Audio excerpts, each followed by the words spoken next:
Here's Dick Powell as Richard Diamond, private detective.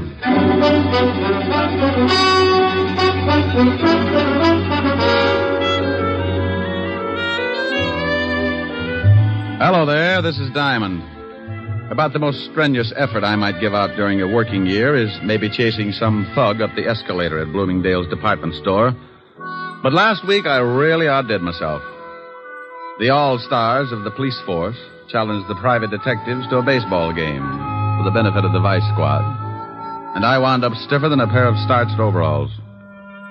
Because the private detectives are quick to take advantage of the slightest opportunity, by the 8th inning, we realized the need for some immediate strategy. The score at that point was 6-4, the cops leading.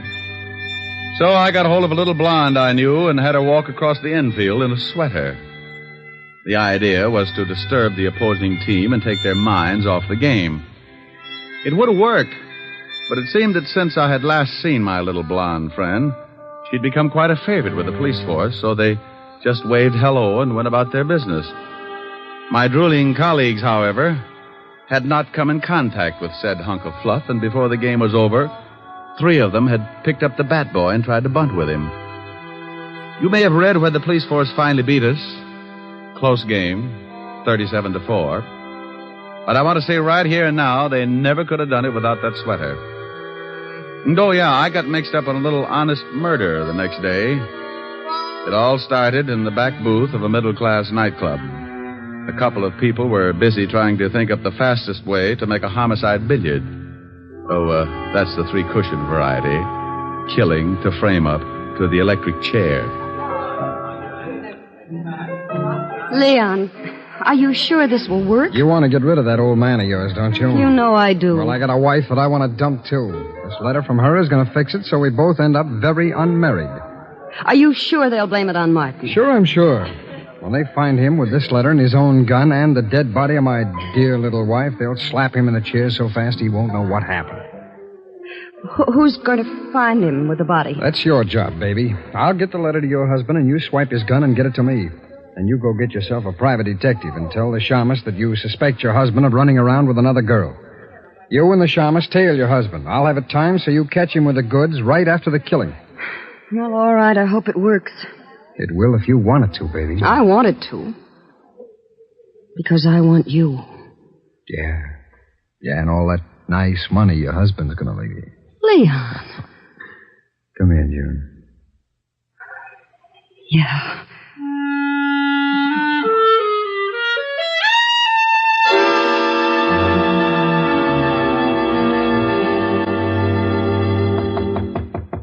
Come in. Mr. Diamond? That's right. I want to hire a private detective. Well, good for you. Sit down. Thank you. What is your fee? What's the matter? Oh, stand up and sit down again. They're 52 gauge, Mr. Diamond. Like them? Oh, you'd look good if they were sweat socks. I don't think they'd go with a high heel. You've got a point. Now, what were you saying? I wanted to know what your fee is. Oh, $100 a day in expenses. Isn't that a little high? I stopped eating at the automat 6 years ago. All right, I'll give you a retainer. Wait a minute now. Wait a minute. What's the job? I think my husband is running around with another woman. What do you want me to do? Hustle him off to the nut house? Oh, aren't you nice? I want you to go with me as a witness. You know, any other time I might get shy, but I'm really interested in seeing a girl who could beat your time. When do I start? Meet me in front of my house at 10 minutes to 8. My husband leaves around 8. What's the address? 521 East 58th Street. My name is HYERS, Mr. Diamond. June HYERS. All right, June. I'll see you at 10 to 8. Now, excuse me, but about that retainer. Oh, yes, that. Here's $100. Is that enough? It'll keep me interested. What's your husband's name? Martin. I'll see you this evening, Mr. Diamond. Oh, one more question. Yes? Why haven't you and your husband been getting along? A lot of reasons. By the way, Mr. Diamond, how old are you? Oh, well, I'm frisky, but I passed the foolish mark when I was 3.5. Did you? Goodbye, Mr. Diamond. I wonder if I did. Diamond Detective Agency, with men who know the corpses best. It's Diamond 2-to-1. Rick. Oh, Helen. Hello, baby. What are you doing? What gauge nylons do you wear, dear? 52. Why? No, nothing. Oh, Rick, are you going to buy me a present? Oh, you never can tell. I was just looking at a pair a few minutes ago. Rick, Yeah? where were you looking at them? Now, what kind of a question is A that? very good question. Have you got a girl up in that office? Helen. Don't you Helen me, have you? Well, I give you my word I haven't. All right, was there a girl in your office? Was there? Well, a client. I got a $100 retainer. I don't care if she gave you the George Washington Bridge. You were obviously looking at her leg. Well, I couldn't help it. She sat on that way. Now, look, honey, she's just another client. With 52-gauge nylons. What'd you do, count the threads? Oh, can you do that? Oh, you won't. Yeah, but you're the only one who gets the benefit of my talents. You can put the soft soap away. When am I going to see you? I got some business at 8. I'll be over later. Well, I'm going to stay mad until you get here. And you're going to tell me all about those nylons. I'll be sure and do some research. Bye.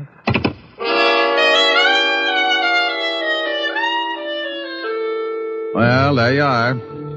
You sit around and wait for a meal ticket to come in, and just because it happens to be fitted with curves, your best girl digs up the green-eyed monster. I don't know why gals get sore at a guy just because they catch him panting a little. After all, it's hot in New York. I spent the rest of the afternoon trying to hit a big horsefly with a rubber band and some paper clips, and by 6 o'clock we shook hands and called it a draw. I closed the office and went home. I got into some clean clothes and grabbed a bite to eat at the corner drugstore. At 10 minutes to 8, I was sitting in June HYER's car, parked across the street from her front door. Mr. Diamond, how did you ever get to be a private detective? Mrs. HYER, how did you ever get to be a housewife? You think things up in a hurry, don't you? Only when I got competition. You like competition? Yeah, up to a point. After that, I get tired of the struggle. I feel like I was back in college, sitting in a parked car with a good-looking man. Your education must have been pretty tame. I haven't moved once. Well, I really started to study after I graduated. Oh, I bet you got straight A's. Must you top everything? I play around with a lot of trouble, Mrs. HYER, and I've got to stay one step ahead of it. Do I look like trouble? When's your husband coming out of that house? Any minute now. You didn't answer my question. I'll tell you as soon as I see your husband. Well, how will that tell you? If he's wearing a beanie with a propeller on it, I'll know you've been giving him a lot of trouble. So I've been giving him trouble. That mean I'll do the same for somebody else? What's the difference, a husband or a private detective? They both got their names from a guy named Adam. Oh, look. A cab pulled up to the front door. Yeah, I see it. And here comes Martin. He's getting into the cab. Well, what do you know? What's the matter? No beanie. We both sat and watched while Martin HYER got into the cab and it pulled away. Mrs. HYER put her car in gear and we started the tail, giving it a safe distance. He led us across town to a middle-class apartment house and we stopped the car and waited up the street. He's getting out and going into that building. Come on. Oh, what for? Shouldn't let him get up there first and then... Look, baby. Do you know who this gal is? No, of course not. Well, then come on. I want to see what door he goes in. But... Oh, won't he see us? Honey, I don't tell you how to put your lipstick on. Now, don't tell me how to make it like a bloodhound. Oh, the lobby is empty. Now, watch the elevator. Oh. It's stopping on the 4th floor. Hadn't we better go up? Look, lover. The 4th floor probably comes equipped with a lot of doors. Now, if you want to just knock on any of them, go hire yourself Humphrey Bogart. Well, then what do we do? You stand by and watch like you... make like you knew what I was doing. See, the little old elevator's coming back down. Now, you just hold it there while I look at the mailboxes. Mrs. B. Callahan. Mrs. Lillian McEdward. Mrs. Mike. Wow. And Miss Sally Maxwell. Okay, now we push the button for the 4th floor and away we go. Fun? How do you know where to go? I got the name off the mailbox.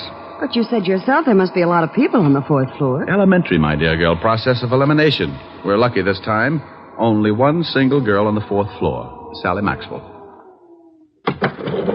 Come on. It's 406. What if there'd been more than one single girl? So I make some new friends. Now stop asking questions and stick close. I'd love it.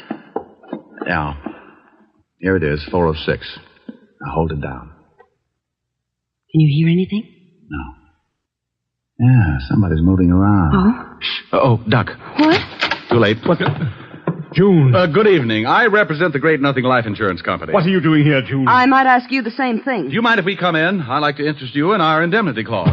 Stop pushing. Get out of my way. Oh, you don't know what you're missing. You get $3 million if a python bites you in the middle of Times Square. You can't force your way in here like that. You... Oh, now you've hurt my feelings. Take your hands off me or I'll strike you again. Sure, but you need 2 more to put you out. Here, have one on me. Now, the next time you go striking people... Mr. Diamond, look. I looked past the little guy and spotted the body. She was blonde, and I didn't know why she was hanging onto the rug that way. She wasn't going anywhere. All right, you. Get out of my way. Huh? Oh, what a lovely gun. Martin, you killed that girl. No, I did not. I came in here and found her like that, but I didn't kill her. She's been shot. I know that. I found the gun by her body. You don't think I'd kill her? I was in love with her. Martin. Is that the gun that did it? Yes. I mean, no. I don't know what I mean. But you stand right there. Don't take another step. That's your gun, Martin. You shut up. I didn't kill Sally, but I know I haven't got a chance of proving it, so if you come any closer, I will most certainly shoot you. I hate to look like an idiot, but it's against the law to shoot people. Mr. Diamond, be careful. Come on, Martin. Give me the gun. You don't think I'll shoot, do you? Come on, give it to me. Just one more step. Look out, he's going to shoot. Come on, open up in there. What? Better drop it, Martin. You got company. Stay back. Stay back. This is the police. Open up or we'll break the door in. Police. Give me the gun, Martin. No. Let him in, June. Before Levinson tears down the whole wall. I've got Martin. Yes, all right. I didn't do it. I didn't do it. What's going on in here? Hello, Walt. Hey, Lieutenant, look. It's the gumshoe. Rick, why do you guys always have to break down doors? Why don't you try turning the knob first? Otis, didn't you see if it was unlocked?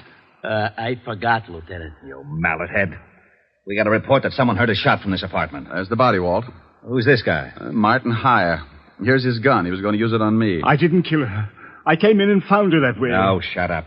Who's the girl with you, Diamond? This is Mrs. HYER. Martin is her husband. I don't say. The old triangle, huh, Rick? I engaged Mr. Diamond to follow my husband. That's right, Walt.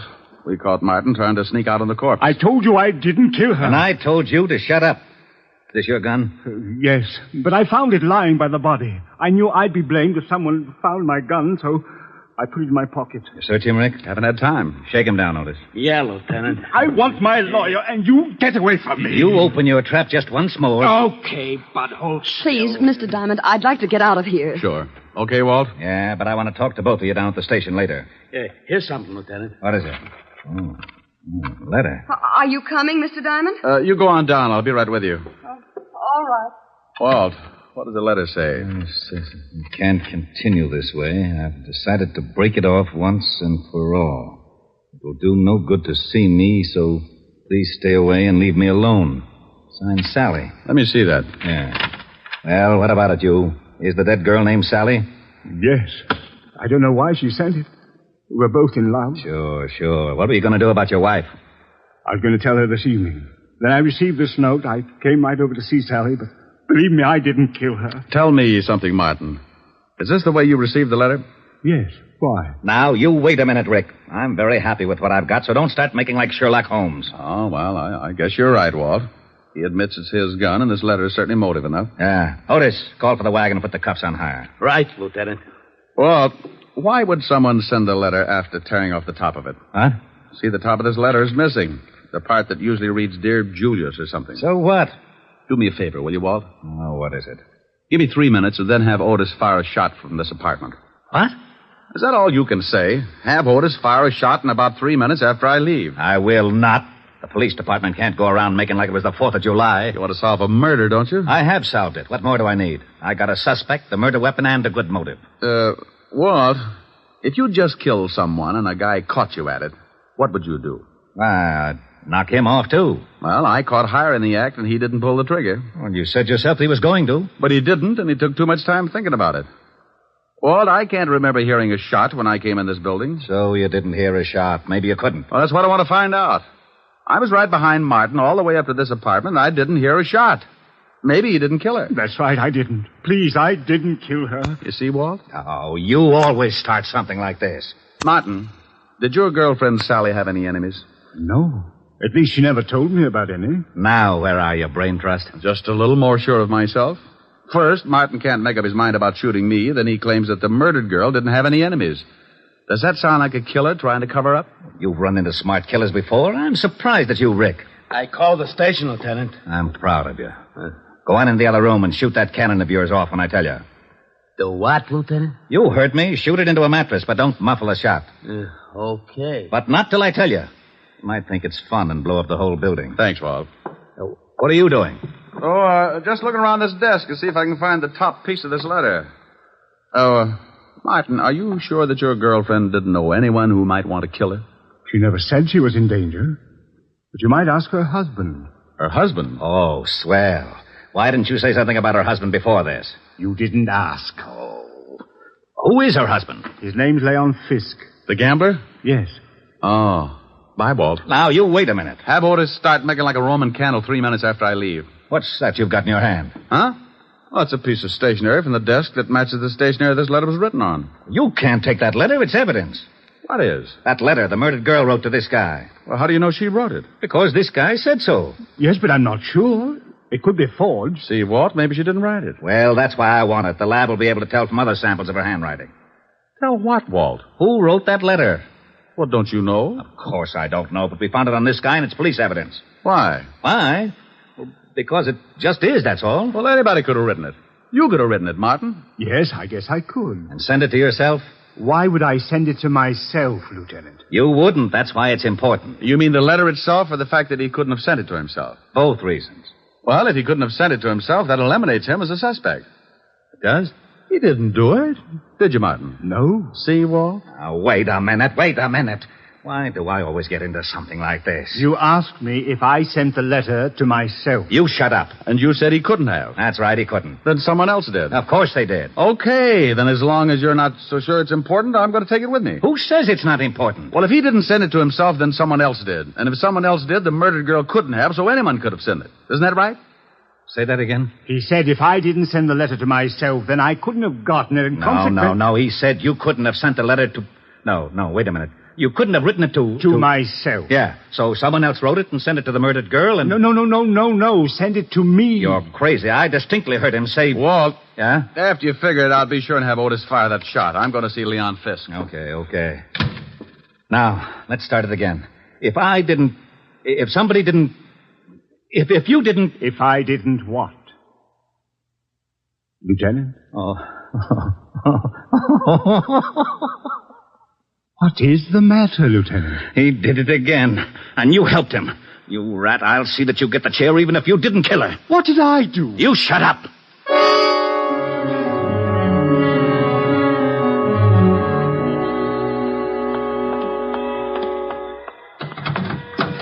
Well, what took you so long? I had to get a merry-go-round started.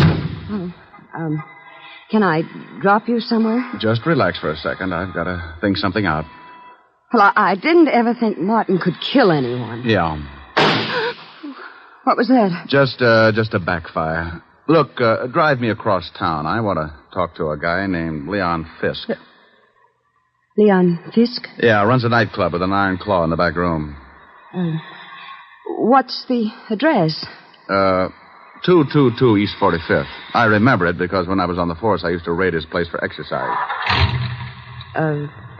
Thinking of doing some gambling? That's the way it'll probably end up. Let's go. She drove me across town, and 10 minutes later, we pulled up in front of a low building with a flight of steps leading down to a basement door. A large sign over the door read Cellar Club. I got out and thanked June for the lift and watched her drive off. I went down the steps and through the door. Something I can do for you? Yeah, I'd like to see Leon Fisk. Maybe you don't want to see you. What's the name? Just tell him Diamond. Okay. You got a phone booth? Yeah, right over there. Thanks. I found the phone booth and went in. In my business, you work with hunches, and sometimes they pay off. I knew that the torn letter had to be sent to someone the dead girl was going to slough. I didn't think it was HYER, so the next best prospect was her husband, Leon Fisk. I didn't have a thing to pin on him, but a good bluff can open a lot of doors. I took out the letter and copied the handwriting on the other piece of stationery. I wrote the name Leon at the top and then the words, "We can't continue," so they'd correspond with the first part of the original. Yeah? What was you writing? What's it to you? You don't have to get sore. I just thought maybe you was getting a tip on the horses, and I sure could use a winner. The nags have been beating me to death. Oh, no tip. Okay, the boss will see you. That door right over there. Thanks.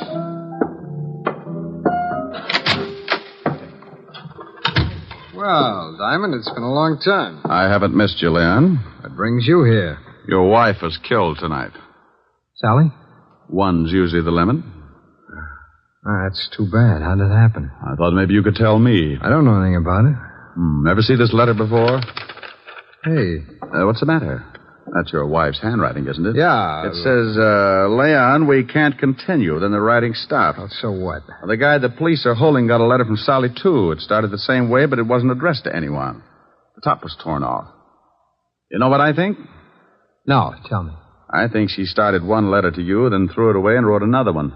I think you sent the second to Martin HYER after tearing off the name Leon.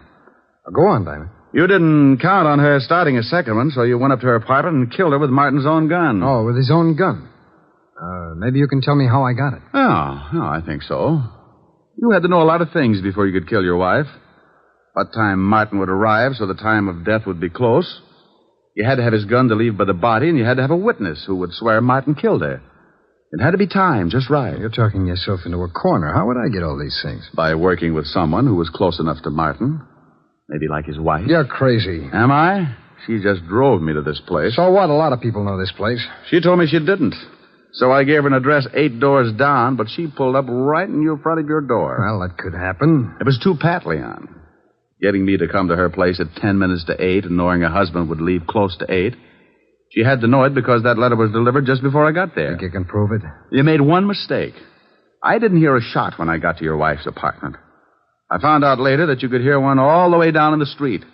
Your wife was killed before Martin went into that building. Probably when you saw his cab pull up. Well, anyway, it's enough to hold you on, and I think we can prove later on that you've been seeing June HYER. You're a pretty smart shamus, Diamond. Oh, you mean you admit it? Okay, baby, come on in. June, come on out of there. Leon, are you crazy? Well. I didn't know you kept your back room stocked with nylons, Leon. Yeah. I guess you two don't need any introductions. Why did you have to drag me into this? You heard what Diamond said. He knows all about it. You got the car out back? Yes, but what are we going to do with him? Diamond? Well, he's going swimming with a barrel of cement. Lieutenant Levinson wouldn't like that. He knows I came here. You're lying. Wait a minute, maybe he isn't. Diamond was upstairs with him for quite a while. Okay, so we'll have to hurry things up. Leon, you can't shoot him. Yeah. You should know it's not polite to point. I'm not going to knock him off here in the office. We'll take him in the car and do it later. No, Leon. What do you mean, no? It was your idea to kill your wife. I just helped get the gun. I'm not going to be along if you kill Diamond. You're going to be right with me, baby, because you're in this up to your pretty neck, and I need that car. I'm not going to do it. Oh, yes, you are. Oh, you and Diamond go swimming together. Leon! Give me that gun. Let me go. Come on, drop it. You go to the devil. June, come back here. I'm getting out. You got me into this mess. Come back here, you dirty little tramp. Don't you take that car. You're not going anywhere, Leon. You want to bet? I'll fix you, Diamond. He hit me with the butt of his gun, and I went down like the price of wheat in July. As I picked myself up, I watched him run for the back door. June, wait for me. You're not going to leave me here to take a rock. I got my gun out and stumbled over to the window and looked out just as the car started up. I spotted Leon with a gun in his hand. He looked mean enough to start shooting with it. He did.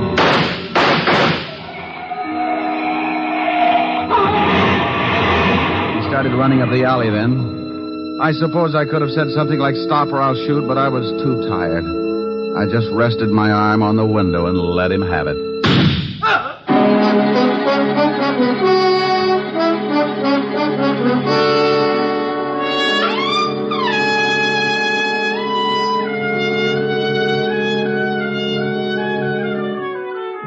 Well, Walt finally showed and cleaned things up. I was bleeding again, so I headed for 975 Park Avenue and my usual first aid station. Yes? Hello, Francis. Miss Asher in? Oh, my goodness, Mr. Diamond. Come in, sir. Come in. You've been hurt again. I guess you'll have to answer the door a little quicker after this, Francis, or build a first aid station in the hall. The usual, sir? No, you can forget the plasma, Francis. I had liver for dinner. I can stand the loss. Just as you say, sir. Miss Asher is in the study. Oh, thank you. Why don't you go to bed? You look tired. Yes. Good night, sir. Boo. Oh, Rick. Yeah. Isn't it awful? Oh, what happened to your chin? Oh, I got it caught in a 38. Want me to go? Want you to go? Why? Well, I thought maybe my poor little face scared you. Oh, I like your poor little mussed-up face. Well, thanks, Sporty. How about some music? Oh, I'm too tired. Turn on the radio. All right. Now, let me look at that chin. Oh, that's soothing. Hey, shut that radio off. I'm trying to sleep. Now, what is that? Oh, it's that crabby old neighbor. Oh, it is, huh? Now, Rick, don't get mad. I'll turn it off. You want something, Max? Yeah, some sleep. Is that too much to ask? Well, stick your head in a closet. Now, look, Bud. You look. That radio wouldn't wake a 2-year-old. Well, just pretend I haven't stopped teething, wise guy. All I want is some sleep. Oh, you do, huh? Sleepy time, gal. You're turning night into day. Rick. Oh, that guy upsets me. All right, he upsets you. That's too pretty a song to sing like that. No. Now, you do it right, or I'm going to be mad. Well, honey, then that's the last thing I want you to be. Now, cuddle up on the sofa. You comfy? Mm-hmm. Don't be mad now, baby. Sleepy time, gal. You're turning night into day. Sleepy time, gal. You danced the evening away. Oh, that's wonderful. Before each silvery star fades out of sight. Please give me one little kiss, then let us whisper goodnight. It's getting late, and baby, your pillow's waiting. Sleepy time, gal, when all your dancing is through. Sleepy time, gal, I'll find a cottage for you. You'll learn to cook and to sew. What's more, you'll love it, I know. When you're a stay-at-home, play-at-home, 8 o'clock, sleepy time, gal. Well, how was that, baby? Helen.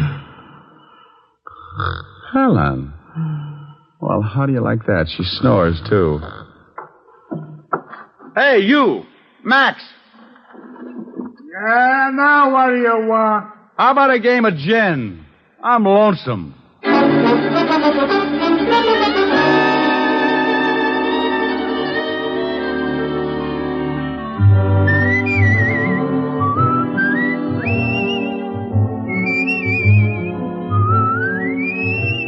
You have just heard Richard Diamond, Private Detective, starring Dick Powell. Helen was played by Virginia Gregg. Lieutenant Levinson by Ed Begley. Also in our cast were Wilms Herbert, Jay Novello, Joan Banks, and Stacey Harris. Music was under the direction of Frank Worth. Richard Diamond is written by Blake Edwards and directed by William P. Rousseau. Dick Powell soon will be seen in the screen version of the best-selling novel, Mrs. Mike. Now, this is Eddie King inviting you to be with us again at the same time next week, when we will again bring you Dick Powell as Richard Diamond, Private Detective.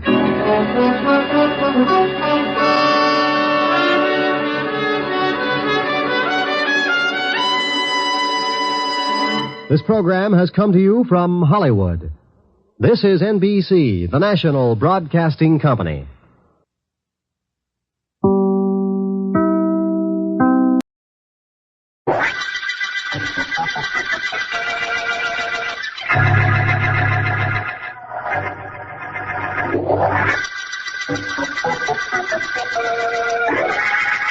So, ladies and gentlemen, I have tried to show in my brief lecture just how factual are the case histories on applied psychology contained in my newest book. Are there any questions? Mr. Merry. Yes? Mr. Merry, if, as you say, the subconscious is the stronger of our two minds, why doesn't it dominate us most of the time? A very good question. In my opinion, the subconscious is held in check by a controlling band.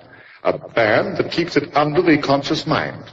Were it possible to remove that controlling influence, I am of the opinion that the subconscious would dominate our motivations. Well, if there are no other questions, ladies and gentlemen, I have been informed I have a phone call in my office. Should any of you care to speak to me there, I assure you I shall be delighted. Thank you very much.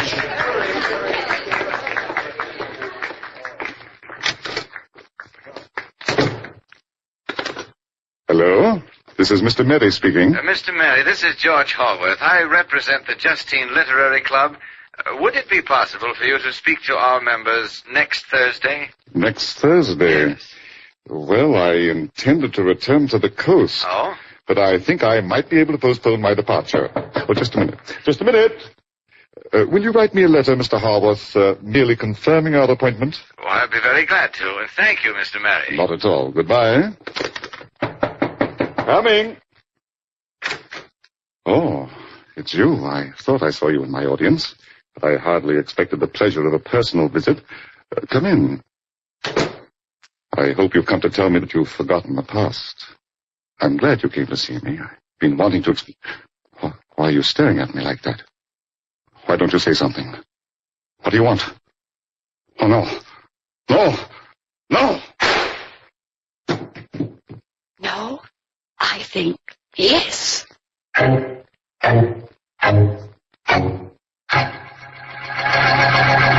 Vance? Mr. Vance, I'm not disturbing you, am I? I could contribute to your ego, Miss Deering, by saying that you're quite disturbing to me. But I won't. At least, not during business hours. I'm not disturbing during business hours, or you won't say it during business hours. A combination of both, Miss Deering. You know, I believe I've reached the epitome of success as a private investigator. I'm so private that I haven't had an interesting or unusual client in a week. Doesn't seem to bother you much. It doesn't bother me at all. No, I rather like the ambition that gets me down to my office and the circumstances that do not force me to work when I get here.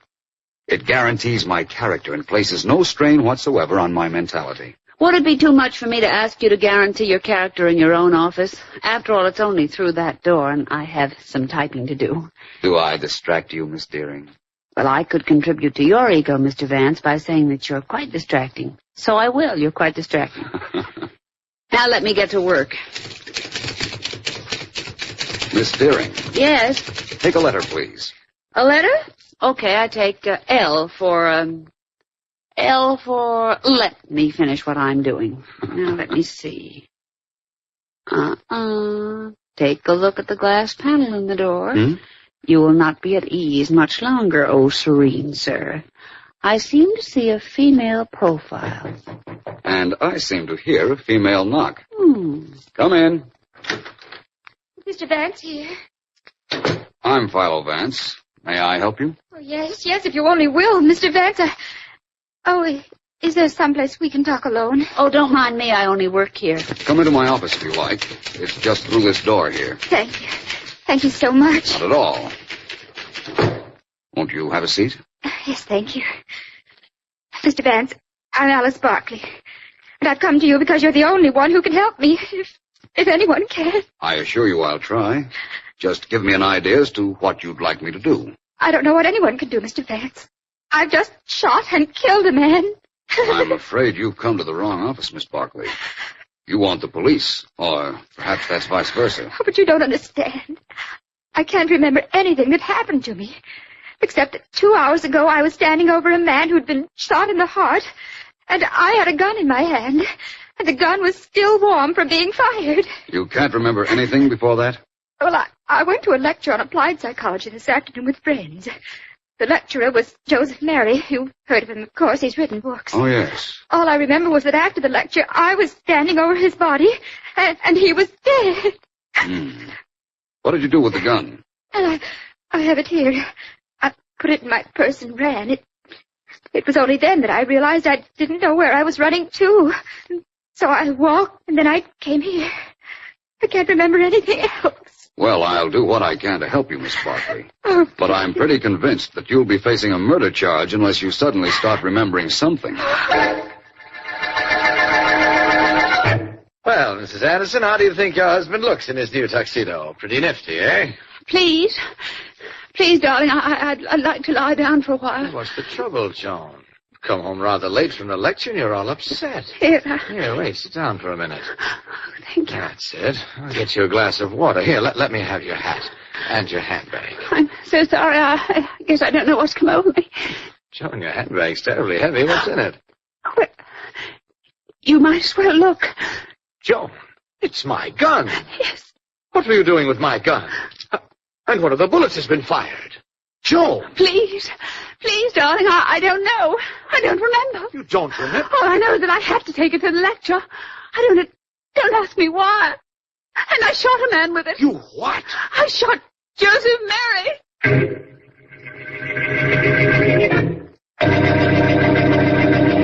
The district attorney will see you now, Sergeant Heath. Go right in. Thanks, Mary. Oh, how's his humor today? Very good, I'd say. And don't change it, will you? I'll try not to. Hi, Mr. Markham. Hello, Heath. What do I owe the honor of the Homicide Department's call? To this, D.A. You've always been griping about the cases I hand you. There's always something missing, you always say, right? Go ahead. This time I got one for you on a silver platter. Man named Joe Mary was killed in his office this afternoon. This afternoon, mind you. He was shot. There was a gun lying next to his body. We traced the gun, found its owner, and I'm holding her. Name is Frances Adams. How's that? Sounds like good work, Heath. Just a moment. Yes? Mr. PHILO, Vance is here, Mr. Markham. Vance, well, show him in, by all means. Oh, so your friend is here, eh, D.A.? Well, I'm glad. He'll find out that the police don't need him on every case. Hello, Markham, and Sergeant Heath. How are you, Vance? How have you been, Heath? Or haven't you made up your mind yet? I feel fine, Mr. Vance. Wonderful, in fact, and you? You'll have to forgive the sergeant today, Vance. He feels rather good. He's wrapped up a murder case by himself. Really? What one is that? The Joe Mary murder. Girl named Frances Adams shot him. Is that so? Well, I came up here to tell Markham that a girl named Alice Barkley came to my office a little while ago, and she was under the impression that she killed Joe Mary. Huh? Had the gun she did it with, too. Here it is. Well, Sergeant Heath, this rather complicates things, doesn't it? Any time your friend Vance arrives, there's complications, D.A. My advice is... We'll have to wait for your advice, Sergeant. Hello? Yes? Yes. Yes, of course. Would you bring her right down, please? Thank you. I'll be here. Goodbye. Now, I was saying that my We're going advice... to still have to wait for that, Sergeant. You see, you've arrested a girl for killing Joe Mary. Vance here has a young lady who says she killed him. And that phone call was from a man named Anderson. He says his wife shot and killed Mary, and he's bringing her down here right away. How long does it take that medical examiner to check a body, Sergeant Heath? He's been working on Joe Mary's body for an hour. Our friend the sergeant doesn't seem to be in a hurry, Markham. Sure, I'm in a hurry, Vance. Why shouldn't I be in a hurry? When the doc tells us what bullet killed Mary, I'll know which of the 3 guns I have fired that bullet. I'll know whose gun it is, and I'll know which one of the 3 girls killed him. I guess Sergeant Heath has something there, Vance. Maybe. But I don't think it'll be quite as simple as that. Well, here comes the doctor. We'll know in a second. Hey, Doc. What kind of a bullet was it that knocked off Mary? How do you do, gentlemen? How do you do, gentlemen? How do you do, gentlemen? Doc, we're in a hurry. What kind of a bullet did you find in Mary? Patience, Sergeant. Patience is a virtue. All right, so I'm not virtuous. What did you find? We want to know which one of 3 different gals to hold for this murder. I'm afraid I won't be able to tell you that, Sergeant. Here were 3 bullets. 3 bullets? Yes, 3 bullets in Mr. Mary's heart. 3 bullets from 3 different guns, I'd say. Huh? I beg your pardon? The sergeant said, huh. That means he's bewildered. Yes, and he isn't the only one who is. Bewildered? Oh, I'm supposed to be bewildered, huh? Well, I'm not. All right, so there were 3 different bullets fired into our friend, Mr. Mary. Doc, which one was fired first? Whoever fired that shot is the murderer. That's probably correct, Sergeant, only the 3 bullets were fired within a very short time of each other. I'm afraid there's no way I or anyone else could tell which one was fired first. Oh, no, it can't be. I'm inclined to think it can. I had a feeling this wouldn't be so simple. Sergeant, may I make a suggestion? Somebody better suggest something. We have 3 suspects and 3 guns. I think the first thing we ought to do is find out if those 3 guns fired the bullets that the doctor found in Joe Mary's body. Which way to the ballistics department, Sergeant? Well, you have quite a good eye, Sergeant. You hit the bale of cotton without any trouble. I got trouble, all right, but it's not because of the way I shoot. Okay, Daniels, get that bullet out and check it with the 3rd one we took out of Joe Mary's body. Right. Well, Vance, what do you think we'll find? The same thing we found in the case of the other 2 guns we checked. that each fired one bullet into Mary. You know something? I wouldn't mind that. Look, this Barclay gal who came to see you, we know her gun fired one of the bullets, right, D.A.? Yes, that's correct. All right. The Anderson gal whose husband phoned us, we know her gun fired one of them. The Adams woman that I picked up, this is her gun we just tested now. Why, this case is a snap. All three of them were in on it. They're all murderers. I doubt that, Heath. In fact, even if it were right, you could never put all three of them on trial. No, why not? Vance is right, Heath. Only one of those women is a murderer, the first one that fired the first bullet into Mary. She killed him. Supposing the other two did fire their guns into his body. If he were already dead, what crime did they commit? See what I meant, Heath? We don't know and can never find out which was the first bullet that killed him. Of course, we've got to hold all three of those women. We've got to. Vance, do me a favor. Say that you're a little confused by all of this, too. All right, Heath, if it'll give you any satisfaction. I'm confused. Okay, you solved the Canary murder case and the Green murder case, and only last week the Eagle murder case. The DA keeps reminding me that I didn't, but you did. Well, I'd like to see you solve this one. I'd be glad to wind up this case for you, Sergeant. Very glad.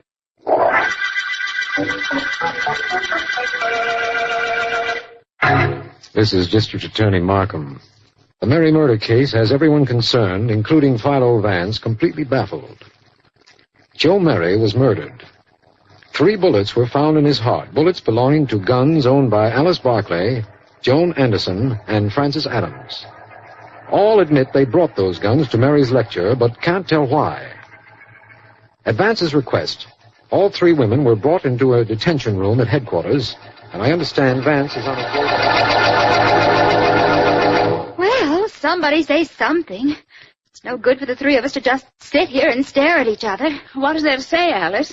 We don't know where to begin. Francis, the police are going to find out that you were once married to Joe Mary. Why don't you tell them? And make myself their number 1 suspect. You can't mean that, Joan. And while we're on the subject, you and Alice ran around with him at college, didn't you? Why don't you tell the police that? Don't try to make it look like we killed him, Francis. Don't you do it. I warn you, I may know more about this than I'm saying. That sounds like a threat. Well, does it? How does this sound? I think you killed Joe Mary. You even intimate that again, and you'll be the sorriest girl alive. Joan, are we going to stand here and take now, this from look, her? Alice.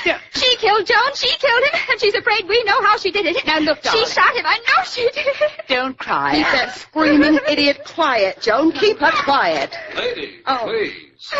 What do you want here, Mr. Vance? Well, first I want to tell you that I couldn't help overhearing what the 3 of you just said. Very interesting.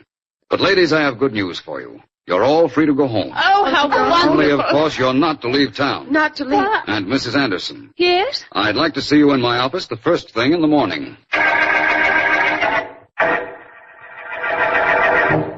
I'd prefer it, Joan, if you'd get out of here and let me finish packing. You can't leave me now, darling. You just can't. Oh, no? Just you wait and see. I'm not going to be known as the husband of the girl who murdered Joe Mary, believe me. Ex-husband, maybe, but not husband. Get out of the way, please. Oh, answer that, will you? I'm having trouble enough trying to close this bag. All right. Hello? Mrs. Anderson? Yes? This is Philo Vance. Oh, Why weren't you down at my office this morning as I asked you to be? I'm sorry. I can't talk to you now. You've got to. I just found out that the police know you ran around with Joe Mary at college and that he walked out on you. Please, Mr. Vance, let me alone. I can't explain anything to you. Goodbye, Mr. Vance. I'm going to hang up. And if you or the police think that I killed Joe Mary, well, it doesn't matter very much now anyhow.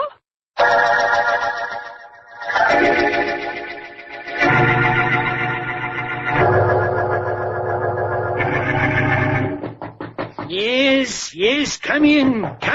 Don't keep knocking like an infernal idiot. Good afternoon, Professor Colby. Remember me? Huh? Certainly I remember you. One of my worst students. Got one of my highest marks. Never forgiven you for it. What's your name? Vance, Professor. Philo Vance. Yes, Vance. Well, Vance, what is it? Professor Colby, can a person be hypnotized into committing murder? If you'd paid any attention in your classes, you'd know that nobody can be hypnotized into doing anything that's against his moral code. Goodbye, Mr. What did you say your name was? Vance. Yes, Vance. Tell me this, Professor. Post-hypnosis is a suggestion given to a hypnotized person which must be carried out after he is awakened from hypnosis. correct? Yes, of course, that's correct. The person receiving a post-hypnotic suggestion would have no idea why he was doing something, but he'd know he'd have to do it, right? Any child knows that. Children don't take courses in applied psychology. May I use your phone? Well, there's a pay station outside. Oh, this will do very nicely, thank you. I've got to talk to the district attorney and ask him to have 3 suspects in a murder case brought to my office this evening. And then, Professor Colby, I have a favor to ask of you. A favor I don't think you can well refuse. We'll return to Jackson Beck, starring as Philo Vance Detective, in a moment.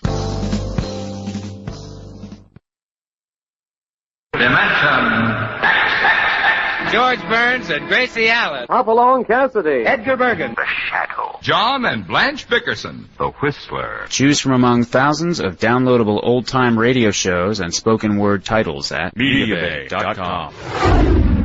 The best voice on the net. Yeah.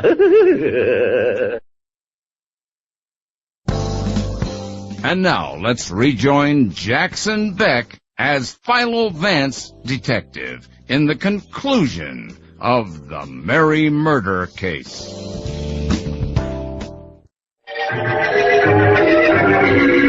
Miss Barclay, Mrs. Anderson, and Miss Adams. Yes. Let me start by saying I'm glad you were willing to come to my office. Oh, not at all. I appreciate that. Well, Vance, I got them here. Where's this great experiment you promised? Please, Markham. Ladies, I'm going to attempt an experiment in mass hypnosis.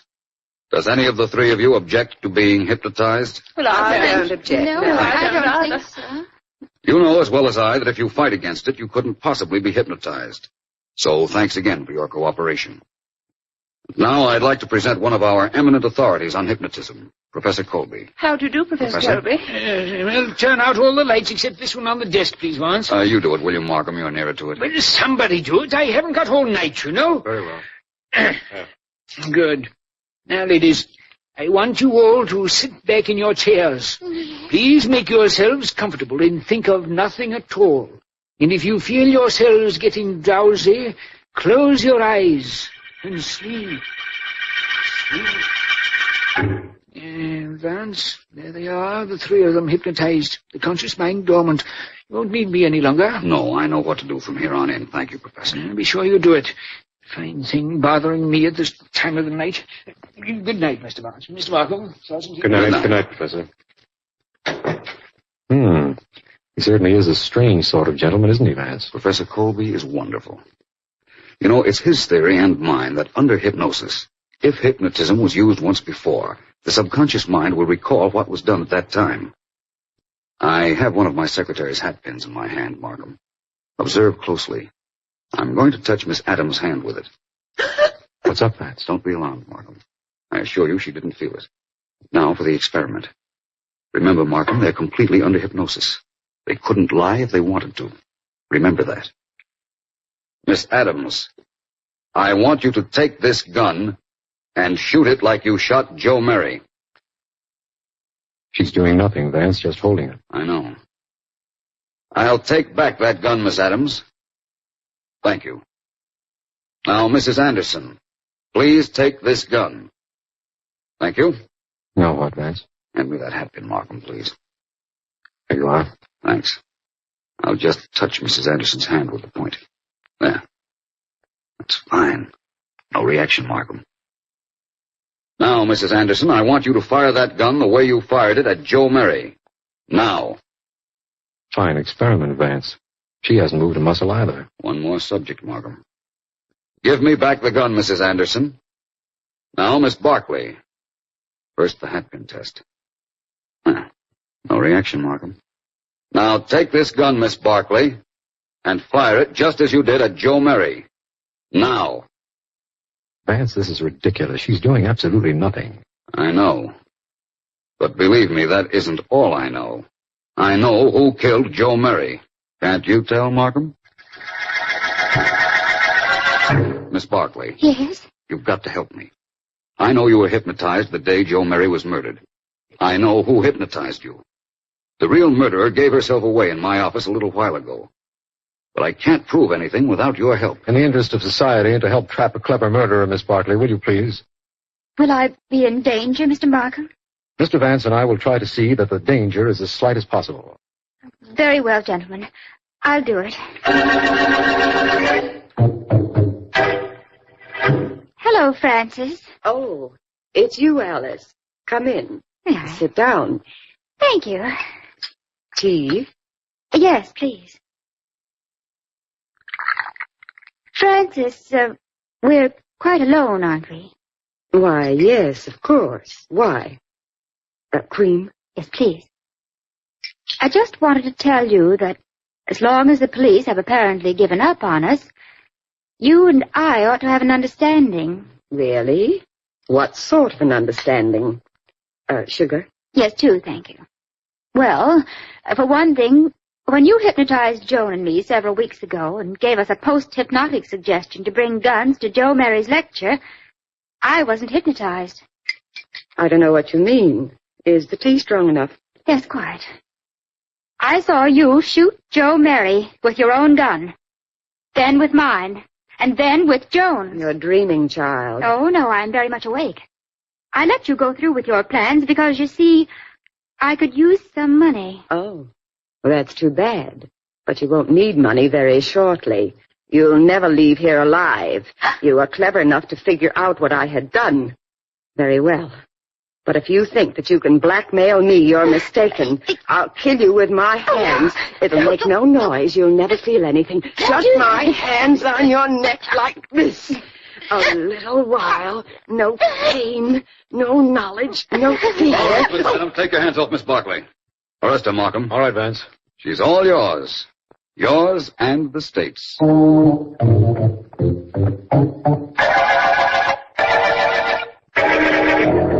Miss Deering, inasmuch as you are employed by me, would it be too much to ask you why you're not working?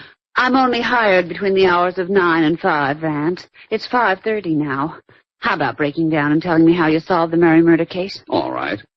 To begin with, when Professor Colby hypnotized the three ladies, only 2 of them were really hypnotized. Oh. The actual murderer, Frances Adams, fought against it, knowing her subconscious mind, which she could not control, might reveal something to us. Mm-hmm. That was the whole purpose of the experiment, to find which girl would be afraid to be hypnotized. But how did you know Miss Adams was faking? Your hatpin told me. Well, how do you like that? I've been using it for months, and I never knew it could open its mouth. I touched the point of it to all 3 of the ladies. One of them, Frances Adams, jumped a little. That was enough to prove she wasn't hypnotized, and indicated she was the murderer, but didn't prove it. So we framed a little scene between her and Alice Barkley, and we got our proof. Well, and why did Miss Adams become a murderer? She'd once been married to Joe Mary. When he left town with his divorce, he also stole most of her jewelry and ready cash. And there you are. Oh, really? Where am I? With me, Ellen. Right at the end of the Mary murder case.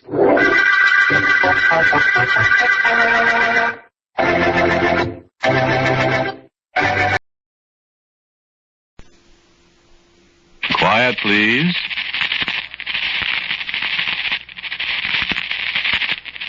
Quiet, please.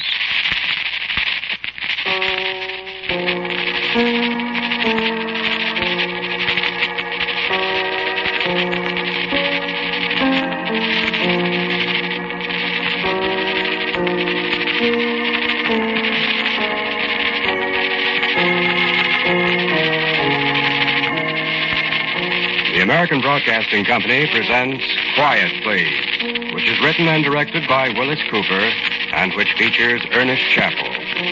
Quiet, Please for today is called BEEZER'S Cellar.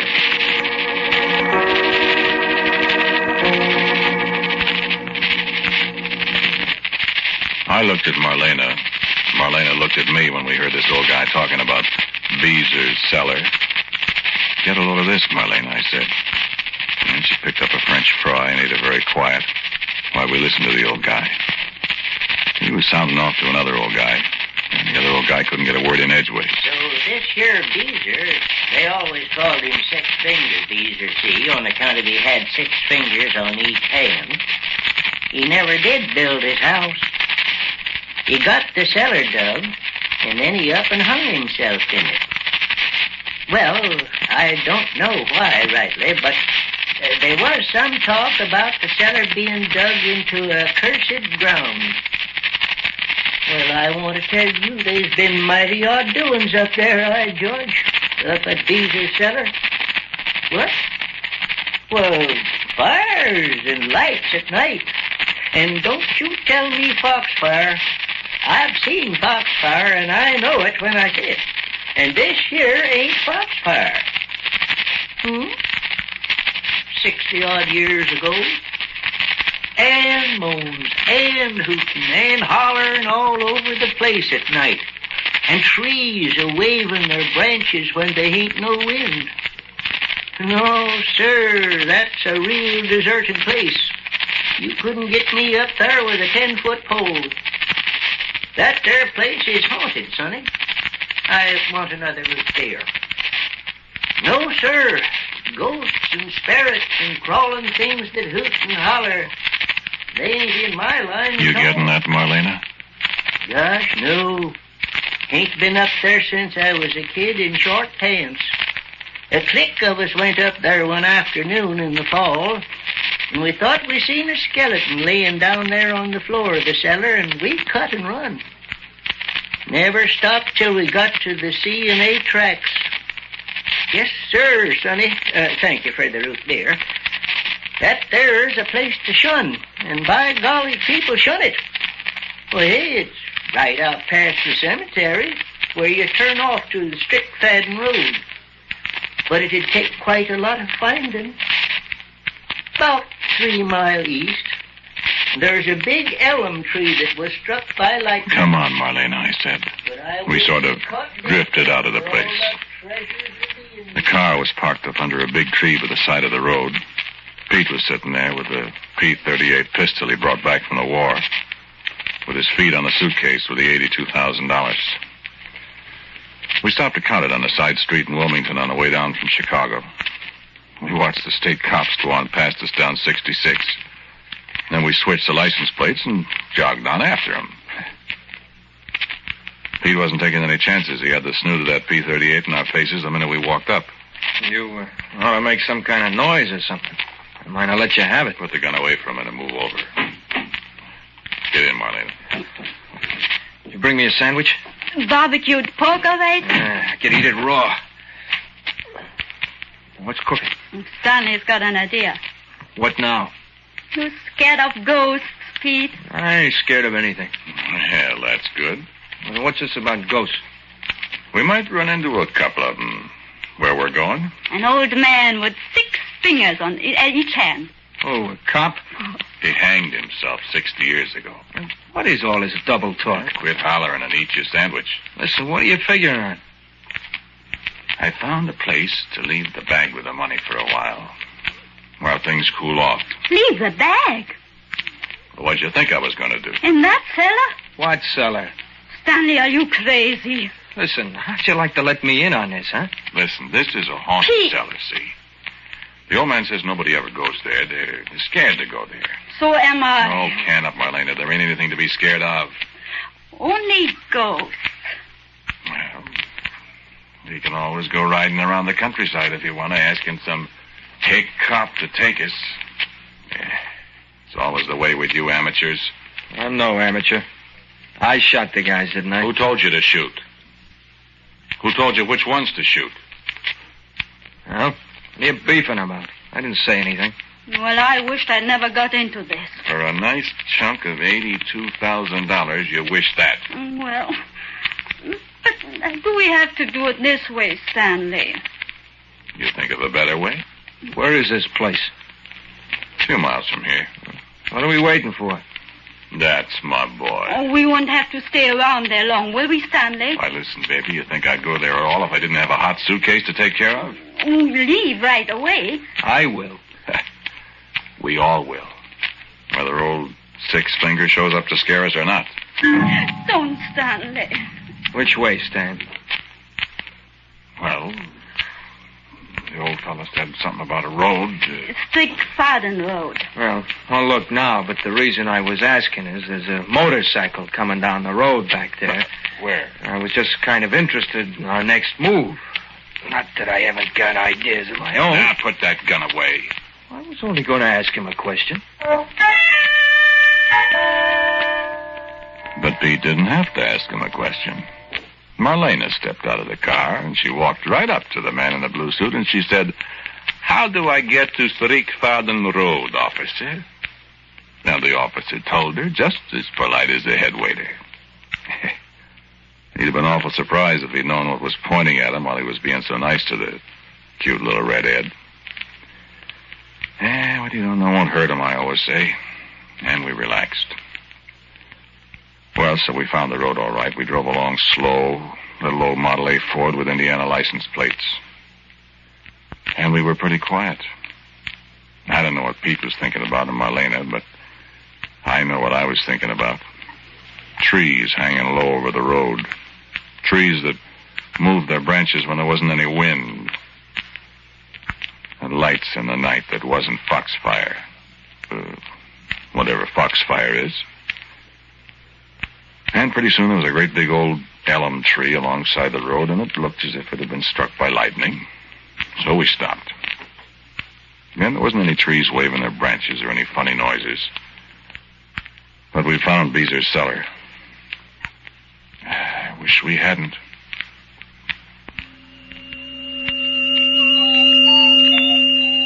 There was the elm tree that was struck by lightning. And there was a fence that we busted down. There was a kind of path. Or it had been a path once. And it was all I could do in the dark to bust my way through the underbrush with a flashlight. And Marlena and Pete waiting in the car, ready to go into a smooching act if an inquisitive cop pulled up. Smooching. With a Heine pistol aimed under his arm over the side of the car. It was a lot easier getting the $82,000 than it was crawling through the bushes looking for BEEZER'S cellar. I pretty near fell into it. It didn't smell very good. There was water in spots in the bottom. And it looked haunted enough. I kind of felt my back hair coming up, but I said, well, it's better than one of these little iron rooms they got down in Stateville. And I went back after Pete and Marlena. We ran the car off the road, hoping nobody would see it. We lugged the suitcase back through the underbrush. I jumped down. Pete and Marlena climbed down after me. Good deal, huh? Looks haunted, all right. I don't like this, Stanley. Well, let's stash the bag and get out of here. How are you going to do it? We'll dig a hole, jerk, and bury it. What with? Well, didn't you... Oh, Ferd. Oh, wait a minute, Stanley. I see something over there against the wall. Flash the light. I thought I saw it when I climbed down. A shovel. Ain't that convenient? Maybe the ghosts left it here. Cut that out. Scare you, kid? Well, cut it out. Yeah, thanks, Marlena. Hold the light, Pete. No, turn it out quick. There's a car coming. Okay. To make so much noise? You want to dig? I'll hold the light. Wait. What's the matter? Shut up. I thought I heard somebody. Go on, dig. Pick up the bricks. Okay. Let me hold the light and you can both dig. We'll get out of here quicker. Okay. Boom. Don't do that, Stanley. Nobody gonna hurt you, kid. No, but... Here, come back with that light. Come on, let's stop kidding around. I'm going to sit down. You'll get all wet. No, there's an old busted chair here. Oh, for the love of... All right. There. Yeah, now let's go. Now what's the matter? Stanley, you didn't sit in this chair, did you? You kidding? Pete? What's the matter? Somebody's been sitting in it. The seat's still warm. And she dropped the flashlight, and it rolled down into the hole we'd been digging. The light went bouncing down and down and down and down. Hundreds of feet we could watch it, twisting and turning and lighting up the sides of a deep, smooth shaft that seemed to have no bottom at all. And there we were in the dark, down in BEEZER'S cellar. The darkness pushing down on us. There was a sound somewhere, way far off that seemed to come up to us from the bottomless pit we had opened. And I swore. I lit a match. Pete and Marlena were leaning over the edge of the hole. Marlena jumped back and she started screaming. And she wouldn't stop till I slapped her face a couple of times. I said, cut it out. Do you want all the cops in the state to come running? She grabbed me by the arm. She was yammering like a baby. I saw it. It was looking right at me. I saw its eyes. She passed out cold. Only the quick grab that Pete made kept her from falling right down the hole. Well, Pete and I slapped some of the dirty water in her face. And pretty soon she sat up. She started to cry. And it started to rain. Look, Pete said. Look, I don't go for this, Stanley. Scared of ghosts. Oh, nuts. There's no ghosts, but I think we can find a better place to bury our dough than Mr. BEEZER'S cellar. Let's get out of here, please. Let's get out of here. Cut it out, Marlene. No, let's get out of here. I tell you, I saw. You saw a reflection of the match down this old well. Well, sure, that's what it is. It's a well. Some of these old houses had a well right in the cellar. I remember it from when I was a kid. And we busted into the well. I saw eyes looking at me. Cut it out. You didn't either. We'd have been in a swell fix if we dropped the suitcase down the well. Yeah, I'll say we would. Yeah, let's dig another hole. Shut up, Marlena. Let's get out of this. I'm getting soaked. Yes, let's get out of here, Stanley. Go on, you two, if you want. I'm going to get this suitcase planted. Come on, Pete. Yeah. Hurry up, Stanley. I'll hurry. Wish you hadn't dropped that light. Please, I'm scared. All right. Cut it out. Hurry. Don't make so much noise. I'll push you up first. I cannot. Get up here, Pete. This isn't a place. Wait, I'll light a match. Oh, you're on the other side, I guess. What's the matter? I can't find the place where we climbed down. Over this way. This side. Oh, that way. Pete. Yeah? What's the matter? Wait. Say, you know something, Stanley? Huh? Know what? Something's happened. What are you whispering about? Listen, Stanley, I've been all around the walls of this place, and that busted place in the walls where we came down ain't there anymore. What are you? Oh, I'm telling you, Stanley. Light a match and look for yourself. And I struck a match. And I shielded it carefully in my hands. And I looked around the walls of BEEZER'S cellar in the drizzling rain. And you know what? There wasn't any way out of that place that I could see. The walls, all four of them, was as smooth as glass. And from way, way down deep in the earth, I could just see a little bitty gleam from that flashlight. I thought to myself, I see what Marlena meant. It does look like eyes now, don't it?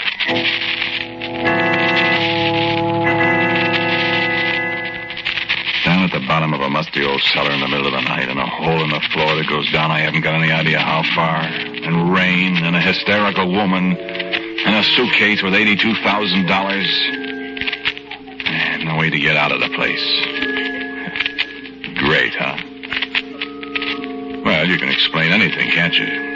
A hole in the floor. Sure, that was a well. The eyes she thought she saw. Sure, that was a flashlight reflecting on the water down there. And the way we couldn't get out.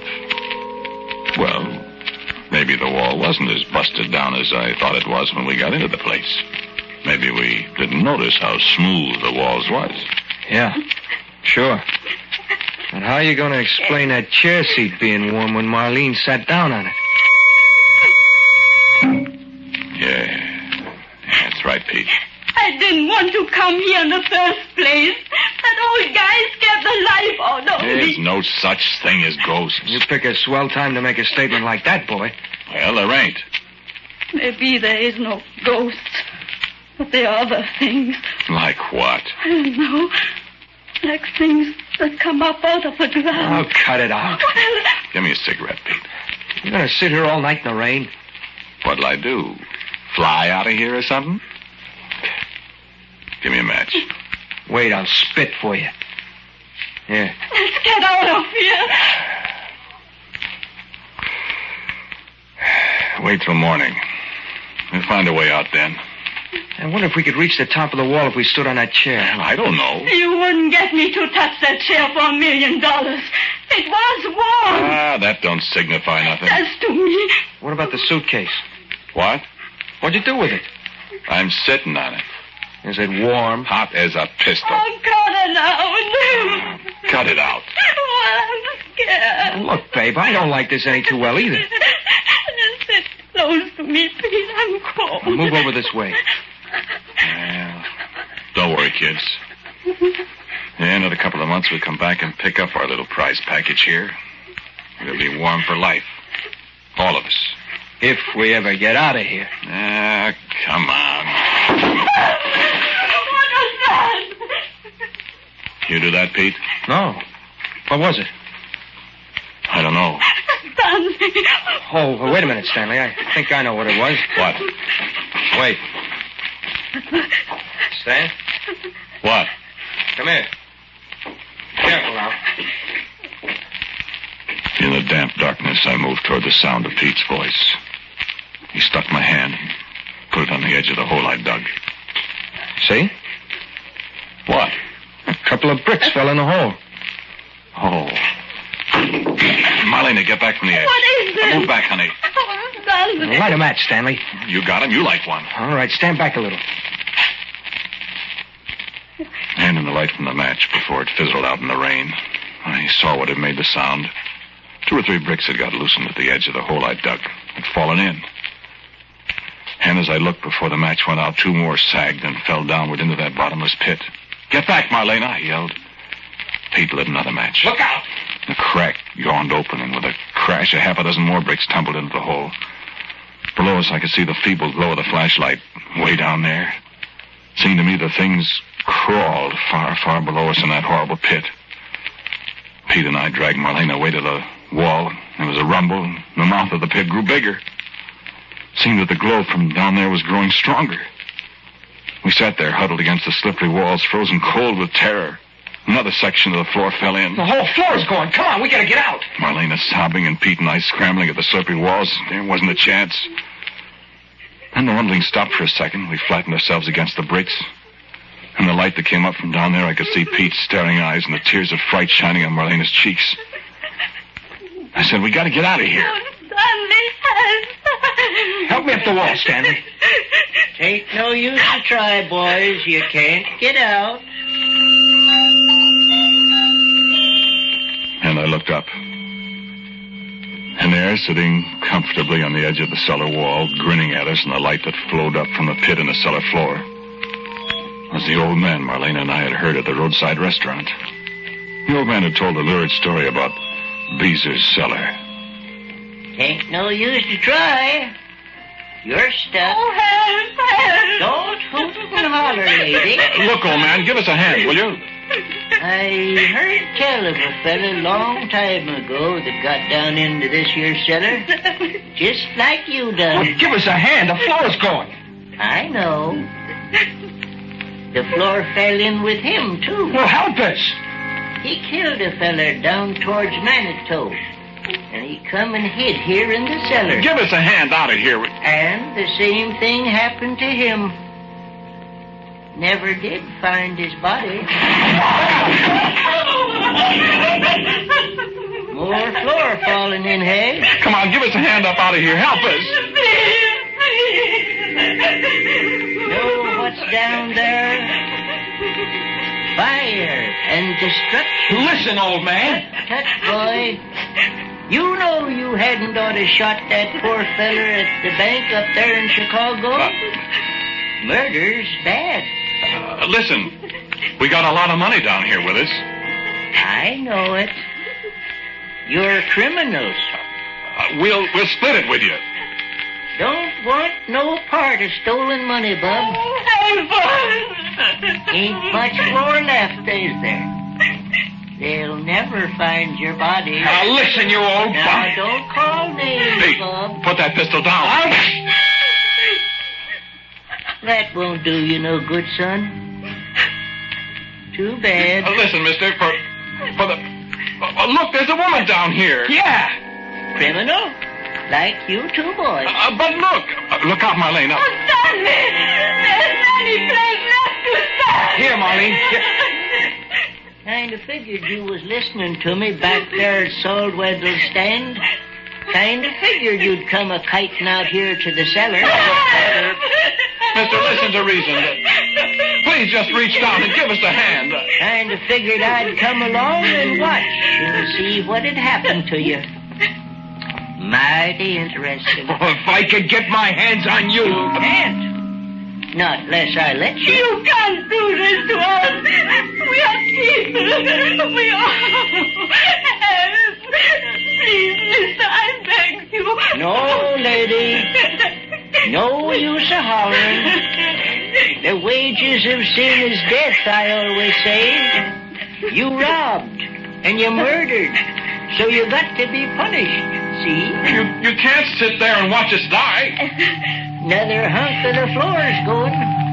You better move over to one side. I'm gonna get that old... Put down your pistol, sonny. Now get him. I told you tain't no use. Please, don't. Get him. Get him. Listen, Sheriff, I ain't no sheriff. I'm just a feller interested in seeing justice done.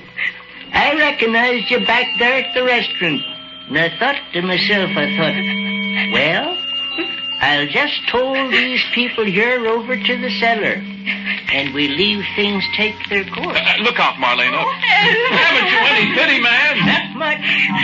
Not much for thieves and murderers. He's crazy, Stanley. There's an insane asylum across the river there someplace. He's escaped from there. No, son. I ain't insane. Listen. What would you give to get out of there? You can have half the money. Ain't much time for bargaining. Give it all to him, Stanley. That's better. You ought to be willing to give up all the money to save your life. Oh, yes. If I was in a fix like that, I'd give anything I got. Well, we won't. Yes, we will.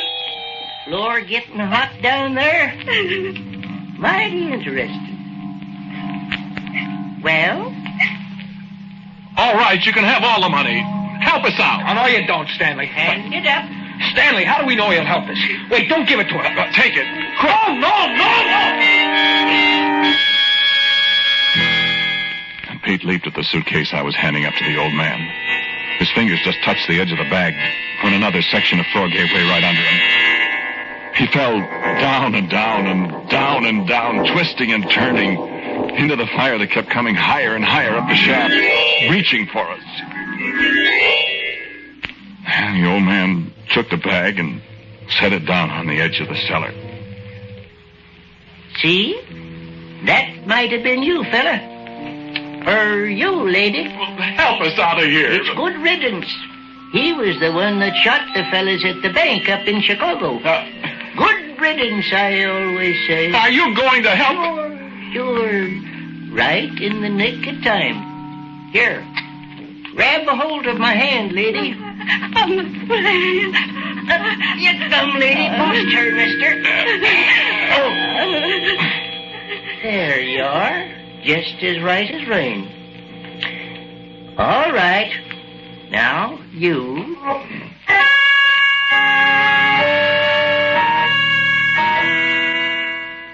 And as the strong arms of the old man lifted me up over the lip of the cellar wall, the last section of the floor below us fell away into the fire. And just as if a play or something was over, the flames died down. First they were yellow, then purple, and then they just went out. Marlena grabbed my arm. Where did he go, Stanley? Where did he go? I don't... Hey, old man! Hey! Stanley. Come on, let's get out of here. Oh! What's this?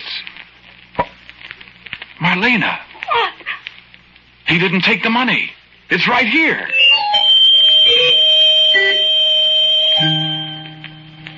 so I picked up the suitcase, and Marlene and I hacked our way through all that underbrush back to the road.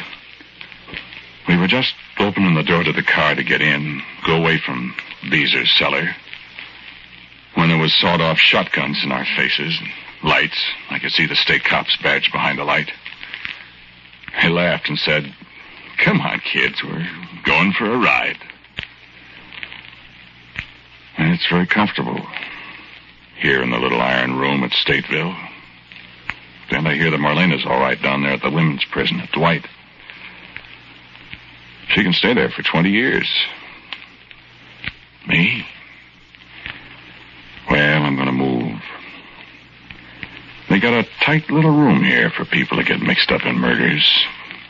Little room you can walk into, but you can't walk out. All modern conveniences. Electricity and everything. Well, the old fellow said the wages of sin is death. And I guess I'd rather be here than in BEEZER'S cellar. I really am pretty grateful to the little old fella. The little old fella with the 6 fingers on the hand that pulled me out.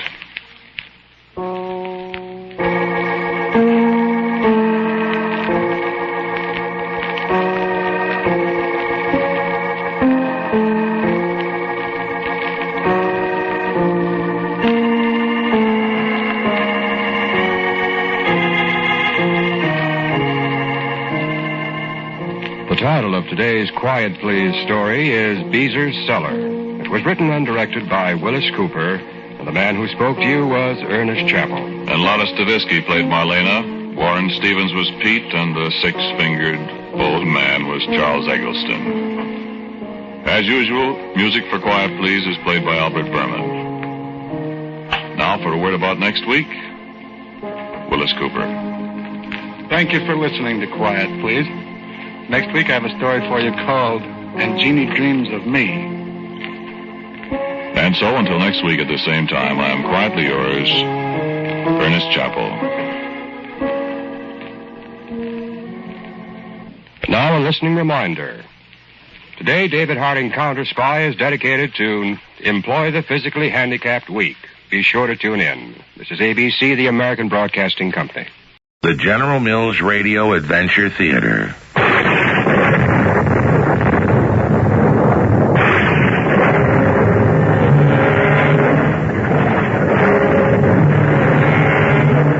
I'm Tom Bosley. Welcome once again to the magic world of radio. Jules Verne was writing over a century ago, yet because of his vision of the future, his stories today, 100 years later, are still science fiction. For although much of what he prophesied has already come true, many of his predictions still await discovery or proof. None more so than the story I bring you today. Our adventure, Journey to the Center of the Earth, was adapted from the Jules Verne novel, especially for the General Mills Radio Adventure Theater by Ian Martin. I shall return shortly with Act One. Welcome, Daddy.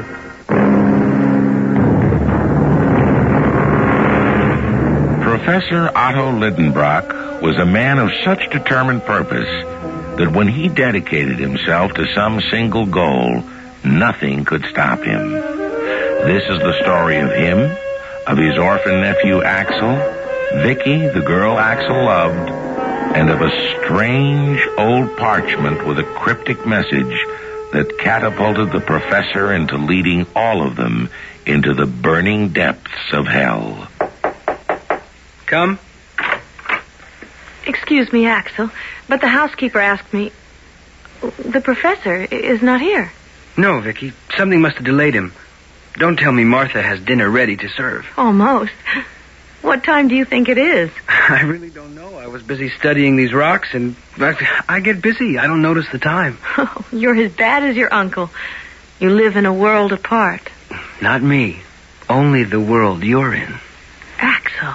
Well, if you don't want anyone to hear, close the door. What would Martha have to say about that? Or my guardian? What the professor and his housekeeper don't know won't hurt them. Darling, Kiss me. Oh, Axel. Oh, you're so nice. You'd be even nicer as a husband. No, until you finish your medical studies and I my apprenticeship as a mineralogist to my uncle. We just have to wait. Oh, it's so long, Axel. To me, it seems longer than eternity. Axel, my... there you are. Close the door. Oh, yes, Uncle. Now, Don't you recognize your own ward, Professor Linderbrook? Huh? Oh, yes, of course. What are you doing in my study, Vicky? Well, Martha sent me to tell you that the soup is ready. To the devil with the soup. Tell her I'm busy, child. You go drink the soup. And now, Axel. Yes, Uncle. First I'll go with Vicky and explain you to Martha. You will do no such thing. You will get that girl out of here and close the door. So I can tell you what I have found. It's fabulous. Fabulous. My uncle was curator of the Mineralogical Museum in Hamburg, and one of 2 or 3 of the most famous men in his field. He was a tall, vital man in his late 40s.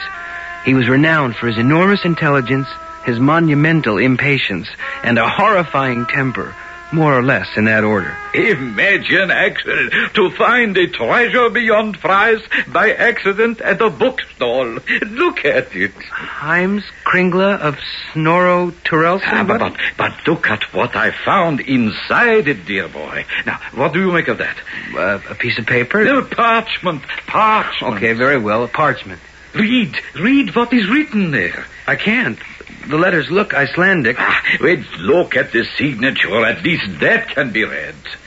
Arne Saknussemm. One of the most famous alchemists of the 16th century. But what's his connection with this book? Don't you see, Arne must have owned this book. And this paper, he hid in it. I know enough to know. This is in code. It is a puzzle, a cryptogram. And I shall not rest until it is solved. I wonder if I had realized then what solving it would mean, if I would have accepted the challenge. Because it was only going to catapult him, and with him myself and the woman I loved, into an adventure bizarre and mystifying beyond belief. 132 letters of the alphabet in apparent disorder. What is the key? I have tried them in all sorts of mathematical combinations. Look at this sheet where I have written them vertically. Yes, come. Forgive me, but you've been locked in here all day. Martha wants to know. Tell Martha when we are ready for eating, I shall let her know. Yes, Professor. No luck with the cipher?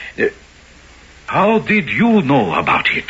Oh, why, I told her about it, Uncle. There are no secrets between Vicky and me. Oh? How is that? You may as well know. We want to be married. Well, you may as well know. I don't think either of you are ready for it. You're quite sure of that, Professor? You know, Axel can solve your old puzzle any time he wants. He can? Axel, how long have you known the answer? For several days. Then why haven't you told me? Because I'm afraid of what it may mean. Never mind that. How long are you going to keep me in suspense? Supposing I made a bargain. If the news is worth it, would you agree to Vicky and me being married? My dear boy, except that it is too soon, nothing would be nearer to my heart. But, well, is that what you want, Vicky? With all my heart.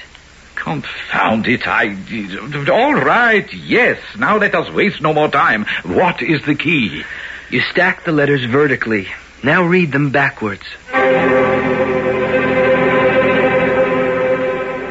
Great heavens. I can't believe what I think I read.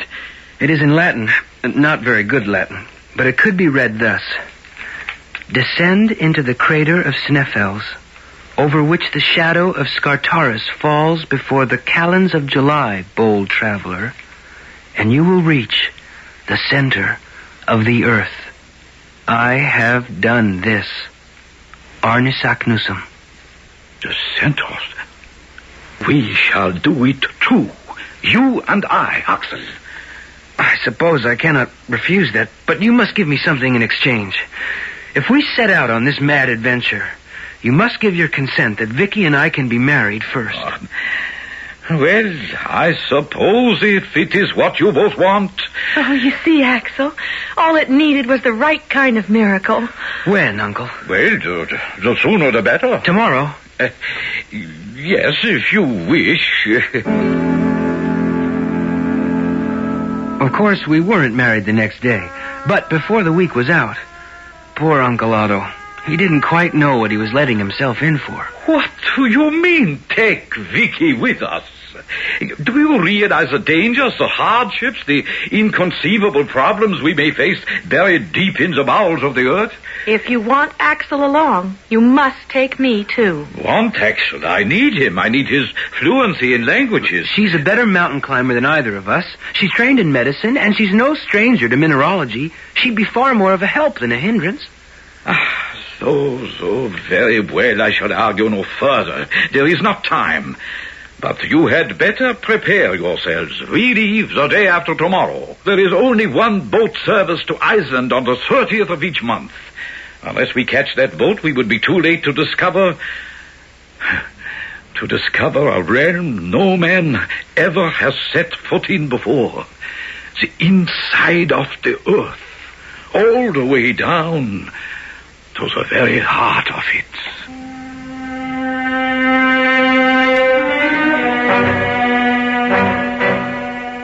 That was our honeymoon.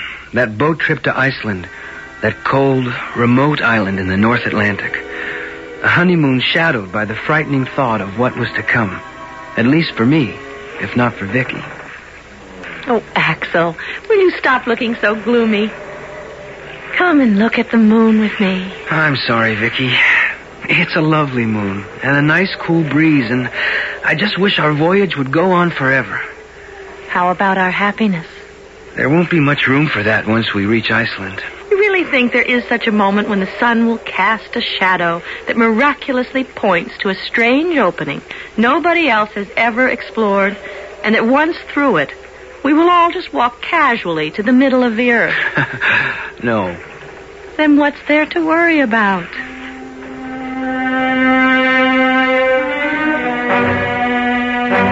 My uncle was received and entertained in Iceland as one of the foremost mineralogists in the world, and it was a perfectly normal thing for him to request and receive a guide to lead us to the huge extinct volcano which dominates Iceland's skyline. Then came the incredible moment when at last the four of us, Hans Belke, our guide, my uncle, Vicky, and myself, having scaled the mountain itself and plunged deep into its volcanic crater, found there 3 chimneys, any of which from their dark and forbidding promise could be bottomless and might well be the passage we were seeking. 2 days we have sat here in this swirling fog, and there's no sun to cast a shadow to point out our path. Is it so important after all, Uncle Otto? Important? Only the realization of a life's dream for me. Supposing the sun's shadow does point to a place where we could enter and try to get to the center of the earth, what difference would it really make? If we tried it, we'd all be burned to a crisp. No. The heat is all on the surface. That was the theory of the man who is leading us to take this expedition, Arne Saknussemm, and who lived to prove it. But, Uncle, if he achieved this, why has no one heard of him? Because Arne Saknussemm was persecuted for heresy. And in 1573, his works were burned by the common hangman at Copenhagen. Then are we the only ones who know his secret? If he had one to preserve. But he left no indication of which of these chimneys is our pathway to glory. The sun will tell us if this overcast would just break and... There's the sun now. And the shadow. Look, it is pointing right to the center chimney. Just as Arne said it would. You really believe all of this? Oh, yes, there is our route to immortality.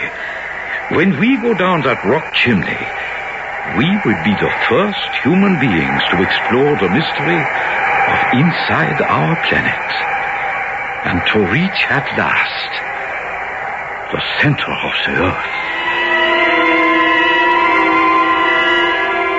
Can you believe that somewhere there is a fissure in the Earth's crust through which people like you and me could descend 5,000 miles until we reach the very center of this spinning globe? And if you had the chance, since men have opened all the continents, sailed the 7 seas, conquered space, and revealed the mysteries of the ocean, since this is the only place left unexplored, could you resist the adventure? I'll return shortly with Act 2. The General Mills Radio Adventure Theater will return shortly.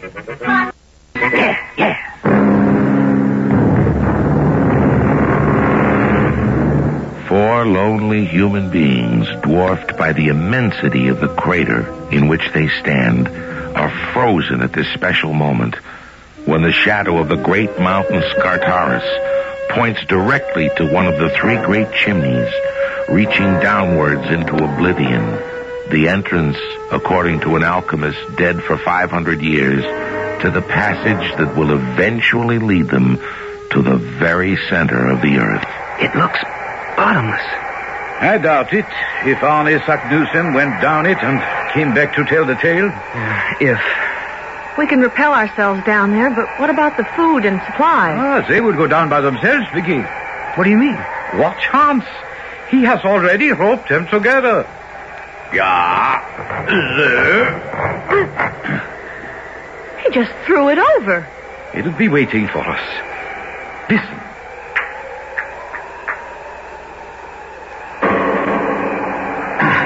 Good. Our turn now. Uncle, we can't go down there. It's vertical, like a chimney. Oh, not quite. Your uncle is right. No worse than many of the Alps I've climbed. I've been talking to Hans. But you don't speak his language. When it comes to mountain climbing, I do.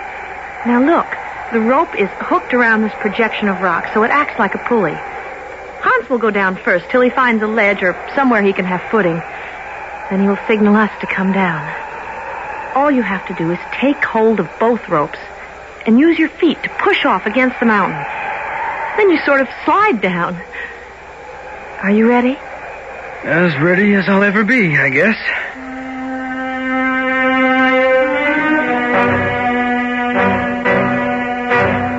There's no bottom to this. Of course there is. Listen. It sounds like miles. Nonsense. I timed it.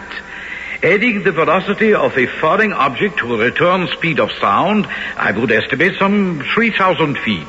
And how long is our rope? 400 feet. But it was double, so say 200. Which only means we have to repeat what we have just done about 15 times before we reach the bottom of the chimney. Oh, we're mad. That's impossible. We've got to go back. It is a little late for that. Hans has already disengaged the rope to use for the next turn. And I doubt if any of us could climb back up without it.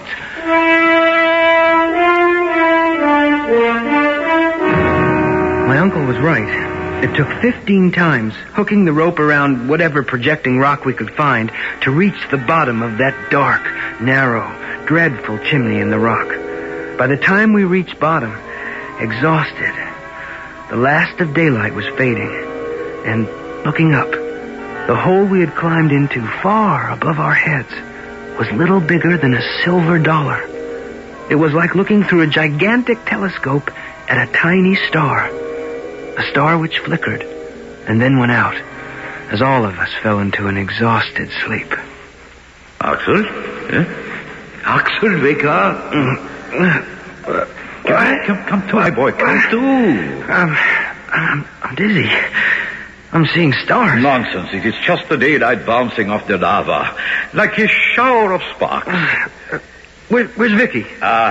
She went up the chimney with Hans, you see. They are getting the bundle with our supplies loose where it caught on the rock. Oh, yes. We're inside the mountain. Right. But so far we haven't even penetrated the Earth's crust. What do you mean? We started down this tube from the crater of a mountain. We are only back to sea level. Are you sure? Look at the barometer. It shows the same air pressure at sea level. But as we go deeper and leave more air above us, its pressure will increase. And by measuring that pressure, we can calculate how deep we are. If we can breathe by then. Oh, we will descend gradually. And that way, our lungs will get used to the heavier air. Look out below! We're going to drop the package. Get over here, Axel, into the shaft opening. Okay, let's huggo. Where does this tunnel lead? Down to the center of the earth, I hope. Okay, we're coming down now. Uncle, look, be sensible. We've got to give this up. It doesn't make any sense anyway. No sense? Why? Because the deeper we go, the hotter it will get. Oh, are you so sure? Well, it stands to reason, since the center of the earth is nothing but liquid fire. Really? You have been there? Well, no, but according to scientific theory... Some scientists, but not all. For myself, I prefer to believe our 16th century alchemist Arne Saknussemm, because he has been there. And more important, he came back. Oh, what are you two arguing about? Oh, if we were, my arguments have no weight. Certainly not, since they are only speculation. Now, come, let us all have breakfast and press on with our quest.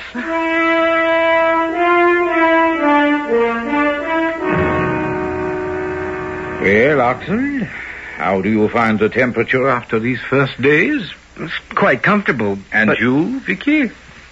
Oh, I hadn't even thought about it. Well, why should you?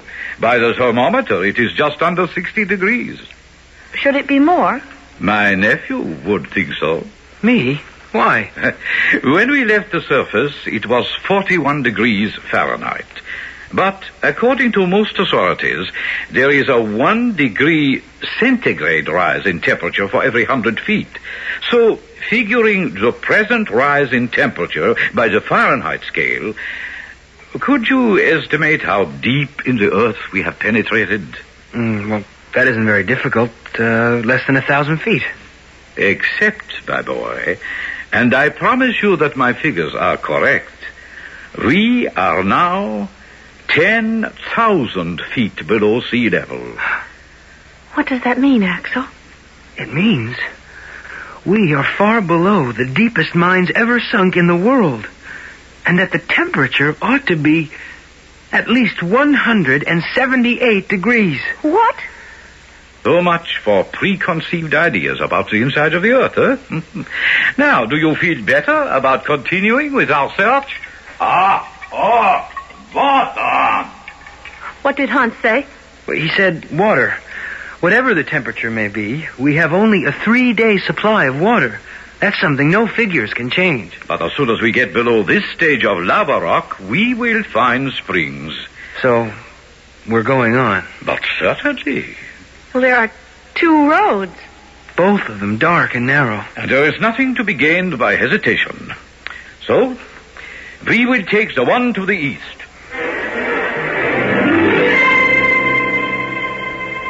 The second day in this gallery, we were all breathing with difficulty. And I stopped. No, go on. I have to rest a minute. So does Vicky. Oh, yes, I'm tired out. What? Traveling over such easy ground? Oh, it was easy. Till it started to go up instead of down. Up? Yeah, the slope has changed in the last hour. What? Well, it must go down again soon. We're very low on water. As soon as we get deeper, there will be plenty. Oh, perhaps we should turn back, Uncle. When we have come this far, when we are on the edge of making history, there is no turning back. I'm afraid we haven't much choice. Ahead, it's a dead end. The passage is blocked. Oh. Very well, then. We should have taken the other arm of the fork. We must go back.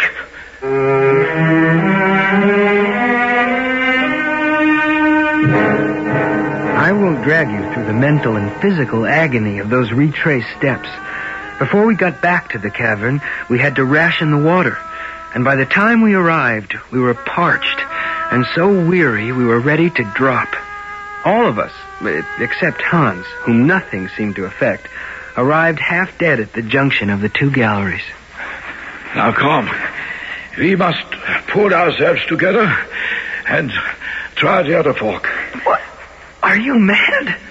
We must go back. And give up this expedition just when success is almost assured. The only thing that's assured is that if we continue, we'll all die. Very well, then. You must take Vicky and Hans to help you climb. Perhaps you can make it out of the chimney. What about you? I shall go on. And die? I don't believe so. The lack of water is the only thing that stands in our way. And as a mineralogist, I have every hope that within hours we will reach a layer of granite.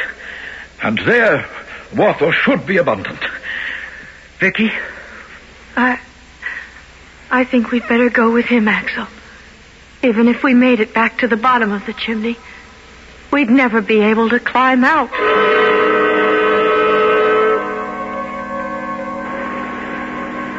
Wait a minute. Oh, what's that noise? Noise? There is Hans. I don't know, but shh. Water! Var? Neda! Come on. He says down below. Here's the water. It's behind the wall. A solid wall of granite. No way to get at it. Tons and tons of water. A torrent. A fountain of hope. And no way to get at it. No way. It's all over.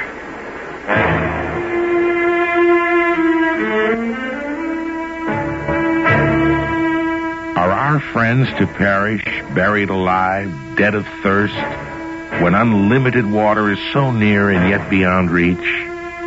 Well, there's a limit to how much suspense I can honestly hold you under. Obviously, if the story is to be continued, they must survive. But how? I'll return shortly with Act 3. This is... The General Mills Radio Adventure Theater will return shortly. Good luck.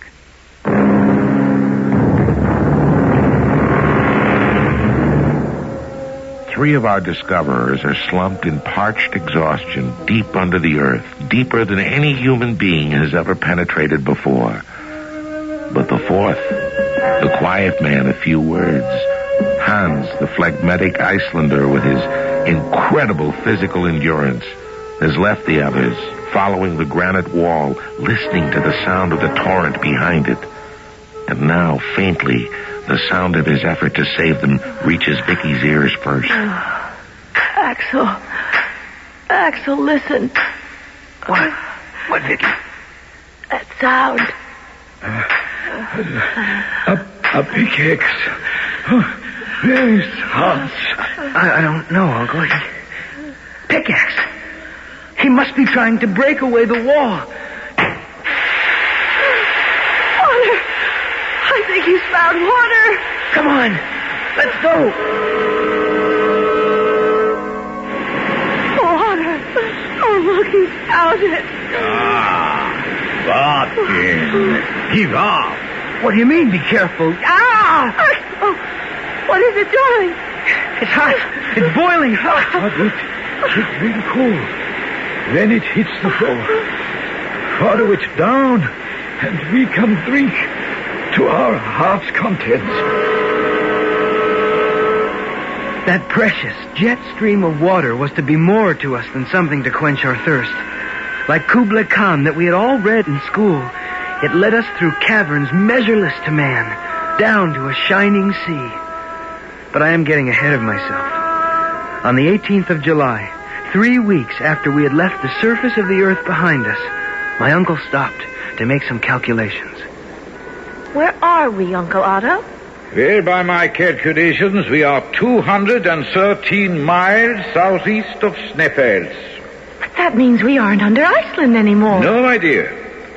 The Atlantic Ocean is now above our heads, but some 48 miles above. 48 miles? We must all realize by now that there is no way of turning back. You mean this is our life? Forever? Of course not, Vicky, if you have the faith I have. Remember, there was a man who went before, and he came back and lived to tell it. I must believe, so shall we.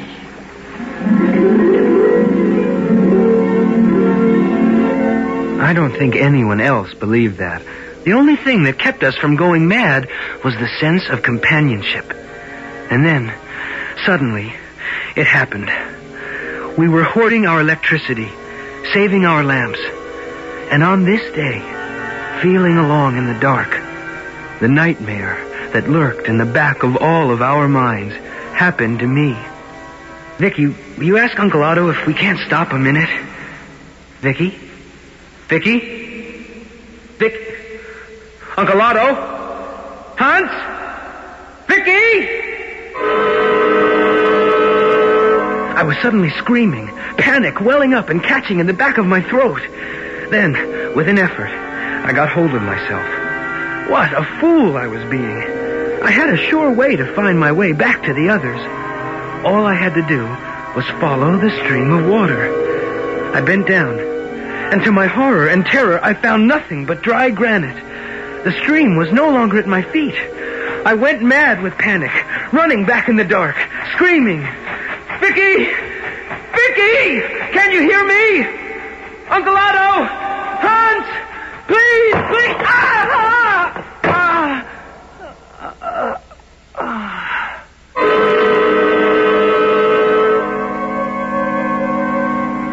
When I came to, I had no way of knowing how long I'd been unconscious.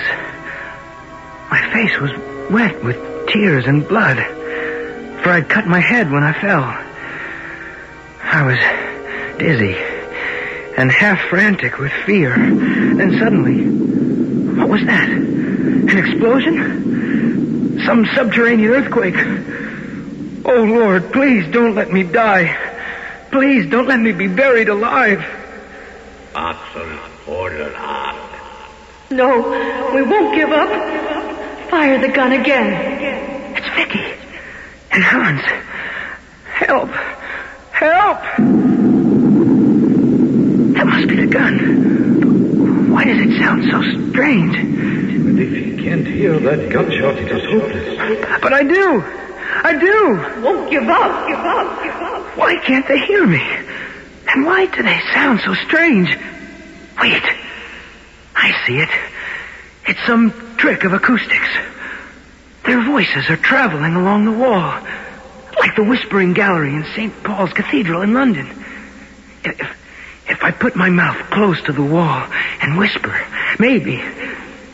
Vicky, my darling, can you hear me? Can you hear me? Can you hear me?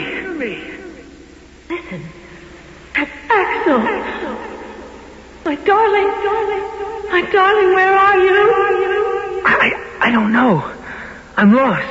Axel, my boy, how wonderful to know you are alive and well. We have been hunting everywhere for you. Now, because there is a time lag in transmitting messages, let me get us together as soon as possible. I have my watch in hand.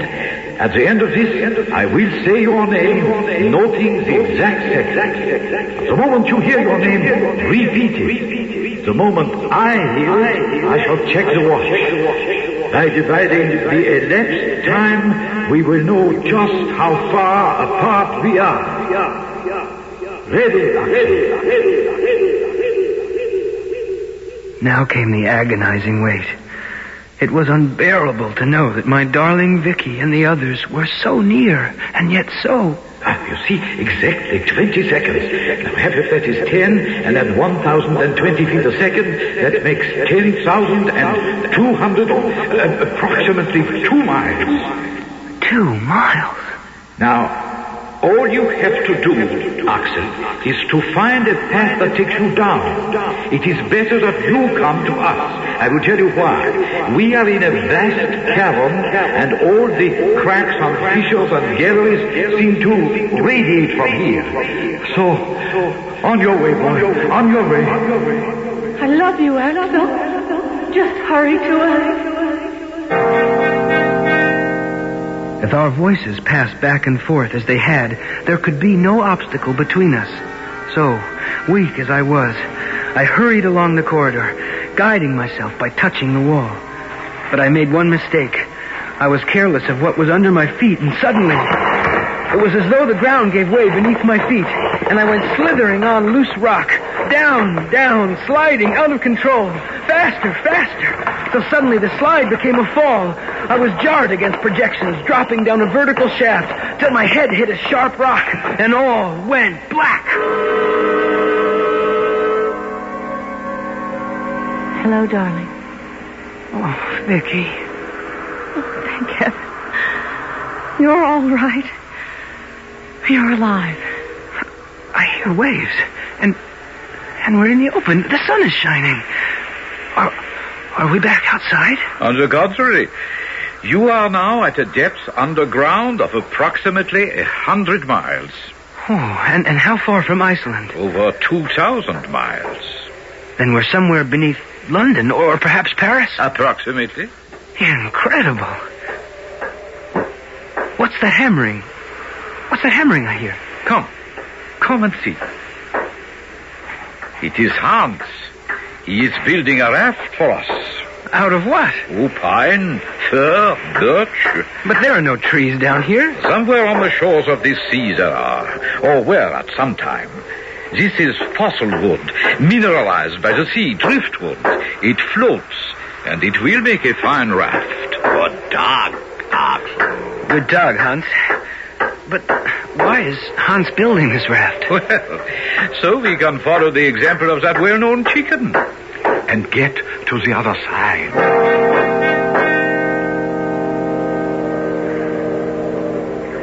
I wish someone could explain this other world to me. If Uncle Otto can't, nobody can. Where does the light come from? Well, the best I can do is suggest that it's a kind of luminance from electric forces. A sort of constant lightning. What about those clouds? Water vapor in suspension. How high are they?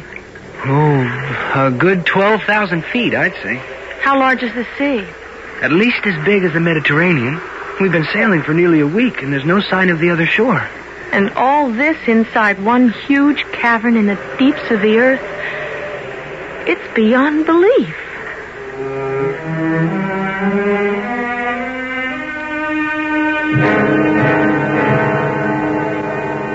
It was 2 days later that we made land in a heavily wooded area with mountains rising steeply almost from the shore.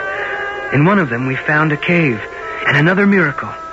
The name of Arne Saknussemm chiseled in granite. But less than 100 feet into the cave, the way was blocked by a gigantic rock which fitted into the passage like a stopper in a bottle. Hans began to chip at it with his pickaxe. Now, it is hopeless. Even you could never cut through that, Hans. No, but Axel can. Axel? How? Let him answer that for himself. What have you got there, Axel? 50 pounds of our explosive. If we can't cut through the rock, we can blow it out of there. Hans, you cut a hole big enough. Fortreffelig. Yeah, fortreffelig. Excellent indeed. Now, set your charge, Axel, while I make a slow fuse. That will give us time to get away from here before it explodes. Everybody aboard. All right, then. Push off and pedal. I don't think there would be any danger. Better to be safe than sorry. The fuse burned faster than I expected. That's what I meant by being safe. What happened? Oh, the raft! We're being pulled back to shore! Everybody, for your lives! What is it?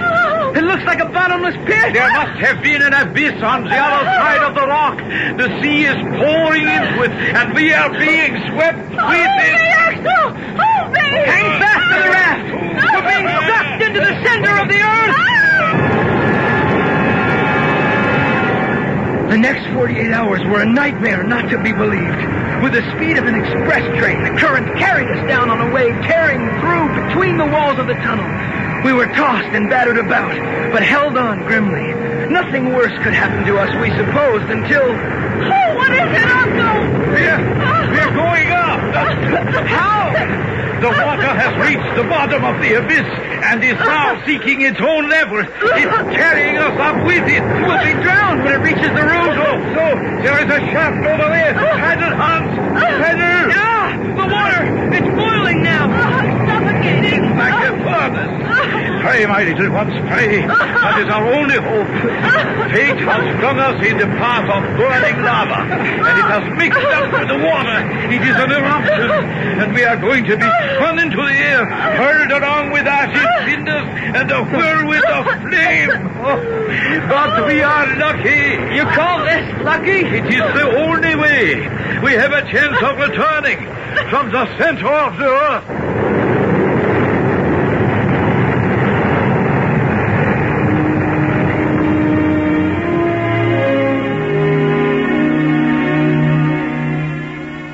So our four adventurers came back to the surface the same way they had entered, through the crater of a volcano.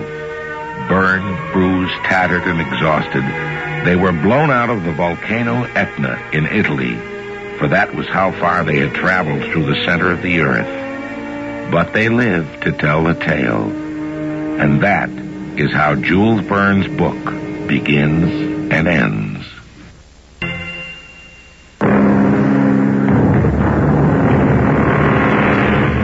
Once again, I remind all of you that there is only time to bring you highlights of a book such as this.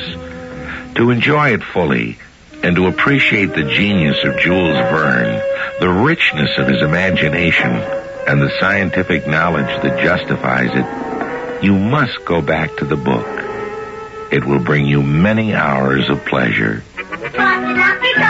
Please, delicious.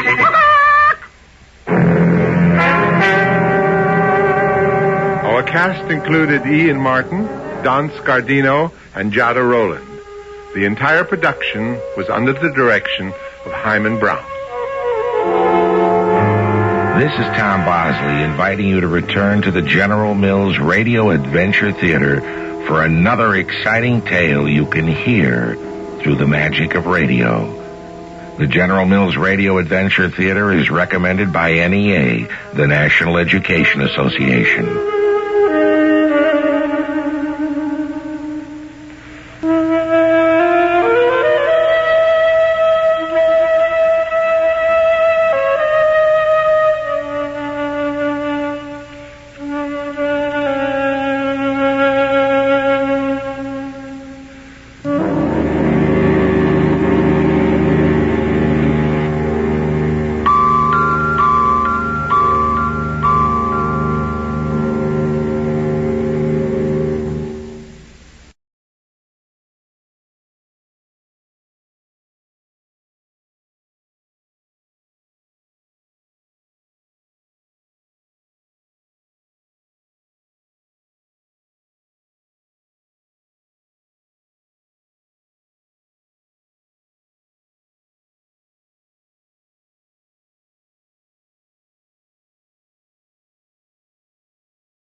Ladies and gentlemen, we take pleasure in presenting another of the stories especially selected for us by Edwin Balmer, the distinguished editor of Redbook magazine. Editor Balmer is here to tell you why he selected Kiss and Jail by Arthur Summers Roach for Redbook. Mr. Balmer. Thank you, Mr. Clementer. Arthur Summers Roach is one of the most vigorous and original of our writers. He lives most vitally in our day, and he is in a position to witness the effects of the Depression among the rich. Some who recently were rich have become penniless, as we all know. Some of these, too old to adjust themselves, have jumped out of windows. And some of the younger ones have done instead. Mr. Roach tells in his story, A Kiss in Jail, which is about to be presented to you. So the Great Depression has got to Bob Raynal at last. Orphaned, the family fortune whisked away. A young man can't sit around and allow his sister, who has found herself an interior decorator's job, to support him. And work was not to be had in New York. Go west, young man, go west.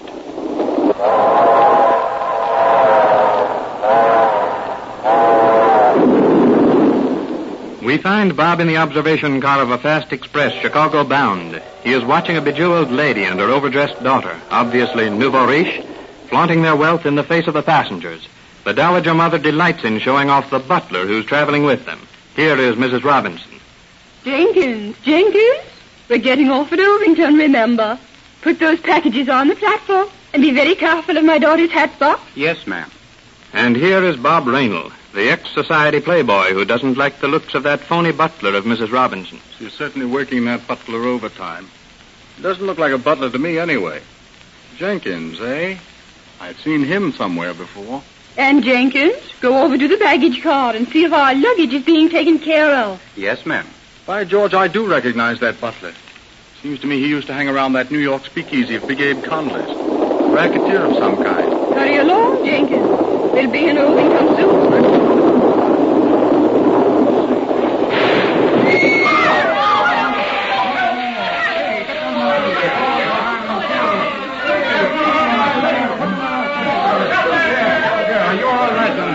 Young fella, do you want me to bandage your arm for you? Oh, don't mind me. There's a man killed there, in the observation car. I saw him get it. Oh, Ma, help me up. Help me up. Can you come here a minute, young man? There you are, madam. You'll be all right now. Just a little shaken up, I expect. You saved our lives. I certainly wish there was some way I could thank you. You're not hurt? Yes, I'm all right.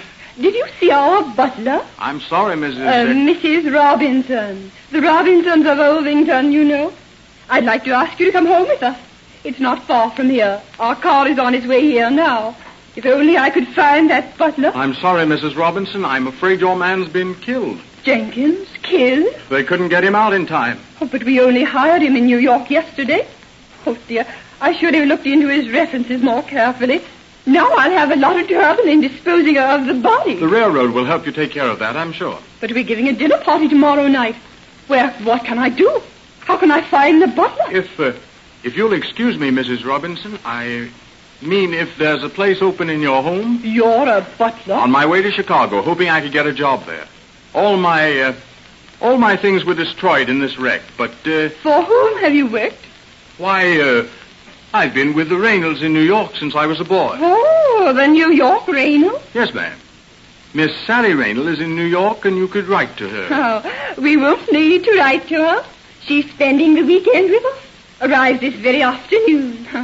Well, I must say I'm glad to find a butler. What is your name? Robert, ma'am. Robert, Simpson. All right, Simpson. Will you gather up those suitcases? You can drive out with us, and Anna the maid will see to your getting a uniform.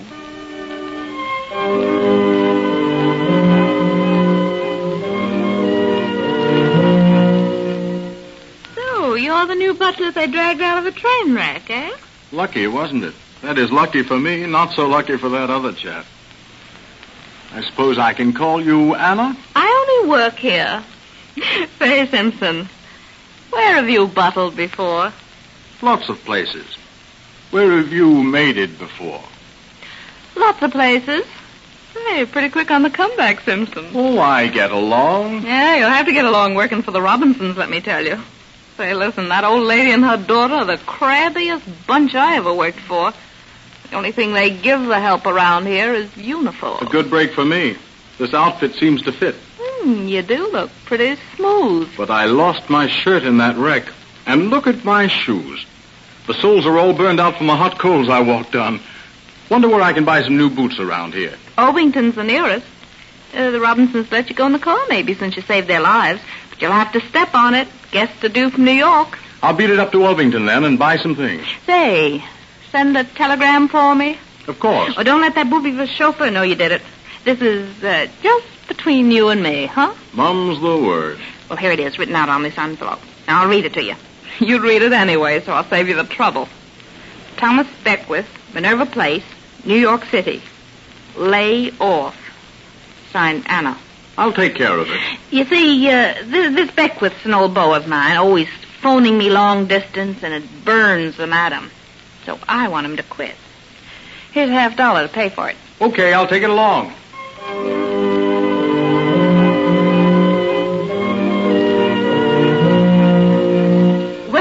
Robinson. It's so good to see you again. Oh, lovely to have you come. Did you enjoy the drive? Oh, you know, we had such a terrible experience this morning in the wreck. But Vara and I got out of it with scarcely a scratch. Dear me, I'm so anxious for you to decorate our home. Thank you, Mrs. Robinson. I'll be glad to have the... Just leave your bags there. I'll have Simpson take them to your rooms immediately. Simpson? Simpson? You see, he's not quite familiar with our household yet. Simpson? Coming, ma'am. And I feel so fortunate in getting an old servant of yours, Miss Raynell. He was on the train, you see, and... Simpson, Miss Raynell is here. How do you do, Miss Raynell? Why, Simpson. I don't expect you thought you'd see me so soon again, Miss Sally. Why, Mrs. Robinson was kind enough to take me on when I told her I was an old servant of yours. Oh, why, of course. Yes, Mrs. Robinson. Simpson was with us for years. He was the son of our cook. Oh, it's like old times seeing him again. Thank you, Miss Sally. You may take Miss Raynell's things to her room, Simpson. This way, Miss Sally.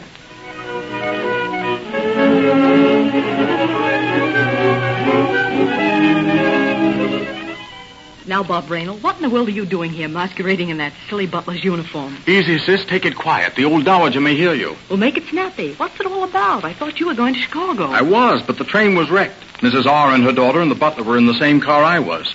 The butler was killed. I applied for the job. I could have screamed when I saw you. These awful robins. Say, you know, there's something funny going on here. There would be with these people. Mrs. Robinson waves her money like a flag. She just bought the Romanoff pearls, you know. The Romanoff pearls? And she wants her house redecorated so she can give a lot of parties and show them off. Sure as shooting that fake butler was a racketeer. I used to see him down at Big Abe Connolly's speakeasy. And because the butler looked like a racketeer, you took his job when he was killed. Bob Raynell, you're the maddest of all our mad family. Sally, you've got to give me a hand. There's something fishy backstairs. The maid gave me a phony telegram this morning for some mysterious chap in New York telling him to lay off. Well, what does it mean? I don't know. Listen, I didn't send that telegram. I want you to do something for me.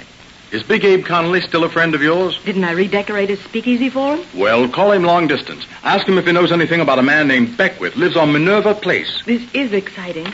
You don't suppose somebody's after the Romanoff pearls? Maybe so.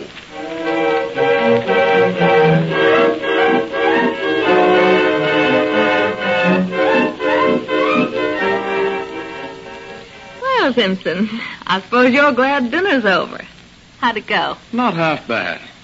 Only I didn't expect to have to wash these dishes afterwards. Didn't have to give the crockery a bath in my old place. It's almost 11 now, and I wouldn't have finished for an hour yet if you hadn't helped me. Oh, you're lucky to get a night off here. Say, I was glad to help. That's white of you. How about a cigarette before you turn in? Thanks. All the other servants have gone to bed. I suppose the madam expects you to stay on duty. Say, Simpson, you don't look like a slave. I should think a guy like you would hate a job like this. Find me a better one in these times. And when it comes to that, Anna, I should think a girl like you could find a better place than a servant's hall. Maybe I will sometime. If you don't marry that pestering beau of yours. No danger of that. I suppose you've got a girl? Well, now let me think. No, not that I can remember. Well, then, if you haven't got a girl you're being true to, why not wait a minute and smoke another cigarette with me?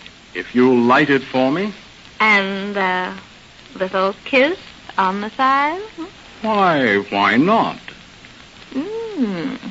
You are human, aren't you, Simpson? You kiss very well. You're not so bad yourself, Anna. We ought to be entitled to a little fun in this. Oh, there's that guest room buzzer. I'll answer it. Yes, miss?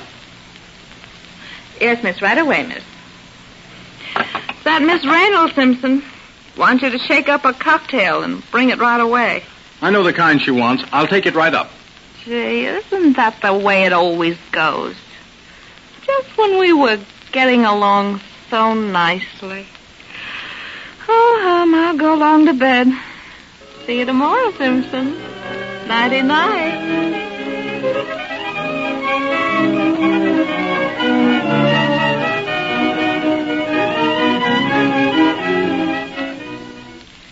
It's about time you brought that cocktail, Simpson. Where have you been? Where the dickens have you been, Sally?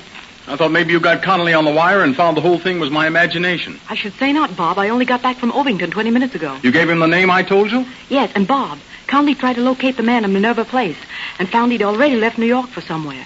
It seems this Beckworth works a lot of funny rackets and... Say, Sally, look out of the window. On the front lawn there. What is it? Looked like a man creeping through those shrubs. By George. You stay here, Sally. I'm going downstairs. There's that shadow again. Somebody's at the window. Uh-huh. Easy does it. Anna. Are you there, Anna? It's Beckwith. Open the latch. There. He can get it. Okay, Anna. Don't make a light yet. I can get through here. Take that. Last you let me go. Anna. On the button, mister. There's another. Got you, you crook. Got him that time. Guess I haven't lost the old punch. Knocked him cold. Who's coming now? Who's in that pantry? What is it? It's Simpson, Anna. Turn on the light. What? What does this mean? Who's that man? Quiet, girl. Just keep your hands out of that apron. Glad to see you're still dressed. What are you trying to fix on me, you? Sure, here's your boyfriend, Anna. I didn't send that telegram, and he came. You... A nice little plant you'd set, didn't you? The Romanoff pearls, eh? You dirty sneak. Naughty girl. You just take it easy and keep your hands up. Got the goods on you this time, Anna. So, you're a dick, eh? I might have known. I suppose you followed poor Salvini on the train up here. I'd have known it was an accident that finds you so ready to take his place when he was killed. Help this gangster to his feet, will you? And no tricks. You punk flatfoot. We'll meet again one of these days, Mr. Simpson. Maybe. When you're mating someplace else and I'm buttling someplace else. What? Say, are you letting us go? Scram out of that window with this bird as fast as you can. I kissed you tonight, Anna, and well, we can't send little girls we've kissed to jail, but we can send them out of the house. So you let the burglars go, Bob. Why? That maid had a trunk full of stolen jewels. I guess she had a lot of stuff, all right. Well, why did you let her go? I kissed her, Sally. Kissed her? Well, that's it, and it's bad enough to kiss and tell, but you certainly can't kiss in jail. Redbook magazine gave us special permission to broadcast the amusing story Kiss and Jail, written by Arthur Somers Roach. Next week at this same time, we take pleasure in announcing that we will present another story in dramatic form from Redbook magazine.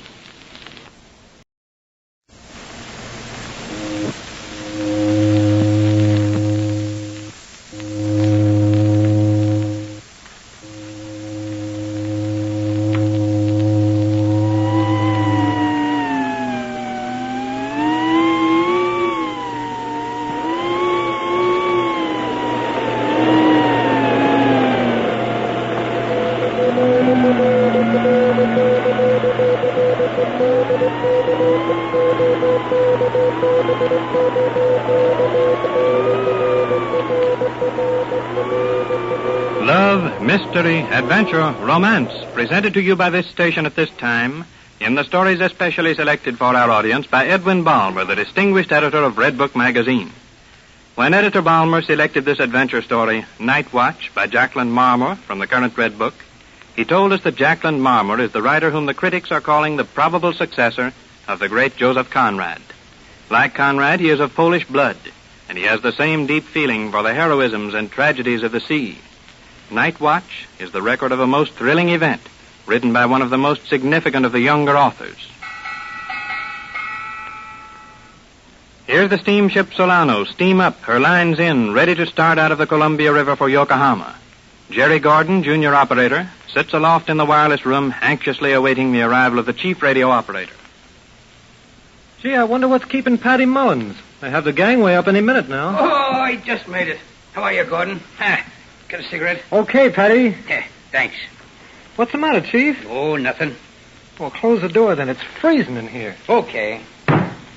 Say, Patty, what's that you got under your arm? New transmitter? A new transmitter on this packet? No. This here's the coil out of my flivver. Out of your flivver? What's the idea, Chief? Oh, last time I left it parked on the docks, the boss Stevedore drove it all over town. He'll have a sweet time starting the bus now. No, you're not so dumb. Say, but you come up here looking like an iceberg. What's eating you? Margie, I guess.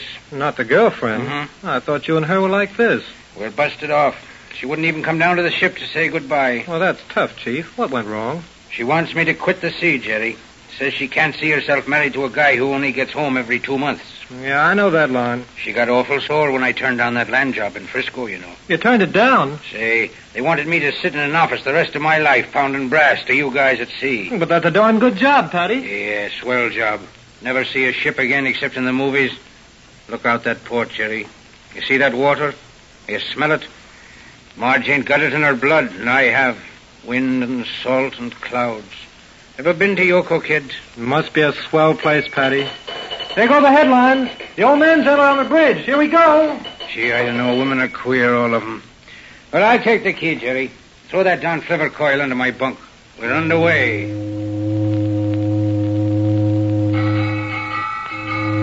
Well, Chief, what's new? I wish to Moses there was something new. Here we've been 4 days out, and it's blowed every second of the clock. High sea and a gale. Sure is tough weather. And it's getting thicker. We ship a green sea every other time. If one of those punk hatch covers should go, it would be just too bad. Wait, there's KPH at Frisco. Joe Hammerly on the key. You can tell the way he drags his peas. Oh, good old Joe. Safe on land with his pipe in his mouth. That's a Jap freighter calling KFS. She's in bad weather, too. Say, what's the old man say? The skipper looks a little worried, seemed to me. We got about 100 Chinamen traveling steerage. Yeah, and all sick, I'll bet. And plenty scared. If anything happened, those yellow boys would make trouble. Hey, listen to that. I bet we got that one head on. Yeah, sounded like something give out in the below decks. We're slowing down. Whoa, it was a roll. Who's coming in now, Jerry? Eastern trader, bound for Portland, about 300 miles away. I can hardly get her. This rock crusher's getting weak again, Chief. Well, you can't expect a decent outfit in a hooker like this. Hello. There's that voice, too, from the bridge. Hello? Right. Right, sir. Okay, sir. What now, Patty? The old man wants a cross bearing and a full weather report at the North Pacific. Is that all? Yep, that's all. Radio's the bunk, they say. When the weather gets thicker than pea soup, they start bellowing to the wireless room. Want a bearing. Want weather from all over the world. Want everything. Oh, I wish we had a decent set on this ship. There's that Britisher calling in, Empress of India, out of Melbourne for Vancouver. Hey! Here. Gee, we took one that time. Grab them books, Chief. Hold your hat, kid. Man, did you hear that smash? Almost tore the door off the hinges. Say, something give out that time. We're listening. I'll say this is a storm. Close the door! You're glad you threw down that job now, Chief? Don't you hear me kicking, do you? Listen, Jerry, get into that bunk. I'll take over. Okay. The generator's still groaning, but I don't like it, Chief. Hey, there's the bridge again. Hello? Yes, sir. Right away, sir. Skipper calling? Yeah, something's up. Hold on a minute, Jerry. I gotta go on the bridge. The old man sounded in a mighty big hurry about it, too.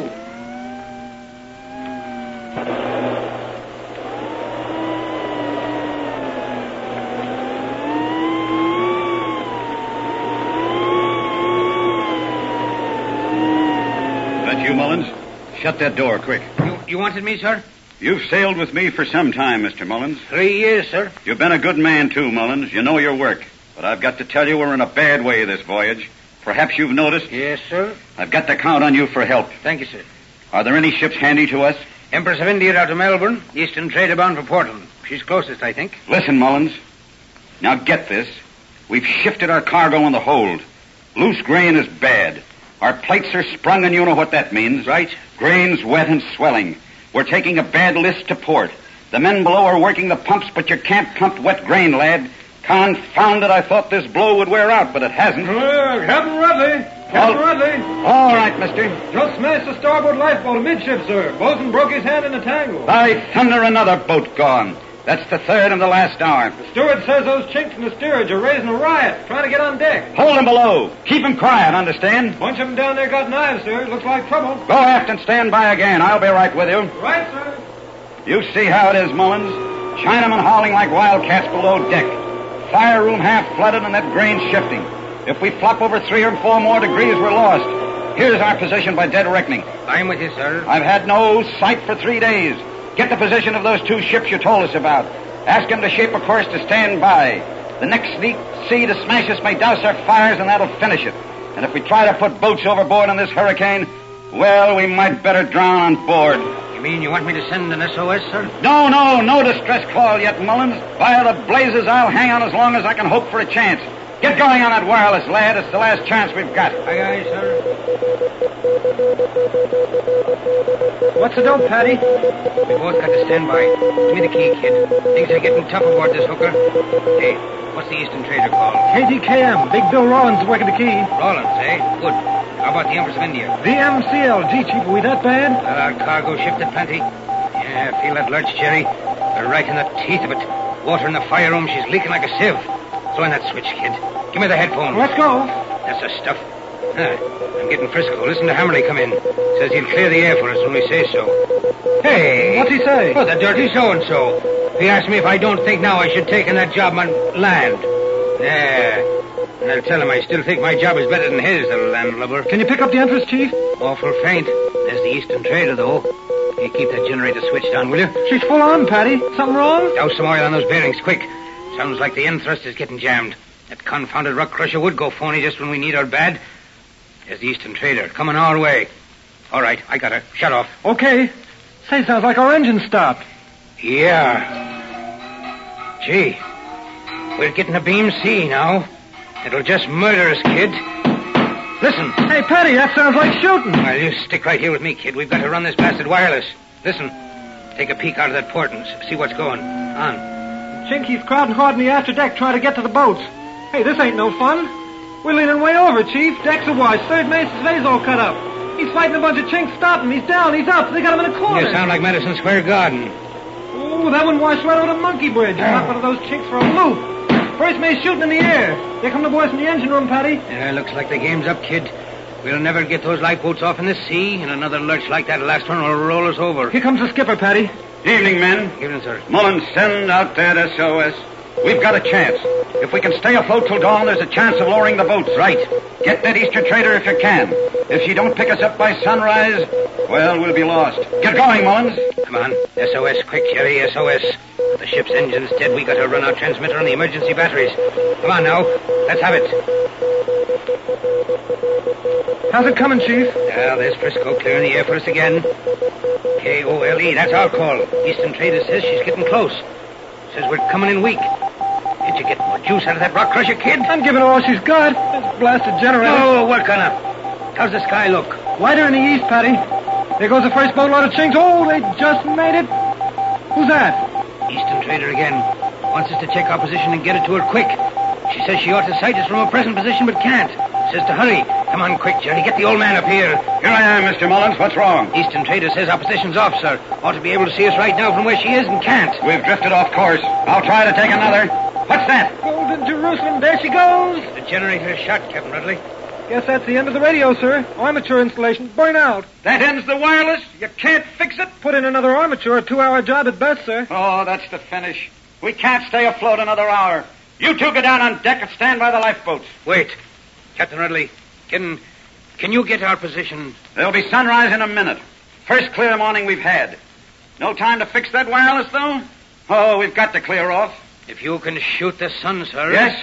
I might be able to get through to the Eastern Trader, sir. But, man, I don't see... Holding the last boat, sir. Come away, sir. The next sea will push us clean over. What's your plan, Mullins? Quick. Shoot it. Shoot the sun, sir. I'll get the Eastern Trader. Jerry, where the blazes is that clever coil? Step on it, will you? Find it. I want it quick. Ye gods, Patty, you can't. I can't, eh? First wireless transmitter I built when I was a kid, I made with a spark coil hooked between aerial and ground. If it worked then... Here's the flivver coil, Chief. Then by blazes it'll work now. Come on, fast, kid. Get some wire. Tear into that battery room. Step on it, you. Here's the observation, Mullins. 15128 west. 3130 north. Can you send it, man? Can I send it, sir? All ready, Jerry. Let's go. Here she is, sir. I've got her. Eastern Trader. Coming fast. She'll pick up our small boats. Less than 40 miles from us now.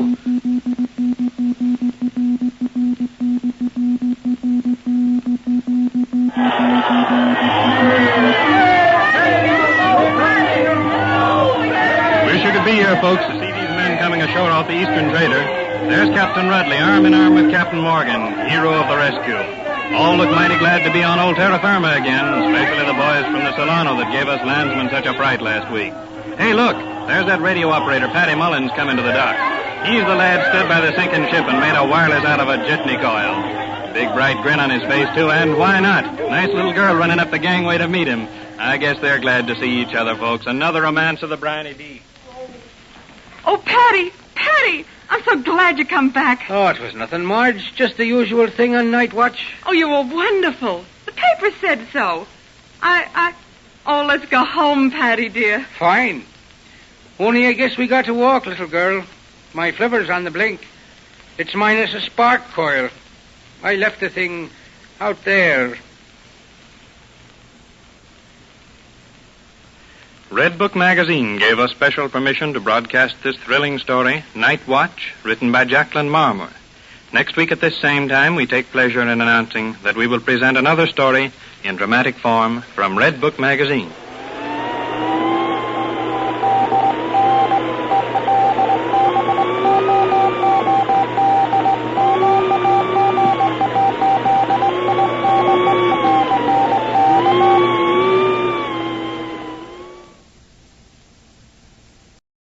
This is Orson Welles.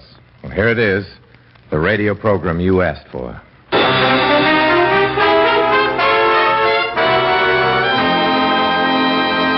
The makers of Campbell Soups bring you Orson Welles, Eddie Bracken, Johnny Mercer, Virginia O'Brien, Knox Manning, Leith Stevens and his orchestra in Request Performance, produced by the Maskers Club of Hollywood.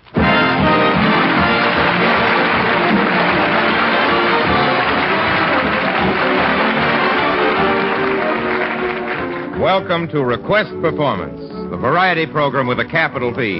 This is the broadcast which makes you a star because your letters, addressed to Campbell Soups, Hollywood, pick the entertainers and tell them exactly what to do. Now let's get off to a flying start with tonight's letter number 1. It's from a 14-year-old shut-in named Rachel Kawa, and she wants to hear the famous songwriter Johnny Mercer dedicate one of his own songs to shut-ins everywhere. Johnny? Happy to oblige. Rachel, here's a song that any shut-in ought to like because it really goes traveling. It's a tune Harry Warren and I wrote about a railroad, and it ain't the Baltimore in Ohio.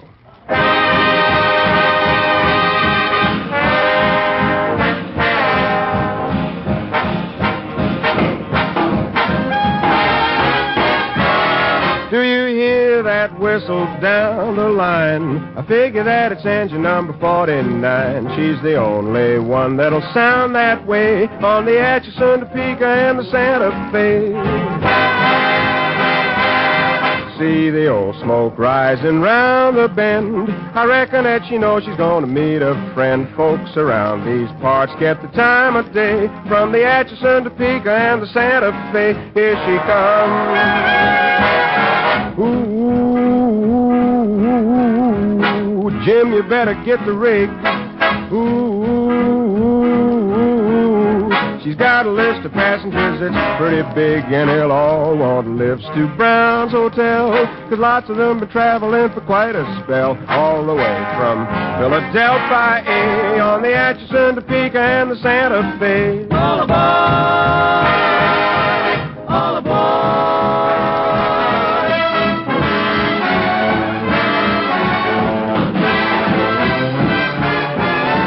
The Topeka and Santa Fe Railway Incorporated was chartered by the state of Kansas in the year 1859. The railroad remained dormant until 1871 when 75 miles of track was built. But in January 1935, the net corporate income was $7,001,314. Freight revenue, $104,720,630. The Atchison, Topeka, and Santa Fe don't go nowhere near Philadelphia, but I don't care about that because it rhymes.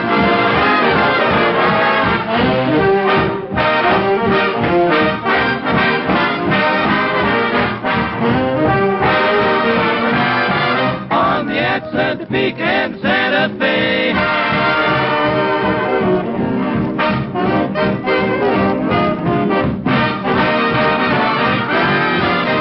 Atchison, Topeka, and Santa Fe, here she comes. Woo, woo, woo, woo, woo. Hey, Jim, you better get the rig. Woo, woo, woo, woo, woo. She's got got a list of passengers, it's pretty big, and they'll all want lifts to Brown's Hotel, 'cause lots of them been traveling for quite a spell. All the way from Philadelphia on the Atchison, Topeka, and the Santa Fe.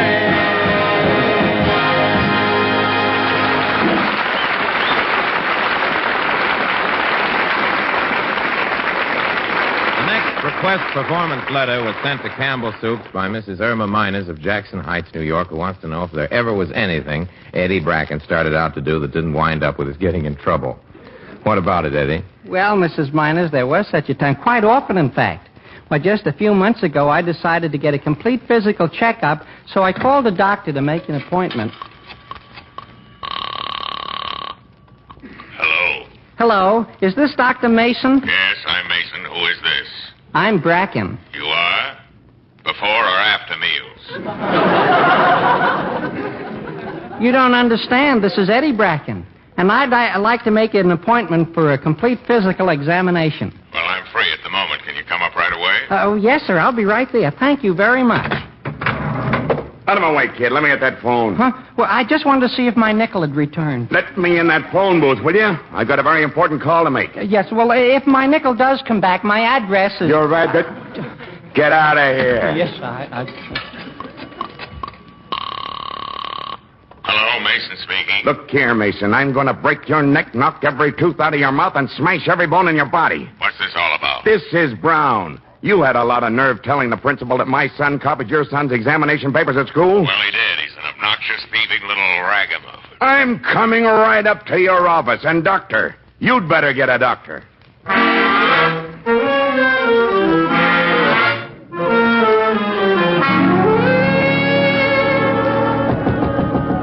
in. How do you do, Doctor? I'm here about that examination. Oh, I didn't think you had the backbone. Oh, there's nothing wrong with my backbone. I don't think. So, you're not afraid of me, eh? Oh, no, sir. I've never been afraid of doctors. Well, believe me, I'm ready to give you the full treatment. Oh, gee, that's fine. Are you ready? Why, yes, sir. Just as soon as I take off my coat. There you are. Oh! Ow! Oh! Well, how do you like that? And that! And that! Not by the necktie, Doctor. I'll show you who's the doctor. I never had a treatment like this before.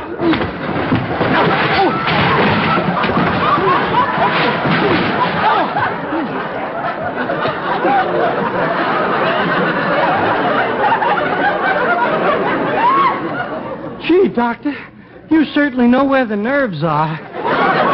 Oh. I guess you're sorry you came up. Well, I'm sure glad it's over. Gee, that certainly was a stiff examination.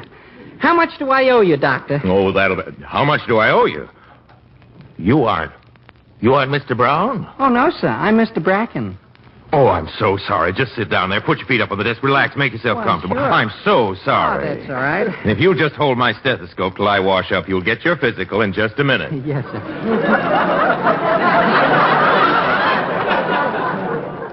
Another physical?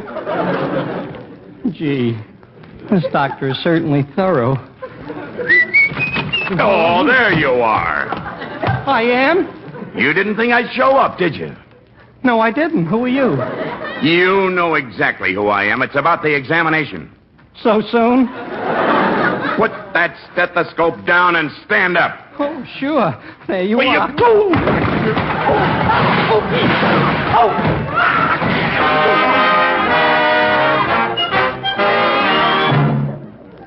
You see how well that turned out, Mrs. Miners? Ever since the examination, I felt like $1 million.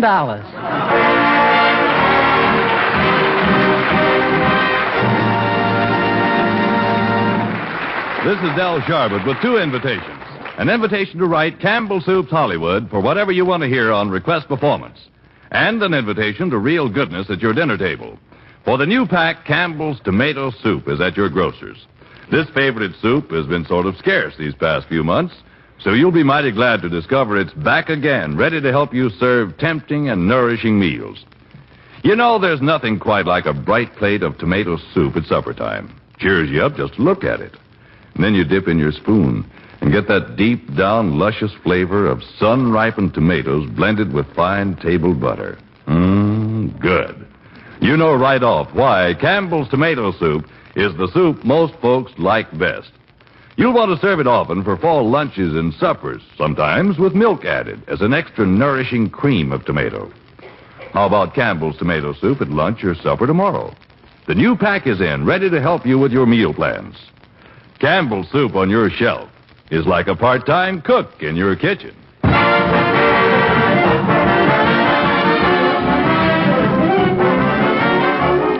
Orson Welles again. Our next letter is from 129 Chinago Street, Binghamton, New York. And it reads, I would like Orson Welles to take me on a trip to the moon. Signed, Bill Perry. Well, Bill, I'll be happy to perform your request with a few minor provisions.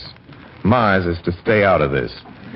Also, the citizenry of the state of New Jersey is hereby reminded that this is not a news broadcast, but merely a dramatic possibility. So, Bill Perry, here it is, as scientifically as we can predict it, your rocket trip to the moon.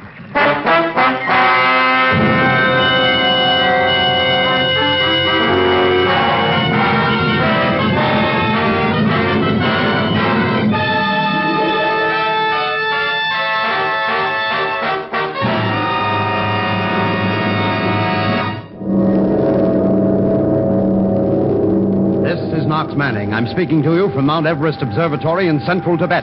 Here on the veritable roof of the world, the illustrious scientist, Dr. Bill Perry, is about to launch a man-carrying projectile beyond the atmosphere of the Earth. Our microphone is set up on the rim of the rifled underground tube, bored 3/4 of a mile down in the solid rock of the Himalayas.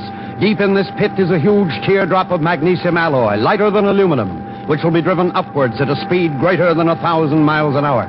Just a moment. There's the professor getting ready to descend the elevator. Doctor, may we ask you just a few questions? Of course, but I must hurry. The instant of the launching has been very delicately timed. You expect to reach the moon? I hope so. Well, what do you think of your chances, Doctor? About 1 in 100,000. Well, tell me, Doctor, how much oxygen are you taking with you? Enough to keep me alive for 10 days. Well, will this last you for the return trip? I'm afraid I'm on a one-way ticket. Won't you be able to turn around? What good is a rudder without air? You can't push against ether, young man. Well, how about the shock when the projectile goes off? Oh, I'll be unconscious. You see, my assistants will strap me tightly to the bulkhead so that the inertia of my body won't crush me. Then they'll administer an anesthetic so that for the first 45 minutes of my trip, I'll just be taking a nap. When I wake up, I'll snap on my radio and give you a meteor's eye view of what's going on where they cook up the cosmic rays. Ready, Doctor? Yes, coming. Excuse me. I must get down to the projectile now. It's time.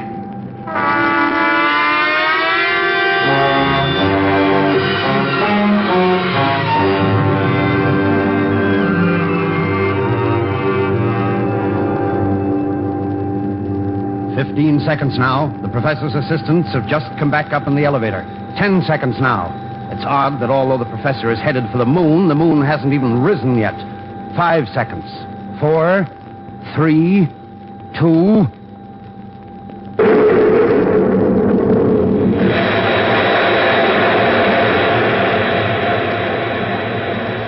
What a firecracker, ladies and gentlemen, for a split second. Now, hold the spiel. Nobody's listening to you. That explosion just blasted the whole network off the air.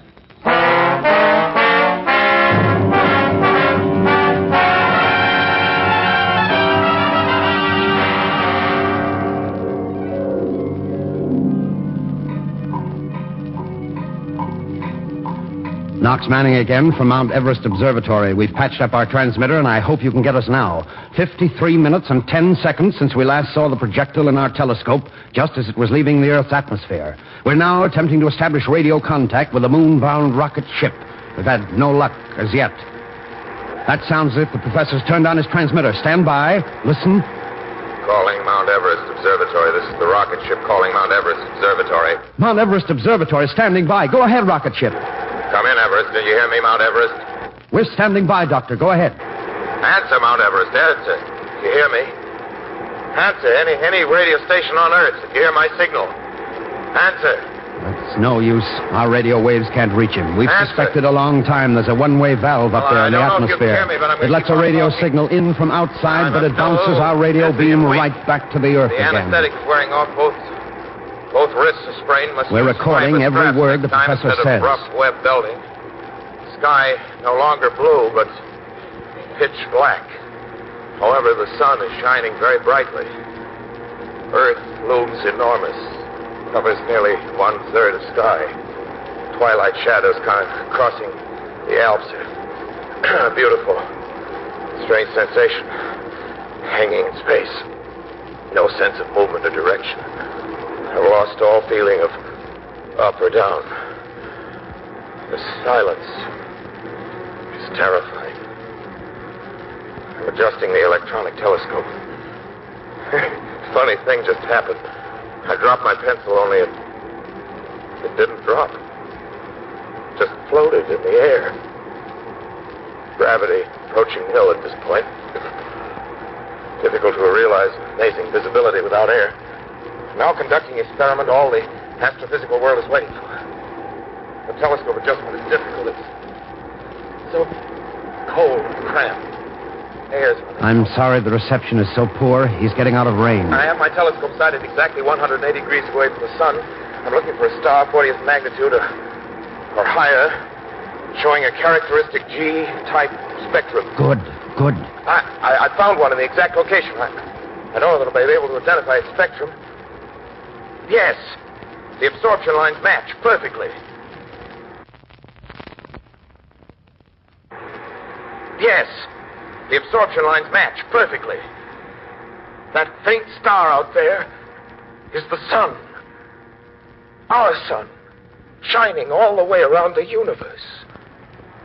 That proves it. Space is curved. The universe is round.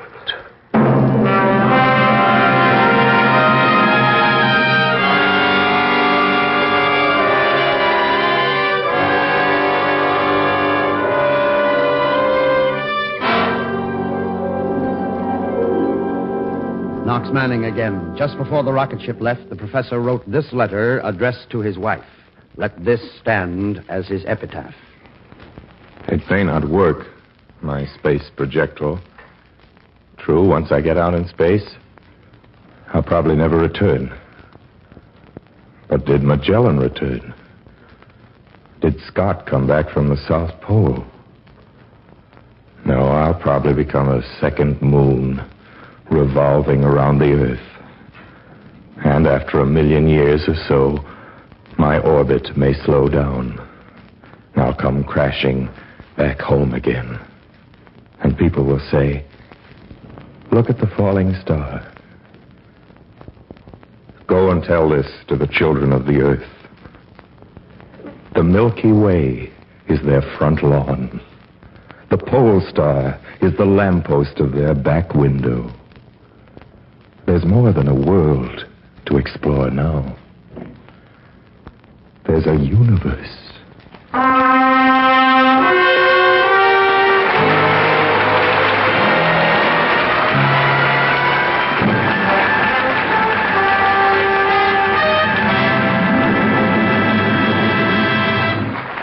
This is your old square friend, Johnny Mercer, coming at you from the Earth with another letter addressed to Request Performance. In actuality, this is 2 requests in one from Mrs. Catherine Barber of Chicago, Illinois. She's a great fan of Virginia O'Brien and says that she's never missed a picture in which Virginia sang one of her Accentuate the Negative specials. But there's one thing Mrs. Barber wants to know. Has that famous deadpan of Virginia O'Brien's ever broken out in a laugh? How about it, Virginia? Sure, I laughed once. Like this. Ha. Thank you, Virginia. And now Mrs. Barber would like to hear you sing. What'll it be? Well, Brother Mercer, you slipped together some words for a tune I sing in the Harvey Girls over at MGM. Recognize this?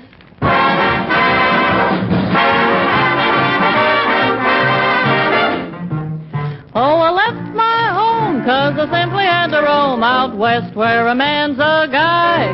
But I'm going back, got my baggage on the track, and I'm sure gonna tell you why. I was hoping to be roping something wild in the wild, wild west.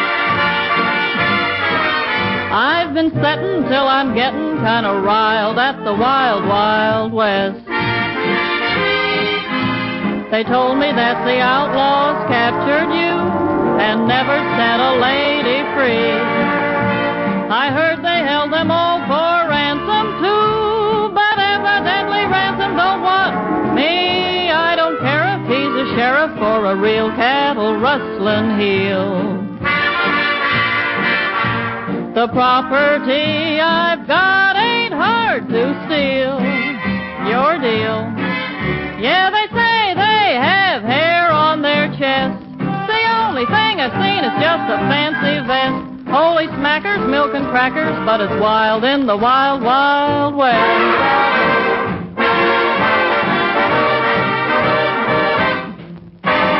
I read about them desperado guys, as desperate as men can be.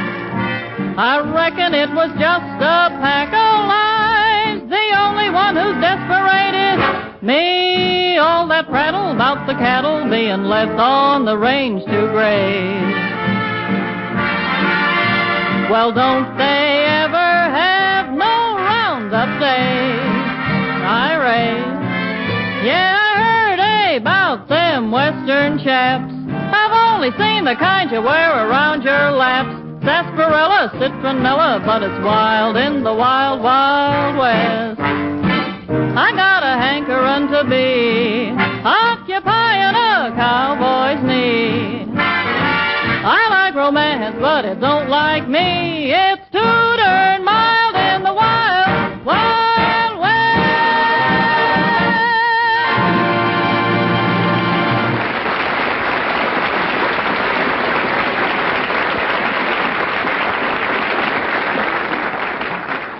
We can't tell you from whom this next request comes. It's been asked for too many times to count, but here's how it goes. What do you say we have tomato soup for supper? Mommy, why don't we have tomato soup again? Johnny, please run to the store and get me 2 cans of Campbell's tomato soup. Yes, people everywhere have been requesting Campbell's tomato soup. Matter of fact, it's the soup most folks like best. So it's especially good to know that it's at your grocer's now. The new pack is in, ready to help you serve the kind of meals your family enjoy. It's grand to be able to get Campbell's tomato soup again, Mr. Sharbet.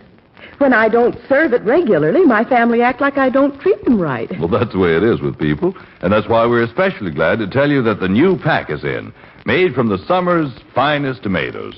Red, ripe, luscious beauties picked at their prime, and smoothly blended with golden table butter with just a touch of seasoning to point up the lively tomato taste. Good. Sure is. So, ladies, how about it? Want to ask your grocers tomorrow for the new pack Campbell's tomato soup? Campbell's soup on your shelf is like a part-time cook in your kitchen.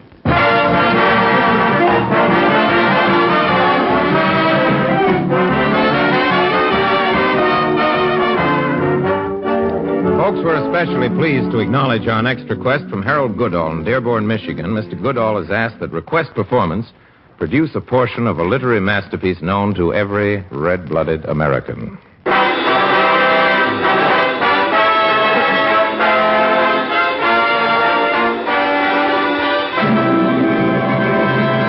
Campbell Soups present Orson Welles, Edward Bracken, John Mercer, and Virginia O'Brien in Arthur M. Winfield's immortal classic, The Roper Boys Down East, or The Rescue on the River.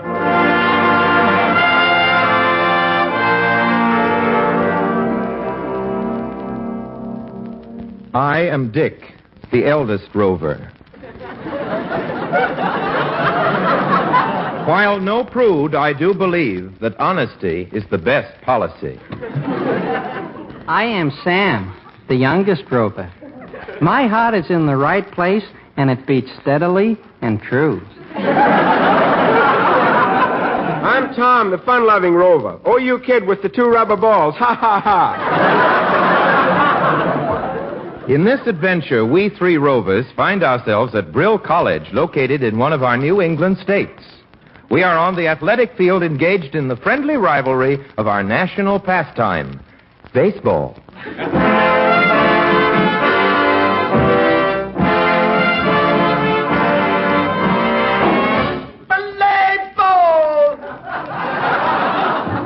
Ejaculated the umpire. I am first at bat, am I not, Brother Dick? Queried Sam. You surely are, Sam, was Tom's rejoinder. And for heaven's sakes, get on base. We haven't scored a run yet. But the game has not started yet, Brother Tom. Oh, Dick, Tom's just spoofing you. Two can play at that game, Tom. Make believe you are a hoop and roll away. There's no use talking, Dick. You're just not as fun-loving as Tom. Give me my bat. Here's where I knock run across the river and back. There was manly determination in Sam's pose.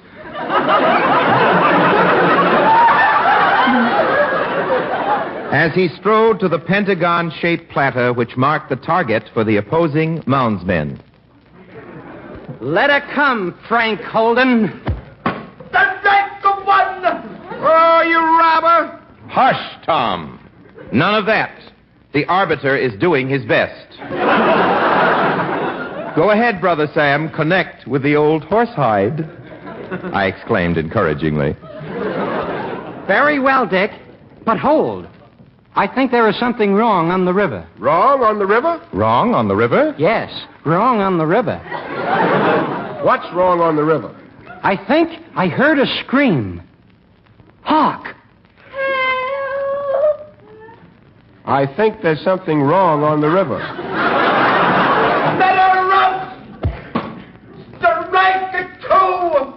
Fierce luck, Sam. Oh, well, it's all in the game. Say, isn't that somebody screaming? So it is. Wasn't today the day the excursion boat, the Thistle, was to be chartered by the girls from Hope Seminary for a pleasure outing, picnic, and potato race on Grassy Point?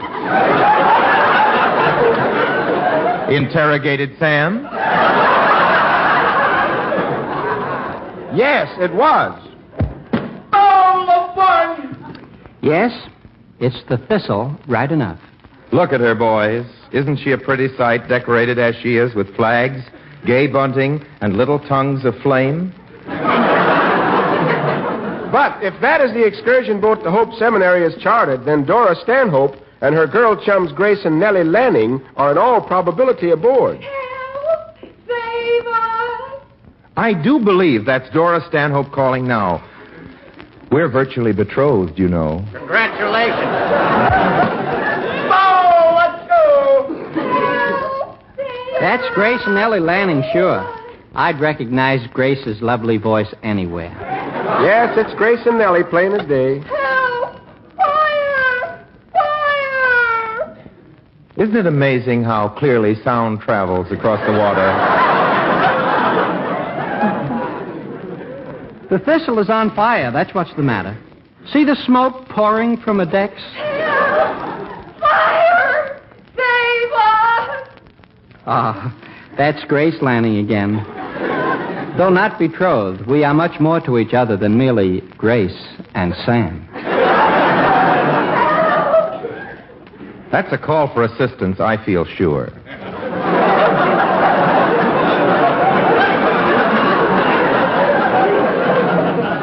I think there's something wrong on the river. There's Nellie again. I'm getting worried. That's Grace. She's very tall for her age. Ball of three! Help! Fire! That settles it. That settles it. The time for action is now at hand. You are so right, Brother Tom. This is a tense moment. Indeed it is. The count is 2 and 3. I think we had better call time out. Umpire, time out. You, Dick Rover. Why? It's Dora Stanhope. Herself, accompanied by my two girl chums, Grace and Nellie Lanning. Tom! Grace! Nellie! You mean you girls from Hope Seminary are not aboard the Thistle for a day's outing today? Oh, no, silly. The Briarcliff Finishing School has it today. Oh, fudge. And here we are fretting ourselves into a tizzy. Play ball!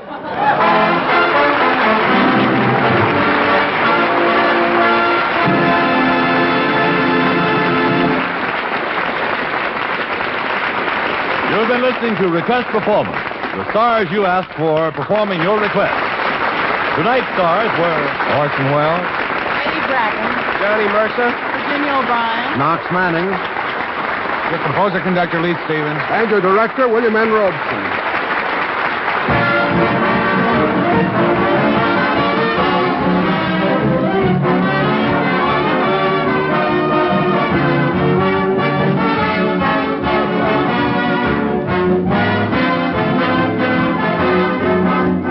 Next week, the makers of Campbell Soups bring you another request performance. The stars you ask for are doing the things you ask them to do.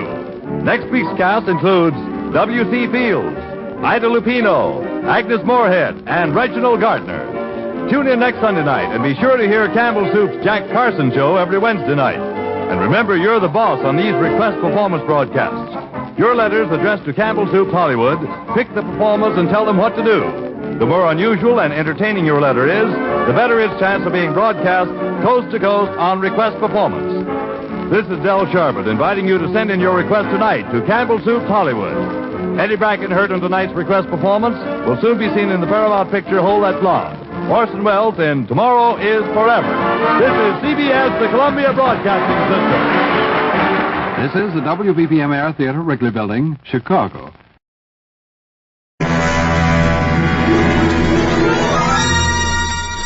Presenting Lloyd Nolan as Johnny Strange and Claire Trevor as Terry Travis in another adventure of Results Incorporated.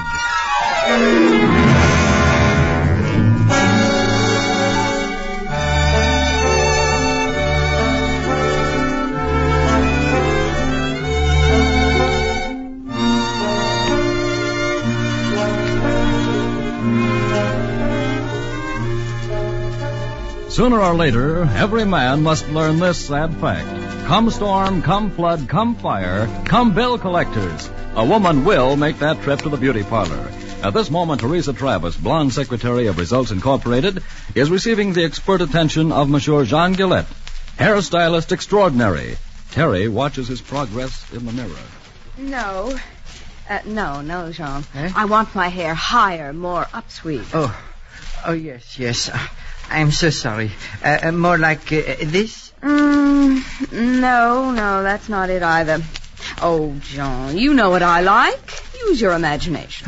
Today I do not feel creative. A woman's hair does not move me. Why, Jean, I thought you lived for your art. Well, art is all right, but now I have the chance to make $2,500, and I can't do anything about it. Well, that's a pretty expensive cant. What's wrong? Well, promise you won't tell any of the ladies, Miss Travis? Yes, I promise. Well, you see, I got a letter this morning from Lear magazine. They said they would pay me $2,500 for an interview and pictures of my old home. Why, Jean, I didn't know you were famous. Oh, I'm not, Miss Travis, but my family is notorious. Maybe you have heard of the Bloody Gillettes? The Bloody Gillettes. Oh, the Gillettes and the Cobbers. The old feuding families in the Black Swamp. Yes, I read about it in the newspapers. That is right. You see, Monsieur Jean Gillette, your hairdresser, is really, without the phony French accent, Jean Gillette, last of the bloody Gillettes. Oh, this is wonderful. Oh, dear.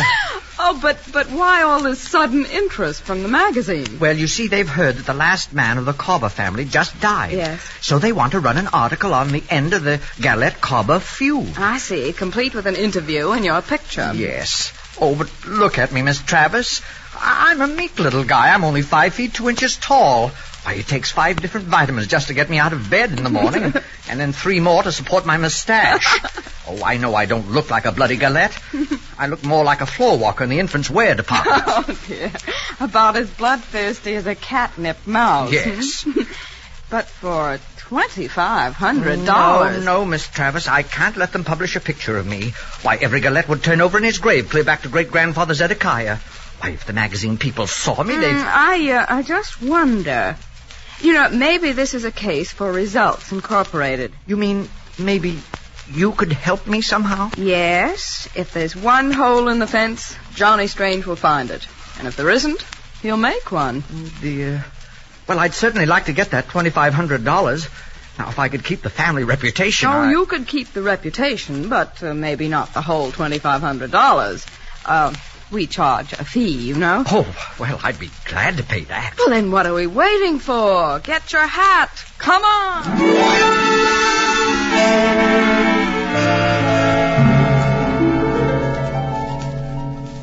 Now, just let me get this straight, Terry. I'm to go down to this Black Swamp place, pose as Jean Gillette, the last of the bloody Gillettes, give an interview to the magazine, and have my picture taken. Yep, that's the deal. And I'll go along as your chauffeur, Mr. Strange. You see, that way I can coach you in everything you'll need to know. Terry McGall, I'm afraid you stayed under that hairdryer just a wee bit too long. The brains, you know. Oh, now, Johnny, I know what you're thinking. Somebody might say that you don't look like Jean Gillette. But that's all fixed.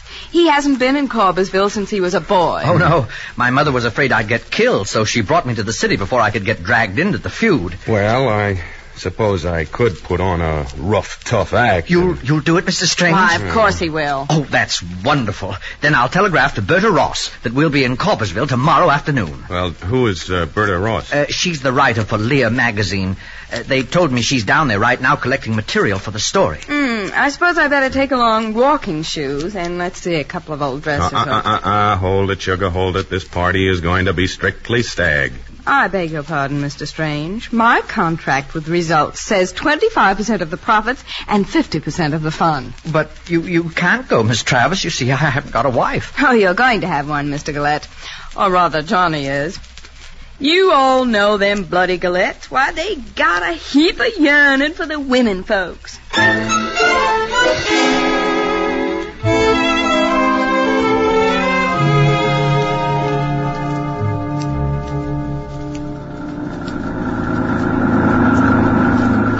Well, I'll never believe another road sign. 2 more miles to Corbersville. Oh, it was right, Miss Travis. We're in Corbersville right now. In it? Well, where is it? Well, actually, there isn't any town. It's just that general store right ahead of us. Oh, Hey, pipe the sign over the front porch. Billy Gundle's store. Staples, hardware, post office, seed, kerosene, justice of the peace, tobacco, and embalming. The local feed and feud store. Oh. Say, I wonder if Billy's store includes one Miss Berta Ross. Well, maybe that old man sitting on the porch would know. Oh, yeah. Hey, mister, hi there. Talking to me, young feller? Yeah, you know where we can find a lady named Berta Ross? That scribbling woman? That's right. She's inside. Hello there, you're late. Good-looking redhead. Darling, don't forget you've got a wife. Gosh, I hope we can get away with this act. It'd be dreadful if something went wrong. I was beginning to think you weren't coming down to this dreary, bleary hole. Eugene Gillette? Yeah. And this is the wife, and Jones, our chauffeur. How do you do? Chauffeur? Well, the Gillettes have come up in the world. Glad to meet you. I've got a guy with a flatboat waiting to take us across the swamp to your ancestral shack. Good. We're ready whenever you are. Hi. I put in a phone call, and I better check and see if it's come through. Do you know if my call's come through all right? Miss Ross, Miss Ross, that New York telephone, yes, it's come through. Okay. If you'll excuse me a minute, I'll see about it. Certainly. Take your time. We'll go down to the boat as soon as I'm through. Reckon this is the first time we done got a telephone clean to New York. And it's the last time if it depends on Berta Ross. That's just all right, boss, young woman. The phone's right over there. Hello? Ed? Yeah, Berta. Yes, he arrived. With a wife, darn it. But listen, Ed, we got a bump steer on the story. Old Chuck Colbert, the last of the clan, didn't drown. He's still alive. Of course I'm sure. Listen, I hired old Colbert to take Jean Gillette out to the swamp place. Oh, sure, there's going to be trouble. Not that kind. Don't worry. I won't tip them off. I'm going to get a story one way or another.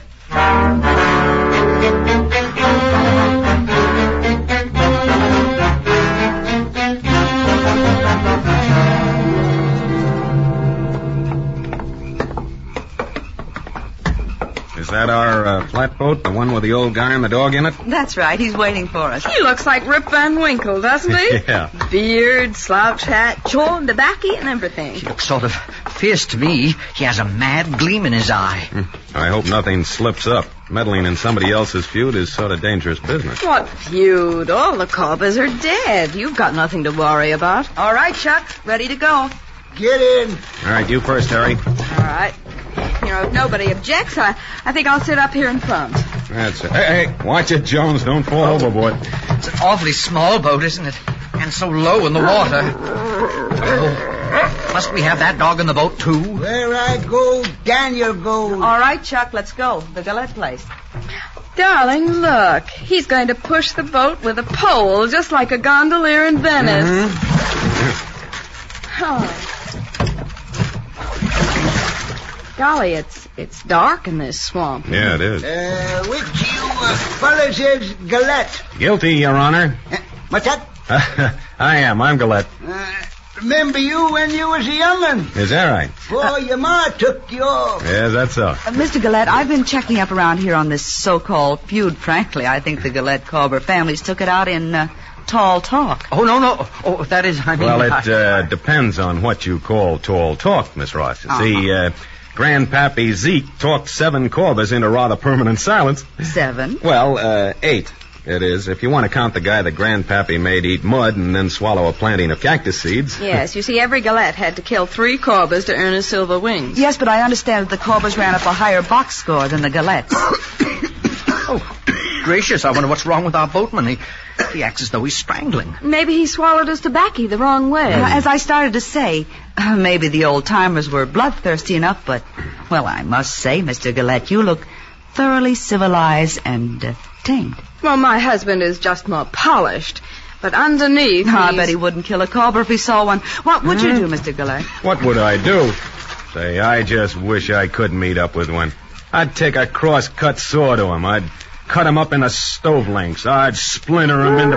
Hey, heavens, that dog. He sounds like a lost soul. Shut up, Daniel. Daniel's best corpse hound in these here swamps. Don't howl that away without there's a corpse around. Corpse? Or somebody a gonna be. Oh, well, can't we find something nicer to talk about? There you are, children. The Gillette homestead, dead ahead. Well, it's completely surrounded by swamp. Yeah, the man's in the mush. You can hardly see it for the trees and hanging moss. Get ready to jump. I'm going to hit the landing. Okay, Terry, jump. I made it. Here, let me give you a hand, Miss Ross. Well, thank you. Oh, it's good to be on solid ground again. Johnny. Yeah. Johnny, the boatman. He's pushing off. Hey, don't leave us here. Just going home for my Gillette gun. You're good. What's that? Can't kill a Gillette except with my feuding gun. His feuding gun. Hey! Say, what's your name? Corber. Old Chuck Corber. Corber? What? Then he's... Oh, Johnny.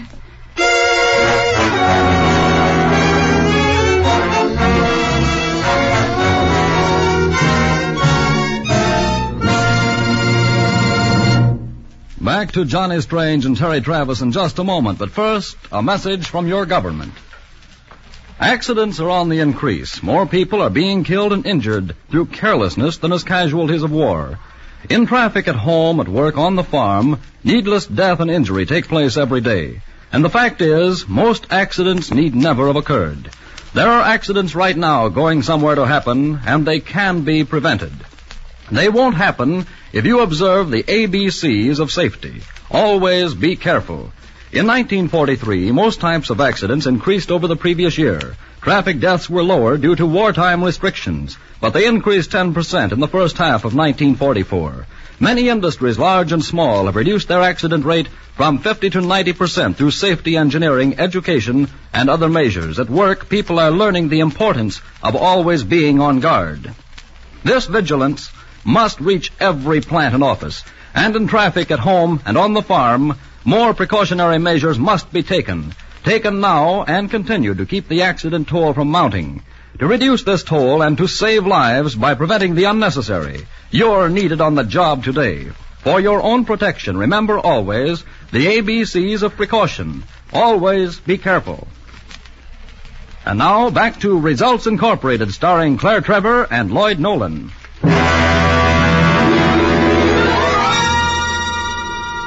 In their youth and innocence, Johnny and Terry have blundered into a deadly feud in the black swamps. Right now, Johnny is staring down the barrel of a mean-looking squirrel gun. Look, Mr. Corby, you got me all wrong. I'm not a Gillette. I'm Johnny Strange. That's my name. You, Gillette, always was fishy tongue when it come to dying. Johnny, show him your driver's license. Yeah. Here, now, you can read it for yourself. Here. Yeah, very interesting. Well, now you believe me, huh? Can't read. Oh, he can't read it. Oh, okay, Miss Ross, you read it to him. Here. All right. Uh-huh. It says Johnny Strange, all right, but that doesn't mean anything. You just sneaked back to the Black Swamps with another guy's papers. Oh, for the love Mr. Jones, you can identify Johnny. Well, can't you, Mr. Jones? Well, oh, golly. Hey, that was my hat. I saw you edging away, Mr. Gillette. You stay right here. Oh, well, that was a real bullet. Why'd you dang Gillettes come back here anyway? I ain't had to kill one of your breed in 20 years. Was figuring to spend a peaceful old age. Well, you can keep it peaceful as far as I'm concerned. No, I can't. You're a Gillette and I gotta kill you. Darn it all. It's your fault, Miss Ross. Poking your nose in other folks' feuding. Surely you're not serious. Johnny or Gene or whatever his name is might be telling the truth. You wouldn't want to kill the wrong man, Mr. Corber? Of course I don't. What, you'll take me for a murderer? Well, if you'll let us go back to the mainland, you can get on the telephone and talk to Johnny's friends. They'll tell you who he is. No, sirree. That's just another Gillette trick. Well, then send somebody back and let them find out for you. I'll go, or Miss Ross here. I don't know. Swamp ain't fit for a woman. Maybe I might let this little possum here go. Who, me? You. Oh, well, the swamp? I wouldn't know what to, how to... What? Well, if you say so. All right. You just go to Bill Gundle's store and have him telephone and find out who this feller is. Then you bring Billy out here so as I can know for sure. Billy's a friend of mine. Yes, sir. And if you try and fetch help, I'll carve out your gizzard and feed it to my dog. You hear? Your dog? Yeah. Yes, sir. Well, look, would you let us talk to Jones and tell him who to telephone? Go ahead. Talking won't hurt. Oh, fine. Now, write down this telephone number, Jones. Listen, call the sheriff. The sheriff, the militia, the army, anybody. I'm going to. I'll get you out somehow. Good. You saved me Stop now. Get jabbering. Get going. Yes, sir. My boat's tied up at the landing. Don't you go steering it into no mud flat. I hope not. Oh, it's almost dark. I won't be able to find my way. Go on before I shoot your heels off. I'm going. That's better. Now you three, get upstairs and get to bed. What, Oh, but Jones will be back in a couple of hours. It's only 6:30. I've been going to bed at 6:30 for 70 years, and I ain't stopping now. Get it going. Oh, no, but listen. Cuss you cross out. I said get to bed. All right. You too, young woman. I'm herding all of you. Get upstairs. I'm going. And don't you figure on trying no tricks like jumping out the window. It's all bog and quicksand on that side of the house. Well, thanks for the information. All right, now. You two Gillettes, take this here bedroom and the redhead the one down the hall. Just a minute. We can't do that. Huh? Why not? We're not married. No. Well, cuss me as was. What kind of talk is this? First they said they're not Gillettes. Now they're not even married. I hope that's double talk. That's Gillettes all over. Why didn't I just shoot him now? No, listen, you don't understand. I understand enough. Get in there before I forget myself. Come on, Johnny. No. Well, with all the unreasonable cusses. Johnny, what are we going to do? We're gonna get out of here somehow, some way. Oh, no. Let's wait for the sheriff. No. I'm not going on Mr. Corber's promises. He's just trigger happy. I want to look out this window. Yep.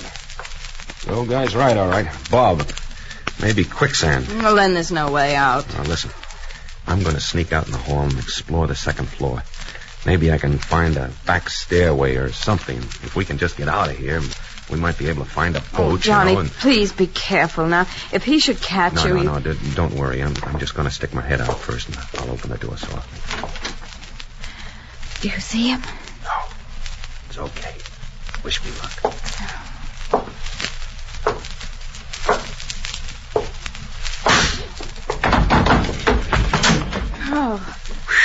Where was he, Johnny?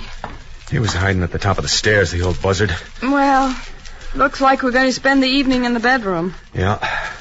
He was so wild-eyed to fix Mr. Gillette up with a wife. Now... Now what? No, nothing. Well, that's what I thought. Oh, excuse me, Johnny. Oh, I'm so tired from all this excitement. Yeah, don't blame you. Hey, where are you going? Well, I thought I'd lie down for a while. No, Terry, stop it. But I'm tired, Johnny. I'll just take my shoes off. Oh, what? I'm gonna get out of here. Rifle and no rifle, I'm gonna switch bedrooms with Berta.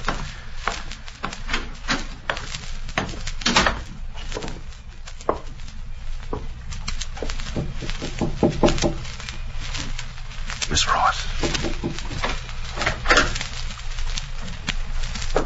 Berta, you awake? Mm-hmm. Oh, Mr. Gillette. Shh. Don't make any noise. Well, I've heard a lot of stories about the bloody Gillettes, but I never... Shh, please, listen. I want you to go in the other I thought you with another woman. No, you got this wrong now. I reckon not. Ain't no question now you're a Gillette. Come on, get. You two, young woman. Throw that blanket around you. You don't have to wave that gun in my face. Come on, get down the hall. You're going this here main bedroom. All of you. Johnny, what happened? Yeah. Oh. Tagged again. Now stay in there. All three of you. I'm going to spend the night right outside this here door with my gun. Well, it suits me. 2's company and 3's propriety. And if that little Possum Jones don't get back here pretty quick, I'm going to shoot you anyway. Oh, that Possum Jones is liable to shoot you, Grandpappy. He's the real Johnny Gillette. No, Terry. Oh, well, it doesn't matter now, Johnny. He's gone. He'll bring back the sheriff. That little war-teen Gillette. I sure admire your joking, ma'am. I'm not joking. It's true. Forget it, ma'am. It ain't going to work. Come the first crack at dawn, I'm going to get you, Mr. Gillette. That's the promise of old Chuck Corber.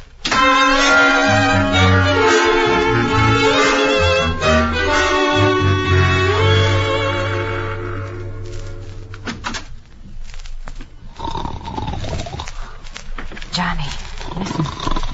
The old gook is sleeping sound. Yeah, that's a sleeping sound, all right. Now, if we can just creep past him without waking him up, maybe we can get downstairs. Be careful. Come on. It's getting light enough for us to find him. Who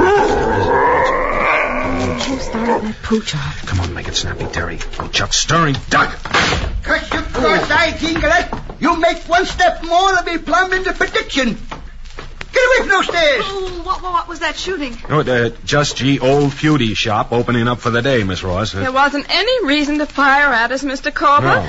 We were just stretching our legs. Never seen any better fitted for it than yourn, Miss Gillette. Young widow women like you won't have no trouble getting yourself a new man. Hear that? Old Daniel said it's time for a corpsing. Come on, Gillette. I sure hate to do this, but ain't no use waiting when you got a chore to do. Oh, please, Mr. Corber. It isn't sunrise yet. And no sense quibbling over a few measly minutes. Where you prefer to get it, Gillette? Oh, now, look, you're really going too far, asking me to call my own shot. All right. Here it comes, Gillette. No, wait. Somebody's coming. Johnny, Oh, Jonesy, good old Jonesy. Hello.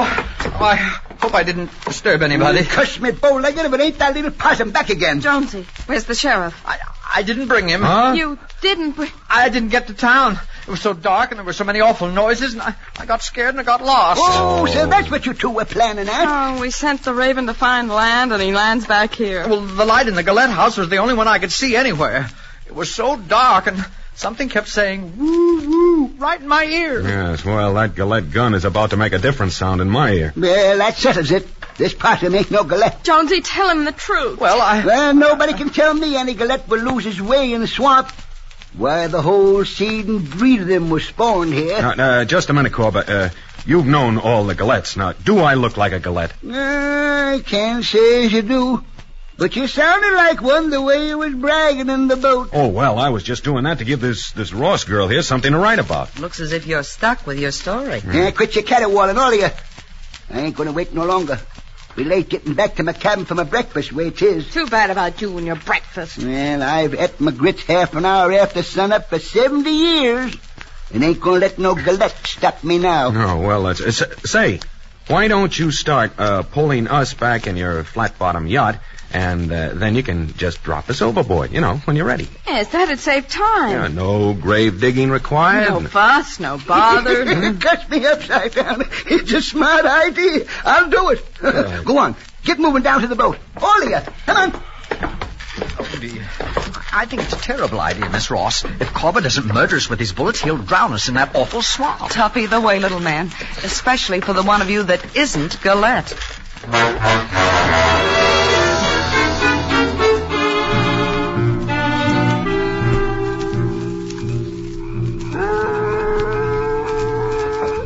Shut up, Daniel. You're no more impatient than I be. Get in the boat, all of you. Terry. Whatever made you suggest his taking us for a ride, Johnny? Look, when we get in the boat, you start a hair-pulling match with Berta. Oh. Step along there, you. Don't do so much talking. And you, Possum? Me? Yep, you take the pole. Yes, sir. Hey, Corber. Yeah? How about letting me take a hand with a pole, No, you don't. No? You sit right there in the back pew where I can keep my Gillette pointed at you. And don't rock the boat. Already in water over 10 feet deep, and I can't swim. Oh, well, that's too bad. Terry. Roger. Move over, you. Who are you talking to? You, Berta Ross. Stop crowding me. Why, you snipping. Don't shove me. I'll show you. Hey, what's going on here? Secretary, give me the old Gillette one, too. Hey, quit that, you rocket. Terry. Pull my hair, will you? I'll teach you not to. You let me. It's over.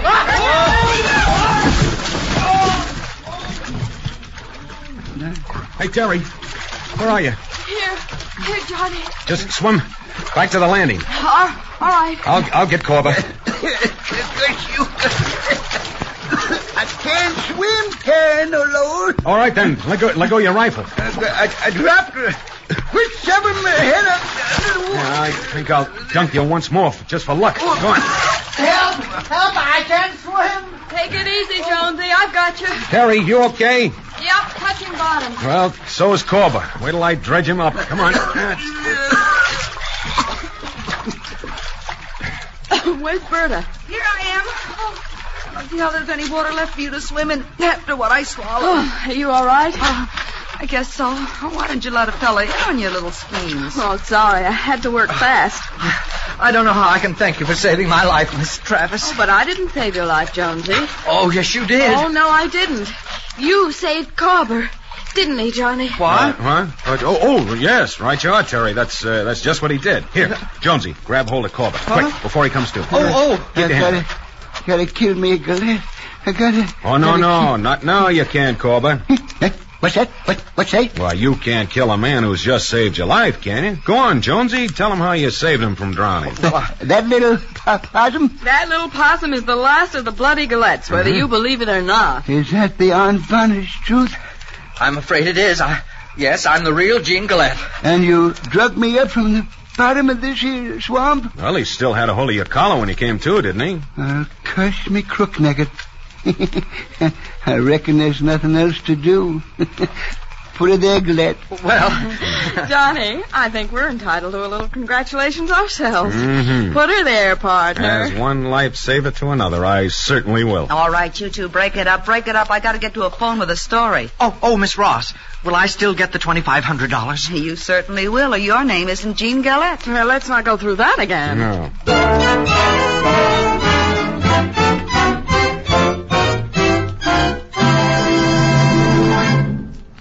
Here's Berta's article, Johnny. Yeah, How I Helped to End the Corber-Gillette Feud by Berta Ross. Listen to this. I found Johnny Gillette, the last of the bloody Gillettes, to be a baby-faced feudist whose innocent appearance seems merely to mask an iron nerve. By sheer, stark courage, he managed to outwit and outfight wily old Chuck Corber, a deadly killer, who has laid to rest more than his allotment of Gillette. Well, don't you love that? No mention of Results Incorporated. No, you wouldn't know that we had ever even been near the Black Swamp to hear her story. After my flawless performance as a backwards boy. You know, I noticed you weren't a bit backward about wandering into Berta's room after she'd gone to bed that night. No. Just let's leave sleeping ducks lie. Now, I never will be sure what would have happened if old Corba hadn't been around. Now, that, Sugar, is another bedtime story. Just remind me to tell it to you sometime, huh?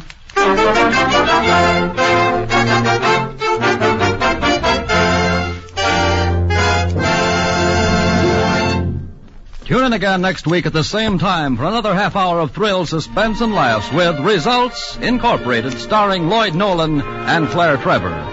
You'll enjoy listening to this new comedy mystery program, so make a date, won't you? This same time next week. Lloyd Nolan appears through the courtesy of 20th Century Fox Studios. Tonight's script was written by Leonard St. Clair and Stuart Sterling, based on characters created by Lawrence Edmund Taylor.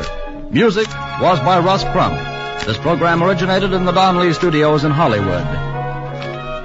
Bob O'Connor speaking. This is Mutual. Here is another in NBC's great parade of new shows.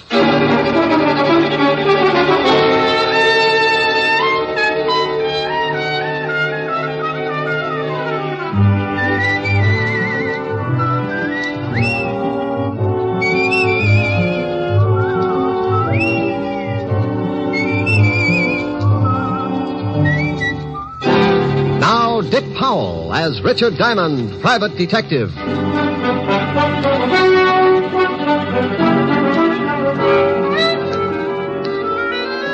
Hello there, this is Diamond. You know, I saw something the other day that's as typical of New York as the Empire State Building. I was walking down 2nd Avenue when I spotted some kids around the fire hydrant. They'd turned it on and the whole gang was splashing around keeping cool.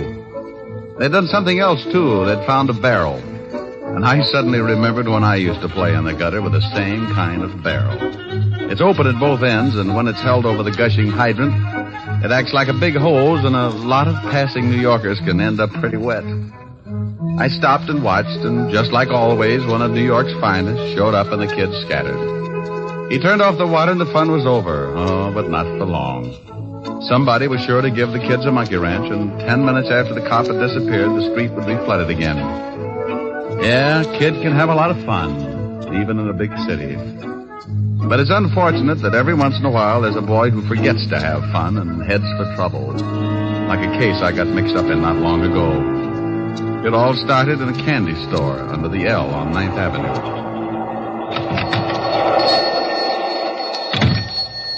And it's closing up, boys. We want to talk to you, Pop. I told you I was closing up. We'll come back tomorrow and we can talk then. Eddie said he wanted to talk to you, Pop. You better listen. Yeah, what is this? You kids get out of my store. You want to buy something, you come back tomorrow. You ain't been making enough on your number sales. We come to see why not. Oh, so that's it. First, they threaten to beat me up unless I sell the numbers. Then they get sore because they ain't selling enough and send young hoodlums to see that they do. Well, you go tell your boss that I'm through selling numbers to poor people who think they can get rich quick. You tell your boss if he don't like it, I'm going to the police. Tell your boss that. Sure, we'll tell him. He wants us to tell you something. I don't want to hear nothing from you bunch of no-goods. Now, you get out of here. Oh, no, that ain't nice. Here's a chimp. No, that ain't nice at all. I told you to get out. If you don't, I'll call a cop. You ain't calling anybody, Pop. What do you do now? You get away. Help, please. No, please, help. Shut up. Okay, Jim, make him shut up. Please, I'm an old man. Yeah, sure you are, Pop, but old guys like you need exercise. Think he's had enough, eh? Yeah, grab some of them cigarettes and cigars off the counter. Yeah, sure. Hey, we better get out of here. Maybe somebody heard him yelling. Okay, grab me a box of candy, too. I got a date with Nancy tonight. I'll grab a couple. I got a date, too. Let's go.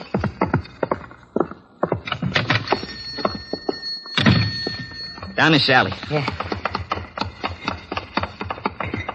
Okay, slow it down. Let's get over to 27th Street. Okay. Come on, Mr. Parrish wants to see us. Right. Hey, Ed. Yeah? You go up to see your brother today? Yeah. How's he doing? He's doing all right. Ain't he scared or nothing?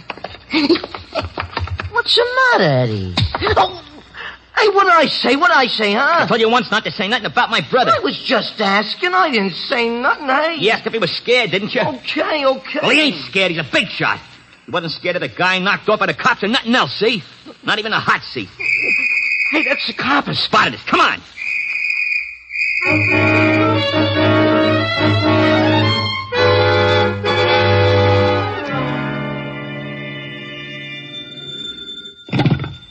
Diamond Detective Agency. We filtered the choke on the way to your throat. Oh, for Pete's sake, Diamond, aren't you ever serious? Well, Lieutenant Levinson, what's the matter with you? Did someone swipe one of your ulcers? Now, stop that. I wouldn't call you unless it was something important. I know. You're losing Sergeant Otis to Barnum and Bailey. You stop that. Ringling Brothers? Don't be ridiculous. I'm not.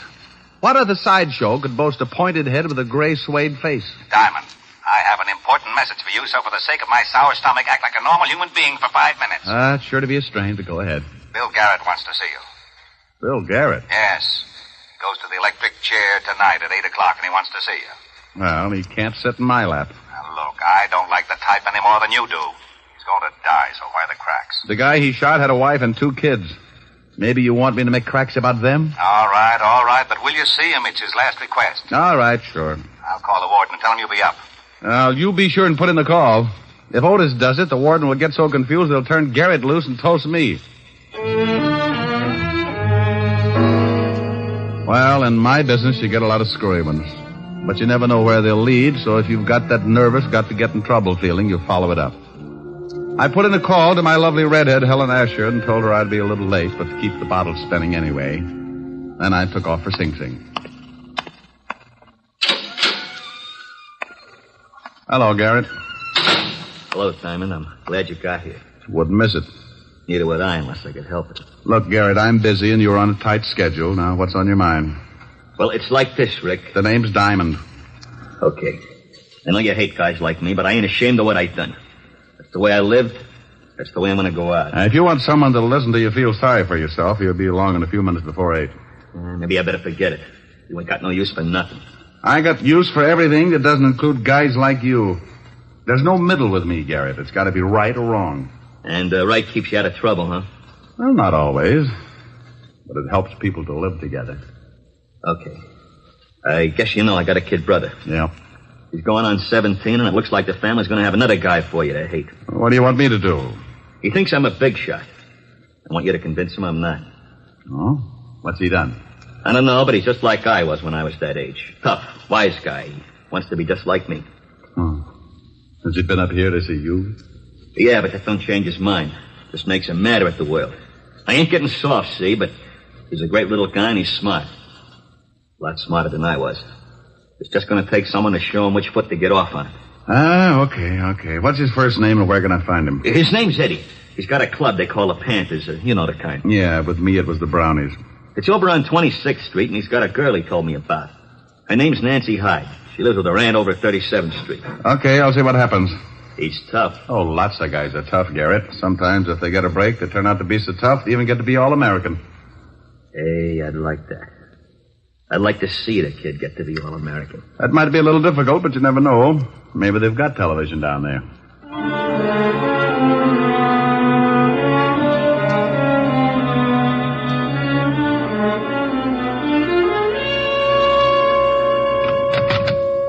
The kid's around here, boss. Okay, tell him to come in. Okay, Eddie, go on in.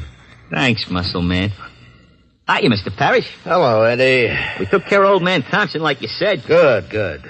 You, beat him up bad? Bad enough. Yeah, we really waked him over. We got Shut some up, stuff. I'll do the talking. What do you think's running this mob anyway? Okay. Get a load of that, Bart. We got a big shot. Yeah. You run your bunch pretty good, don't you, Eddie? I run the whole club. The Panthers got 23 members now. You hear that, Bart? 23 members, and Eddie's the big boss. I like that. I like you, Eddie. You and me and the 23 Panthers is gonna go a long way. Well, that's something I wanted to talk to you about, Mr. Parrish. We're getting awful tired of just beating up guys. We want to start doing something big, like knocking over gas stations or something. So you want to start doing something big, huh? Like knocking over gas stations, huh? Yeah. Well, you got a lot to learn, Eddie. Well, I've been doing all right, ain't I? Well, you're going to do a lot better. How would you and the Panthers like to start making some really big cash? Hey, we'd like that. Shut up. Well, what does the boss say? The boss says great. What do we do? It's a cinch. Bart, go out in front and see that we ain't disturbed. Yeah, sure thing, boss. Bart carries a gun, don't he, Mr. Parrish? Yeah, Eddie. He carries a big one. I'm going to carry one someday. Sure you are. You're going to be a big shot. But you got to learn first. You got to start from the bottom to be a big shot. Now, here's the pitch. You get your gang together and explain that...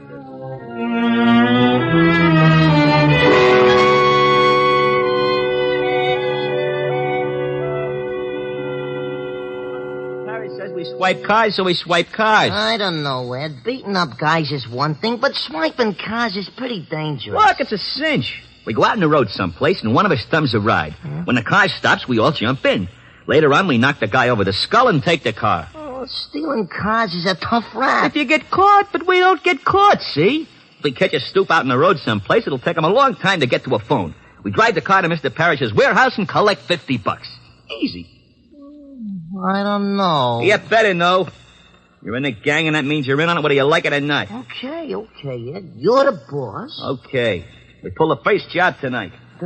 I thought you had a date with Nancy. So I got a date. I can break it. She does what I tell her. Yeah, but... Hey, what do you want? Yeah. This is a private club. I'm, looking for Eddie Garrett. Who wants him? Nobody for a present, but I'm still looking for him. Well, beat it. You smell like a cop. You got a good nose. That's pretty close. Hey, just some... Shut up. We ain't seen Eddie. Yeah, that's right. We ain't seen him. Okay, but if you do, tell him I got a message from his brother. From his brother? Yeah. Tell him that if you see him. Oh, wait a minute. I'm Eddie Garrett. Good for you. Proud of it? Oh, you're a wise guy, ain't you? I'll tell you later. Your brother says he thinks you're in trouble, are you? Trouble? That's a hot one. What made him think that? He runs around with it. He says you think you're a big shot. Maybe I do. Then you're in trouble, Sonny. Oh, what are you talking to this guy for, Eddie? He talks crazy. Why don't we throw the bum out? How are you going to do it? Grow 12 feet? Oh, you're a pretty wise guy, you are. You wouldn't act so wise on the other end of a shiv. Shut up, Jim. Come on, get out of here.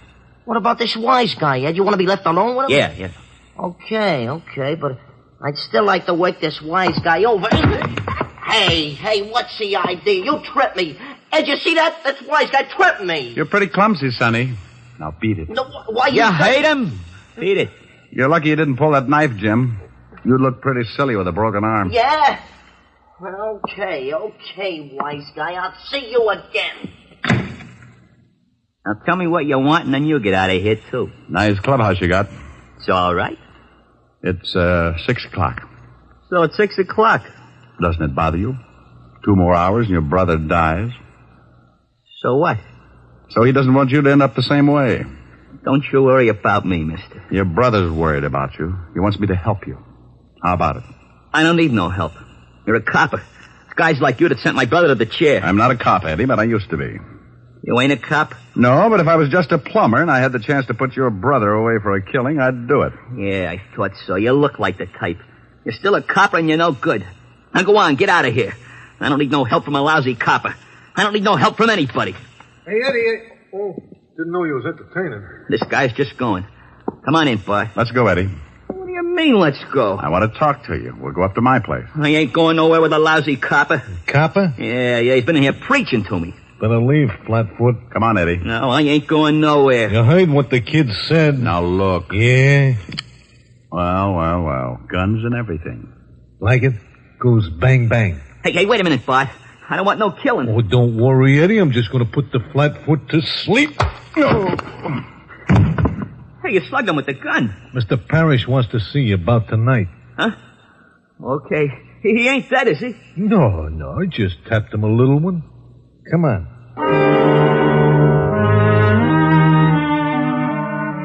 Tap me a little one. That was the biggest understatement of the year. He tapped me so little my head felt like it was in sections. I lay there for a while trying to find the piece that did my thinking, and when I started coming out of it, it was like trying to open a beach umbrella in a 90-mile wind. I didn't know how long I'd been lying there, but when I finally opened my eyes, I saw something that made the beating a welcome relief. Hey, look, Lieutenant. He's with us again. Oh, no. Shut up, Otis. Rick, how do you feel? I wish I was dead. Oh, now it can't be that bad. No? Well, you lie down here and look up at Otis. Makes you want to slash your wrist. Hey, he's riding me again. You're all right. Here, try to sit up. Without my head? Oh. Now, who beans you? A guy named Bart Lippett. He didn't know me, but I recognized him. Small-time muscle man. Works for Sam Parrott. A lovely group. Say, how the devil did you find me? Well, we certainly weren't looking for you. We came down to pick up Bill Garrett's kid brother. Pick him up? What for? Your job's homicide. Yeah, he and another kid beat up an old storekeeper last night. The guy's in pretty serious condition. Oh, no. How serious, Walt? Well, the doctors say critical, but he does stand a chance. Hey, now, wait a minute. Where are you going? What time is it? 7 o'clock. Why? I got an hour to keep a promise. I hope that storekeeper doesn't die. If he does, Sing Sing will be building their electric chairs in tandem.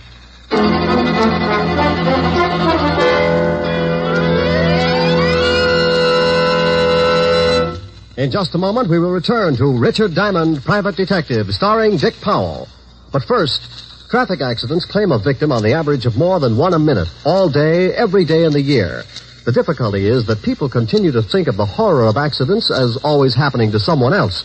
It never occurs to us that we may be killed dashing out to lunch tomorrow. The National Safety Council reports that in almost every motor vehicle accident, there is one or more violations of the law. Speed, drink, and carelessness being the worst offenders. Every motorist and pedestrian is urged to support actively the safety movement in his own community. Be careful. The life you save may be your own. And now back to Dick Powell as Richard Diamond, Private Detective.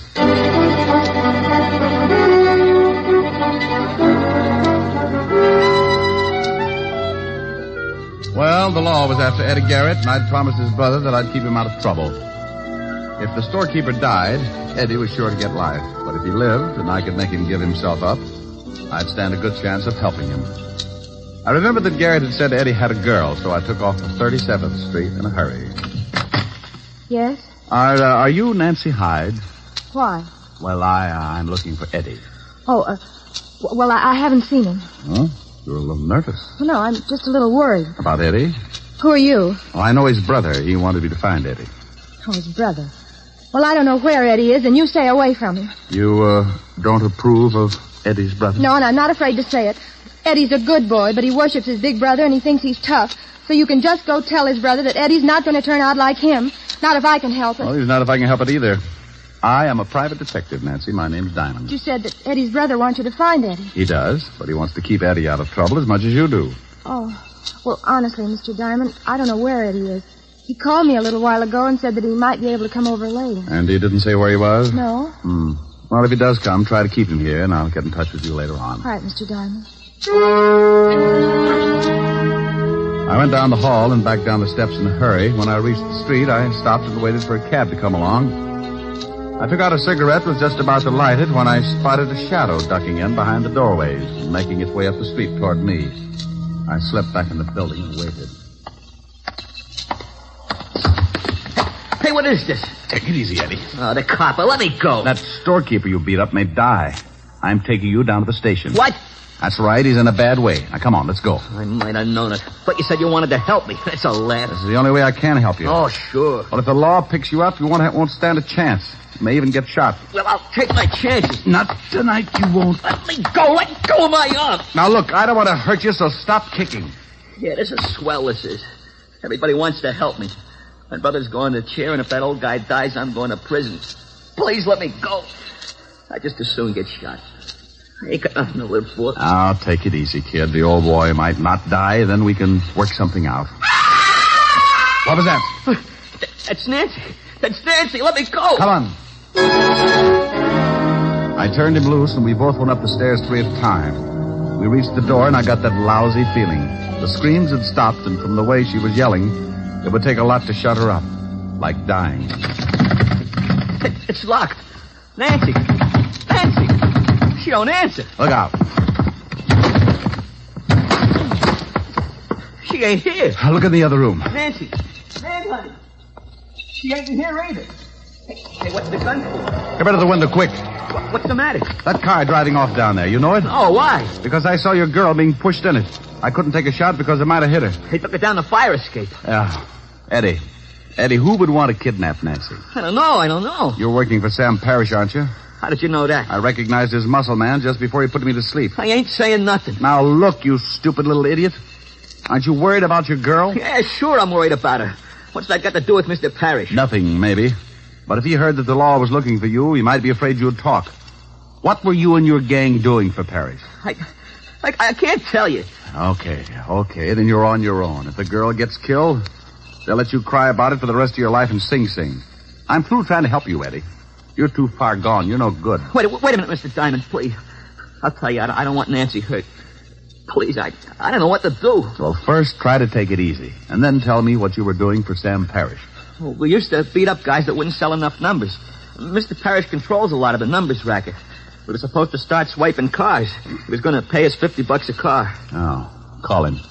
Call him? Yeah. Here's the phone. But for Pete's sake, don't let on that you know anything's up. Okay. I want you to tell him that you've decided to give yourself up. Okay. If he's got Nancy, I'll kill him. You just be sure and tell him that you're going to give yourself up. He'll tip you whether he's got Nancy or not. Yeah. Mr. Parrish? Eddie, is that you? Yeah. Oh, good. Me and Bart have been looking all over town for you. The cops are after you. I know. I'm going to give myself up. You what? Yeah, it's better this way. They might go easier on me if I do. Look, kid, you gotta stop talking like that. You're gonna be a big shot. You can't go turning yourself into the law. No, I'm gonna do it. You come down here and talk to me first. Where are you? It's no good, Mr. Parrish. I'm leaving for the station right now. Eddie? Yeah? You ain't going nowhere unless you want to see your girlfriend scooped out of the East River. You have got her. Sure, I got her. So you get on down here. I just left her and she don't look so happy. She's with Bart, and you know Bart. Well, you're dirty, no good grief, ball. You get out of my office in 20 minutes or I'll call Bart and the little girl dies. Now get down here. Hello. He's got her, Mr. Diamond. I gotta get down there or he'll kill her. Where's his office? He don't have Nancy there. He told me she was with Bart. I gotta go. You do and he'll kill you. Then he'll do the same with the girl. You can't take the chance. What are we gonna do? I only got 20 minutes. Does Parrish have another office or a hideout? No. Wait a minute. Yes, he does. Sure, the warehouse. He told me about it this afternoon. We were supposed to take our stolen cars there. Okay. I'll call Lieutenant Levinson and tell him to meet us there. You think that's where they got Nancy? I hope so. 20 minutes isn't much time. I put in a call to Walt and briefed him in a hurry. Then Eddie and I took off for the warehouse. It was at the foot of 14th Street, and by the time we got there, we had only 10 minutes left. The building was as dark as a foggy grave and locked tight. We found a window in the basement and finally jimmied our way in. You all right, Eddie? Yeah, but I can't see nothing. Come on. That looks like some stairs. Maybe we guessed wrong. What was that? I don't know, but there was a jockey on it. Come on.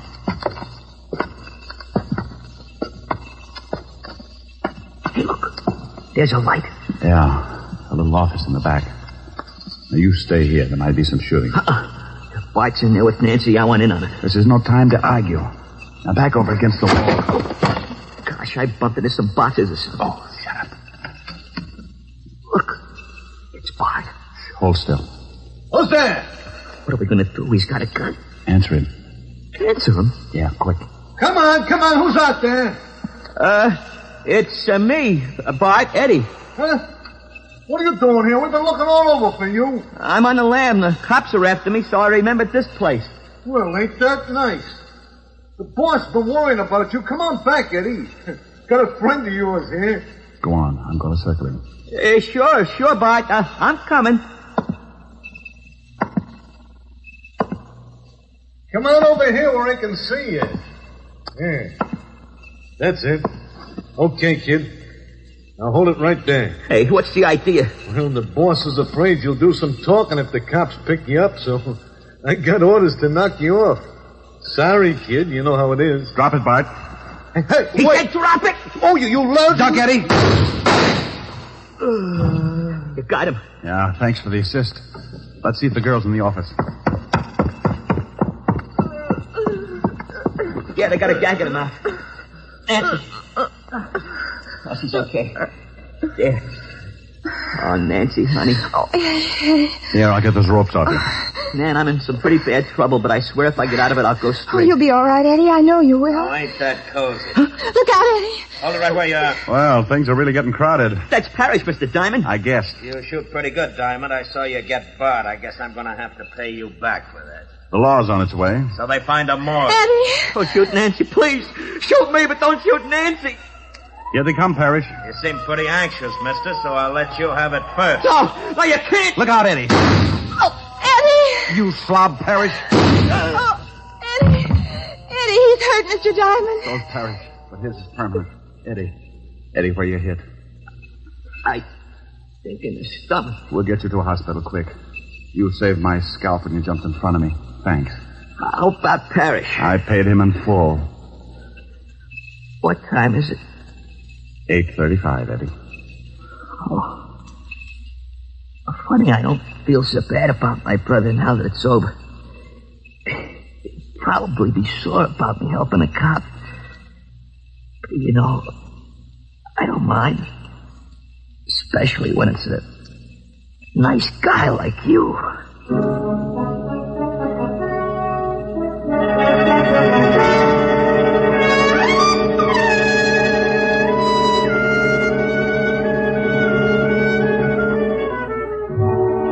Well, Walt busted in. They got Eddie to the hospital. Otis tripped over a pipe and broke his big toe, so they had to throw him in the wagon along with Eddie and his girl. Eddie recovered all right, so did the storekeeper. He helped beat up. The kids all got 2 years, sentence suspended, because my lovely redhead, Helen Asher, convinced the judge that the boys would become much better citizens if they worked out their 2 years on her farm upstate, milking the cows. Before Eddie left for the farm, Helen had him over to the house, and he brought his girlfriend. Well, we gotta be going, Mr. Diamond. I gotta catch a train. Thanks for the swell dinner, Miss Asher. It was my pleasure, Eddie. It was wonderful. Oh, Mr. Diamond. Yes, Nancy? Miss Asher was telling me that you sing. Oh, Miss Asher is sometimes afflicted with an extreme case of blabitis.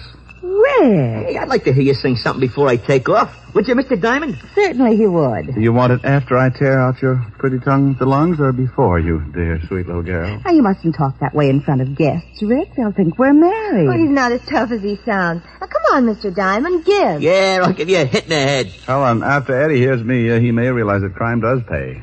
It's on your pretty head. Just sing. Stop making like a prima donna. What do you want to hear? Oh, something romantic. Oh, bless your little pointed head. You kids go sit on the sofa. Okay. Come on. Where are you now that I need you?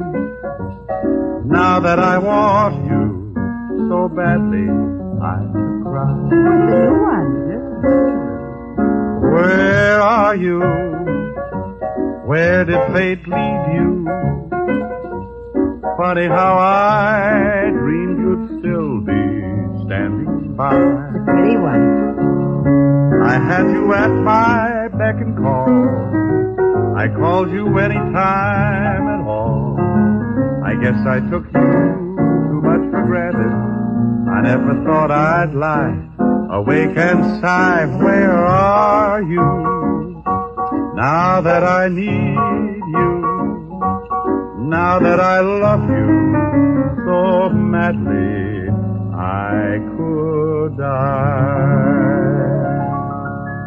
Well, how was that, kids? Rick, look. Well, how do you like that? They're stealing our stuff. Come on, Eddie, break it up now. You gotta catch a train. Eddie. Nancy. Oh, my goodness.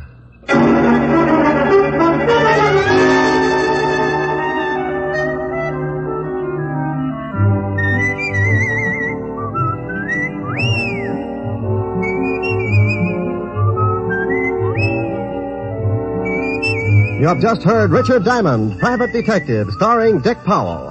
Helen was played by Virginia Gregg, Lieutenant Levinson by Ed Begley. Also in our cast were Wilms Herbert, Sheldon Leonard, William Tracy, Mary Shipp, Sidney Miller, and Bill Conrad. Music was under the direction of Frank Worth. Richard Diamond is written by Blake Edwards and directed by Richard Sandville. And now, Dick Powell. Friends, I want to remind you of the wonderful group of programs NBC has on tap for tomorrow afternoon and evening. Shows like Hollywood Calling, Guy Lombardo, 4-Star Playhouse, the Ethel Merman Show, and the NBC Symphony. For the best in radio listening tomorrow and always, keep your dial turned to your favorite NBC station. Dick Powell soon will be seen in the screen version of the best-selling novel, Mrs. Mike. Now, this is Eddie King, inviting you to be with us again at the same time next week, when we will again bring you Dick Powell as Richard Diamond, private detective.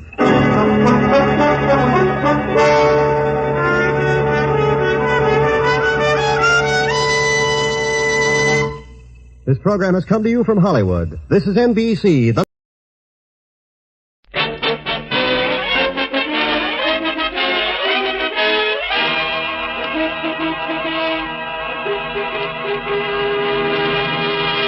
Pall-Mall Famous Cigarettes, the cigarette of modern design, presents the man whose whole life is a constant hunt for facts.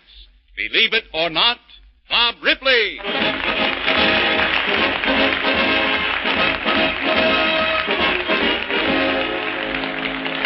Greetings, everyone, and welcome. People who want the last word on what is going on in the world, listen to Gabriel Heater and his analysis of the news.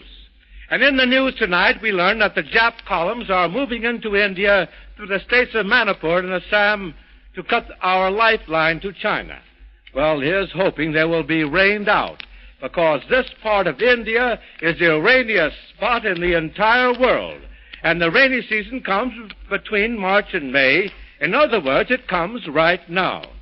The town of Cherrapunji in Assam holds the world's record for rainfall. The annual rainfall averages 424 inches, or over 35 feet a year, nearly 4 times the amount of the rainiest spot in the United States, which is Glenore in Oregon. Now, I've been in India several times. I know they have many unusual customs. But in Manipur, let me tell you this, the men are called cookies. And the name for a pretty young girl is, appropriately enough, Yum Yum. And when these girls become old women, they are called chicks or young chickens.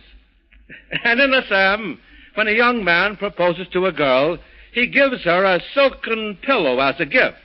The girl sleeps on the pillow and she dreams. If she dreams of the young man who gave her the pillow, it's a sign that she will marry him. But if she dreams of another fellow or a thief or a dead snake, I would say, it's a sign that the engagement must be broken. Now, the marriage ceremony consists of a girl sprinkling salt on the bridegroom. You see, in Assam, a girl catches a husband in much the same way that we catch birds. And after the marriage, if the husband wants to divorce his wife, he returns the compliment. He sprinkles a pinch of salt on her back, and he says 3 times, "I am divorced." And that's all there is to it, believe it or not.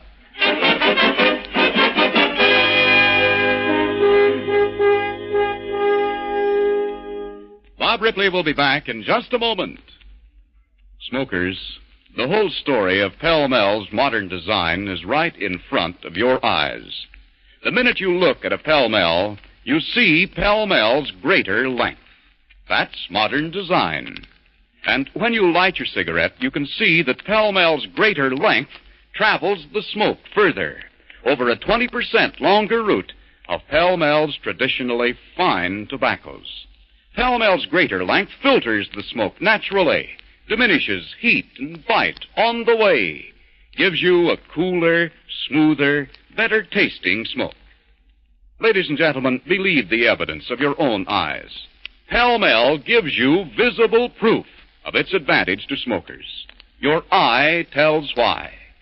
Pall-Mall's modern design filters the smoke, gives it that cooler, smoother taste.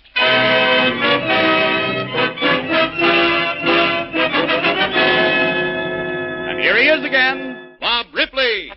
To most of us, danger is just a word in the dictionary. Yet in my hunt for facts, I have met men to whom danger is a business. Men who risk their lives every day. Men who laugh in the face of death. And you will meet one of these men in the Believe It or Not I'm going to sketch for you right now.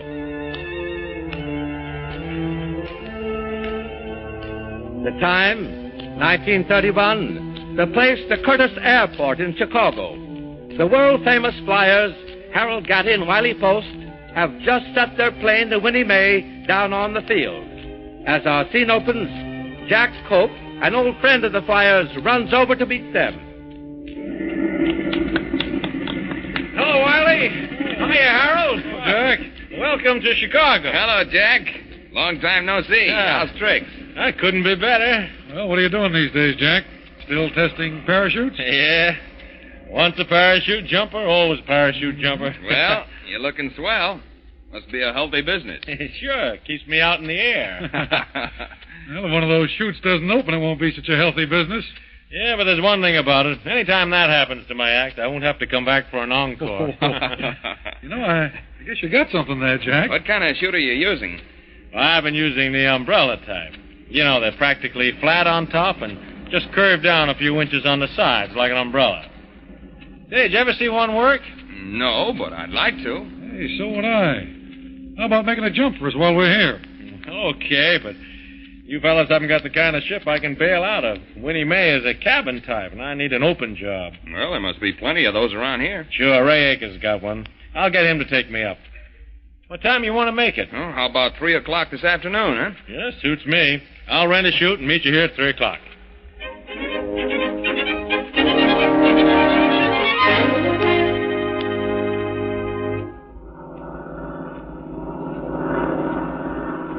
What's your altitude, Ray? 3,000 feet, Jack. All right, take it down to 1,500 and level off. No, Jack. 2,800 is as low as I go. Hey, that's too high. Ah, don't be a sissy. There's a big crowd down there watching. Let's give them a good jump. Okay.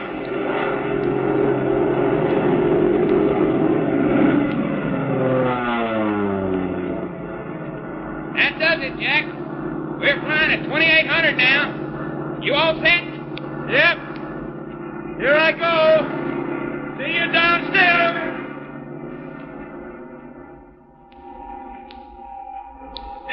Fell clear of the plane, all right. Now then, pull the ripcord. There. Hey, I'm falling too fast. Something's wrong. Good Lord, some fool packed the chute wrong. It's inside out. It won't open. It won't open.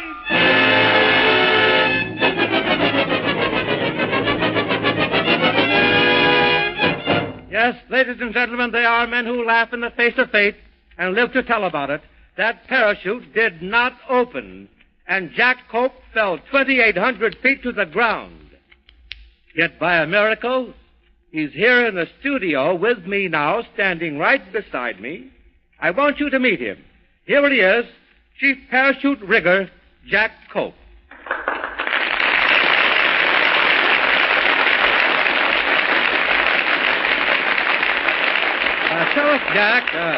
Tell us, Jack, what did you think when you were falling through the air to the ground? Well, Bob, I realized if I pulled the ripcord of my emergency chute too soon, we'll get fouled up with the other one. Mm-hmm. So I waited till I got down about 800 feet, and then I pulled the ripcord. Well, what happened then? The emergency chute had been packed inside out, too. It just collapsed. You mean it collapsed? Well, how much of the parachute actually did open? Oh, it's just about the size of a beach umbrella. Just the size of an umbrella. Well, I know that deadweight falls at the rate of about 120 miles an hour, and you must have been falling pretty fast when you hit the ground. I don't know. All I know is I cracked some ribs and broke my leg in 12 places, and I was unconscious for 2 days. Unconscious for 2 days? Well, did you ever make another jump after that? Yeah, just to prove that I hadn't lost my nerve. Then I quit. I made about 2,500 in all, and I figure that's enough.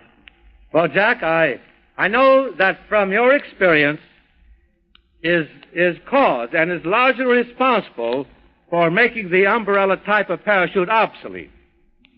Yeah, that's right, Bob. The type of chute we use today will open properly even if it's packed inside out. Well? It is as safe and as foolproof as human hands can make it.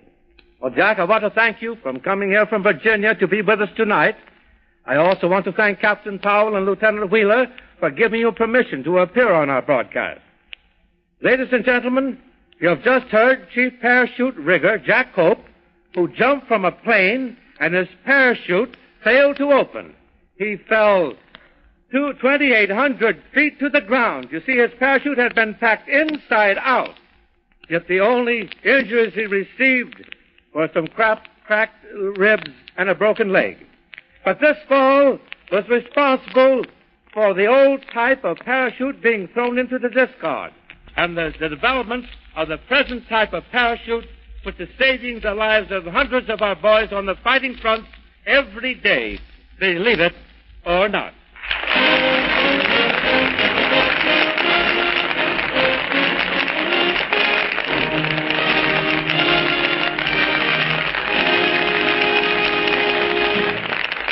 And now here's Don Hancock.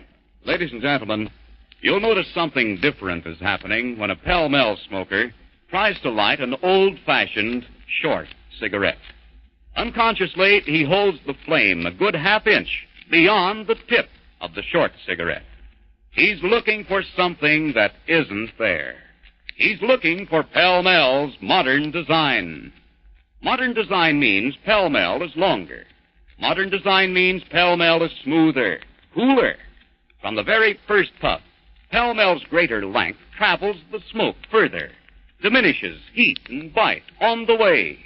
Pell-mell's greater length filters the smoke naturally over a 20% longer route of pell-mell's traditionally fine tobaccos. That's modern design.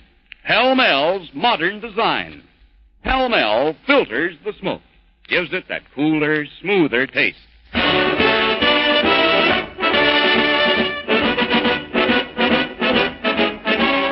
One for all and all for one. Yes, that's the way we're going to win the war.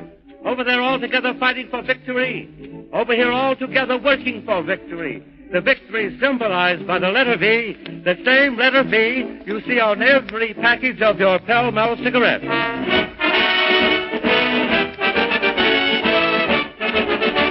And here are Bob Ripley's answers to the V-mail letters from our boys in the service. All right, Don, fire away. Well, Bob, our first letter is from Private K. Ballon of the U.S. Army, who writes, "Our captain tells us in war, rocket guns are not new or secret."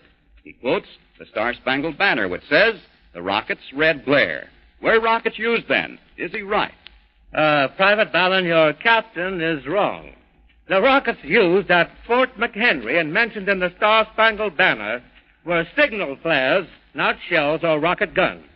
That battle was fought at night, and the flares were used as signals to the troops, believe it or not. And from Private Ed Sherbet, U.S. Army, comes this one. How did Buffalo Bill get his name? Well, Buffalo Bill, or William E. Cody, to use his real name, was supposed to have been named Buffalo Bill because of the large number of buffaloes he killed. Actually, he never killed a buffalo in his life. He never even saw a buffalo, because there were no buffaloes in America. The animals Buffalo Bill killed were bison, an entirely different species of animal. Therefore, Buffalo Bill should actually have been named Bison Bill, not Buffalo Bill, believe it or not. And now, on with the hunt. Here's Bob with the answer to last night's Believe It or Not. Remember, Bob, you had us walking in circles with this question. What was the first thing manufactured in this country after its discovery? That one got me dizzy, Bob. Well, Don, the answer is a deck of playing cards. The first thing Columbus's sailors did when they arrived in the New World was to manufacture a pack of cards out of animal skins, because their old deck of cards had been completely worn out during their long voyage from Spain to America. Believe it or not, it's true. Well, Bob, how about another question for us to take a whirl at tonight? All right. Now, well, maybe I better tell you first that Chaplin was judged not guilty. I'll tell you that now. But anyway, here's the question. Who is the richest man in the world? Who is the richest man in the world? Not me, Bob, not me. Well, it's not me either, Don. But I'll be back with the answer tomorrow night. And here's a clue for you. This man is so rich that he could pay for the entire cost of the war for a period of 15 days. Believe it or not. Smokers, whenever you buy cigarettes, remember, Pell-Mell's modern design gives you two important benefits. First, Pell-Mell's greater length travels the smoke further, diminishes heat and bite on the way. Second, Pell-Mell's greater length filters the smoke, gives it that cooler, smoother taste. And that's why wherever particular people congregate, You see pell-mell in the smart red package. This is Don Hancock reminding you to listen in tomorrow night when pell-mell famous cigarette, the cigarette of modern design, will again present Believe It or Not, Bob Ripley. This is Mutual.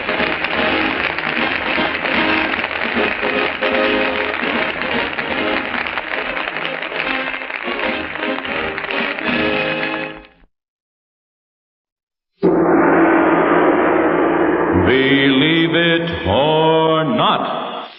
Yes, believe it or not, pages from the sketchbook of Robert L. Ripley. And here speaking for Bob Ripley is the Dean of Newsreel Commentators, Gregory Abbott. Thanks, Bill Griffiths, and welcome everyone to Bob Ripley's Radio Auditorium, a collection of amazing facts discovered by Bob Ripley in his never-ending search for the truth. The truth which is always more unbelievable than fiction. What's in the radio sketchbook today, Greg? As usual, Bill, on page 1, it's Bob Ripley's Believe It or Not quiz question. So sharpen your wits on this.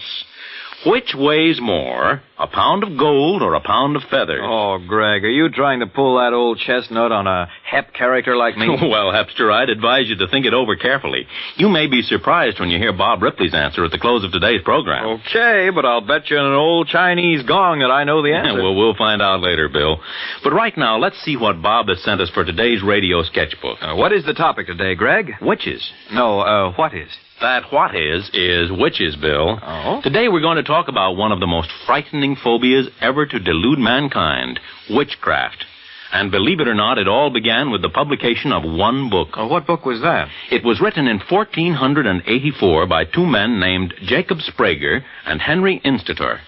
Its title was The Witch's Hammer. Well, what did the boys have to say about the broomstick brigadiers, Greg? Some very nasty things, Bill.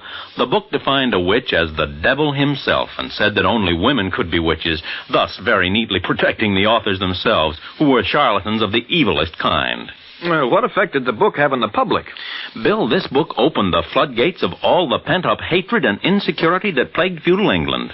No sooner was it published than horrible mass executions of innocent women began. During the next 250 years, more than 1.25 million women were burned, hanged, or strangled. And usually it was simply because some fool had accused them of casting an evil eye on him. The fanaticism of the period is almost unbelievable, Bill. For example, any woman with dark hair and blue eyes could be denounced as a witch, taken out, and put to death without trial. Well, that's horrible. Sounds almost like the type of indiscriminate slaughter the modern Nazis practiced. In Belgium, Bill, the witch hunters burned a woman at the stake simply because she gave birth to 13 children, an unlucky number. And an innocent 7-year-old girl was strangled as a witch because she accidentally twisted her handkerchief into the shape of a mouth. I understand there was a period of witch hunting here in America, too, Greg. That's right, Bill. I'll tell you about one astounding case in exactly 60 seconds. But before I do, let's lend an ear to a man with a message. One of the greatest scientific research organizations in the world is offering well-paying jobs to young men with more than average intelligence and ability. Does that make you eligible? Well, if it does, you'll want to look into the proposition thoroughly because these jobs offer unusual opportunities. The Regular Army is the scientific research organization that is one of the greatest in the world today, and you may be eligible to become a member of this compact, carefully chosen force of skilled technicians. There's opportunity for you to get well on your way toward a successful civilian career, receiving training that is second to none in such modern fields as radar, diesel engines, electronics, photography, aviation specialties, and many others. Today's regular Army man is a skilled professional who works with advanced techniques and equipment in at least one of many specialized fields. So, ask for full information about the advantages of joining in our modern peacetime Army at the recruiting office nearest you. Now back to Bob Ripley's Radio Auditorium. Greg, you were telling us that witch hunting was practiced even here in America. Yes, Bill. In the old town of Salem, Massachusetts, in the year 1692, 32 women met horrible deaths as witches. And believe it or not, as recently as 1930, during the national census, 2 women actually reported their profession as practicing witches, believe it or not. Well, Greg, I see now it's time for Bob Ripley's Believe It or Not dramatic sketch. And I suppose the topic is witch hunting. And a very important bit of witch hunting it was, too, as you'll soon find out. But now let me set the scene for you. The time is 200 years ago. The city of London is being plagued by an epidemic of ague, a disease much like malaria. Our scene opens on a dark and stormy night in March. At the door of a tiny cottage on the outskirts of the city, a father, carrying a tiny bundle, raps cautiously on the door. Mother Saunders! Mother Saunders! Who raps on the door of Mother Saunders' cottage at this hour of the night? Open up, please. Well, what do you want? Mother Saunders, I'm Peter Grimes.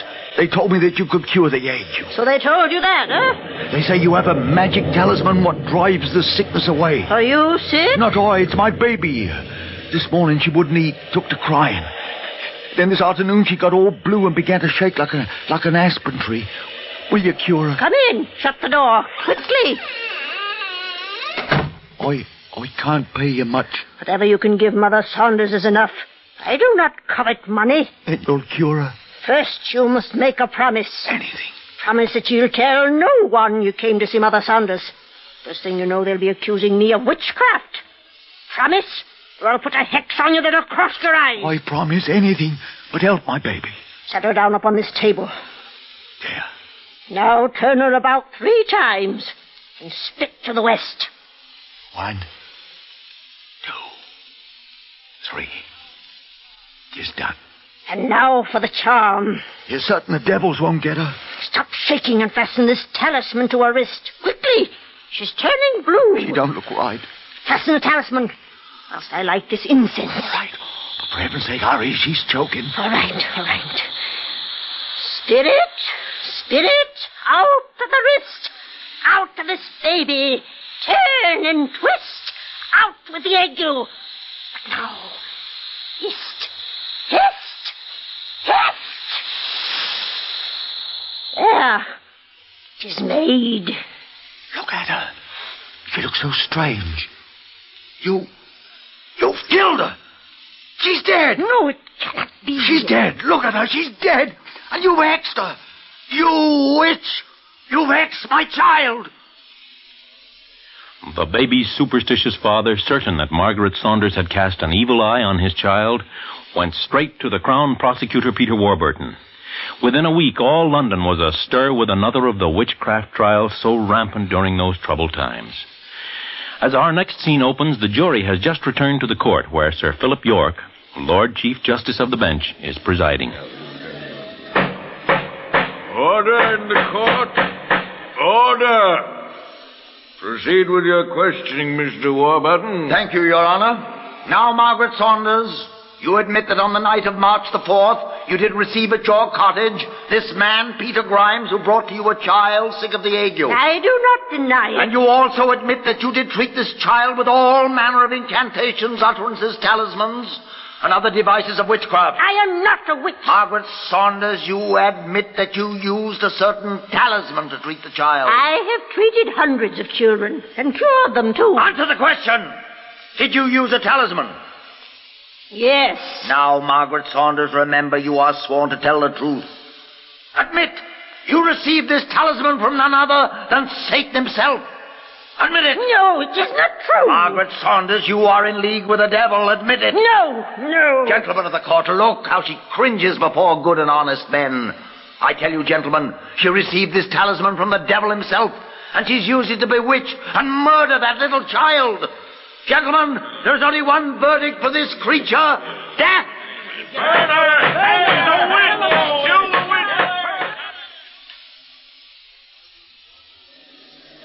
Margaret Saunders, you will rise and face the jury. Mr. Juryman, what is your verdict? We find the defendant, Margaret Saunders, guilty of witchcraft. Order in this court. Margaret Saunders, you realize the serious nature of this verdict, that it carries the sentence of death. Aye. If I'm to die, then I'm to die. But I've done naught. People came to me to help them out of their suffering, and I helped them. I had a talisman, but it was a good talisman, and it cured them. And you still insist that you did not receive this talisman from the devil? Your Honor, I protest post facto questioning of the defendant. She's been found guilty. Mr. Warburton, I am conducting this court. Certain of our eminent physicians have asked me to try and find out how this talisman was used. It seems Margaret Saunders did effect several cures, whether she is a witch or not. I yield to the court. Now, Margaret Saunders, tell me how you came to get this talisman. Well, Your Honor, it was given me many years ago by a young gentleman. When and how? It was more than 30 years ago. I had a little girl then, and she fell sick with the ague. The doctors could do nothing to help her. Where does this young gentleman come in? My father owned an inn. This young gentleman stopped there one night and asked for lodgings and food. Next day he heard that my daughter was sick. He told me he had a magic talisman that could cure her. I was desperate, Your Honor, so I let him try. He took a small piece of parchment and wrote on it. You say he wrote upon a piece of parchment and gave it to you? Yes, Your Honor. I have the parchment here. You see, it is rolled up and tied with colored ribbons. He told me to fasten it to my little girl's wrist. Stop. I think I can explain what happened. This young gentleman stopped at the inn without money to pay for his lodgings. When he heard about the sick daughter, he saw a way to take advantage of the mother's anguish and so avoid paying for his meals. So he took the parchment, and on it he wrote some meaningless gibberish. Margaret Saunders, you have that talisman with you, do you not? Yes, Your Lordship. Give it to Mr. Warburton here. I'll not touch it. It's quite safe, I assure you, Warburton. If you'll take it and open it, you will find written on it the first 5 letters of the Greek alphabet. They are entirely meaningless. Very well. Why, you're right, Your Honor. But how could you know? The talisman was wrapped up. Because, Mr. Warburton, I was the young man in the inn who wrote those letters.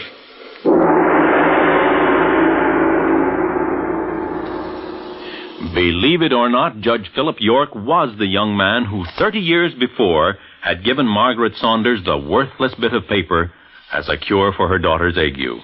And believe it or not, that talisman not only apparently cured her child, but also hundreds of others during those years. The astonishing confession by the judge that he, and not the devil, had given her the talisman resulted in the acquittal of Margaret Saunders.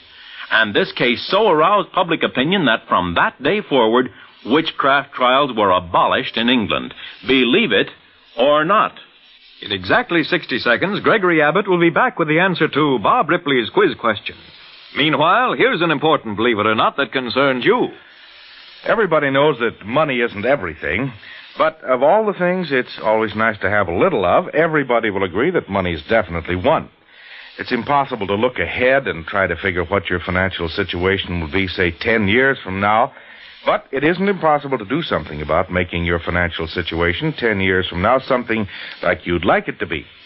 The way to have money at a later date is to save money now. Put some aside every week. And don't let it merely accumulate. Let it do some work for you. Having your own dollars earn more by investing them in United States savings bonds. A return of $4 for every 3 invested is a profitable investment. And that's the profit you're guaranteed by the government itself. So buy United States savings bonds. Sign up for the payroll savings plan where you work. Or the new bond-a-month plan where you bank. It's the safest investment in the world. An investment that can help to make your dreams of financial security come true. Now for the answer to today's quiz question. Well, Bill, did you get the answer to Bob Ripley's question? Which weighs more, a pound of feathers or a pound of gold? Oh, that's easy. You can't fool me. A pound is a pound. They both weigh the same. Think I'm a child, Greg? Well, Junior, I'll tell you.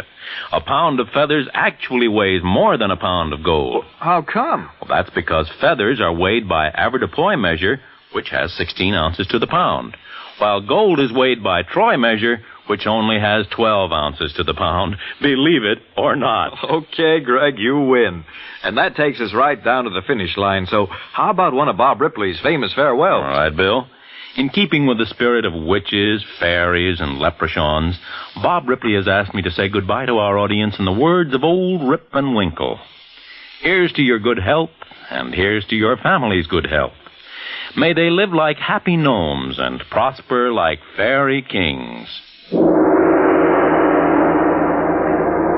Believe it or not. Tune in again tomorrow at this time, ladies and gentlemen, when Gregory Abbott will be back with more pages from the radio sketchbook of Bob Ripley, including Bob's amazing sketch about an artist who painted a portrait of a ghost.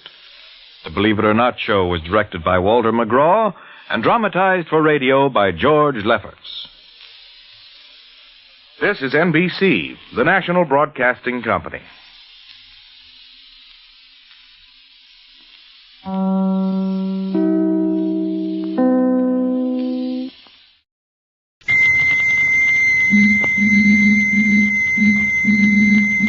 Rip LAWSON, Adventurer. Rip LAWSON, Adventurer. Rip LAWSON, Adventurer. On land, the world over. Europe, America, Africa, Asia. At sea, the world over. Arctic, Antarctic, Atlantic, Pacific. In the air lanes of the world in the stratosphere we find Rip LAWSON, Adventurer.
Rip LAWSON, man of action, and Big Mike, his partner in adventure and assistant in the International Intelligence Corps, are en route to the Fiji Islands for a well-earned rest aboard their high-powered underwater craft, the Black Shark.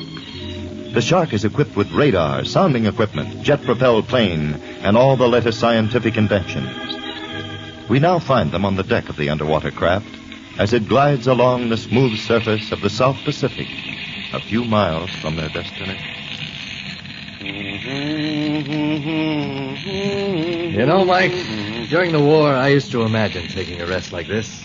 Now that we are, I can hardly believe it. Yeah, and aboard our own supercharged laboratory we call an underwater craft. With everything that's been invented and a lot that hasn't. I'll take the Sky Street, for instance. Whoever would think we could stow a plane inside this ship? You did. That's right. I did, didn't I? I've known you for how many years? Oh, a lot of them. And I still can't figure you out. You get brilliant ideas like fitting jet planes and boats inside ships, and then you're not happy unless you're sitting in a rocking chair. How can a man with overflowing muscles like yours be happy in a rocker? Oh, I like to dream. Right now, I'm a-dreaming of the Fijis. Ah, what a rest we're going to have, Rip. Commander Lawson. Yes, Roberts? Radio message coming in, sir. Calling for you. Transcribe it and give it to me on the speaker. Aye, aye, sir. Take it down, Mike. Okay. Commander? Yes? Here it comes. Commander Rip LAWSON, IIC, aboard Black Shark, 747 RQ, times 26 QM Pacific. They'll switch the code, sir, just a minute. Be sure you get this, Mike. Right. You are hereby ordered to active duty. Ah, there goes our rest. Not now. Quiet. Proceed without delay. Vicinity 6 degrees, 40 minutes south, 150 degrees, 45 minutes east. Near the Solomon Islands. Locate former Nazi submarine sunken. $100 million gold bullion. Looted from former Nazi-occupied territories. Danger! Exclamation point. $100 million. Return here with bullion. Also report persons involved. Reply. Signed IIC, General Tender. $100 million. Mike, what's our position? Well, let's see. It's 8:50, 2 hours, 50 knots, heading 210. 6 degrees south, 179 degrees, 16 minutes west. Roberts. Aye, sir. Heading 315. Heading 315. Full speed. Full speed. Several helicopters. I'd better get this rocker below.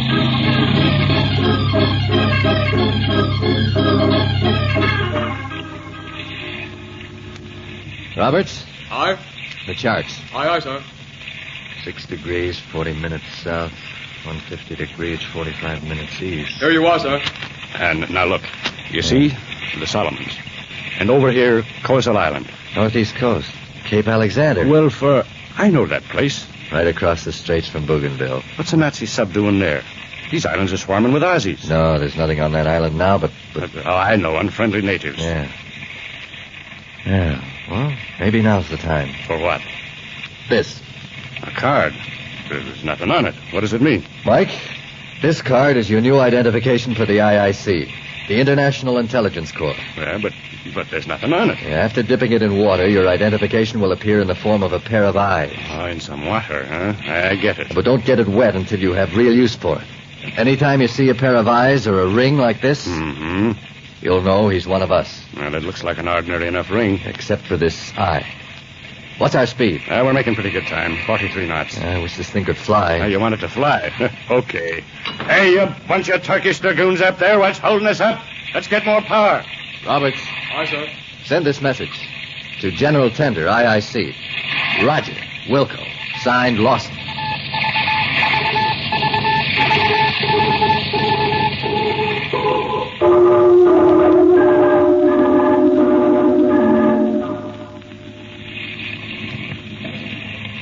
You know, Rip, seems to me I've heard of other people than natives hiding out from Bougainville. So have I. Wonder if they've got anything to do with this sunken submarine. Maybe so. What's our position? Well, we're almost there. 6 degrees, 41 minutes, 33 seconds south. 151 degrees, 32 minutes east. That's close enough. Roberts, take her down. Aye, aye, sir. All engines stopped. All main ballast vents open. Conning tower hatch closed. All motors ahead standard. Bow and stern planes on hard dive. 10 feet. 20 feet. 30 feet. Pressure in boat. Pressure in boat. 55 feet. Level her off at 60. 60 feet. Aye, aye, sir. 57. 58. 59.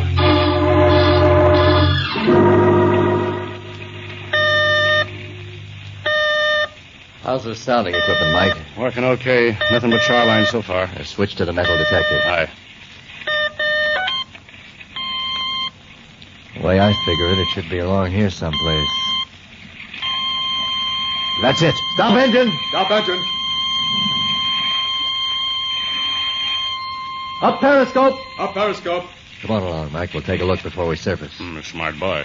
The periscope's clear, sir. Yeah, take a look. See anything? Nothing but sea, sky, and jungle. Down periscope! Down periscope. Hard ride! Hard ride. Surface! Surface. Low main balance.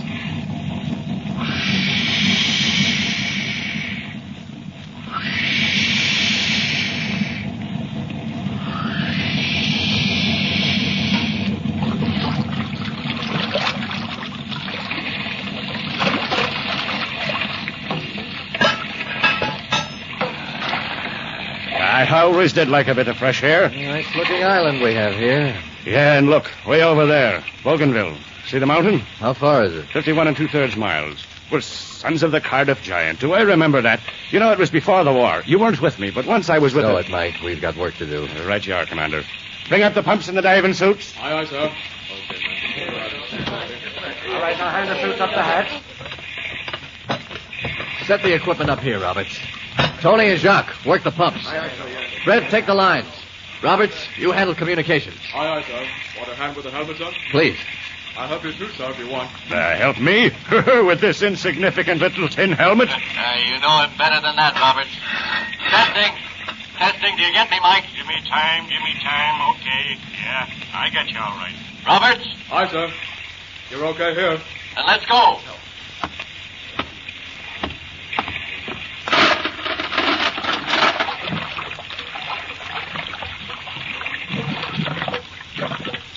Many brave hearts are asleep in the deep, so beware, beware. All you need is your rocking chair. King Neptune, that's me. So beware.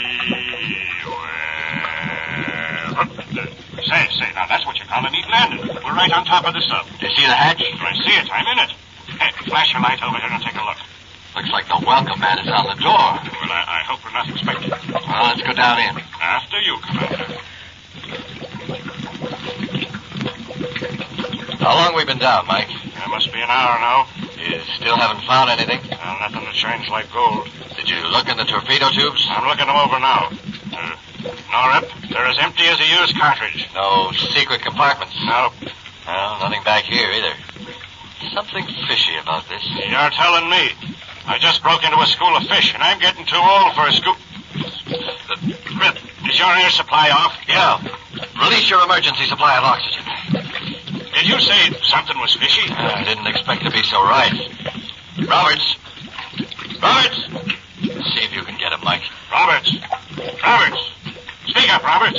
Back to the hatch, Mike. Oxygen on? Right. Here. Mine, too. Mike, under your feet. Move over. Well, by the hardy breed of the Carotals. Banque de France. Right under the hatch. See if you can move it. No. But look at the hooks in the side of the case. Of course. That's it. When they scuttled this submarine, they left the hatch open and the gold directly under it on purpose. All they have to do is lower a few hooks and haul it up. Well, by the great horned rhinoceros. Well, they made it easier for us. But we'd better get out of here. This oxygen won't last all day. You speak inspired words, Rip. Yeah, give you a line and tug and have them haul you up. If I pull any harder, I'll break the rope. Try yours. Yeah. It's no go, Mike. Mike, pull hard on your line. Does it feel secure? Yeah. So does mine. Well, maybe we can pull ourselves up. That's the idea. Okay, we'll give it up. Here we go. All right. Here.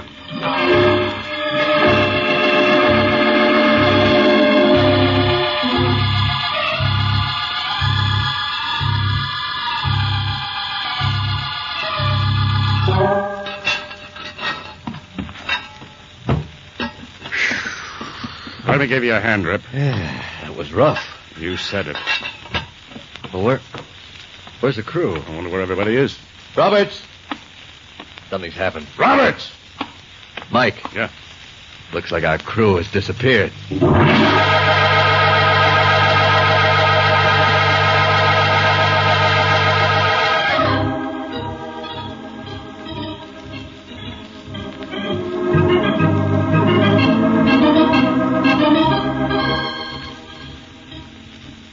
Alone on the Black Shark, Rip Lawson and Big Mike wonder over the disappearance of their crew. The gold is theirs for the taking, but the fate of their friends and crew members is uppermost in their minds.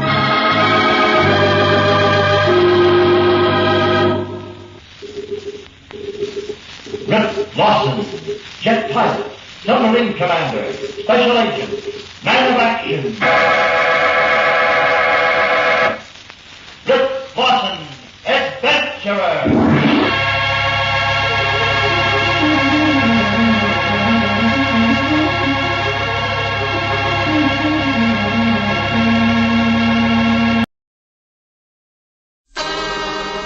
Time now for Rocky Jordan.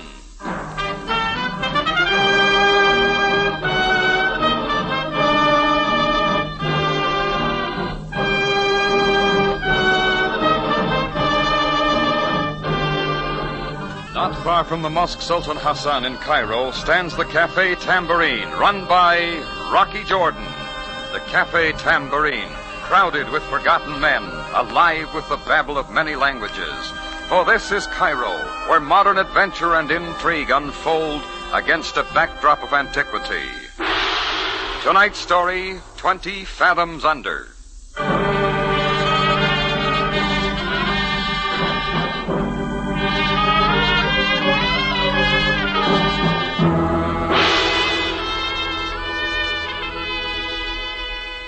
I was standing out in front of my Cafe Tambourine getting a little of the afternoon sun. A lemonade seller with his jingling urn drifted by. I was enjoying myself till I looked down the street and saw a guy feeling out his sea legs on the narrow sidewalk. His weather-beaten face slit with a grin from ear to ear. I hadn't seen him for 3 years. and I didn't especially want to see him now, so I ducked inside. But he sailed in behind me like a schooner in a high wind. Ahoy, matey! Rocky! Rocky, lad. Hello, Sandy. Well, now, that's better. You wouldn't be forgetting old Sandy McQuill now, would you? 3 long years, now I'm back. Come on to a table. We'll be drinking on it. On you this time, Sandy? Ahoy, bartender. Bring us a bottle. Look alive. What do you want, Sandy? What do I want, lad? Rocky, I've sailed every port from Shanghai to Cape Town. But I wouldn't be passing up an old friend now, would I? Oh, not if you had an angle. I know you to be an honourable man, and I'll give the belay and pin to the man that says different. Here we are. Oh, Sandy's paying for this, Chris. Aye, lad. This is a great day for us, Rocky. Now then, lad, to the old days. It'll cost you 24 piastres. You'll get it, lad, and plenty more. Scud up alongside, Rock. Oh, I can take it from here. What are you asking for, Sandy? Asking, Rock, nothing of the kind. Listen, did you ever hear the Mandara? She was sailing for the Suez 3 months ago, loaded to the gunwales with a cargo worth a king's ransom. Oh, save the yarn, Sandy. Wait, lad. The Mandara sailed into bad luck. Rocky, didn't you read of this? A stray mine from the war blasted the Mandara, and it went down off Rossab and Funderek and all its cargo with it. Maybe I did read about it. But why tell me? It's ours, Rocky. Free booty of the high seas for them that gets it. It's there, waiting for us. Salvage? Oh, no. I can handle it, Rocky. And I'm letting you in. 50-50. Of course, nobody else thought of bringing the Mandara up. That's just it, lad. The brig was off its course. It went down in a fog. Nobody knows exactly where it is. But you do. Aye, Rocky, that I do. Right to a compass point. How'd you find out? A man sailing the 7 seas has ways of learning things, lad. Here, I'll show you the map. Who gave you that, Captain Kidd? Cast your binnacles on this now. Look, there's the Suez. The Mandara followed a course through the Red Sea. And there's Rossab and Funderek. The Mandara went down there. See the mark? There's what Davy Jones got her. 20 fathoms under. Oh, sorry, Sandy, but my money's all tied up in Abyssinian grasshoppers this year. You don't follow me. It's not money I'm after. What else? You've got a motor launch still tied up at Port Said, I'm thinking. The one you sailed down from Istanbul. Yeah, only because nobody'd buy the tub. Is that all you want? Aye, Rocky. It's good enough. I'll rig it for diving and man it with a couple of buckos from the Said wharves. That's all I'm asking for, Rocky. What do you say? Sure, why not? And I hope it sinks before you get out of the harbor. Never you worry. Sandy McQuill can sail any brig with a hull. You'll sign the papers to get me out of port? Yeah, and out of the tambourine. And there'll be some papers for you to sign. Wait. This map, Rocky. Look at it well. Just get it off the table. Now, only you and I know, lad. We'll keep it that way, eh? Sure, but... Hey, what are you doing? There. Just a little precaution, lad. The map's spun merrily. That calls for a chaser, I'm thinking. Look, burning a map gets too corny, Sandy. Suppose you move along now, huh? Aye, Rocky. The hoist anchor. You'll wait for me here? Sure. Come back in another 3 years. You'll hear from Sandy McQuill again, lad. And so... Hey, wait a minute. What about the drinks?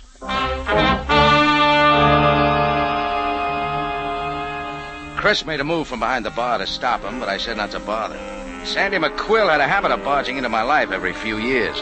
Whatever the pitch, he never got off with very much. I figured this time he was just around for free drinks. He hadn't told me where he was going, and I didn't care. Well, by the next evening, I hadn't heard from him again, and I was real glad. McQuill was clear out of my mind when the office phone opened up. Cafe Tambourine. Mr. Rocky Jordan? Jordan speaking, lady. Thank you. My name is Ming Lee. What can I do for you, Miss Lee?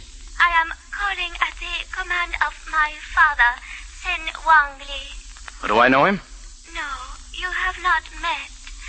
My father instructs me to tell you that he wishes most urgently to talk with you? Well, all right. He'll find me around the bar most any time of day. My father is unable to meet you there.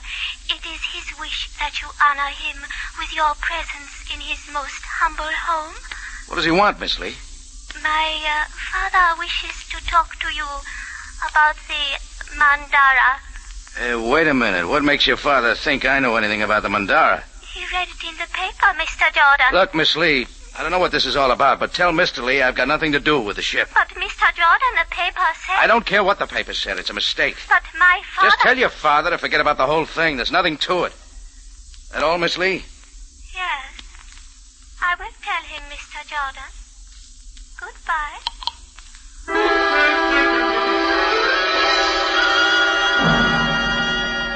I made it out to the corner in 10 seconds flat. I grabbed the evening edition of the Cairo Mail, flipped a couple of piastres to the newsboy, and started looking. Didn't take long. When I turned to page 3, my picture jumped out at me. And the story below my picture, written in newsy Arabic, didn't miss a thing. Rocky Jordan, noted proprietor of the Cafe Tambourine, reported financing an expedition from Port Said to salvage the ill-fated Mandara. Oh, there were a lot more details, and all a build-up for Rocky Jordan. It wasn't long till all sorts of people came driving around. A fellow wanted to sell me a diving helmet. Another called to sell me a home on the Nile. And a lady came in for a contribution to the home for aged camel drivers. Oh, there were a lot more calls, and I didn't like it. I finally left the receiver off the hook. Just then, I saw a stout, bald-headed man in a new suit looking in from the office doorway. Mr. Jordan, I am Jacob Matson. Oh, I see you got a paper, too, Mr. Matson. Why, as a matter of fact, that is what I came about. I am with the Continental Insurance Company. Sorry, I'm not in the market for insurance or anything else. I'm afraid you don't understand. You see, my company issued a policy on the Mandara and its cargo. Sit down, Mr. Matson. Thank you. Oh, what's the trouble? No trouble, Mr. Jordan, but we are naturally most interested in your plans to salvage the Mandara. Oh, it's free booty? Of course. You see, we paid off in full for the loss of the ship and its cargo. That's what puzzles us. I don't follow. The cargo of the Mandara consisted only of tea, rice, and other perishables. That's hardly worth salvaging. Go on. Naturally, my company is interested to learn if there was something else. Something not mentioned in our policy. Oh, I wish I could tell you. I see. After releasing such a complete story to the newspapers, Mr. Jordan, we felt that you might be willing to discuss this matter. It's a fact, Mr. Matson. I'd tell you if I knew. You know where the Mandara went down? More or less. Would you be willing to reveal the source of your information? I wouldn't. Oh, by the way, why don't you talk to whoever collected the insurance money? That's hardly possible. He has disappeared.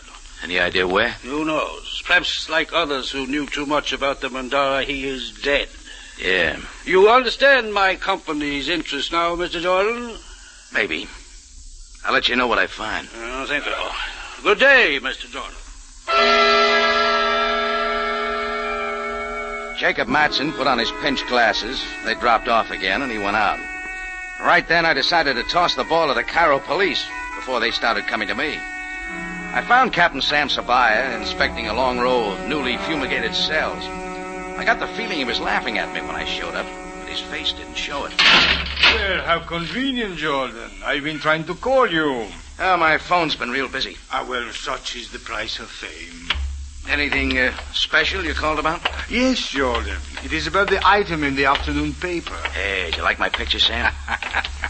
It should attract a certain type of clientele to your tambourine. I don't know quite how to take that. That one is okay. Jordan, how did you come by this information about the Mandara? Well, in the first place, Sam, I didn't put that item in the paper. I'd like to know who did and why. Then you have no intention of this salvage operation? A friend of mine thinks he knows where the Mandara went down. I said he could use my boat, that's all. What does he think he'll find? I don't know. Could you not ask him? Sure, and I will. After I found out what you've got in the Mandara. The information in the newspaper article is correct, Jordan. The ship was reported sunk by a mine, obviously still floating from the war. This cell will do. Anything more, Sam? Yes, and this will perhaps interest you, Jordan. Only the captain and 4 of the crew escaped from the sinking ship. Since then, 3 of the crew have suffered violent deaths. all in the same manner. Yeah, I am interested, Sam. What else? The captain and owner of the Mandara is not to be found now. Perhaps he also has been killed.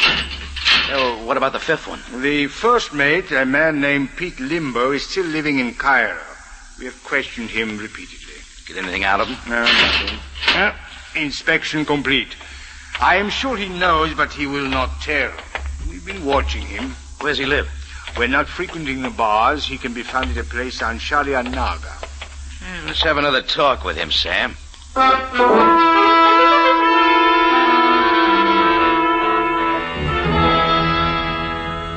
Sometimes Sam surprises me, like this time. Without batting an eye, he called for his black limousine. In about 15 minutes, we were driving down Sharia Naga, trying to miss the bumps. An excited cluster of natives were crowded around an open doorway as we pulled up to the curb. When they saw the police car, they scattered like ducks in hunting season. It looks like something's up. Better get in there, Sam. Perhaps you're right. Come along, Jordan. Here, this is Limbo's room. Open up! Open up in there! Thanks, dog. That Pete Limbo? It was. Didn't watch him any too well, Sam. We could not watch him every minute, Jordan. Yeah, I know. Somebody sure took care of him. Exactly as the other three, Jordan. Hung by the thumbs and then the knife.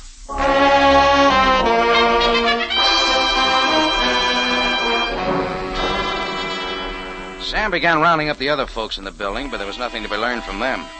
Me, I wanted to round up a certain Sandy McQuill and get a few answers. So I went scouting for a taxi. It was dark by now, with no traffic along the narrow Sharia Naga. I spotted a dim light a couple of blocks up and made for it. As I passed an alley, I knew I should have stayed with Sabaya. Two powerful shadows moved out quick and pinned me to the wall. I tried to make it interesting, but right then I felt a cord wrap around my neck. A silken cord, drawn tight. I stopped fighting real quick. You're smart, Jordan. You got respect for the cord, huh? It can get awful tight. Yeah. All we gotta do is pull. A little too hard. Maxie pulls his end, I pull mine. Look, what's the big idea? Shut up. All you gotta do is listen. Yeah, we got information. So get it, Jordan. Keep away from the ocean. You might get seasick. I'm not going anywhere. That's right, Jordan. You know something about the Mandara? If you do, forget it. Forget real fast. Nobody's diving for the Mandara, Jordan. Especially not you. Know why? Because there's nothing there you want. Nothing. Go back to the tambourine, Jordan. Stay there, you'll live longer. Do you know what if you don't? Next time we'll twist the cord. Tighter! And tighter! And tighter!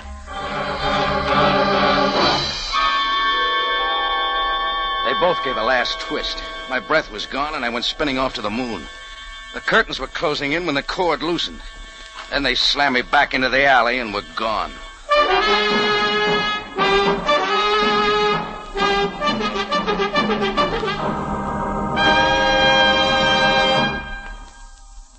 You are listening to 20 Fathoms Under, tonight's adventure with Rocky Jordan. You'll find the chills colder, the excitement sharper, and the stories better on CBS Mystery. At 9 tomorrow night, enjoy thrilling mystery on Inner Sanctum when the creaking door opens and exposes a man returned from the dead. Then on Tuesday night, remember Mr. and Mrs. North at 8:30, followed by Mystery Theater at 9. Yes, you'll find colder chills, sharper excitement, and better stories on CBS Mystery.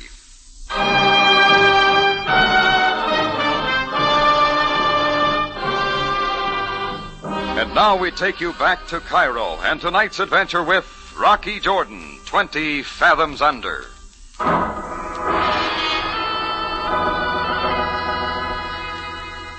It was all started by a sea dog named Sandy McQuill who wanted to salvage the sunken freighter Mandara.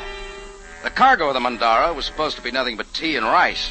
And after the sinking, members of the crew had been killed one by one, all in the same manner.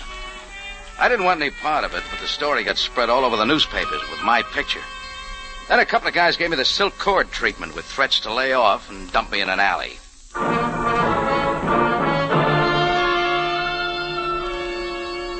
I finally got my breath and was working on the idea of trying to get up, and I noticed a round, soft face looking down at me. Her eyes were curious, but not afraid. What is it that has happened here? Don't you know? Your neck. The silken cord. And you live. Say, haven't I heard your voice before? I do not know. I am Ming Li. Ming Li. You called me on the phone this afternoon. Then you are Rocky Jordan. Just where did you come from? I was searching for you. I'll bet you were. Mr. Jordan, I am but obeying the command of my father, Sen Wang Li. He wishes to speak with you. He doesn't give up easy, does he? My father feels that it is most important. Will you come with me now? Maybe I've been pushed around enough for the night. But my father does not wish you harm. Just questions, huh? Perhaps more. Come, let me help you. All right, Ming. Let's go see what Sen Wang Li has on his mind. This way, Mr. Jordan.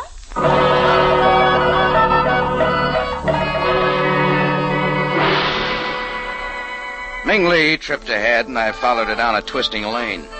She took me into the Chinese sector, where the houses overhanging the street almost touched overhead. At one of the doors, we turned and went in. Ming led me down a dimly lit hall, off another corridor, and finally into a room rich with tapestries. A little heavy on the incense for me, but furnished in the dignity of the upper-class Chinese. Standing in front of a teakwood desk was an old Chinese in Mandarin dress. But something else caught my eye as he took a couple of steps toward me. He was the first Chinese I'd ever seen with a peg leg. I have obeyed your command, my father. You honor my house, Mr. Jordan. That is all, Ming. I am Sen Wang Li. Look, Mr. Li, I'll clear up a couple of points real quick. I don't know what's on the Mandara worth salvaging. In fact, I don't know where it went down. And yet we have read that you plan to find the Mandara. Mr. Li, what I want to know is why you and a couple of dozen other people in Cairo care whether I salvage the Mandara or not. The interest of other people is not my affair, Mr. Jordan, but for me it is most imperative. Enough to set two muscle men on me with a silken cord? Mr. Jordan, let me explain. The captain and owner of the Mandara insured the ship far beyond its worth. It was his plan to sail to Shanghai and take on a cargo of tea and rice. Go on. Sailing back into the Red Sea, the captain then conspired to sink his own ship, report the disaster from a floating mine, and collect the insurance. But I still Wait, don't... Mr. Jordan. While in port at Shanghai, the captain was approached by my brother, a most respected man who had to leave China secretly and quickly. The captain accepted a high fee to bring my brother and his wife to Egypt. Only they never got here. Only the captain and 4 of his crew came off the Mandara when it went down. Now you understand my interest in your venture? Yeah. And maybe why the escaping crew of the Mandara have been wiped out. Chinese retribution? Mr. Jordan, my only interest is to recover the body of my brother and his wife, so that someday I might bury them with their ancestors. Mr. Li, I think I should talk this over with Sandy McQuill. A man by that name was seen 2 days ago talking with the first mate of the Mandara. The first mate was quite drunk. Yeah, he gave McQuill the map, and now he's dead, too. I can also tell you where Sandy McQuill is living.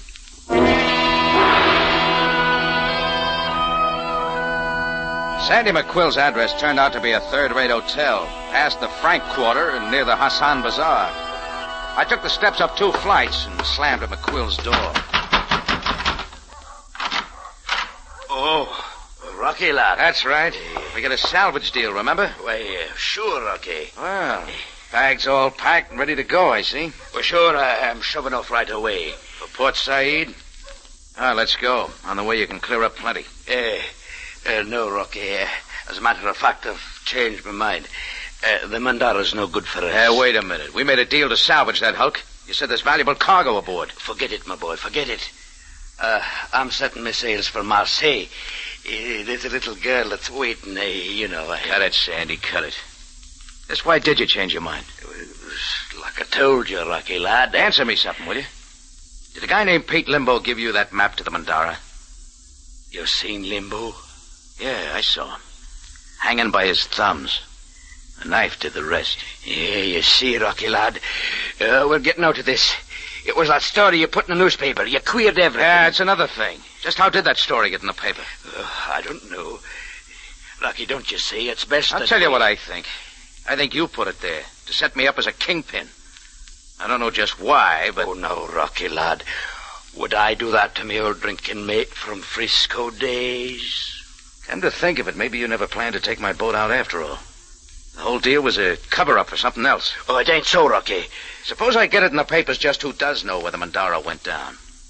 You, Sandy. No, Rocky, for what good reason? Think about it. Pete Limbo might not be the last to hang by his thumbs. Oh, you wouldn't do that, lad. You wouldn't do that to Sandy McQuillan. All right, then. Grab your bags and come on. Where are we going? We're catching the night train to Port Said. You're going to go diving for the Mandara if I have to let you down by the heels.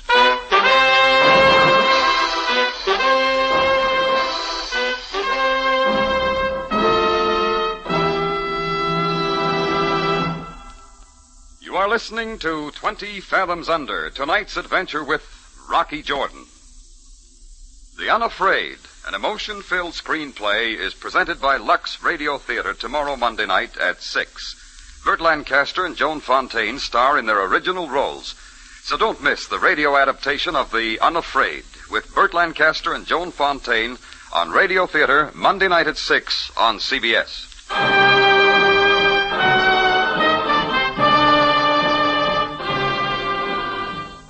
Now we take you back to Cairo and tonight's adventure with Rocky Jordan, 20 Fathoms Under.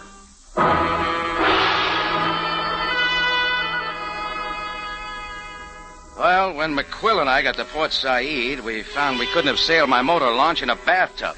So I rented a salvage rig at the docks, dug up a couple of bumps to help man it, and we headed down the canal.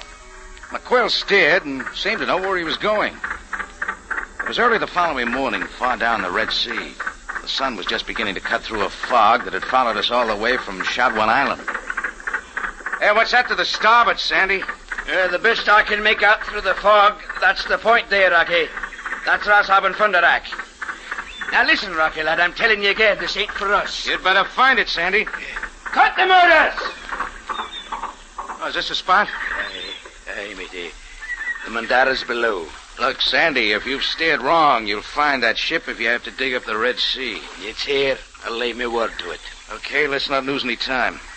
It'll be light enough before long. Get into your diving suit. Well, Rocky, there's no rush about it. But just listen to me. We didn't come all the way down here to talk, Sandy. Let's go. Rocky, I can't do it. Why? I promised somebody. That's all I can tell you. If we cut it off now, there'll be no harm to any of us. Here's the diving suit. Take off your jacket and get it on. No, Rocky, let go. Let go. I warn you, matey. Diving now, Sandy, if I have to break your neck. No, Rocky, I'll get it. That's mine. Oh, something you're hiding in your jacket, huh, Sandy? Neat little bundle. It's nothing, lad. Give it me now. As soon as I've had a look. Neat stack of 20-pound Egyptian notes. Enough to take you a long way. Where'd you get it, Sandy? Why, it's mine, Rocky. Just me life savings. Oh, it's real clear now. This money's a payoff, right? Well, I tell you... Who are you blackmailing? A missing captain of the Mandara, maybe, huh? He's a dangerous man, Rocky. Sure. You had a great way of bringing the captain to terms. You threatened to salvage the Mandara, then splash my picture all over the papers. When I was a sitting duck, all you had to do was sit back and wait for the payoff. Oh, I was going to split with you, Rocky, lad. With me hanging by my thumbs, like Pete Limbo and the rest of the crew? Now, matey, you wouldn't suggest that I did that. Why not? What do you know of a Chinese named Sen Wong Lee? Nothing at all. The captain did it, Rocky. He wanted rid of them that knew the Mandara's secret. Who is the captain? Where do we find him? Rocky, you know I can't tell you that. I made a promise. I'm a man of my word. Get the port side! Look, Rocky, coming out of the fog. There's a big ship. Suppose they see us? Aye. She's drawing in close, but she don't turn alongside. Now, Rocky, wait a minute. Rocky, do you know who it is? Easy, Sandy. Maybe I do.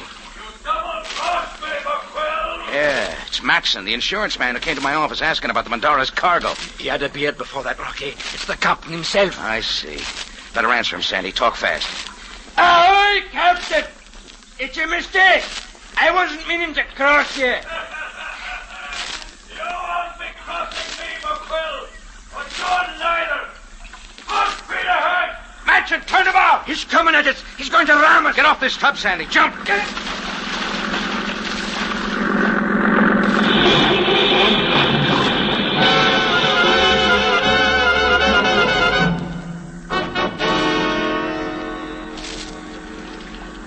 Well, after that, there was a lot of splashing around. I saw the captain swing about to get a look at the results and maybe try for us again. Just then, we heard another sound. And the sun's rays cutting the fog pointed out a speedy Egyptian Coast Guard cutter bearing down. The captain changed his course, but he was way too late. Their warning shots were inevitable. The captain cut his motors, and it was all over.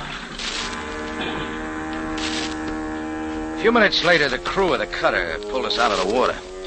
It seems Sam Sabaya had been way ahead of me again, and had tipped off the Coast Guard to watch for trouble. Well, there was nothing left for Captain Matson, whatever his real name was, except to make a full confession, including the murder of his crew. Not long after that, a government salvage boat brought up the bodies of Sen Wong Lee's brother and his wife. But so far as I know, McQuill's money is still floating around the Red Sea.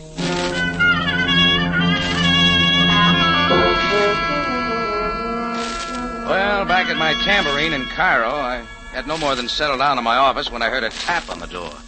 Real gentle. Come in. Mr. Jordan?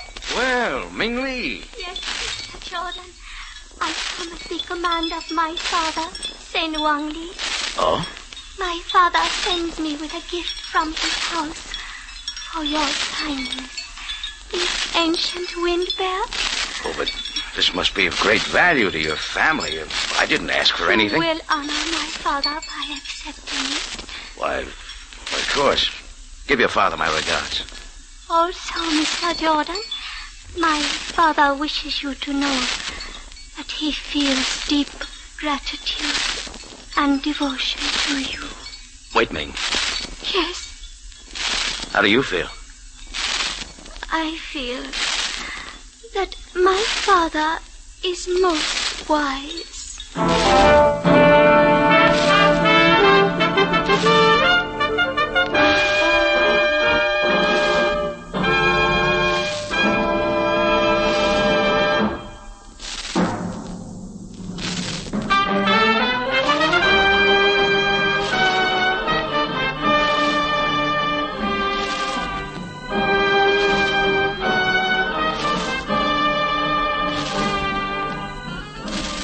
It's CBS again at this same time next week for another story of adventure and intrigue when we take you back to Cairo and the Cafe Tambourine run by Rocky Jordan.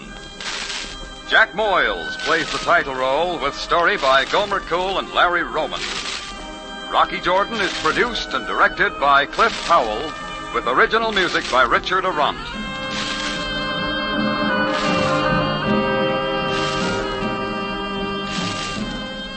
Larry Thor speaking. This is CBS, the Columbia Broadcasting System.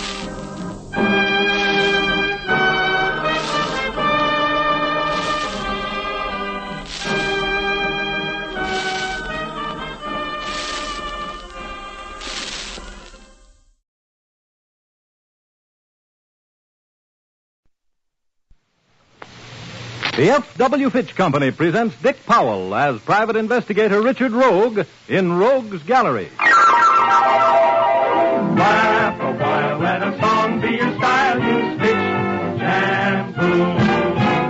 Don't despair, use your head, save your hair. Use Fitch shampoo. The F.W. Fitch Company, makers of Fitch's saponified coconut oil shampoo and Fitch's shaving creams, presents Dick Powell as Private Investigator Richard Rogue in Rogue's Gallery.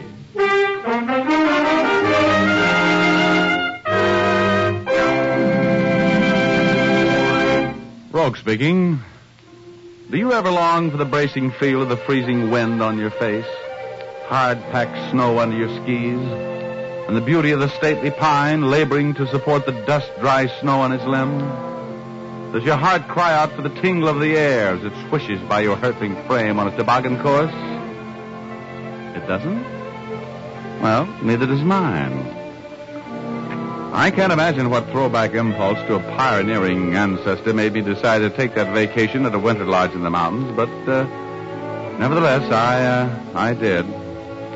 I laughed with snow down my neck, cheered and clapped my frozen hands when some idiot risked his neck. Did all of the things required of a guest. But I didn't like it. No, I didn't. Until I saw this lovely, lovely view. She was a slow-eyed Latin. She was voluptuous, and she was at the snack bar. I just happened to sit down on the stool next to her. Give me a cup of coffee, will you, Harry, and not too much sugar? Yes, sir. I'd like another coffee, please, Harry. Yes, ma'am. Helps to thaw you out, doesn't it? Yes, it does. I saw you on the ski course this afternoon. Oh? Is that why you're laughing? You came flying through the air very gracefully. Landed right by me. Threw snow all over me. Well, I'm sorry. I didn't do it on purpose, you know. I guess I'd better take some more lessons. Yes, I know it's impolite of me to laugh. Oh, that's okay. That's okay. If I'm going to be laughed at, I certainly want it to be you who does the laughing. You may come out and laugh at me in the morning. I'm going to take my first ski jump, and I know what's going to happen. I'll be there. One with sugar, one without. Thanks, Harry. Oh, Harry. Yes, sir? Would you mind introducing me to this lovely lady? Mr. Rogue, this lovely lady is Juanita Mansfield. Oh, Mr. Rogue? Are you Richard Rogue, the investigator? That's right, the celebrated investigator. I'm very happy to know you. Thank you. Anybody ever tell you that your eyes are as beautiful as dark pools of fire, left but the god of love for men to scorch in? Oh, my dear, you have the cutest nose in the world. My husband. He tells me those things every day. Your husband? You'll have to meet him. I'd love to. No, I'm mad about him. Oh, good. Harry, there's too much sugar in this coffee. Sorry. I'll give you another cup.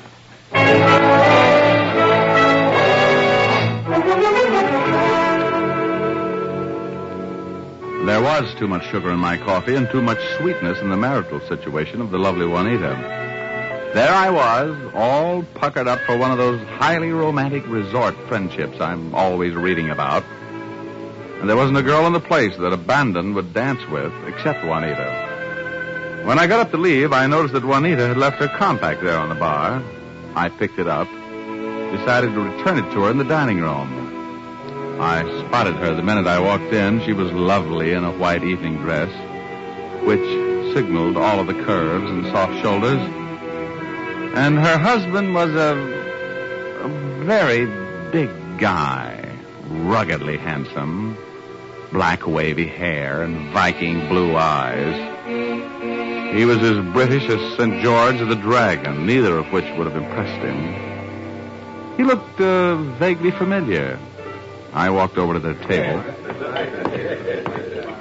Oh, hello, Mr. Rogue. Oh, hello, Mrs. Mansfield. I've been looking for you. You have? This is my husband, Mr. Rogue. Good evening, Mr. Rogue. How do you do, Mr. Mansfield? Juanita, here's your compact. You left it on the bar this afternoon. Oh, thank you. I've been looking all over for it. Well, I come in very handy sometimes. Oh, by the way, haven't we met before, Mr. Mansfield? I'm sure we haven't. Funny, I think we have. You know, I never forget a face. You from Los Angeles? Pasadena. I am, anyway. David's from England. Well, I want to thank you for returning Juanita's compact, Mr. Rogue. It was a present from me. I was so worried. And now we must finish our dinner, darling. We're playing bridge in half an hour. Oh, all right, David. Well, good night, and good night, Mr. Mansfield. You know, I wish I could remember where it was we met before. I'm sure you're mistaken, Mr. Rogue. We've never met.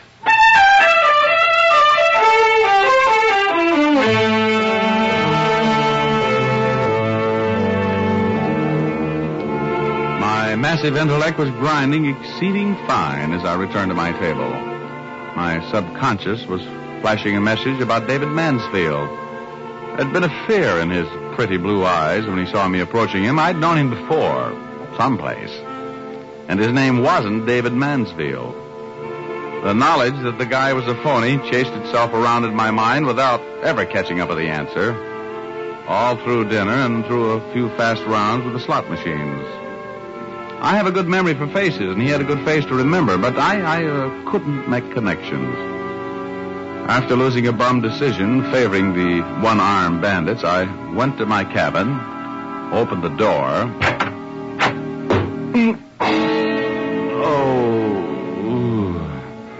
I was trumped in clubs. Right on the back of my ear. I took an on-the-spot lesson in astronomy. Through the pink haze, I noticed that one of the stars in my orbit was beckoning to me. I looked closely. It was Juanita. I followed her timelessly until I was so tired I couldn't keep up the speed. Then I fell 1,000,000 lifetimes into peaceful oblivion. When I opened my eyes, I was on Cloud 8, my home away from home.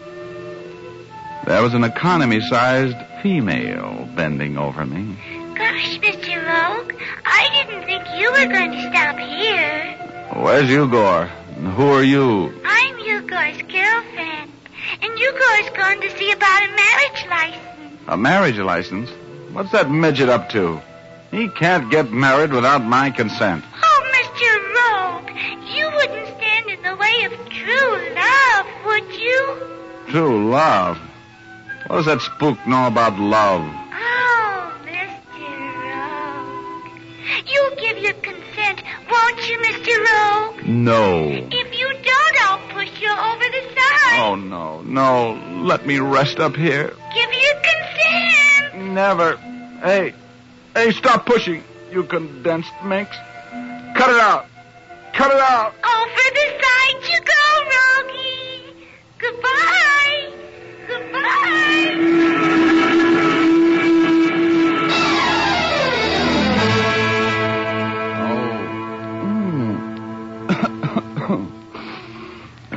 Hello, Mr. Rogue. I'm happy to see your eyes open. Well, hey. Who are you anyway, and where am I? One question at a time. You're in my cabin, and you can call me Doc. That's as good a name as any. No, don't try to sit up. You've been pretty close to death, you know. What's the matter with my shoulder? You have a nice, clean wound through it. Yeah. Looked like a 32 or 38 revolver wound from a distance of maybe 25 feet. Who shot me? I can't tell you that. Now, just lie still. You have plenty of time to recover and ask questions. Well, how long have I been here? Quite a spell. Let's see. Today is today is Thursday. I picked you up at the bottom of that canyon on Tuesday. You'd been lying there unconscious, at least overnight. Bottom of a canyon? Yeah. How'd I get there? You're asking me a lot of questions I can't answer, Mr. Rogue. From the looks of your head, my opinion is that somebody knocked you out, threw you over Inspiration Point, when your fall was broken by the underbrush, shot you. You don't know who it was? Oh, I've got a good idea. Yeah, I'm beginning to remember now. Tell me, where's Inspiration Point from Red Feather Lodge? It's about 10 miles back into the mountains. Oh, I guess I was supposed to be killed, huh? That's just what you would have been if you hadn't managed to fall near one of my trap lines. You know, Doc, you don't talk much like a trapper. That's possible. However, I am a trapper. I like being a trapper. I'm also a prospector because I like being a prospector. No, I'll probably never find any gold, and I'll probably never be a very good trapper. But I'm living the way I want to live, and I'll bet that's more than you can say, Mr. Rose. I like the way I live. You're a private investigator, and I've been through your credentials. You live on violence and terror and fear and crime. Yes, and sudden death. You like that? Well, it's exciting. That's to cover up the fact that you're bored to death with your life, Rogue. No, there's only one way to live. That's my way. Yes, alone. Yeah. You saved my life then, didn't you, Doc? Yes. If I hadn't found you and brought you here and treated you, you would have frozen to death out there if you hadn't died of your wounds. Yes, I saved your life, but you don't owe me anything for that. You'd probably be better off dead. Most people would. Well, that's a great philosophy. How did you arrive at that? I lived like you do once. As a matter of fact, I lived like you do for many years. I was a physician, which is a very fortunate thing for you. Oh, I couldn't stand the people. All of them striving to be smarter, more successful, more ruthless than their immediate friends. All of them scheming and plotting and lying and cheating to pile up money, which they never live to enjoy because they're burned out by the time they're 50. You know, you sound a little antisocial, Doc. But if you don't mind, I'm hungry. Huh? Oh, yes, of course. I'm sorry, Mr. Rogue. It's been so long since I've had anybody to talk with. I've been chattering like a magpie. Huh? Oh, no. It's been very interesting, but I'm... Broth. Yes. Yes, I have some broth for you. Strengthening. Well, have you built up to fine shape by the time you're able to leave here, Mr. Rogue. Oh, but look, Doc. I've got to get out of here right away. No. I'm afraid not, Rogue. It's been snowing for 5 days. We're snowed in here. Snowed in? It'll be weeks before I can get you out of here, Mr. Rogue.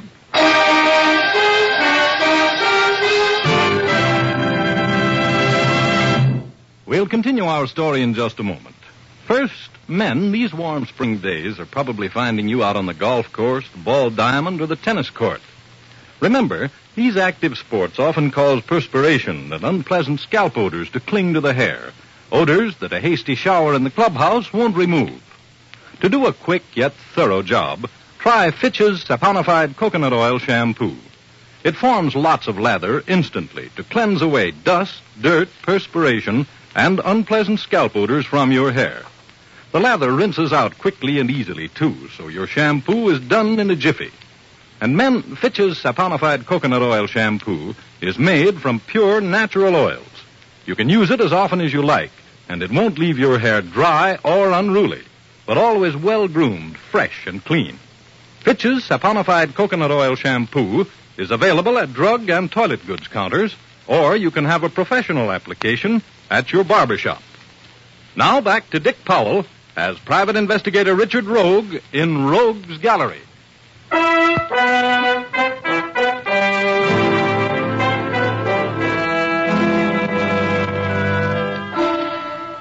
I couldn't figure out whether my benefactor Doc was as daffy as a red hearse or as wise as a barn full of owls. But he was a talker, and he was a good doctor. In 2 weeks, I was as full of health as a Boy Scout camp and as full of conversation as a book of plays. Doc shoveled his way out of his shack, mounted me on snowshoes, and helped me over the 20 miles that was as glistening white as the top of a wedding cake. When we came inside of the Red Feather Lodge, Doc said goodbye. I managed to swagger into the lobby of the hotel. I was freshly shaved, and Doc had cleaned the blood from my shirt and jacket and mended them. In fact, I looked quite presentable. The clerk uncovered his teeth in professional welcome as I walked up to the desk. Well, Mr. Rogue. Glad to have you back. How'd you think you would be? Wasn't anybody worried about me? Worried? Yes. I left rather suddenly, didn't I? Well, yes, but we know people in your business get called away. Called away? Yes, I took the call myself. Oh? What's the matter, Mr. Rogue? Why are you looking at me that way? Surely you received your baggage at your office. Look, there seems to be something the matter with my memory. Just what happened? Why, you called. You told us you'd send a check to cover your bill and asked us to please send your luggage to your office in Los Angeles as soon as the check arrived. We did just that. Only it wasn't a check you sent, it was a money order. Oh, I see. Yeah, I remember it all now. Oh, by the way, is David Mansfield still here? Oh, no. Mr. and Mrs. Mansfield checked out. Must have been about 3 weeks ago. Any forwarding address? Well, yes, I'll get it for you in just a moment, Mr. Rogue.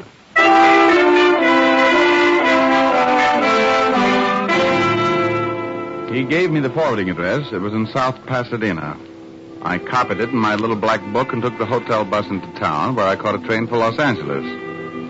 The wheels in my head clicked it out with the wheels on the train, in a rhythm that soon lulled me to sleep in spite of my determination to stay awake and figure my next move. The porter awakened me when we pulled into Los Angeles, and I gathered myself for a taxi trip to my apartment. I grabbed the newspaper on my way to the cab to check up on what the world had been doing without me. And the first headline to catch my eye was a story about the murder of a Dorothy Grande, a model I knew slightly. She'd been stabbed to death in her apartment. The phone was ringing when I got to my apartment. Rogue speaking. Hello, Richard. This is Eve Fulton. Oh, well. Hello, Eve. What goes? Dottie Granby. You remember her? Yes, sure. She's been murdered. Well, I know that. I just saw it in the paper. Well, she and I were living together at the Magnolia Arms. The police are here. Please come over. Well, look, Eve, I just got into town. Please, Richard, I'll pay you. Oh, yeah, sure. No, all right. I'll be right over.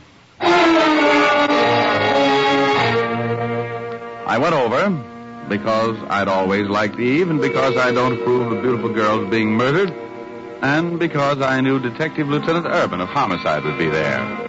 I wanted to see Urban. I did. When I opened the door, he was waiting for me. Well, Rogie, this time we found the body. Where have you been? I was out of town. Hello, Eve. Hello, Richard. You know the murdered girl? No, well, yes, slightly. Who would have wanted to kill her? How do I know? If you'll just give me a few minutes, I might be able to tell you. How well did you know her?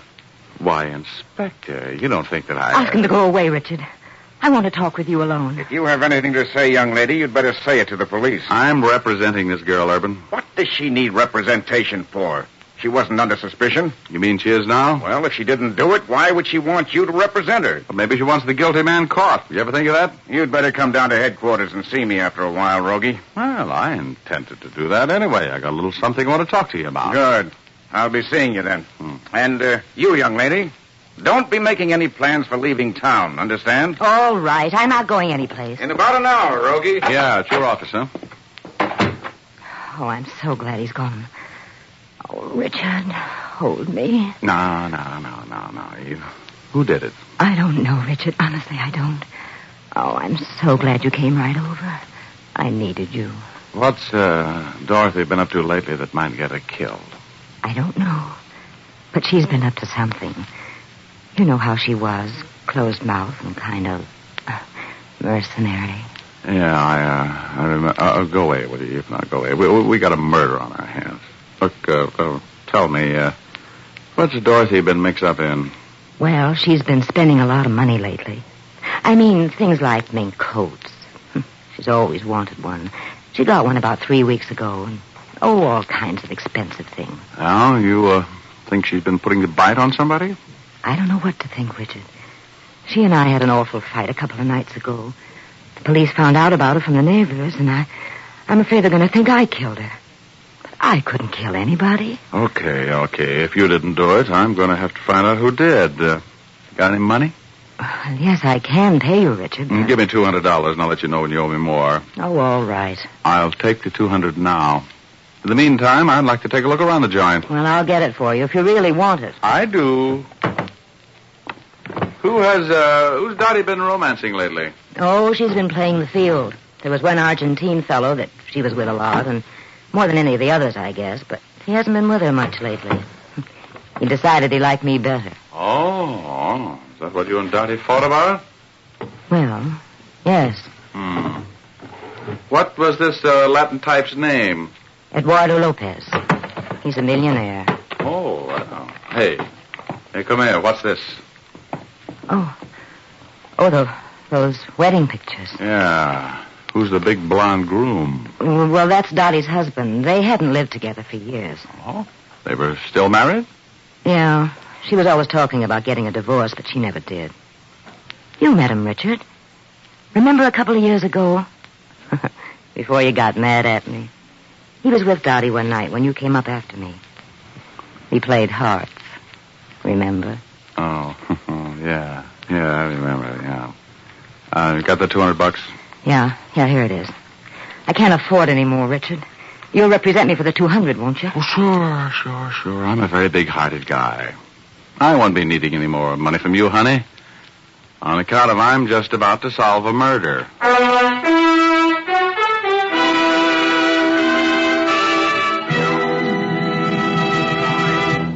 We'll return to our story in just a moment. First, a word to the ladies. You know how spring winds stir up dust and dirt and can cause perspiration to cling to the hair. This combination can imperil the daintiness and freshness of your hair. However, regular use of Fitch's saponified coconut oil shampoo will always keep your hair sweet-smelling and clean. Fitch's saponified shampoo is made from mild coconut and pure vegetable oils. It makes mountains of fluffy, fragrant lather that floats away the dust, oily film, and perspiration from your hair. Then, when you rinse, a patented rinsing agent contained right in the shampoo comes to your aid. This rinsing agent works with the plain rinse water to ensure sparkling clean hair, undimmed by a dull, soapy film. Your hair is left radiantly lustrous and delicately fragrant. Guard the charm and beauty of your hair by using Fitch's saponified coconut oil shampoo regularly. Fitch is spelled F-I-T-C-H.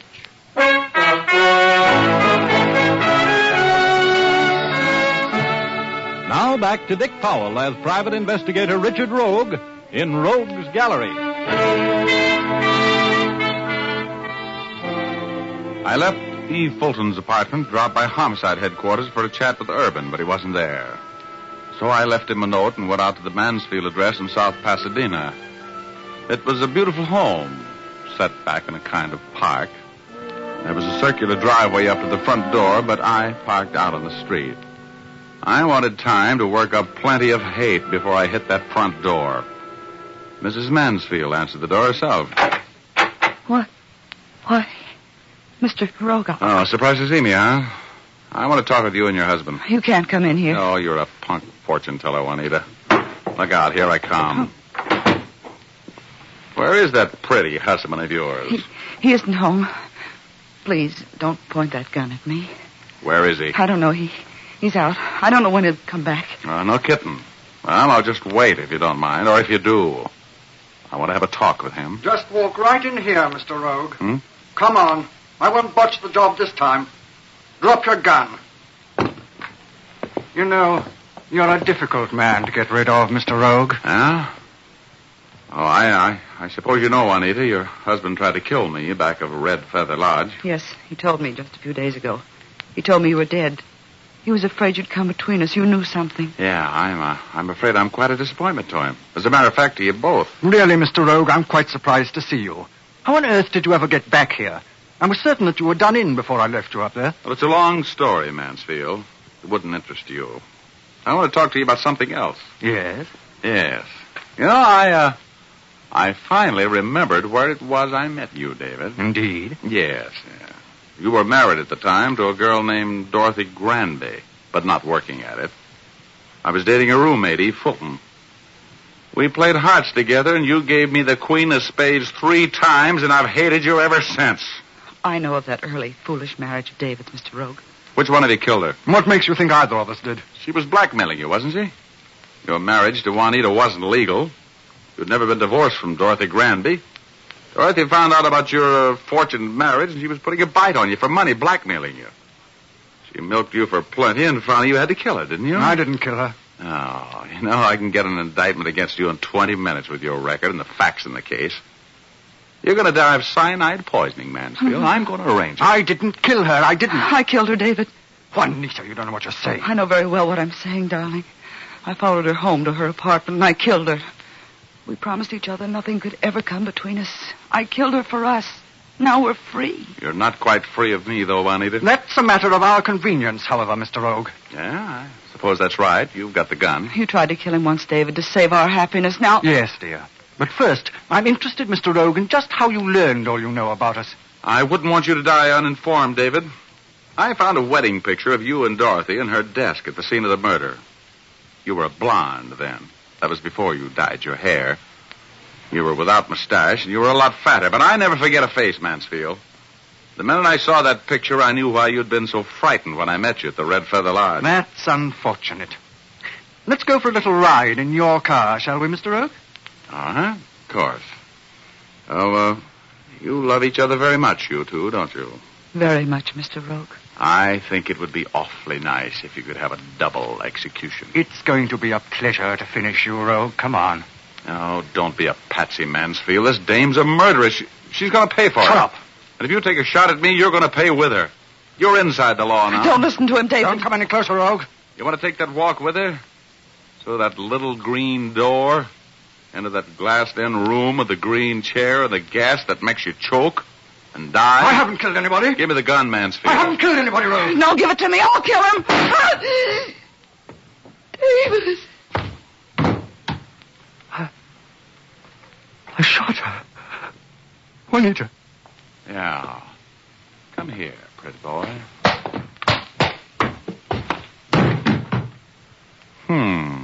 Broke my hand. Well, that was the end of the case. David Mansfield tried to kill me in the mountains because he thought I might remember him and ruin his marriage with Juanita's bankroll. Instead of staying dead, I came back and killed 2 birds with 1 stone, in a matter of speaking. I caught a murderess. Juanita lived for her execution, and David won't be out of the pen in time to vote for the 40th president. And oh, by the way, I saw my hermit friend, Doc, a couple of weeks ago. He's living at the Beverly Hills Hotel. Yeah. In a suite of 5 rooms. Found gold up in them thar hills and gave up hermiting. He's getting married next week to a lovely widow with 5 children. Oh, there's nothing like living alone and liking it. You know what I mean?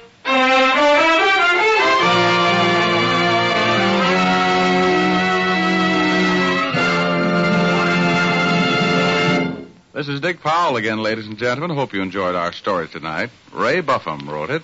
Leith Stevens composed and conducted the music, and Dee Engelbach produced and directed.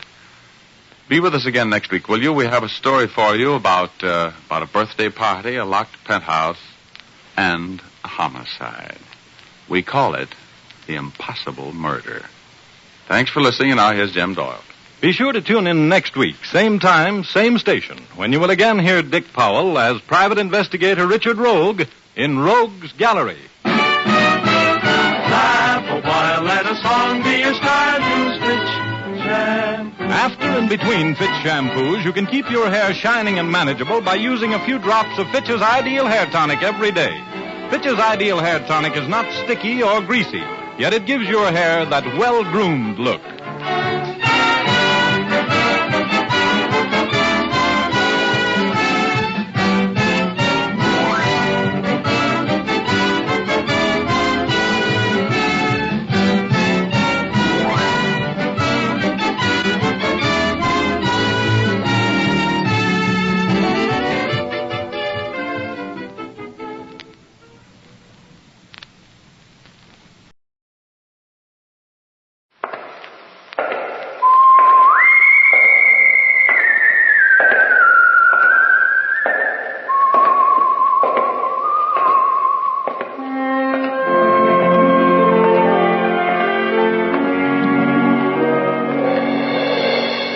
The Adventures of the Saint, starring Vincent Price.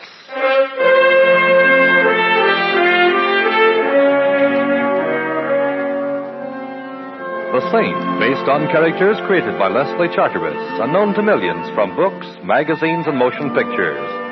The Robin Hood of modern crime is now transcribed for radio, starring Hollywood's brilliant and talented actor Vincent Price as The Saint.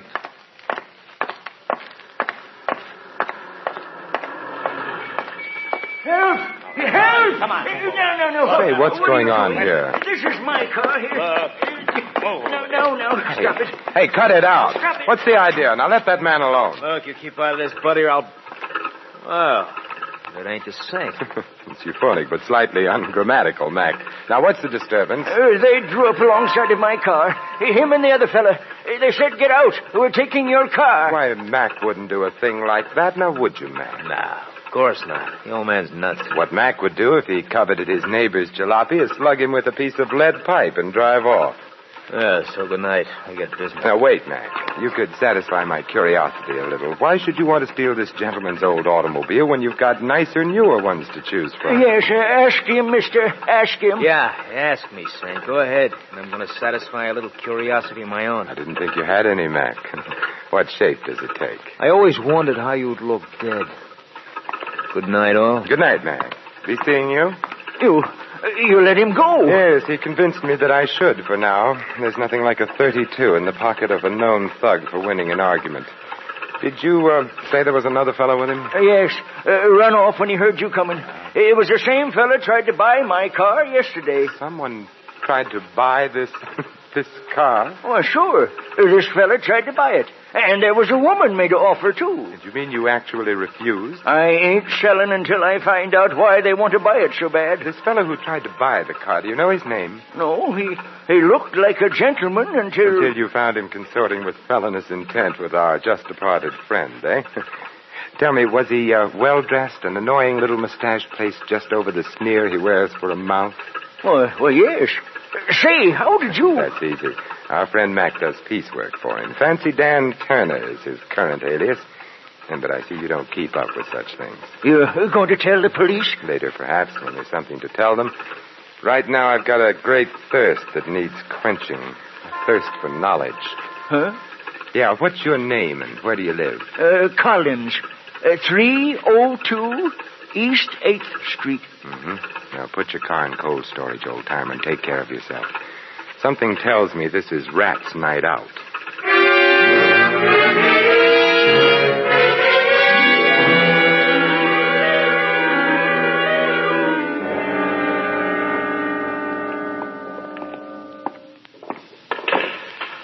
Hello, Smitty. Back making book, I see.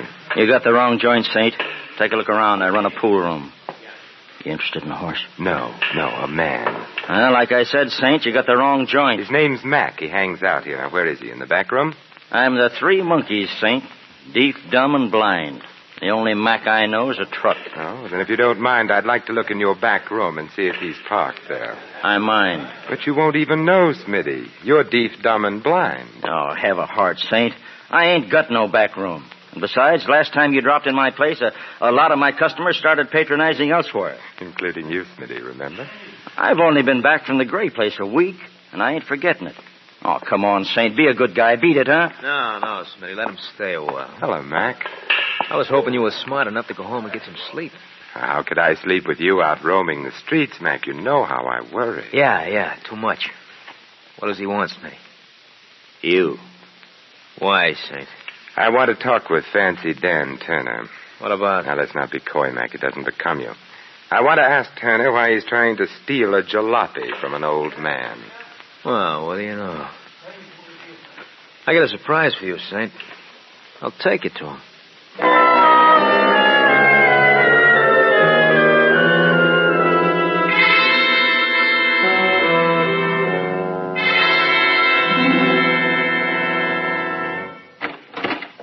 The boys say you're looking for me, Saint. The boys are right.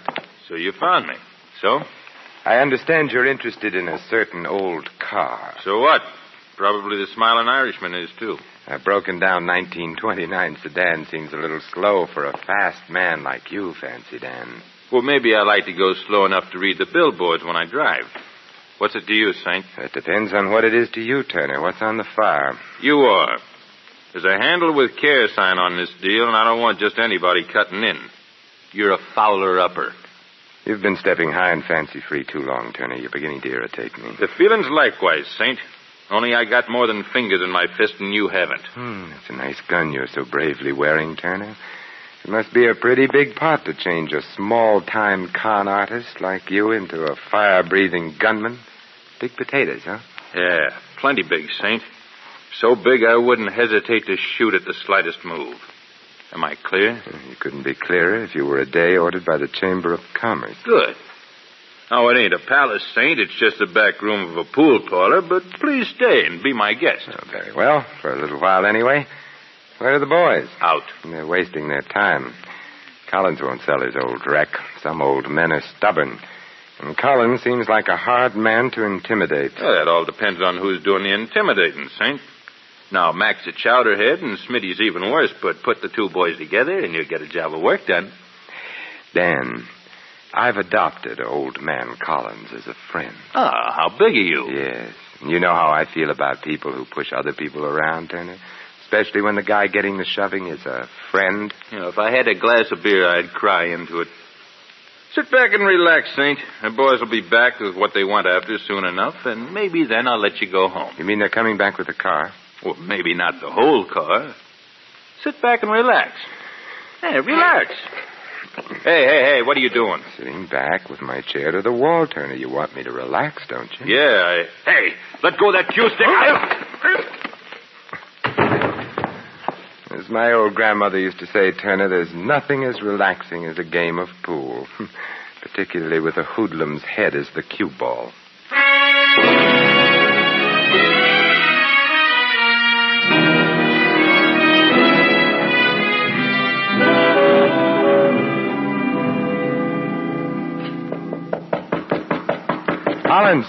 Collins, open up. You wouldn't be from the police now, would you? No, I'm no more a policeman than you are, old man Collins. Come in and be welcome, then. Where's Collins? The old man? He's here. Where? Behind the sofa. But if you have a mind to look at him, make it a quick look. Dead? Very. How? Every way. Beaten, stabbed, and tortured. Maybe even shot, for all I know. Yes, and for all I know, maybe you've got a gun with an empty chamber, for all I know. Bless me, no. Me business doesn't allow it. Just what sort of business are you in, Irish? The name's O'Brien. Ah. When a job is pulled and the police go after the boys who pull it, I make an end run and go after the swag. Or at least part of it. Oh, I see. What's the swag here? Collins' wallet? Not unless there's 400 grand in it. 400? Oh, no, I'm afraid you'll find the old man a few cents short. Who killed him? Not I. How do I know? You don't. You're right. What brought you here? Why, I'm here about the old car, of course. You want to buy it? Certainly, don't you? Say, maybe you're not being cute. Maybe you really don't know about the... About what? Well, now, I'm greatly relieved. When I first saw you come through that door, I said to myself, O'Brien, here comes some more competition. But I see you're not. I'm relieved, laddie. Greatly relieved. Turner is competition enough, eh? Yes, but Turner and his ugly ducklings are nothing compared to... Who? In time. I got here just a minute before you, laddie. The old man was dead when I arrived. Beyond that, I know nothing. Get down. Oh, O'Brien. Competition. Getting worse. All the time. Look, I'll call the doctor. No. Thanks, laddie. Lay off this frolic. He'll get you next. You're gonna die, mister. You're gonna... O'Brien, the old man's car, what... Well, I guess I'll have to try another angle. This one's pretty dead.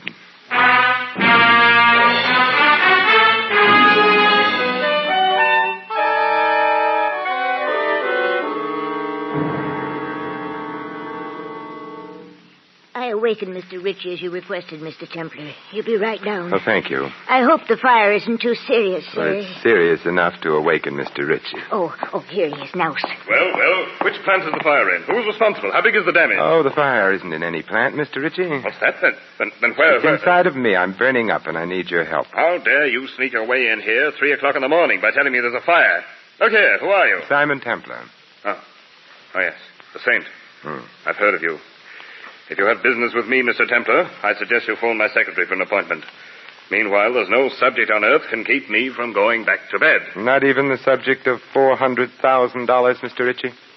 What do you know about it? Nothing, other than that it was stolen from you, Mr. Ritchie. That happened 7 years ago. The criminal, John Quayle, was caught, tried, and convicted. Now, if you'll pardon me... Quayle worked for you, I believe. He was my head accountant. And the money was never found? No. Quayle drew 20 years in the penitentiary.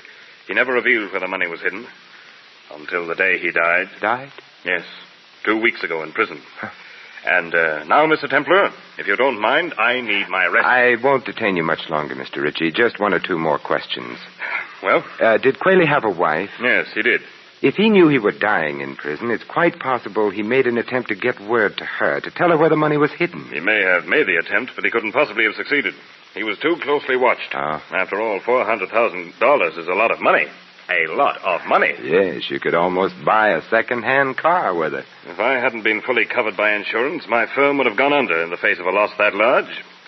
And now, Mr. Templar, if I might ask a question. Certainly. Why this sudden urgency, this 3 o'clock in the morning business? An old man was tortured to death. Then a fellow named O'Brien, who came calling on the old man, was shot to death. But before he was killed, O'Brien told me he was tracking down $400,000 that had been stolen. Oh, I see. Yeah, and some checking back over how many people have ever had that amount stolen from them. Led you to me. Yes. I wonder what I've led you to, Mr. Templar. I wonder, Mr. Ritchie. I wonder.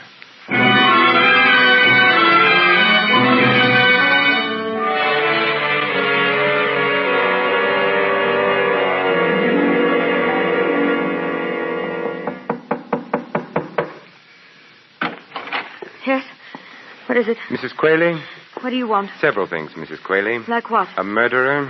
You've got the wrong apartment, mister. An old automobile. No sale. Anything else? Maybe you'll buy this, Mrs. Quayle. Collins was murdered a little while ago. Collins? Oh, the old man. Why? Someone wanted his car. Someone who evidently couldn't wait any longer for the newer models. So? So I saw Collins' car in your garage, Mrs. Quayle. Maybe you better come in after all, mister. But come in careful. Careful enough? Keep those hands high. Sure. I don't like you, mister. You're nailing together a frame and you're trying to put my picture into it. Collins sold me that car. When? Tonight. I could have bought a Cadillac for cheaper, mister, but I wasn't in any position to haggle. Yes, I know. What do you know? That's what I want to find out. I know that Collins' car as a car is worth about $20, but as something else, it's worth in the neighborhood of $400,000. And you know that's an awfully nice neighborhood. Nice and exclusive. Chiselers aren't invited to move in. I've been gathering that impression all evening. Well, what if we're here? You name it. An acetylene torch, welder's mask, a few chisels, a hammer, steel wire.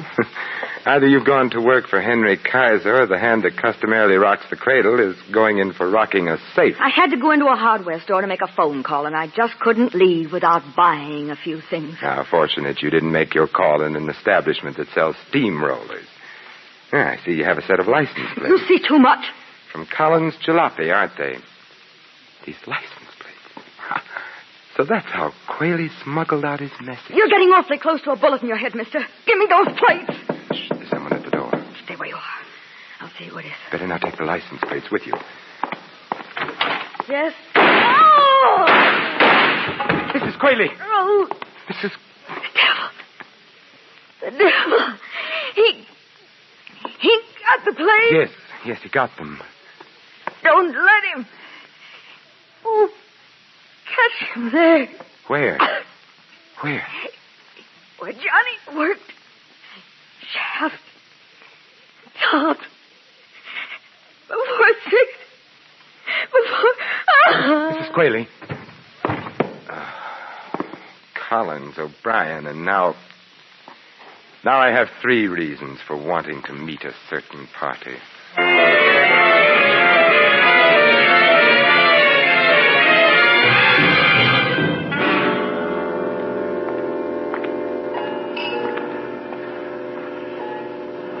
Taxi!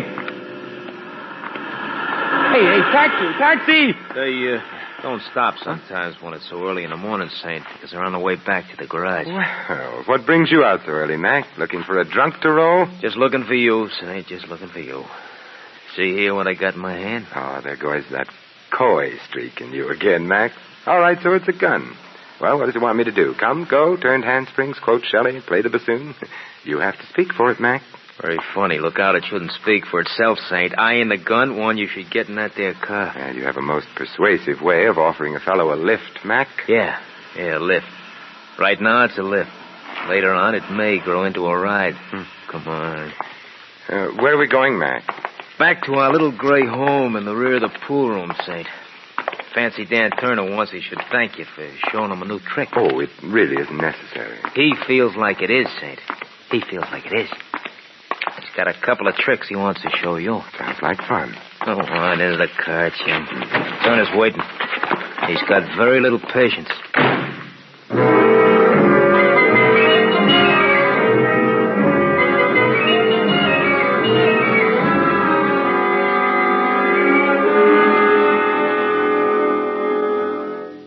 Nice to have you back with us, Saint. I missed you. From the looks of that bandage on your skull, Turner, I'll bet you wished I'd missed you. Not now, I don't, Saint. It's a nice feeling having you here, knowing that I owe you something. I pay my debts, Saint. I pay off. Yes, I know. O'Brien was paid off. So was Mrs. Quayle. Paid off with lead checks. They're dead? Oh, now save that innocent expression for the jury, Turner. You'll need everything you've got. Well, when were they killed, Saint? Okay, I'll stooge for you. They were killed an hour or two after I so abruptly left you before. Oh, well, I'll have to find another pigeon, Saint. My alibi's fat. How fat, Turner? City Hospital. Having Remember the Saint embroidered where a cue stick hit me. And Smitty and Mac were there, too, to see me through it. Hospitals have records, Saint. We're clean. We're clean. Huh. Then you've got a competitor you don't know about, Turner. Yeah, looks that way. For a job that was supposed to be as simple as this one, I got too many competitors. I wonder how come. Who fingered the job for you, Turner? Who told you Quayle got word out to his wife about where the money was? I got nothing for you, Saint. Smitty, wasn't it? Smitty just finished a stretch up the creek. My guess is he ran into Quayle, maybe shared a cell with him. No. It was in the jail hospital they met. Smitty worked there. Quayle was dying off his nut. Smitty made him talk. Yeah. And Smitty, not being mentally suited for solo work, spilled the pitch to you, Turner, for a price, of course, for money on the line. Yeah, 10 G's to buy in on a 400,000 job. But what are you driving at? What are you picking Smitty's bones for? I was just wondering, Turner, how much O'Brien paid Smitty for his slice of this exclusive information, and how much your other competitors shelled out. The one who happily goes around killing people. What do you mean? If you ask me, Turner, your pal Smitty is the sort of rat that even rats on rats. He sold Quayle's secret 3 times that we know of. Hey, thanks for handicapping it for me, Saint. If you're really grateful, Turner, you can return the favor by telling me, what time is it? It's 5:15 in the morning, Saint, but you ain't going nowhere. I have a date to keep before 6, Turner, with your competitor. Yeah, Saint, that's what you think. Maybe not, Turner. What do you say we play a little pool while we're waiting for the boys? Get away from that pool table. I ain't playing any games with you, Saint. Well, maybe pool was the wrong game. How about a game of pitch and catch? What? Yeah, I pitch like this. Oh! And you catch it like that. Hate to leave you all by yourself there in the side pocket, but like I said, I have a date to keep.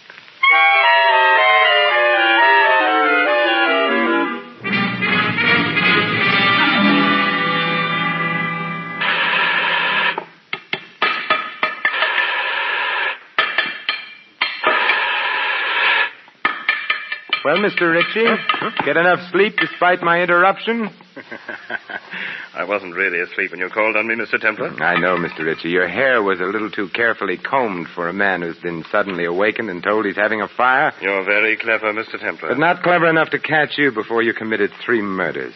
So you're Smitty's silent partner, huh? See what low company's gotten you into, Ritchie? Yes, I see. $400,000 buried in the siding of this elevator shaft. And with the help of this acetylene torch, it'll be all mine. A very ingenious fellow, Quayle. And to think the money never left this building. The place where Johnny worked. Yes, he was ingenious. It was very smart of him to use his prison job making automobile license plates as a means of smuggling out the information to his wife. How did he do it, Ritchie? Very simple, Templar. There's an extra piece of thin metal in this particular plate, forming a sort of pocket. And inside the pocket, a note on cigarette paper telling poor Mrs. Quayle how to get the money. Of course, once he managed to tell her the number of the license plate, well, the rest was easy, wasn't it? Yes. All poor Mrs. Quayle had to do was ask the Motor Vehicle Bureau to whom the plate was assigned. Mr. Collins, in this instance. Poor old fellow. Mr. Templar, would you mind joining me here in the shaft, please? Yes, right on top of the elevator. I'd like to keep an eye on you while I finish burning out this metal partition. You see, I've only until 6 o'clock when this elevator is switched on downstairs. Oh, well, I... Come, in the shaft, please. Well, really, I have a gun, Mr. Templar. Oh, well, that makes it official, then. There we are. Careful, Mr. Templar. I wouldn't want anything to happen to you. Anything accidental, that is. You know, it's funny. I've known you such a short time, and I have exactly the same sentiments towards you. I've never been astride the top of an elevator before, Richie. And we're right near the top of the shaft. Yes. I don't mean to worry you, Templar, but when this elevator power turns on in a few minutes, it will rise to the top before it descends. How's your treasure hunt coming, Richie? Almost finished. One last strip of metal to cut away, and the partition will come off. Then we'll decide your fate, Mr. Templar. Your future. Here goes. A last blow.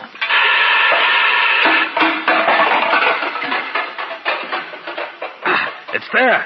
It's there. I see it. $400,000 in currency, Templar. Think of it. Think of it. You think of it, Richie, and also think of how much blood was spilled on it. Preaching, Templar? You? I never thought. What's that? The elevator, Richie.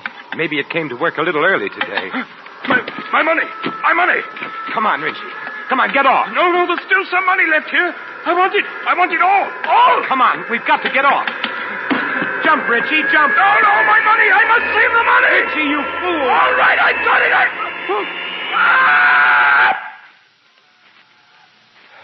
Yes, Richie. You saved your money, and you saved the state some money, too. I'm sure you didn't plan on saving the cost of your execution.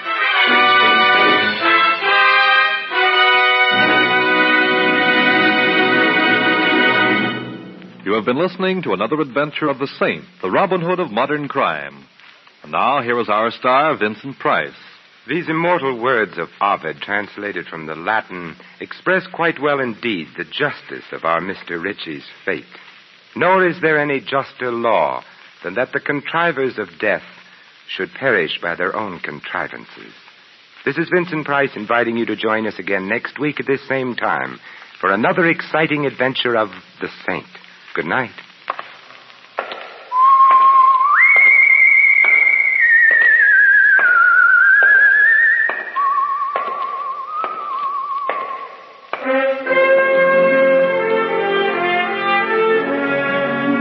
Tonight's script of The Saint was written by Michael Cramoy. Our cast included Laureen Tuttle, Barney Phillips, Tony Barrett, Fred Howard, and Dan O'Herlihy. The music was composed and conducted by Harry Zimmerman. The Saint is a James L. Safier production and was transcribed and directed by Thomas A. McAvity.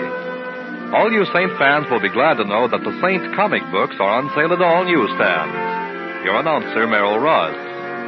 This is the Mutual Broadcasting System.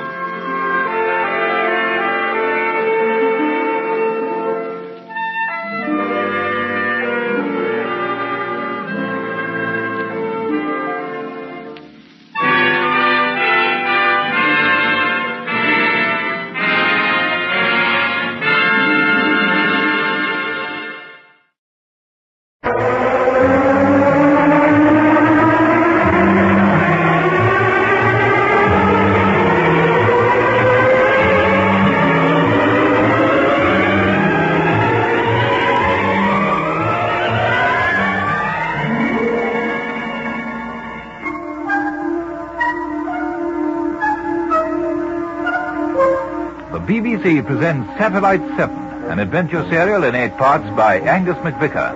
The storyteller is 15-year-old Jake Thompson. Part 4, The Launching Bay.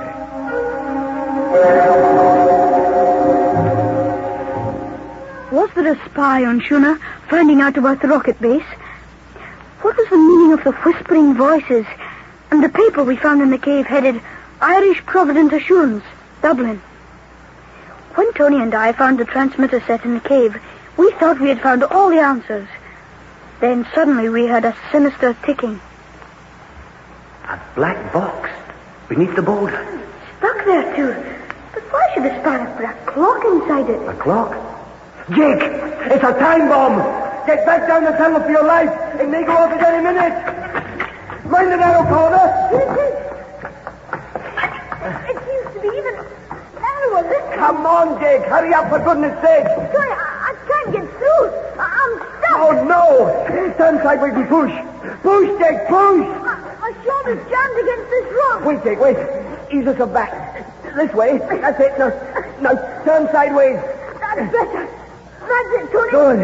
I'm through, but can you make it? Of course, I can make it. It's not so bad now. We're not in the direct line of an explosion. But keep going, Jake. We'll be safer still outside in the sun. We're nearly there. Down, Jake, down! All right, Jake? What about you? Okay. Oh, so lucky we got round that bend in time, eh? Another minute up then. Would have been killed. Why did he do it? To spy on me. Plant a time bomb? It all adds up, Jake. He sent out his last message before the 21st. Presumably he got his final instructions. He wanted to destroy all the evidence. But people are bound to have heard those explosions. Oh, I don't know. They weren't all that loud. And if anyone does ask questions, the simple answer could be a fall of rock inside the cliff. Come on, Jake. I think the danger's past. The sooner we get back to the cottage, the better. Okay. What did Bridie say when she hears about this? Do you think we should tell her? What? Well, in the circumstances, I mean. Well, perhaps not. Well, I think we ought to keep this to ourselves, for the moment at any rate.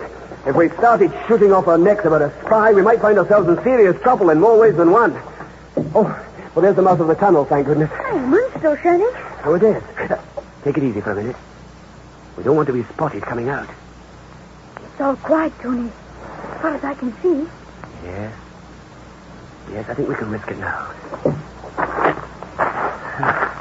The shingle's nice and gentle on the feet after all that loose rock in there. Good to smell the sea and the fresh air, too. Are we going straight back to the cottage? No, I think we ought to have a quick look at the boat first, in case we're asked about it. Then a guarded word with Mr. O'Neill seems to be indicated. Come on, Jake. And quite honestly, Father and I were beginning to wonder if we got lost. Granny went to bed, so I just stepped to supper here in Father's room. Brady was hungry, that was the trouble. We were on the point of eating by ourselves when you came in. Oh, we didn't realize it was so late. But these crab sandwiches were well worth waiting for. They're super. You don't deserve them, you know, staying after this time of night. More tea, Jake. Yes, please. That's the kind of dictatorship I have to put up with. Well, one learns to live with it. Oh, there's need a dictator to run their lives for them. They're so woolly-headed otherwise. Here's your cup, Jake. Oh, thanks, Reddy. How did you find the boat, by the way? Oh, grand. Billy's done a great job. One more strip of wood should finish it. We could sail away any time if we were allowed. I can't make out all this about waiting until after the 21st. Neither can I. Father, do you know anything about it? I do, but I'm not at liberty to go into details. In the meantime, at any rate. Oh, you mean you can't say anything until Tony and Jake have been investigated? That's it, more or less, but... don't let's go into awkward questions. Brady and I spent some of the last hour playing your records, Tony. I've heard them before, of course, but now that I've actually met you, I think I enjoyed them even more than ever. Oh, that's very kind of you, Mr. O'Neill. What's that? The front door, I think. Who on earth can it be at this time of night? I'll go, Brady. Granny Stewart's in bed. Surely Granny went to bed very early. I know she had a headache, she said. Are you sure she did go to her room? What? How do you mean? Hold it. Here he comes. Oh, it's French Lieutenant Carmichael, the guard commander at the station. Oh, hello, Harry. This is a surprise. Hello, It's Harry. ages since you've been to see us. I'm on a special mission tonight. Evening, chap. Harry's brought you good news, boys. The professor believes in at last. That's it.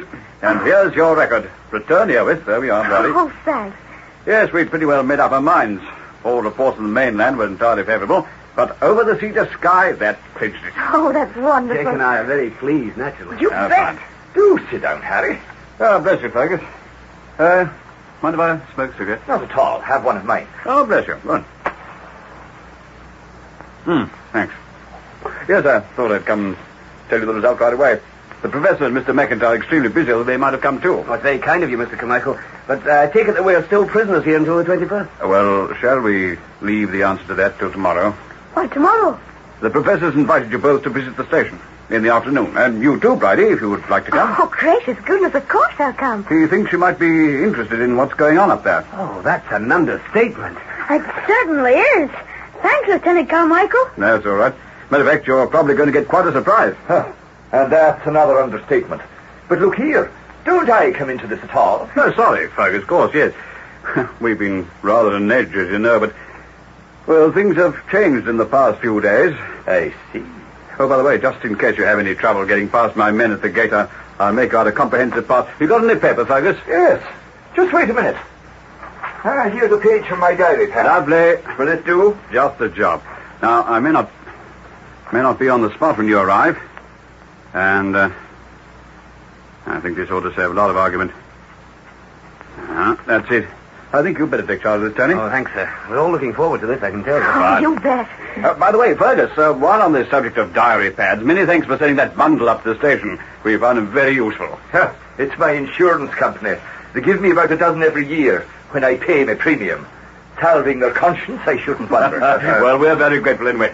Well, it's getting late. I'm sure you people want to get to bed, so I'll just toddle off now. I'll go part of the way with you. It's a lovely night. Oh, right, fine. Oh, by the way, did any of you hear a strange, rumbling sort of noise down by the cliff about an hour ago?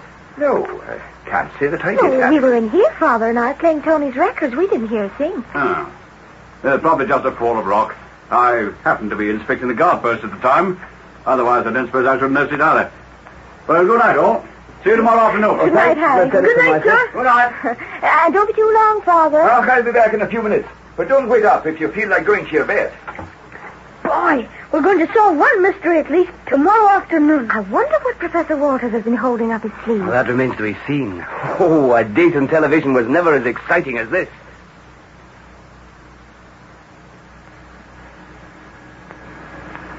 And now, this is the launching bay where we fire the rockets and control their flight. Mostly underground, of course. There's 1,000 tons of concrete above our heads as protection in case of accident.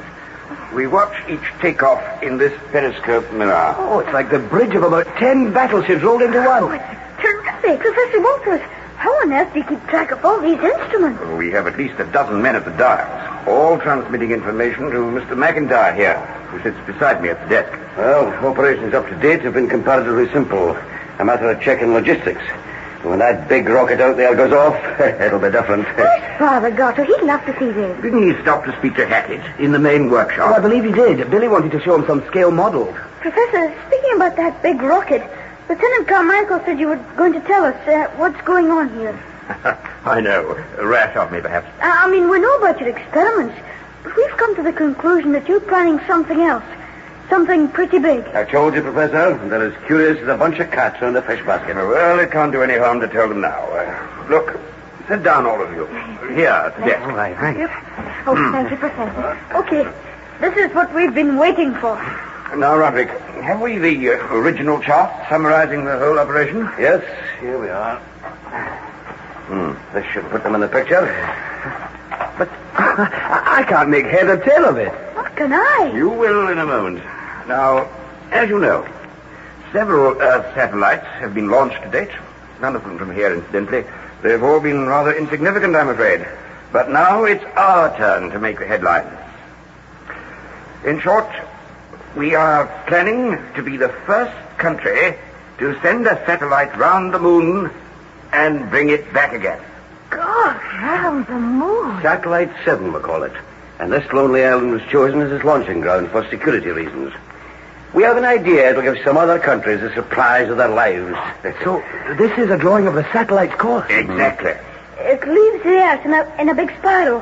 This line here. Shoots off round the moon and comes back again, slanting in through the Earth's atmosphere. Aye, you've got it. Now, we've already brought part of a rocket back to Earth under full control all the time. It landed within 17 feet of where we calculated it would, here on Tuna. Oh, that's incredible. And that big rocket out there, is that the one you mean? Is that Satellite 7? Well, to be more precise, Satellite 7 is the nose piece. The rocket's built in 3 stages, you see. But the satellite's large enough to contain about a dozen different instruments, including cine cameras to take pictures of the other side of the moon, the side we never see. Golly, that'll certainly put us on the map if it comes off. And why shouldn't it come off? Are you questioning our skill? No, I'm sorry, Mr. McIntyre. I just meant if anything went wrong. What would you expect to go wrong? The point is, Mr. McIntyre, you thought at first that we were spies, or more correctly, the accomplices of a spy. That could only mean one thing. You're pretty well convinced there's a spy on this island. You see, they were bound to spot. Young people nowadays are far too smart for their own good. Your inference is correct, Tony. We do suspect a spy. Little things. Papers disarranged. A series of small accidents to our equipment. That is all we have to go on. But as you say, we're pretty well convinced. So now you're waiting for the 21st to fire the big rocket? That was to have been the day. But for all we know, a spy may have arranged for a foreign agent to forestall us. We've been working hard these past few days. Satellite 7 will be launched tomorrow. Tomorrow? At 1000 hours. If there is a spy, that ought to disrupt his schedule. May we come and see what happens? You must come. And stay undercover for safety reasons. Your bridey knows. In any case, the whole operation, the journey out and the journey back, should be over in about 12 hours. 12 hours? Surely that means a terrific escape velocity. It does. Approximately 21 kilometers a second. That's fantastic. Not so fantastic when you consider that we're using an atomic motor for the second stage. The first of its kind, I believe, in existence. I see. Take another look at the chart. You see how the satellite will first swing round the Earth, gaining height all the time. Then it sheds the first stage booster. Professor! Mr. McIntyre! Come quick! What is it, Hackett? Something's happened. The timing apparatus next door. What do you mean the timing apparatus? It was perfect order when I saw it an hour ago. Something wrong now, sir. Come on. Right. That equipment was practically foolproof. I don't understand. I was testing the valve. Routine, Mr. McIntyre, as you ordered. Yes, yes. First stage control was okay. Mm-hmm. When I tried the second. Anyway, here we are. Stand back. Oh, sorry, sir. Don't crowd in, Jake. Right, Hackett. Let's try the first stage control. Right, sir. Nothing wrong with that. Cut it off. No, it's this here second stage. See? I'll cut it. Switch off. What do you make of it, Roderick? Broken wire somewhere. An accident? Not in your life. Someone's had our plans have been brought forward. He's trying to stall us. Blimey.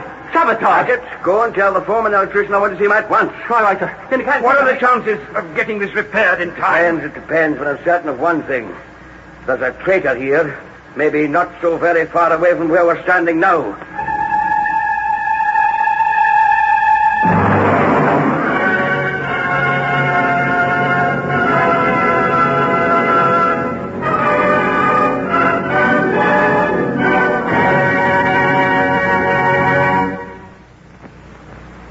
That was part 4 of Angus McVicker's adventure serial Satellite 7, produced in the Scottish studios of the BBC.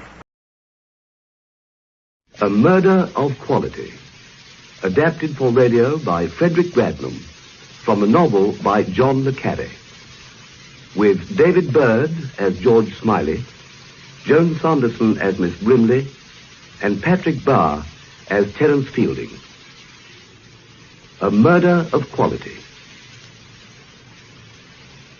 So, it really is you, Brim. Come on in. Did you think there was another female called Brimley about to enter your life? Oh, what a nice room, George. Yes, I suppose it is. Only it must be years since we last met. It is. 10 years. 10 years. And no doubt you could tell me exactly when and where. I could, but I won't. Oh, do sit down, Brim. May I sit here? Please. Now tell me, how did you find me? The telephone directory.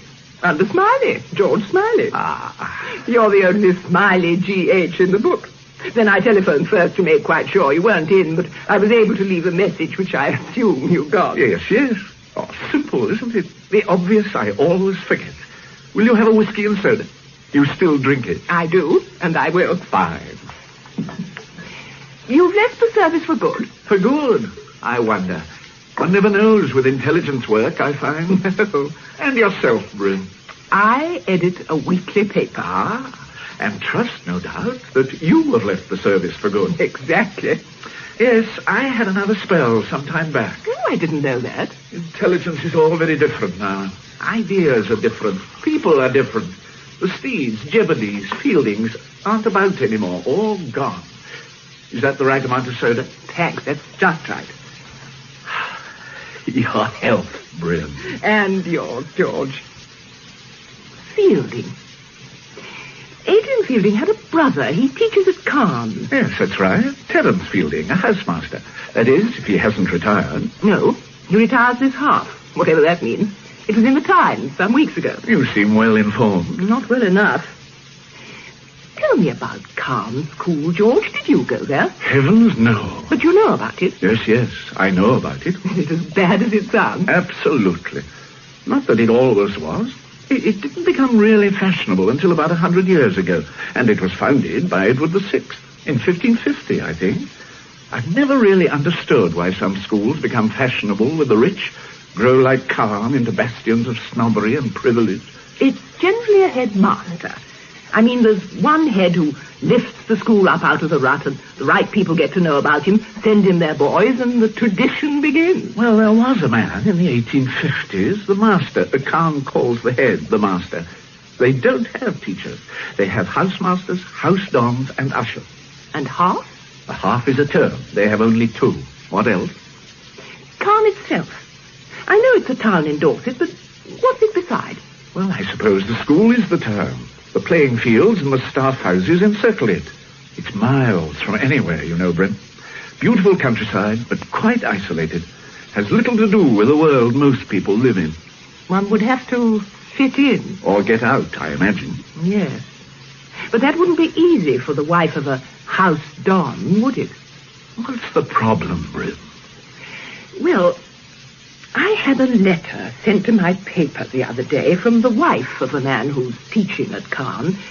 They haven't been there long. They're called Road, without the H. I see. Oh, what sort of letter? Oh, I'm a ridiculous spinster, I know, but it's worried me, and I knew you were the best person to come and see about it. Well, you'd better read the letter to me, Brim. All right.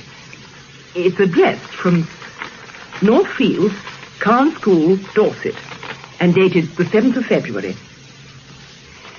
Dear Miss Fellowship, I don't know if you are a real person, but it doesn't matter.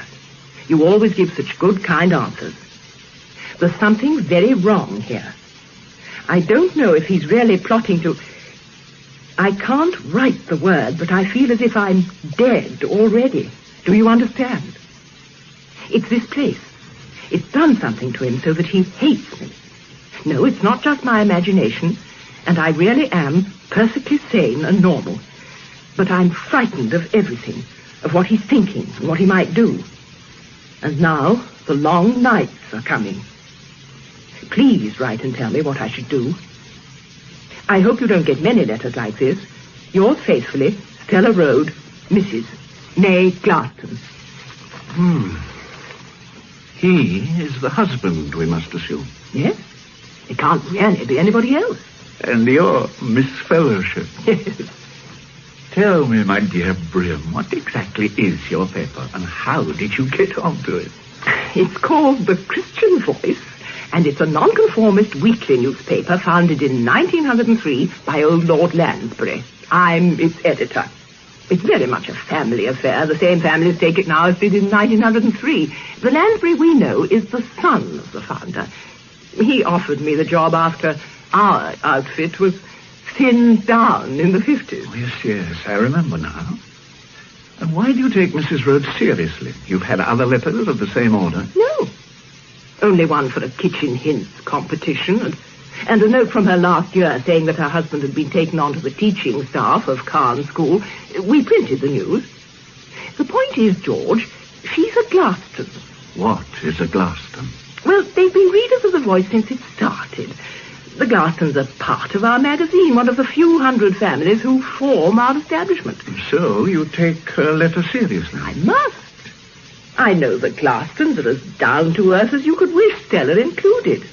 I don't think she's likely to be suffering from delusions of persecution. Well, what are you going to do? Write to her.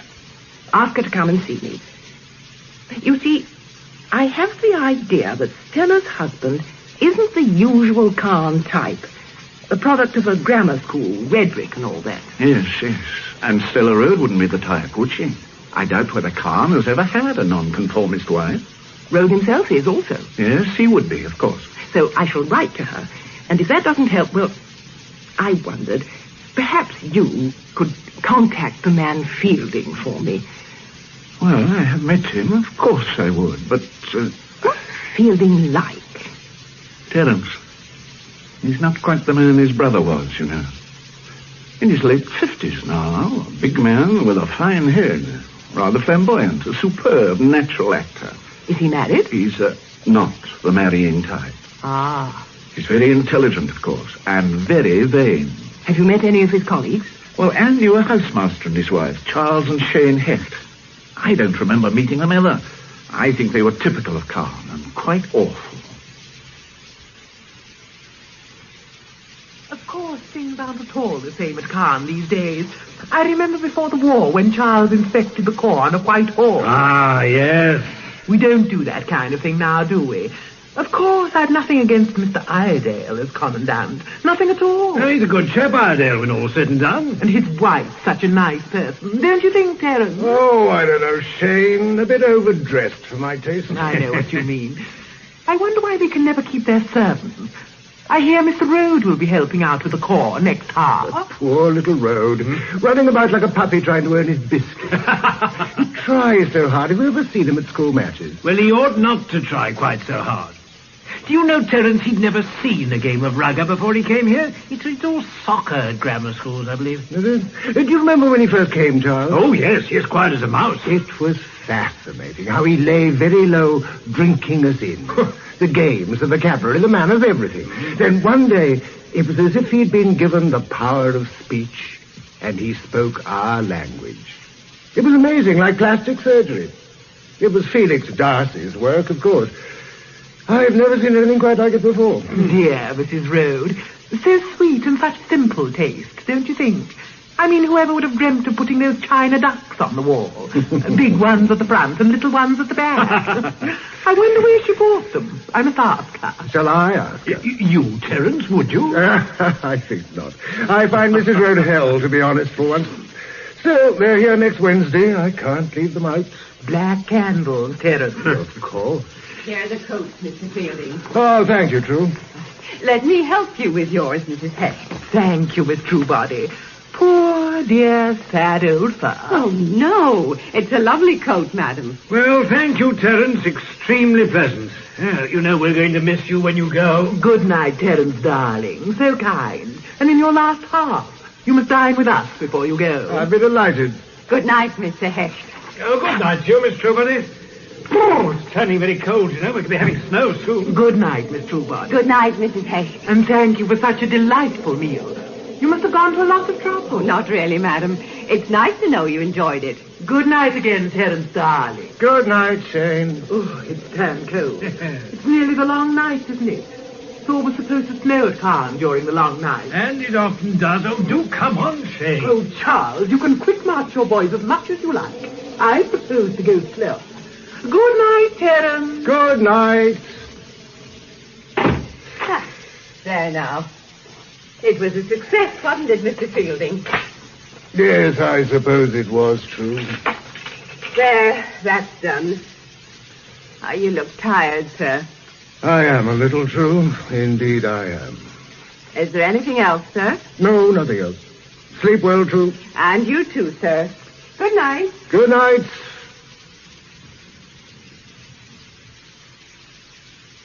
I wrote to Stella Road, George. Today I got another letter, not really a reply, and now I am worried. Which is why you dropped in again. Yes, frankly. Here, read it for yourself. Right. 15th of February. Dear Miss Fellowship, I am not mad, you must believe that, but I know my husband is trying to kill me. I will come and see you as soon as I can. You do understand that I am normal. I'm so afraid of the long nights. There's something not quite right about him. At night sometimes, when he thinks I'm asleep, he just lies watching the darkness. I know he is trying to kill me, but what can I do? It's not nice, is it? You know, I suppose I should go to the police, but I thought first, would you perhaps see Terence Fielding? Yes, I'll ring him now. I could go down to Caen tomorrow. Oh, thank you, George.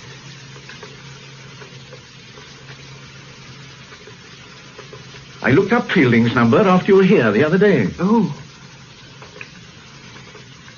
I wonder what the long nights are. Have you any idea? I don't know. It's Ash Wednesday shortly. Something to do with lead, perhaps. It sounds possible. Caen School. I'd like to speak to Mr. Terence Fielding, please. George Smiley. No, from London. Mr. Fielding is being got. Good. I wonder just how the husband is trying to kill the wife, or how the wife thinks he is, rather. I wonder that. These long nights sound disturbing enough, even if you aren't expecting to be murdered. Yes. Maybe Fielding can tell us what they are. Fielding. Good evening. My name is George Smiley. I knew your brother well. We have, in fact, met. Yes, that was it. Look, I wonder if I might come to see you on a personal matter. A bad time? Or what has happened? No, for a friend of mine. She's received a disturbing letter from the wife of a Khan master. Yes, Stella Road. Oh. Yes. Thank you, Fielding. Goodbye. Stella Road is dead, I'm afraid, Brim. Dead? She was murdered. Late on Wednesday night. That's last night. She and her husband had been dining with Fielding earlier in the evening. And the husband? I don't know. Fielding said something. I couldn't quite catch it. George, they'll have to know about the letter. The police, you mean? Yes. Yes, I think they will. You couldn't go down there, could you? To Khan? Well, I suppose I could. But would it really help? I have a feeling it would. All right, then. If you say so, Brim. Oh, good. I'd better find out who's in charge of the case there. Special branch might help. I'll give them a ring. And no doubt be on my way in the morning. Oh, sorry, sir. I say, I nearly knocked you down. I say, you nearly did. What's the rush about? Sext, sir. Sext. Midday prayers, sir. We say them in the Abbey during Lent. Ah, I see. Is that the east gate across there? Yes, sir. I'll show you, sir.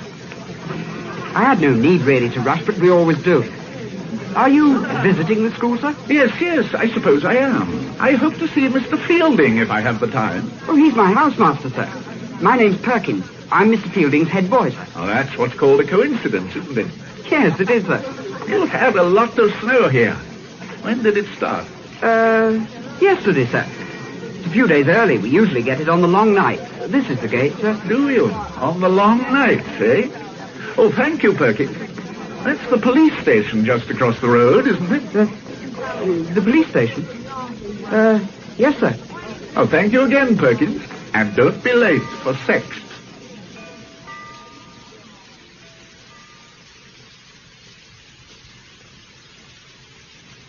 Oh, come in, Mr. Smiley. I was expecting you.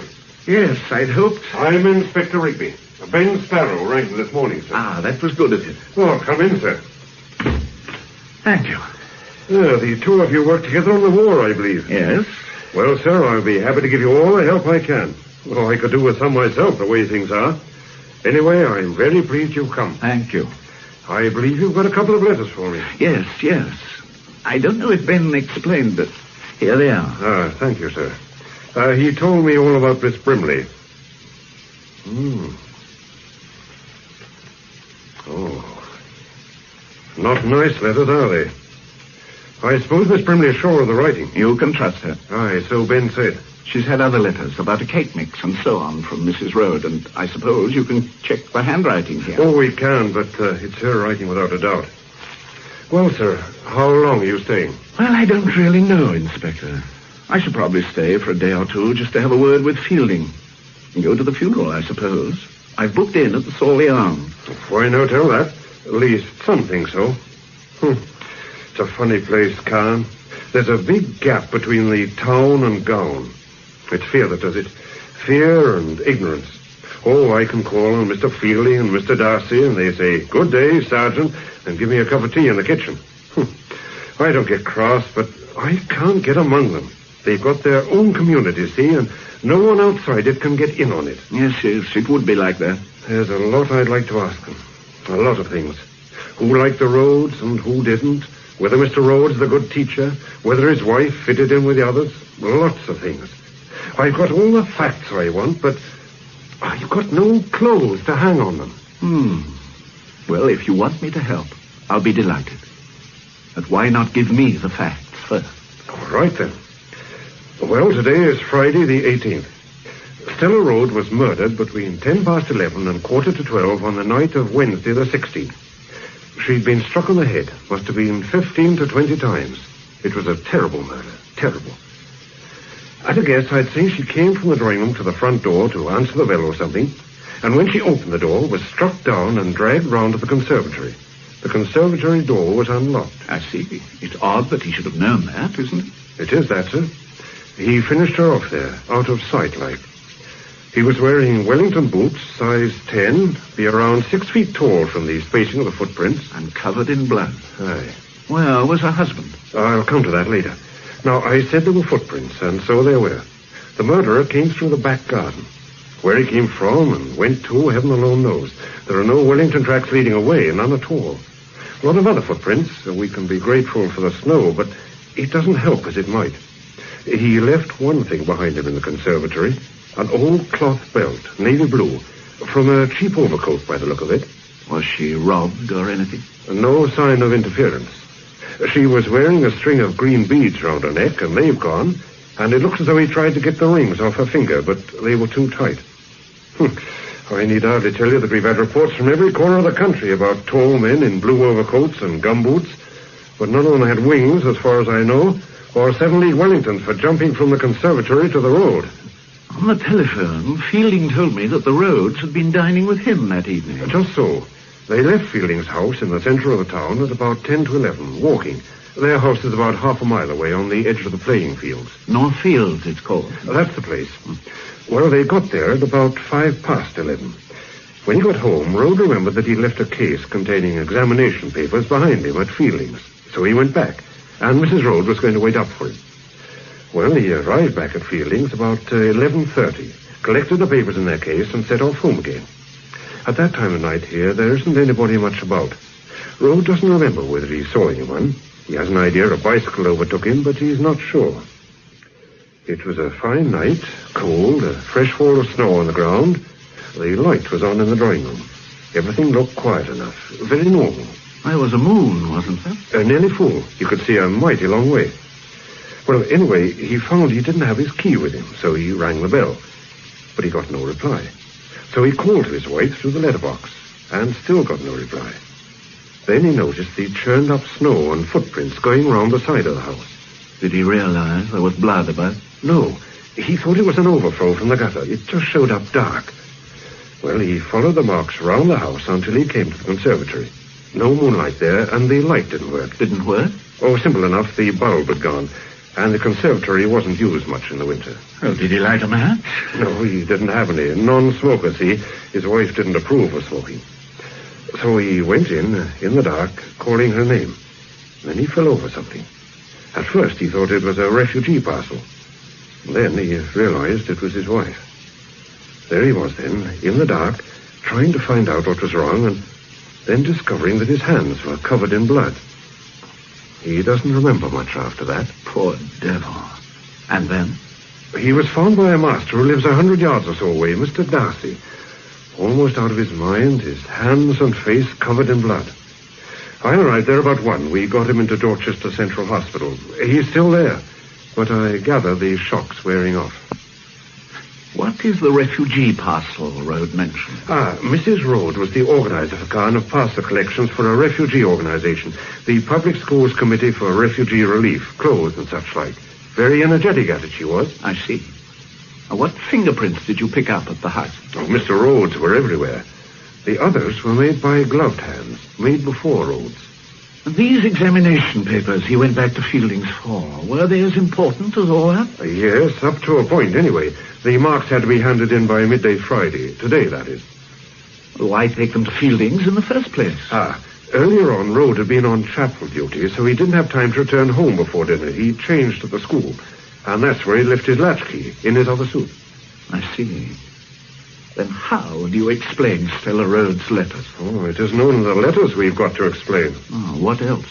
Well, as you know, Mrs. Rhodes was chapel, the only member of the school that was.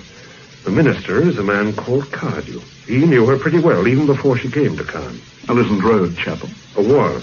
He turned Church of England when he came here. Tried to get his wife to turn also, but she wouldn't.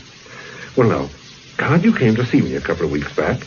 He was worried and very perplexed at what Mrs. Rhodes had said to him the day before. He came to see you, officially? He said he wanted to talk to me as a friend and not as a policeman, which meant he wanted to talk to me as a policeman. Naturally. And what had Mrs. Rhodes said? She told Cardew that her husband was going to kill her. In the long nights. She repeated this a number of times. Cardew let her go on, then asked her what put such a dreadful thought in her head. I think he was probably a bit too firm with her. In a way, all she did was to start crying. Not hysterically, just quietly to herself. So Cardew offered to help her in any way he could. Asked her again what had given her the idea. Did she say? No, she wouldn't speak.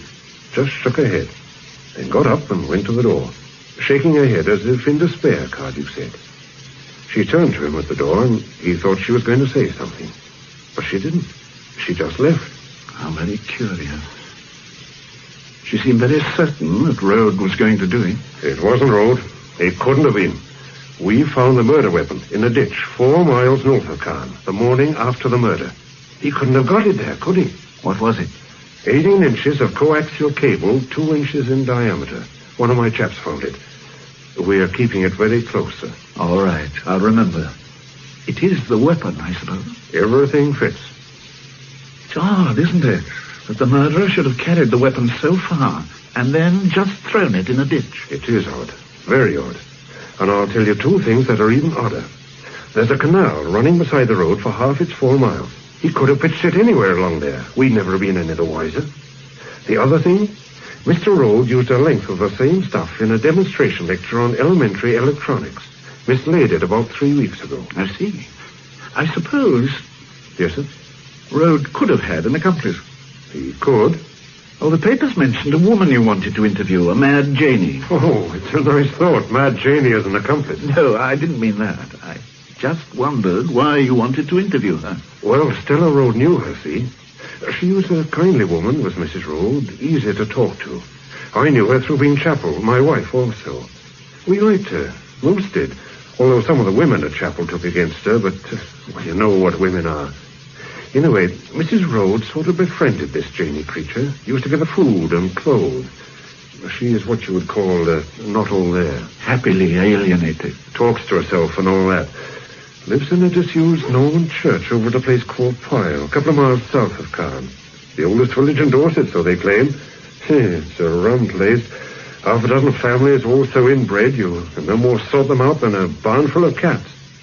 Well, Mrs. Rode used to visit her in her lair there. That upset some people. Yes. And I suppose Mad Janie has vanished. Hasn't been seen in her usual haunts since early Wednesday night on the lane towards North Fields. But that don't mean a thing. These people like Janie are all over the neighborhood for years, and one day they're gone like snow in the fire. But we found a spare set of footprints running along the far end of the road's garden. Woman's prints, by the look of them. Could be Janie's. I hope to heaven they are. We could do with an eyewitness, even a mad one. Well, there it all is, sir. Yes. It's complicated. Aye. I'll nose around a bit, Inspector. When I get back to the hotel, I'll give Fielding a ring. He'll probably extend an invitation to dinner. I should like to talk to Fielding. Sherry wine or Madeira, Smiley? Thank you. A glass of sherry. Tarts drink Madeira, but boys like it. Perhaps that's why they're frightful flirts. We're all rather subdued at the moment by this dreadful business. Oh, how have the boys taken it? Oh, they adore it. My own house has been particularly fortunate because the Rhodes were dining here that night. Some oaf from the police even wanted to question one of my boys. Indeed? What on earth about? Oh, God knows. You knew my brother well, didn't you? He often talked about you. Yes, I knew Adrian very well. We were close friends. We didn't see much of one another in later years, Adrian and I. Being a fraud, I can't afford to be seen beside the genuine article. A message from Mr. Darcy, sir. Oh, hello, sir. Have you met Mr. Smiley, Tim? Yes, sir. I ran into him in the Abbey Close this afternoon. Ran into me literally, but apologized in the most gentlemanly manner and showed me the East Gate. Ah, I see. And I suppose Mr. Darcy is going to be a few minutes late. Yes, sir. Thank you, Tim. Good night, sir. Good night, sir. Good night, Perkins. Good night, Tim. Musical genius is Perkins, but a problem in the schoolroom. Darcy won't be more than 5 minutes, I know him. He's a frightful toad. Looks like a thicket model 50 years after. All trousers and collar. Oh, what's his subject? Subject? I'm afraid we don't have subjects here. Darcy is senior tutor by election and bachelor by profession, if you follow me. His subject is other people's shortcomings. Stella Rhodes, for instance. She was somewhat different from most of the wives here, I imagine. She was everything we are forced to ignore. She was red brick, council estates, new towns, the very antithesis of Caen. Yes. Did you like her, Fielding? Not at all, Smiley. I didn't dislike her. I found her rather touching. But of course she made enemies. She was too honest. And Khan has no defense against her sort of honesty. Ah, that'll be Darcy. We'll let him have just one glass of sherry. Only one. After all, he has kept us waiting. Terence, if I may talk shop for one moment. Perkins' work has been abysmal these last few days. I declare I have never seen work like it. Is he unwell? Has this terrible business upset him? What is it? He never was bright, but really... I don't think he's unwell, Felix. I'll have a word with him, if you like. Tim is a sensitive boy. Perhaps he's upset. Well, do have a little chat to him, Terence, please. I'm so sorry, Smiley, to go off suddenly at such a tangent. It was only that I wondered if this unseemly business could be responsible for the boy's behavior. Oh, yes. You're not suggesting that my head boy had a hand in the murder of Stella Road, are you, Felix? Really, Terence, it was the last thing I had in mind. Frankly, and in confidence, I have reason to believe it was her past that brought about her death. Why do you say that? It appears she was expecting to be attacked. Well, go on, Felix. It was her dog. You remember that mongrel they arrived with? Yes. A couple of weeks back, Harriman, the vet, a superior type of person, came to see one of my sister's dogs. He told us that Mrs. Rhodes had had the dog destroyed the previous day. She said it had bitten the postman. Oh, some long and confused story. The post office was due, the police had been round, and I didn't know what else. Where is all this getting us, my dear Felix? I'm coming to the point. She said to Harriman that the dog couldn't really protect. It could only warn. It wouldn't do any good. Wasn't she upset about losing the dog? Oh, indeed, yes. Tears and all. Harriman was rather perplexed, I gather. Mrs. Rhodes' behavior didn't seem to him at all normal. Another curious fact was the condition of the dog. Mm-hmm. It had been maltreated, seriously so. Its back was marked as if from beating. Did Harriman follow up this remark she made about not doing any good? He asked her what she meant, but she wouldn't explain. However, I think the explanation is obvious enough. Oh, what? My sister and I talked it over after the death. We decided that Stella Road had formed some unsavory association before coming to Caen, which had recently been revived, possibly against her will. Some violent ruffian who would resent the improvement in her station. No doubt you've seen him lurking in the shrubbery, Felix. Well, how badly was the postman bitten by the dog? But that is the extraordinary thing, the very crux of the story, my dear fellow. The postman hadn't been bitten at all. My sister inquired. The whole story was an absolute string of lies from beginning to end. Glad you came, Felix. Oh, Smiley, just before you go. Yes? That business you rang me about, what was it exactly? Oh, a letter from Mrs. Rhodes just before she was murdered. The police are handling it, but they don't regard it as significant. She seems to have had a sort of persecution complex. So it seems, eh, Felix? Well, good night. Ah, there's been a fresh fall of snow. Ah, the long night, Terence, the long night. We can walk up to the crossroad together, Smiley, unless you have a car. No, I haven't. I mean, not here. Good night, Fielding. Thank you for the evening. You must dine with me if you ever come to London. Do you? I'll let you know. Good night. Good night, Terence. Tell me, Darcy, what are the long nights? We have a proverb that it always snows at Caen in the long night. That is the traditional term here for the nights of Lent.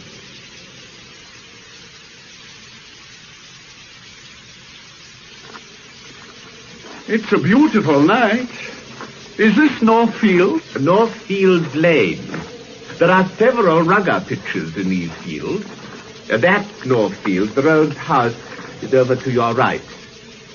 Looks horribly empty even from here. My own house is rather larger and lies farther up the lane. Was it along here that you found Stanley Road that night? About a quarter of a mile nearer to my house. He was in a terrible condition, poor fellow. Terrible. From what you were saying at dinner, it seems the Rhodes were a very ill-assorted couple. Precisely. If her death had happened in any other way, I would describe it as providential, a blessed release for Rhodes. She was a thoroughly mischievous woman, Smiley, who made it her business to hold her husband up to ridicule. I believe it was intentional, others do not. I do, and I have my reasons. She took pleasure in deriding her husband. And Khan, too, no doubt. Just so. But was she such a problem? Surely her husband could have spoken to her. I never encouraged him to do so, I assure you.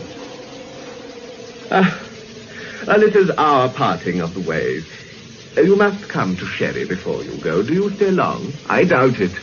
But I'm sure you have enough worries at the moment. What do you mean? Well, the press, the police, and all the attendant fuss. Yes, just so, quite so. Nevertheless, our community life must continue. I will send a note to the trolley tomorrow. Good night. Good night.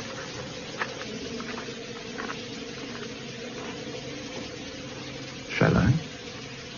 Always visit the ground, the scene of the crime. One never knows. Here goes.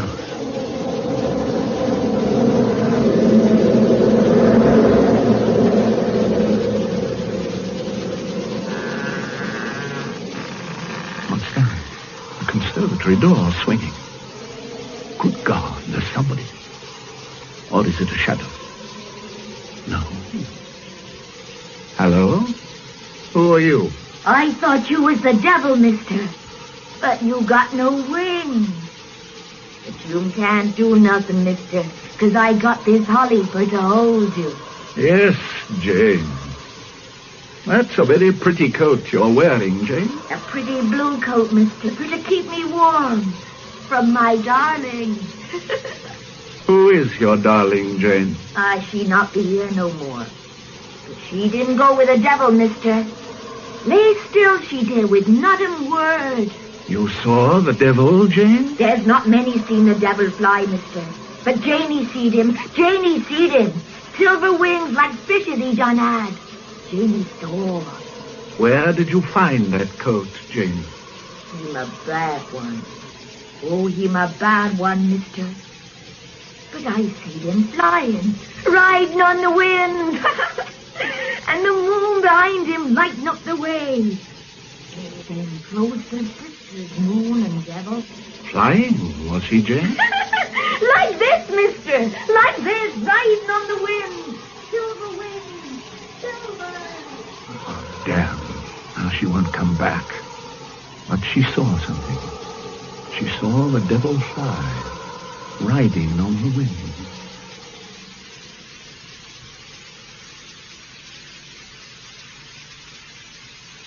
We found her in the old church at PHILO. I'll tell you about that in a minute, Mr. Smiley. She's made a sort of statement. This last part of it reads like a confession, if it reads like anything. Can you understand it? So I tells my darling, I tells her, you are a naughty creature to go with the devil. But her did not hearken, see, and I took angry with her, but she paid no call. I can't abide them as go with devils in the night, and I told her. She ought to have had holly, mister, there's the truth. But Janey drove the devil off. And there's one who'll thank me. That's my darling. And I took her jewels for the saints to pretty out the church. And a coat for to keep me warm. The coat? I suppose it is the one. Yes, we've traced the woman who gave it to Cellar Road for the refugees. Janey must have pinched it from the conservatory. Did you find any, what she calls, jewels? We found the missing green beads. They were on the altar, on the cross of twigs. The whole place was scarifying. And of course she would go on about the devil, on and on. The devil flying? That's it, flying on the wind. His silver wings stretched out behind him. Like a folk song it is. Do you think she did it? No. Do you, sir? No, of course not. It was quite impossible. But I think she saw whoever did it. Immediately afterwards. That's driving the devil off. But why flying on the wind? And why should he have silver wings? What are you going to do with her, Inspector? Hold her for the moment. I think she's better out of the way, just in case. Yes. The devil must have seen her also. Are you going to the funeral? Yes, I think so. And after it, I might try to get a word with Rhodes on behalf of Miss Fellowship and her paper, if you understand. Oh, I see what you mean, sir. Yes, that would be a very useful idea.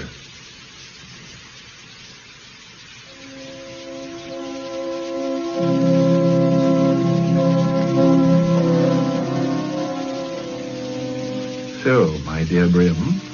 Although they didn't use the Abbey, poor Stella Road was given a high Anglican service with a congregation of town and gown. I must say, I prefer the town to the gown from what I've seen of things. But I thought to write you this note just to say that Stella's father was there, a fine, upstanding old man.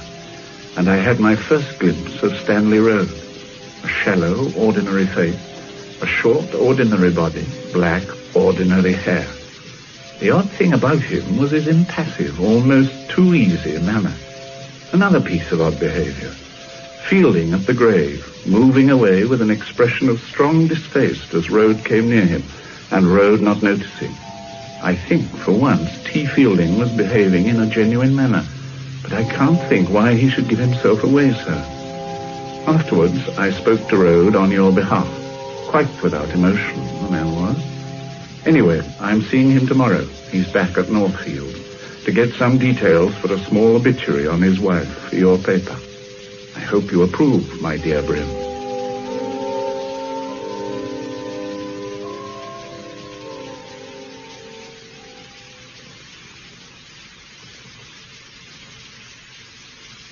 It's very good of you to spare the time to see me, Mr. Road, in the circumstances. Not at all. You were married at Branksome, I believe, Mr. Road. The Branksome Hill Tabernacle. A fine church. When was that? 12 years ago, last September. Did Mrs. Road engage in charitable work in Branksome? I know she was very active here. No, not at Branksome. But a lot here. She had to look after her father at Branksome, you see. Did she take a large part in the social activities at Cran? She did a bit, yes. But being chapel, she kept mainly with the chapel people from the town. You should ask Mr. Cardew about that. He's the minister. But may I say, Mr. Road, that she took an active part in school affairs as well? Yes, of course. Thank you. Now, is there any little fact that you would especially like us to include? Anything she herself would like to be remembered by? No, not really. I can't think of anything. No, you could say her father was a magistrate up north. She was proud of that. You've been very patient with me, Mr. Road. We're most grateful on the Voice. I say, you haven't got a car, have you? No. I mean, I'm afraid I left it in London. Oh. Never mind. I was only going to suggest we went for a drive, had a chat at the same time. I get a bit fed up kicking around here on my own. I understand. Do you? I don't think many do. Understand the loneliness, I mean. They farmed out all my correcting. What am I supposed to do here all on my own? No teaching, nothing. You think they want to get rid of me? Oh, I'm sure that isn't so, Mr. Road. I know they've done it for the best. But it worries me nothing to do. And my correction, well, not being handled as I would. Simon Snow gave one boy of mine in elementary science 61%. The boy's an absolute fool. Perkins is his name, nice enough boy, head of Fielding's house. He'd have been lucky to get 30%. Snow gave him 61. It's impossible, quite impossible. Yes, it does seem unlikely. I suppose really I should have moved out of here. The place is getting on my nerves a bit. This house, you mean? Yes. Miss Darcy asked me over to their place to stay, you know, but I didn't feel like it somehow. Not yet. No, of course. Very good people, the Darcys. Very good indeed. They have a sherry party on tonight. I'd quite like to have gone in a way. Who haven't you met, Smiley? Well, the young people in the... Oh, no, they've moved. Oh, there they are, Darcy. Are they the Snow? Ah, yes, just so. Simon and Anne Snow. Let me introduce you. Thank you. I say, Dorothy, is that Smiley your brother's introducing to the Snow? Yes, that's him. Strange little blinder. He married Lord Thorley's cousin. Did you know that? Oh? Yes, Lady Anne Thurcombe. She left him soon afterwards, of course. What do you mean, of course? You don't know Anne Thurcombe. And now I've seen George Smiley, I wonder if it ever happened. Poor Simon's been having an awful time, Mr. Smiley. Felix Darcy unloaded all Rhodes' exam corrections onto him. You mean you have too lots of corrections? Afraid so. It's been a bad week. Rather humiliating in a way. Several of the boys who were up to me for science last half are now in Rhodes form. One or two I'd regarded as practically unteachable. Rhodes seems to have brought them on marvellously. Yes. He was talking to me about one boy, Perkins. He should be pleased with Perkins. The boy only got 15% last half. This time it's 61. Quite remarkable. Whatever else they say about Rhodes, he's a good teacher. Teacher, darling, don't let them hear you use that expression. Oh, no. You know, Mr. Smiley, Simon's leaving at the end of this half. Oh, yes, thank heaven. Back to Oxford, a DPhil and then a university job. You don't like Carl? Oh, can you blame me? I like it less than the poor Stella Road did, and that's saying something. Shane Heck's advancing. You must be dreadfully important, Mr. Smiley, for Darcy to serve decent sherry. What are you? President of the Royal Academy? Oh, I'm afraid not. Darcy and I were both dining at Terence Fielding's on Saturday night, and Darcy asked me for a sherry. I don't think Terence can be coming. He seemed frightfully upset at the funeral yesterday. Well, it was rather upsetting, don't you think? Oh, dreadful. Stella Road was such a nice person, I thought, and so unusual. She did such clever things with the same dress. But she had such curious friends. Mrs. Snow, I've been meaning to talk to you. I wanted to take over Stella Road's job on the refugees. The master's very keen on refugees. No good, Miss Darcy. We're leaving at the end of this half. I thought everyone knew that. Felix never tells me a thing, old Jack. And don't you ask me, Dorothy, darling. You know I'm up to my eyes in all sorts of charity. Refugees? Oh, it all started with the Hungarians, collecting for them. Stella Rose was one of the few wives who did anything. She worked very well right until her death. I went over to North Fields on Friday with that parson man from the Tin Tabernacle and Cardew. To see if there was any refugee stuff to tidy up, and there wasn't a thing out of place. Everything was all packed up and addressed. We just had to send it off. Oh, that was very efficient. Well, it was. Now, who the hell can I find to replace her? Darling Dorothy, never happy unless she's organizing somebody. Mostly poor Felix. I suppose I could help. After all, Stella Rose was very kind to us, you know, Mr. Smiley. Yes. The only Smiley I ever heard of married Lady Anne Thurcombe, a very curious match. I understand he was quite unsuitable. I never did hear what became of Anne. She went to Africa. Or was it India? No, it was America. So tragic. I must go. Charles is looking awfully lonely. If anybody deserved to be murdered, that's... Instead, it was Stella. How unjust things are. You said she was kind to you. Oh, very. Yes. Just one thing. When we moved in, into a little house in Bread Street, the rain was simply teeming down. We used a firm called Mulligan's. They were absolutely foul. Wanted paying straight away. And I didn't have the checkbook, and Simon was examining for the scholarship. So they even threatened to take the stuff away again. Yes, fantastic. Then Stella turned up. I can't think how she even knew we were moving. When she saw what was going on, she just went to the phone and rang Mr. Mulligan himself. I don't know what she said to him, but she made the foreman talk to him afterwards, and there was no more trouble after that. She was terribly happy to help. Extraordinary story, isn't it? But completely true. Yes. A sort of magic spell. I hope you didn't mind my turning up like this out of the blue, George, but the chance came, and I thought I'd like to see Khan. I can't think how the Christian voice will manage without you for a day, Bryn. Don't be sarcastic.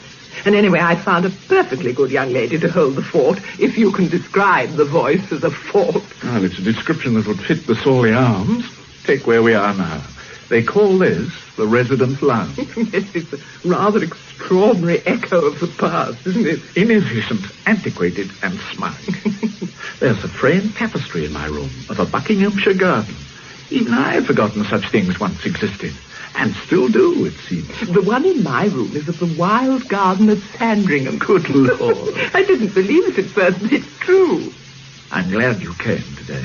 Thank you, George. It wasn't Road, was it? No, it was impossible. Rigby is keeping one piece of information very close. I can't tell you what, but it lets Road out. Not that he was ever in, not really.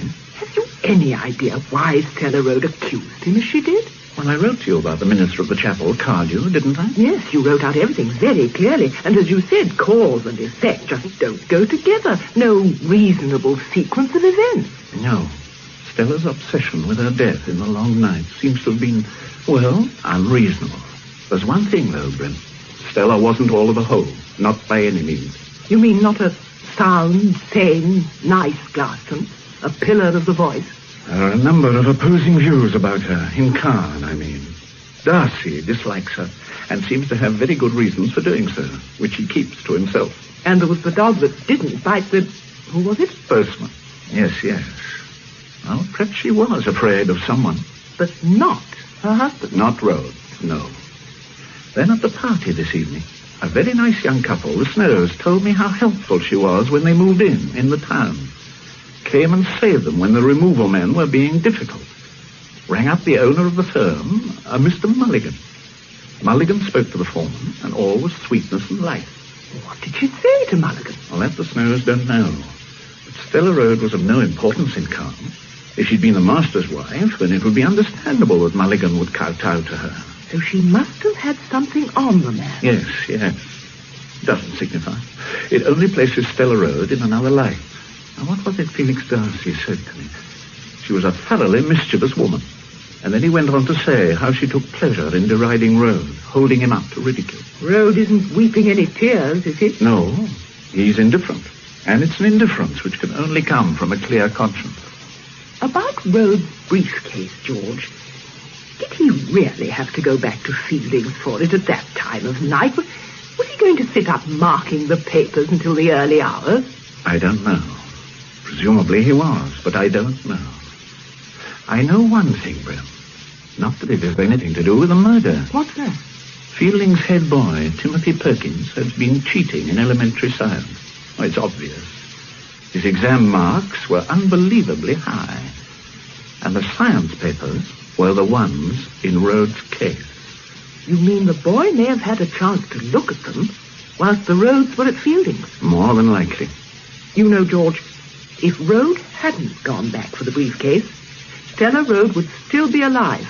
And whoever murdered her must have known she was alone. Yes. The Janey woman? Oh, I'm sure not. But of course, Janey saw somebody or something about the time of the murder.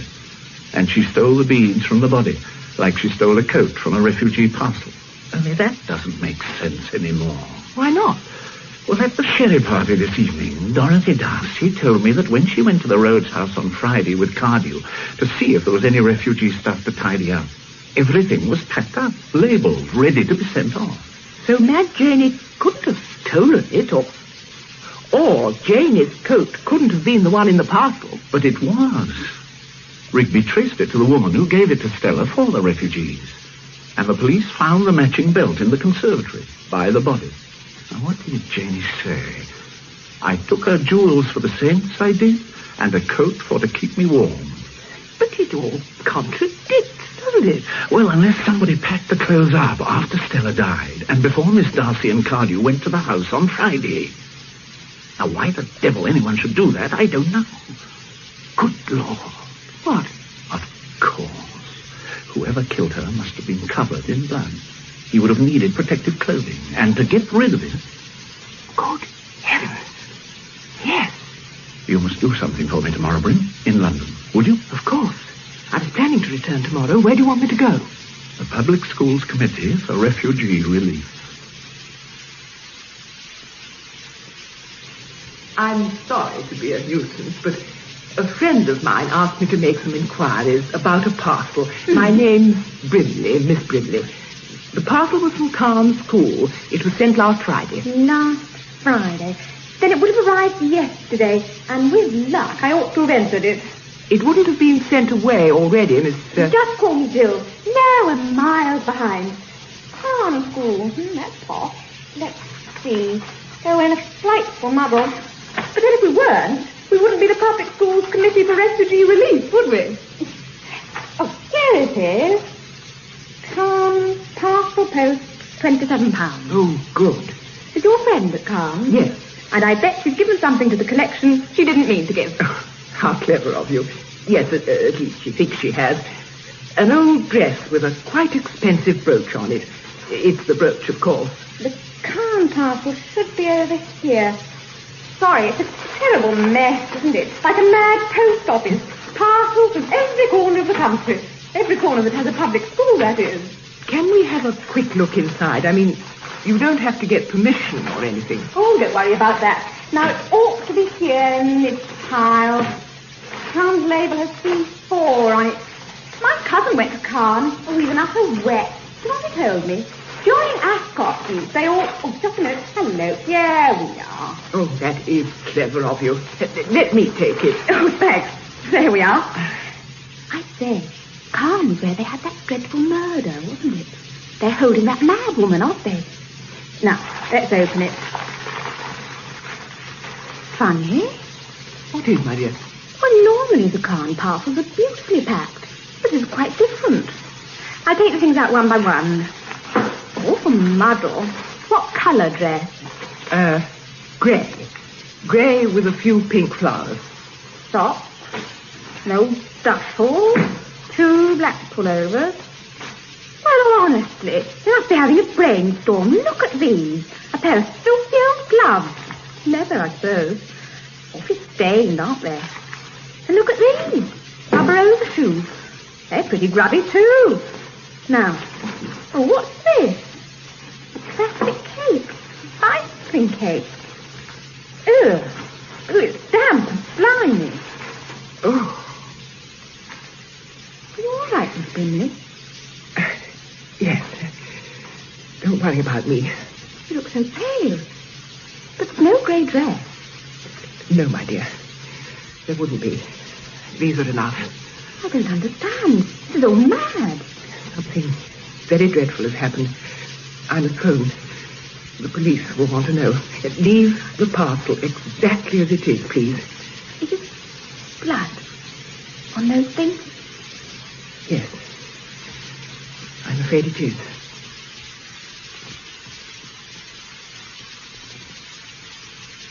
Tim! What?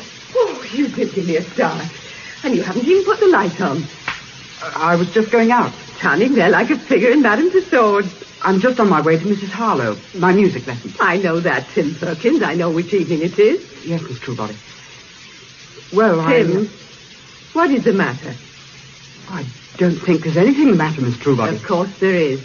Ever since poor Mrs. Rhodes died, you've been going about looking as if you'd seen a ghost. It's not like you. Did it upset you so much? Mrs. Rhodes? No, it hasn't, really. I was awfully sorry, but, well, I'd only been to tea with her once. Yes, Tim. I know what you mean. So it's not poor Mrs. Rhodes. What is it? Nothing. Well, it's only the exams. They've worried me. I'm not sure if I've done it all well or if Mr. Rhodes will see my results. I mean, will you see? I don't see, Tim. Let me tell you after my music lesson. All right. I'll be in my room. Thank you, True. Thanks ever so much. Mind how you go on that bicycle. And do be careful at the bottom of Longmead Hill. It's awfully slushy down there. Oh, I'm going slow as a snail. Give my regards to Mrs. Harlow. I will. Oh, Mr. Smiley, you got my message then? Message? No, Inspector. I was on my way over already. Oh, I thought you were quick in arriving. You've heard the news then? What news? About the boy in Fielding's house, missing all night. No, I've heard nothing. Well, 8:30 last night, Fielding rang us here. Perkins, his head boy, hadn't arrived at a music lesson with a Mrs. Harlow who lives over at Longmead. Neither had he come back. We found him an hour or so later at the bottom of Longmead Hill. Half in the ditch, his bicycle beside him. Dead. Oh, my dear God. We've closed the road and we've been trying to reconstruct the accident. Looks as though he must have fallen from his bike near the bottom of the hill and hit his head on a stone, his right temple. How did Fielding take it? He was very shaken. Just seemed to give up. And then he broke down and asked to be left alone. How do you mean, broke down? He cried. Wept like a child.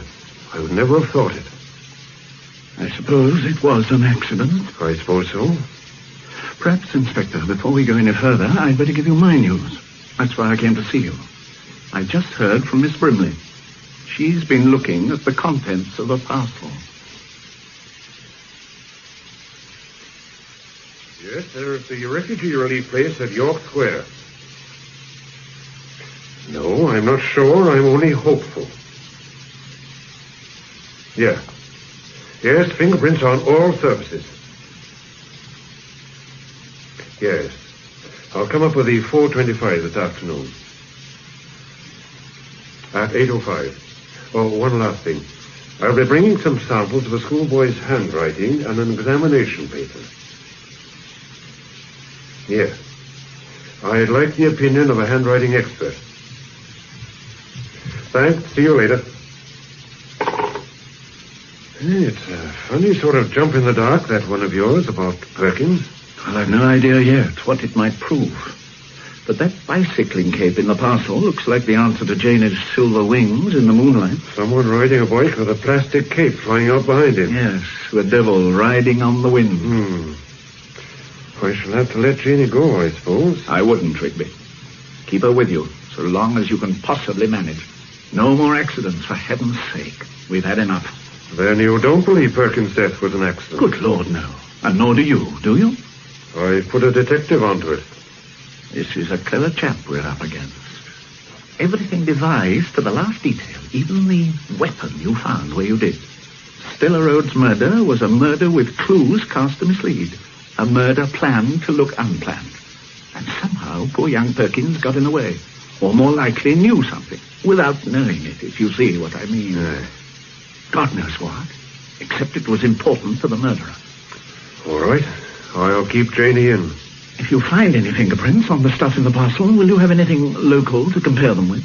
Well, we got Rhodes, of course, and Janie's. But not Fielding? As a matter of fact, we have, from long ago. But nothing to do with this kind of thing.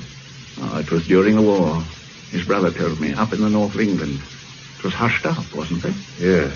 So far as I've heard, only the Darcys know. And the master, of course. Some Air Force boy. Yes, that was it. Well, I'll be off. Good hunting in London, Inspector. Are you making any calls or anything, sir? Well, I was thinking of dropping in at Fielding.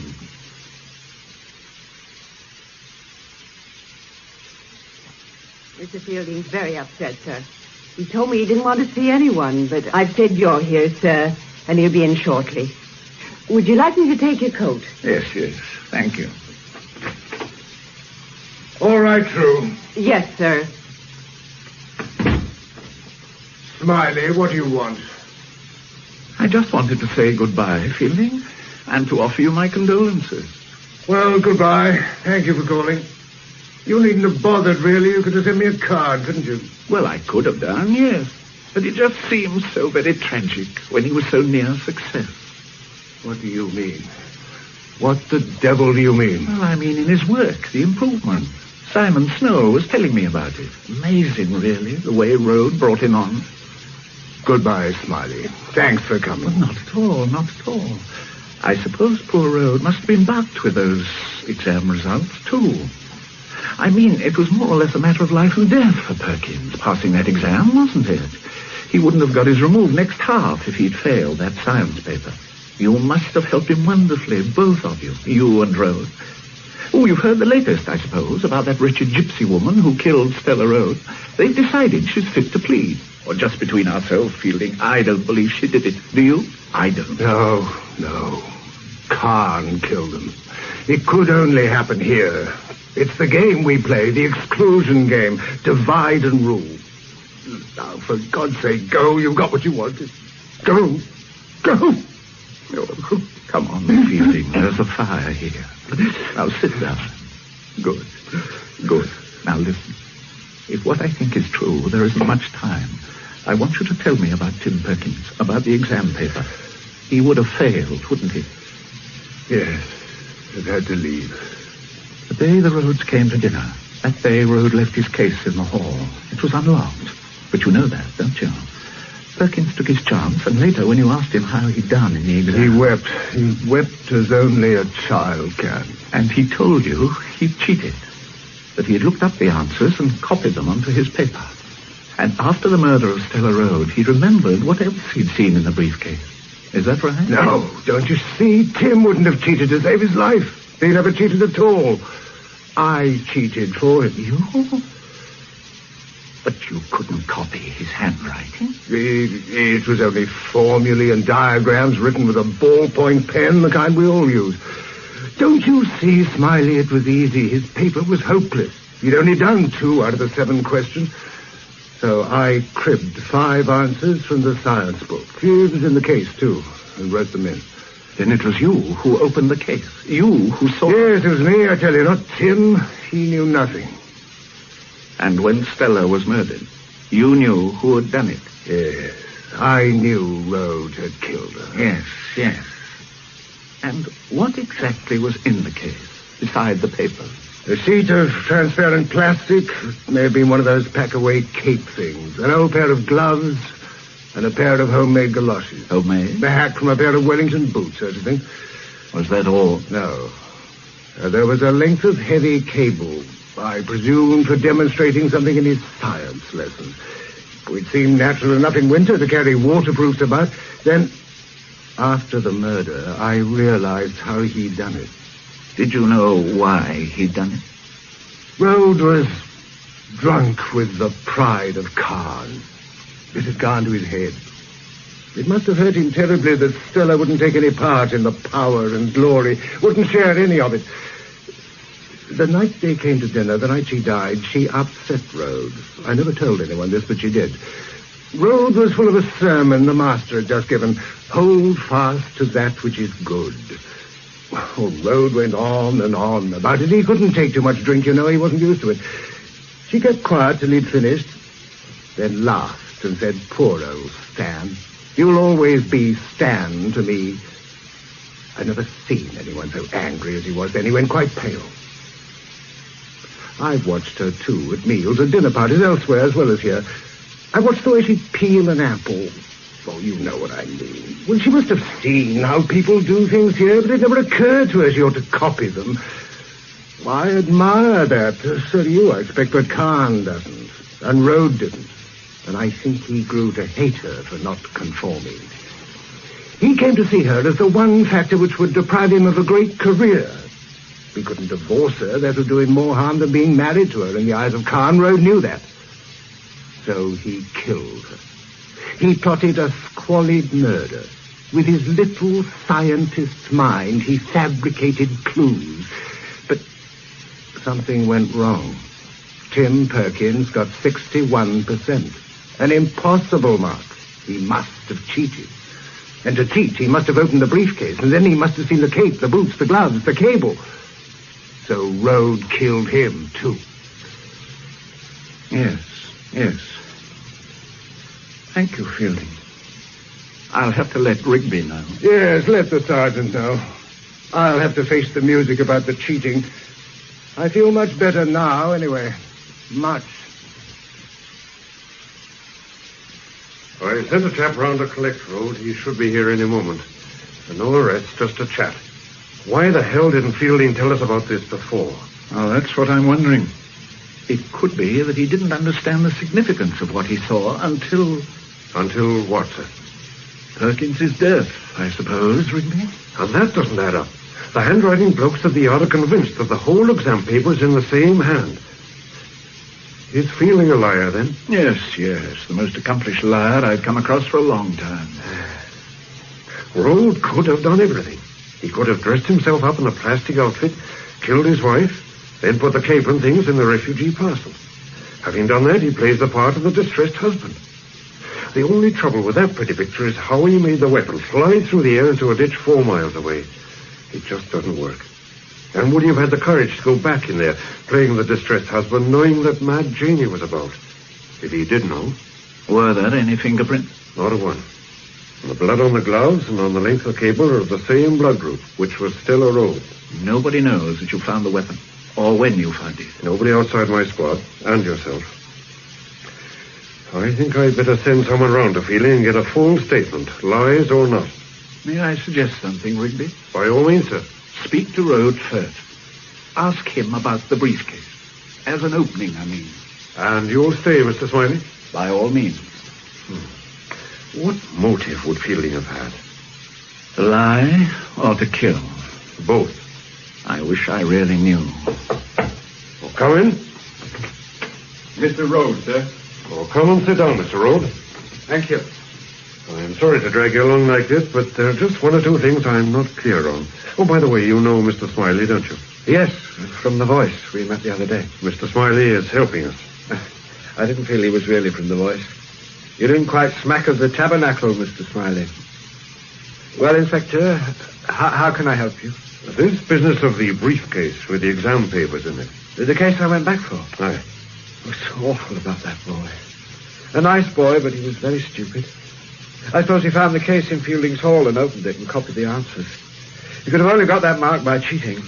I should have locked it, of course. What else was in the case, Mr. Rhodes? What else? Well, only the papers and the book with the questions and answers. Henderson's Elementary Science, it's called. Well, you've seen the case, surely. It's only a little one, about 18 by 12 inches, 6 or 7 inches across. Well, why did you leave it behind? Was it absent-mindedness? No, not really. I could have sworn Stella was carrying it, as we stood in the hall saying goodbye.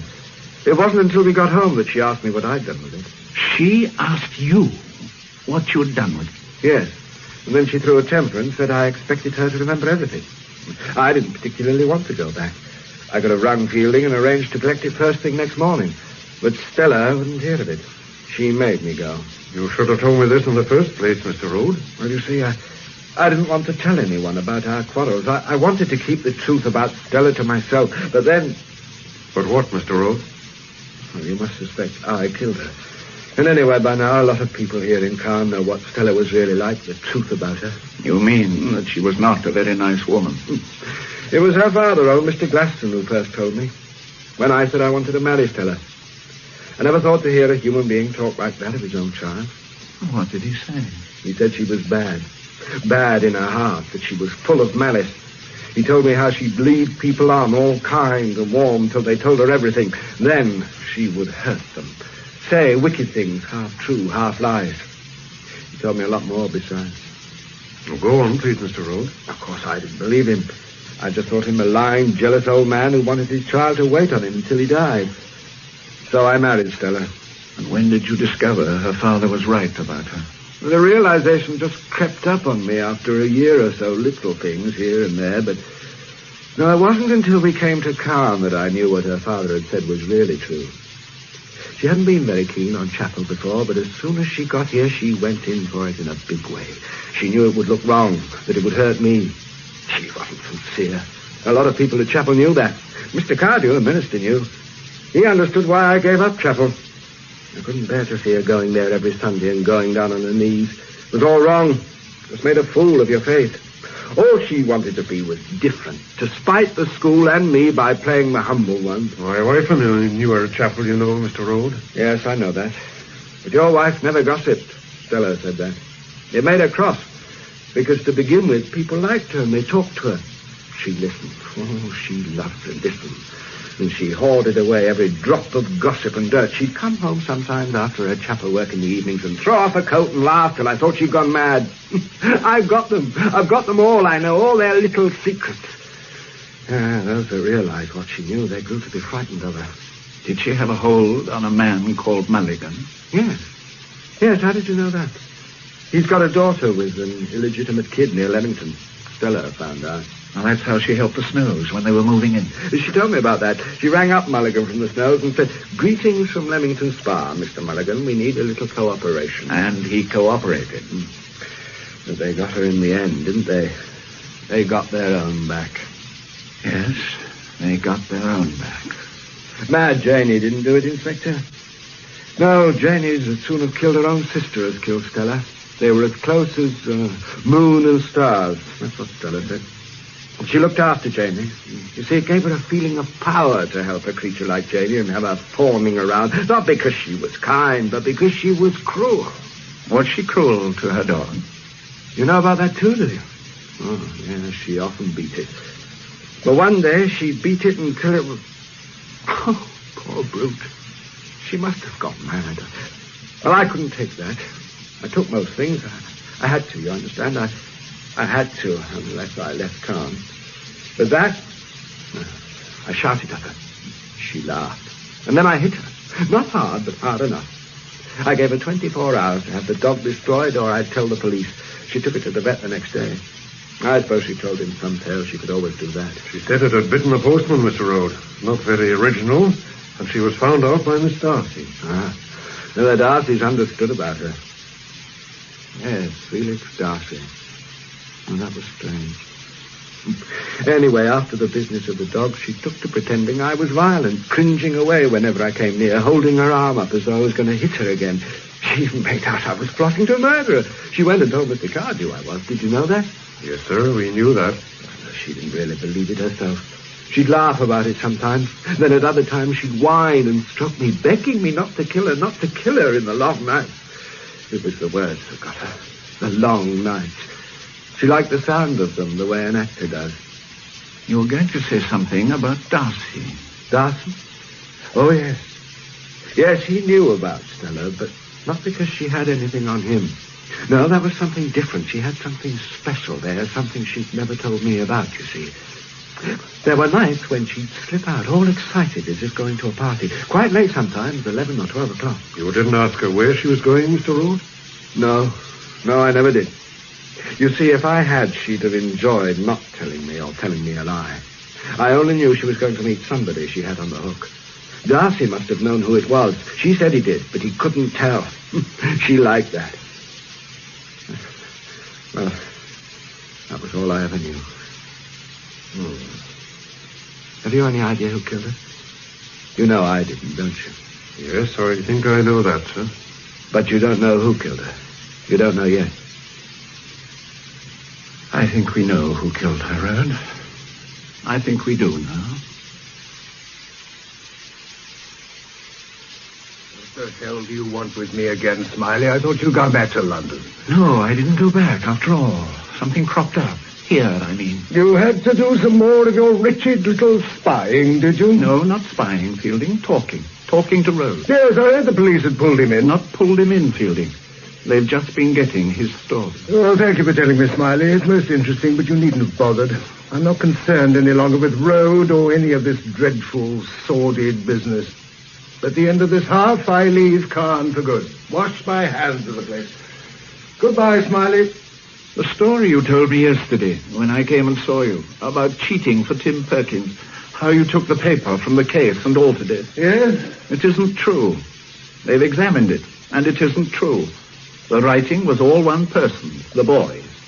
If anyone cheated, it must have been Tim Perkins himself. My dear Smiley, you can't expect me to believe that. These policemen are practically moronic. And what does it matter? Tim is dead, isn't he? Road killed him. Look, Smiley, I've things to do. I have to go to London tomorrow. Do you know why? I'm seeing a headmaster about a job. I've no pension when I leave here, you know. I have to go on working. I shall have to teach at a crammer's, a sort of breaker's yard for old dons. Don't you feel sorry for me? Isn't it a nice sensation to feel pity for an old fake like me? Of course, it doesn't necessarily signify anything. I mean, you could be protecting the boy, couldn't you? By lying for him, even though he's dead, for his honor, so to speak. Is that the explanation? I've been playing to an empty house here at Cannes, you know, Smiley. They won't remember me for more than a half or two. What a mess I've made of life. That's all there is to it. You've got to listen, you know, Fielding. There might have been collusion between you and the boy. A situation where you were moved by the boy's distress when he brought you the papers. And on the spur of the moment, you opened the case and took out his paper and told him what to write. I told you the truth yesterday. Make what you want of it. I'm trying to help, Fielding. I beg you to believe me, I'm trying to help. I don't want there to be more trouble than need be, more pain. I want to get it straight before Rigby comes. It matters terribly about the briefcase. Everything hangs on whether you really saw inside it and whether Perkins did. Don't you see that? Sit down, Smiley. What are you trying to say? If it was Perkins who cheated after all, if it was only the boy who opened the case and not you, then they'll want to know the answer to a very important question. They'll want to know how you knew what was inside it. What was inside it? The plastic cape, the gloves, the galoshes, the piece of cable. I saw them. They have to believe that. They were the things, even if that police sergeant hasn't been able to find them. Oh, don't be so silly, Fielding. Everything's been found. It was all in a refugee parcel. All but one thing. Well, Road had every opportunity to do that, put things into one of Stella's parcels afterwards. Well, let's start from the other end. Suppose it was you who killed Stella Road. Suppose you had a reason, a terribly good reason. Suppose you went ahead of Road after giving him the case that night, overtaking him by bicycle. Suppose Janie saw you, like she said, riding on the wind. Then Fielding, if that were really so, none of those things were ever in the case. You must have made it up, all of it. Of course, later, when the exam results came out, you realized that Perkins had cheated. Then you knew he had seen inside the case, had seen that it contained nothing but the exam papers. And he could have told the police that. That would explain why you had to kill the boy. I hear you. Because you did kill him, didn't you? You waited for him at the bottom of that hill. Twice a week he came down it at the same time on his way to his music lesson. You must have stopped him and then hit him with a stone. It looked like an accident. Looked as if he'd fallen off his bicycle. Poor Tim Perkins. That was a terrible thing to do, Fielding. And it nearly broke you, didn't it? Shut up, for God's sake! Shut up! And why should I have killed Stella Road? What was the reason you spoke of? Oh, I think it was like this, but one thing for certain first. When you were convicted, the RAF boy, in the north of England, the magistrate who convicted you was a Mr. Glaston, Stella's father. So she knew about that. It was the sort of information she would hoard and use. Rhodes has told us the truth about her. She was dreadful, wasn't she? Evil, Rhodes called her. Really evil. Go on, Smiley. She came and told you what she knew. That was all. But she had you on the hook, as Rhodes called it. You spoke to Darcy about her. Darcy knew of your conviction, and he suggested you played along with her to discover what she really wanted.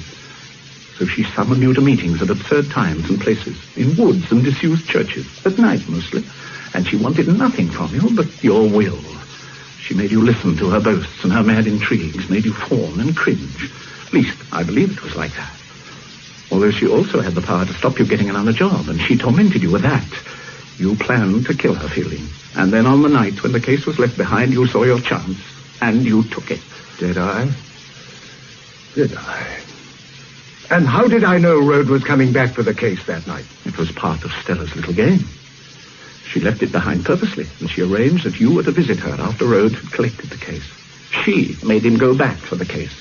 Then she sat there, waiting for you, Fielding. It was a perfect opportunity.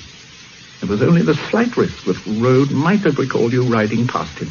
But bicycles are common in Caen, and with a plastic cape on, you might have been anybody. Sheer fantasy, Smiley. I saw what was in that briefcase. I told you Rhodes must have done it. Of course, you're quite right about her blackmailing me. But she did many worse things to other people, and not least to Rhodes himself. They know Rhodes didn't do it, Fielding. The point was that she could have stopped you getting any job in any school. And I think she would have done. Or if she'd let you obtain a job, then she would have still had you on the hook. How do they know Rhodes didn't do it? How can they know? He's got no alibi. Why should he have made all the bother with the case? Why didn't he keep the case with him all the time? To do what he did do with it doesn't make sense. But never mind. If he did leave the case behind, so he had a chance to put on his killing outfit without hurry, without Stella suspecting, then he did have a sort of alibi. But actions like that don't make sense, Fielding. Why not? How do you know? How do you know it wasn't Rhodes? I'll tell you. 5 minutes after discovering the body, Rhodes was with Darcy. From then on, for the next 48 hours, he was under constant supervision. Perhaps you didn't know this, Fielding, but next morning the police found the murder weapon where you dropped it that night, 4 miles down the road in a ditch. Rhodes couldn't have got it there, could he? In 5 minutes. No, of course not. Bad mistake, wasn't it, Smiley? Well, why didn't you throw the cable in the canal, where it would never have been found? Did you so much want to incriminate Rhodes? It would have been poetic justice. It was Rhodes who brought the frightful woman here to Caen because he nursed a miserable little ambition. He wanted to be one of us, the stupid oaf. So he let her loose on Caen and on me in particular. Didn't he guess what she was up to, what she was really like? Rhodes knew. He knew all there was to know about her. He suffered because of her, but he never murdered her. No, I did that. She got her just desserts. And you know, Smiley, if I hadn't done it, somebody else would, sooner or later. She'd have tormented some other poor devil. That's what she liked about it, of course. I rang the bell that night, and she came to the door, full of herself, ready to put me through her catechism. And then she saw that I was going to kill her. For a moment she showed fear, for a fraction of a second only. She made a mouth as if to scream, but she didn't utter a sound. Then, just as I was about to strike her down, she looked up at me, and there was no surprise in her eyes. I never thought I would make a murderer, you know, Smiley. Perhaps Stella Road would have made one out of any man. I imagine Rigby is on his way? Yes, he should be here soon. How very civilized this all is. I suppose she'd have let me get the job at that awful Crammer's just to keep tracks on me. She'd never have let go of me. She loathed me and everything I stood for too much to let me slip out of her life. Oh, those meetings, I can't describe them. It wouldn't be decent. But I shall never forget them. And I shall have plenty of opportunity to remember them, shan't I? Could you have stood her treatment, Smiley? Surely it was as bad as any treatment by a secret police. The sudden grab, the smooth release, and then the sudden grab again. No end to it. Don't you see I had to kill her?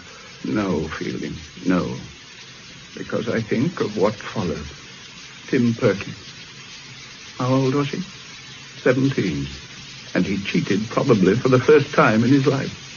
And paid for it with his life. I try to forget that. To kill the thing you love. God help me. And now True will answer the door and say, "Good evening, Mr. Rigby. What can I do for you?" Oh, good evening, Mr. Rigby. What can I do for you at this time of evening? Mr. Fielding, please, Miss Trueberry. I think he has somebody with him. A Mr. Smiley. Yes, I know. Is this the door? Yes. Good evening, Inspector. I have a warrant for your arrest, Mr. Fielding, on the charge of murdering Mr. Stella Road on the night of February the 16th. I know, Inspector. Oh, Mr. Fielding, you can't let them say such things. Poor True. The Inspector's quite right. On the night of the 16th, I killed Stella Road. No, you're just saying that, Mr. Fielding. You couldn't murder anybody, not you, Mr. Fielding. I never thought I could either, True, but she made me a murderer, you know. Oh. And then I had to go on. Go on? I don't understand. Oh, no. No, not Tim, not Tim. You loved him. I saw him off that night. I told him to be careful. Come on, for heaven's sake, let's get this over with. I must warn you that anything you say may be used in evidence. It always has been, Inspector. Goodbye, Smiley. I'm sorry I'm not a patch on my brother. Goodbye, Fielding. You know, they'll never be able to live this down at Caen. Things will never be quite the same again here. That is something to be remembered by, isn't it? Quite something.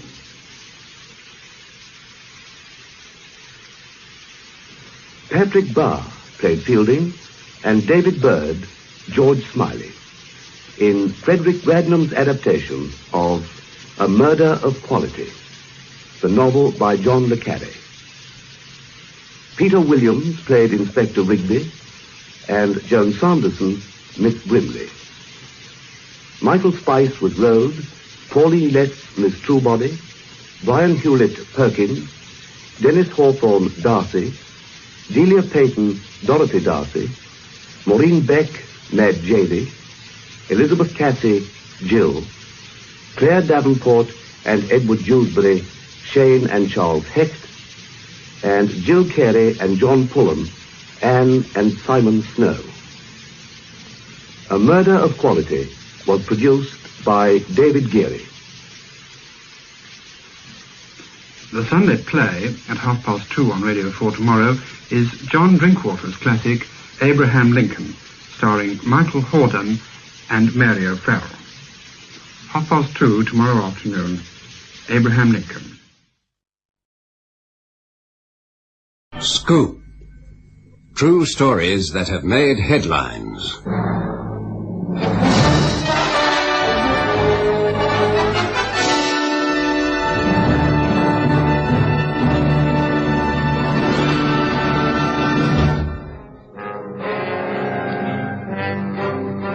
January 1929. Orient Express snowbound in Turkey.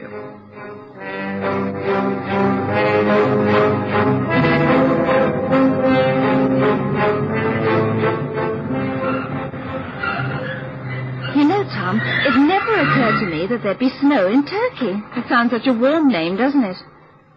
Tom, The train stopped. What did you say, my dear? Oh, really, Tom? You haven't heard a word I've been saying.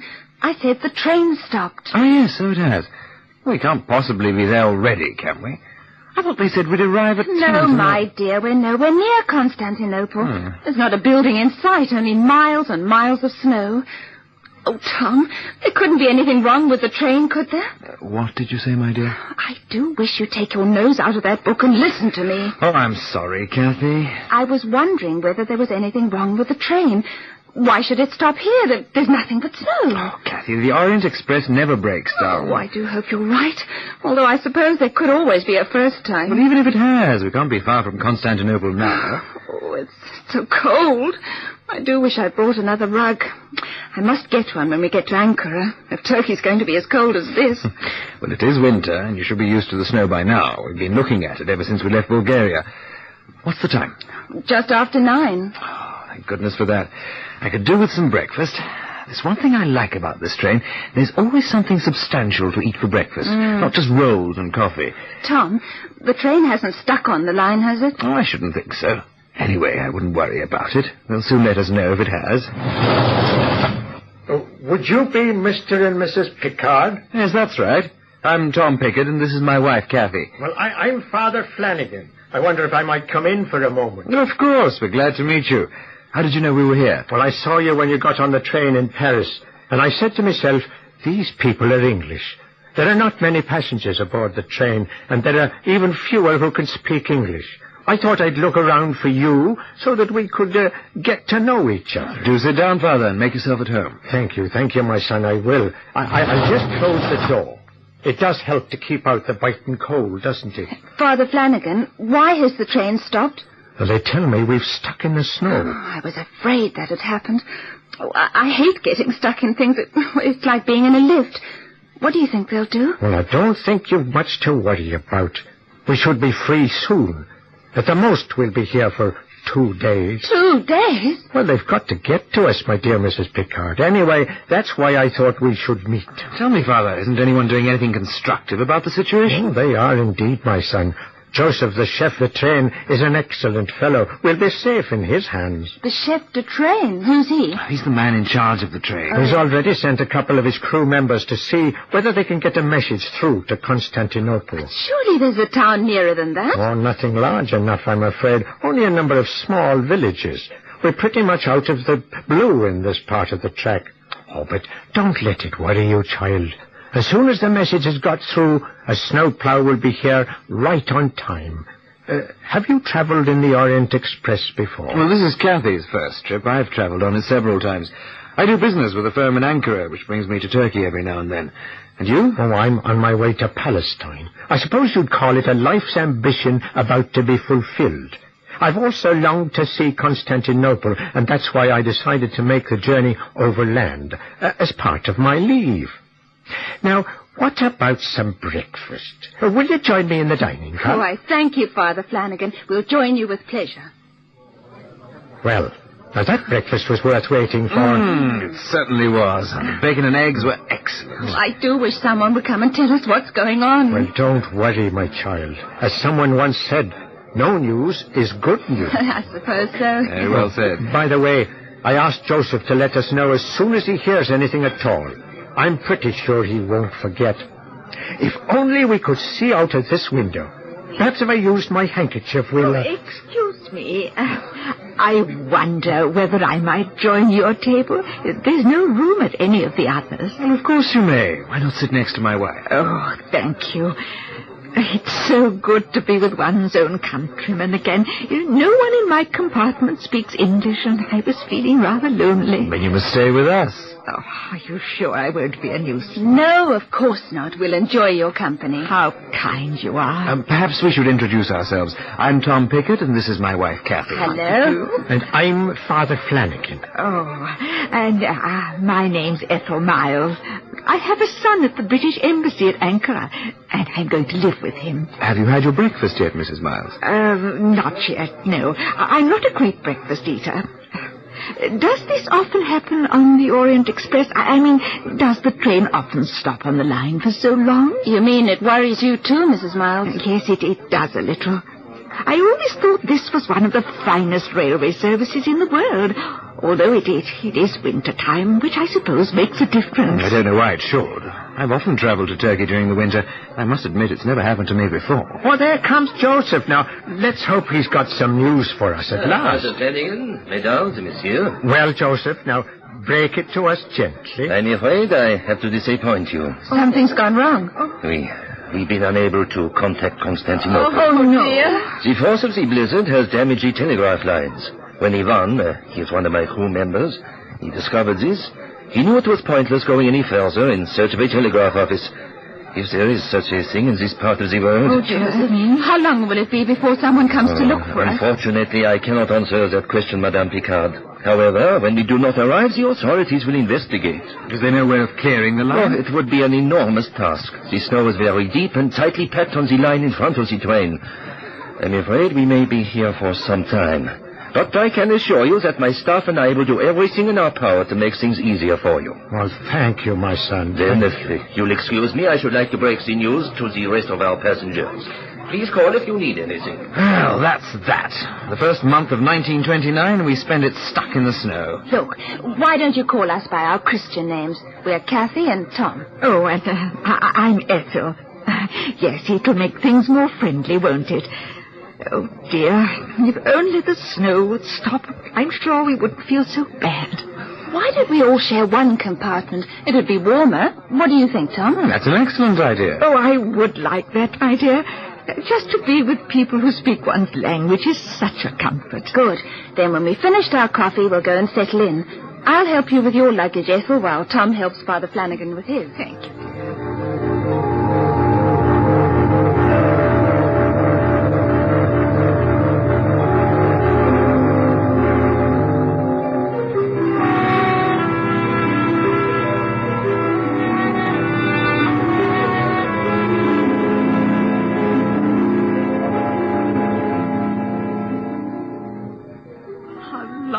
We've been here. I've lost count of the time. 3 days. Oh, and it's colder than ever. Tom and Father Flanagan have been away a long time. They've gone to a meeting. Joseph's arranging work parties to tunnel through the snow. He told Tom it was one way of keeping warm. Well, at least they'll have something to do. Oh, dear, it's very depressing. Just sitting here looking at the snow. Yes. Oh, dear, I really must stop grumbling. We're very lucky that the blizzard stopped. Even if we are reduced to 1 meal a day. As long as there's coffee, why should we worry? Here we are. I brought you some coffee. Well, Tom, have you got any news? Simply that we've got to dig our way out of the snow, whether we like it or not, or we'll die. Oh. That's all there is to it. So, things are as bad as that? Yes, they are. The train's steam heating has stopped working and the fuel supply is nearly finished. Oh, dear. What could be worse than that? And there's another problem. There'll be nothing to eat or drink unless we find some farm or village. When do you start digging? Well, as soon as we've had coffee.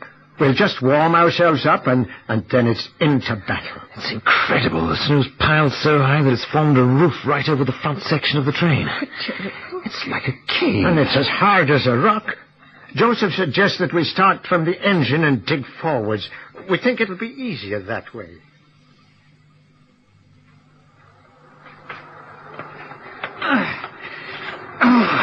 How's it going, Father? I may not be as young as I was. I'll make out in the end. What progress are we making? We'll have dug our way to Constantinople before we know where we are. Keep at it, Father. Think of the hot bath and meal we've promised ourselves when we get to the end of our journey. Careful, guard! Oh! Coming down!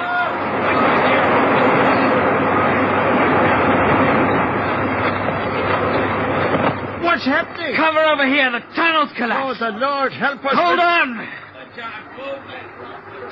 That was a near thing. Are you all right, Father? Well, I've got some snow in my mouth, but apart from that, I'm all right. Oh, of all the bad luck! All that digging and it's come to nothing. Well, I don't know that it's that bad, my son. We can see the sky now. Hello, are you there? Oh, yeah, it's Joseph. Look, Father, we can see him. Oh, he's up there on the snowbank. Are you all right? Well, no one's hurt. Can you keep on digging? Oh, that's no problem. I send Ivan to help you. Then my team will clear the fallen snow from behind you. Can you stop it collapsing again? We'll use running boards from the train to shore up the wall. Good for you. Then we'll keep on digging. See you in Constantinople.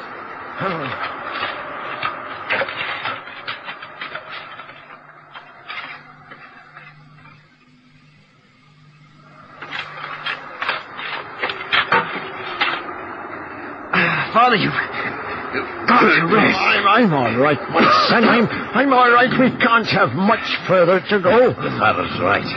The snow's powdering without our touching it. We threw that snow wall in the... Here, Mr. Pickard. Let's dig over there and see what happens. I'm with you, Ivan. Take it easy for a while. Well, I feel that I should be helping. Don't worry, Father. Just a few more strokes, and we'll be... We're through. I swear we're almost through. Carl!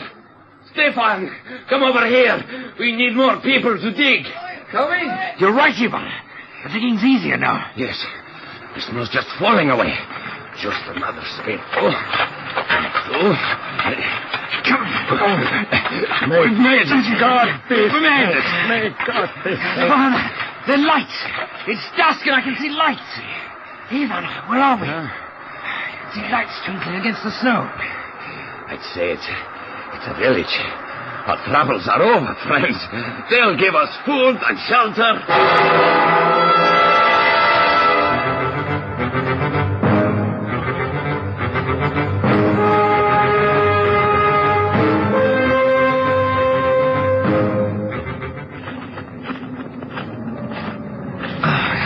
Strange the effect dusk has on lights. The village is much further away than it appeared at first. And uphill Olsey way. Are you sure it's a village and not a farm, Joseph? I'd say there are about 10 houses. Quite a large place for this part of the world. I don't see how such a small population could possibly feed us all at this time of the year. You'll see. There's many. Your people in small towns are much more generous than they are in cities. I can see lanterns. People are coming to meet us. Hello? Can you help us? We're in trouble.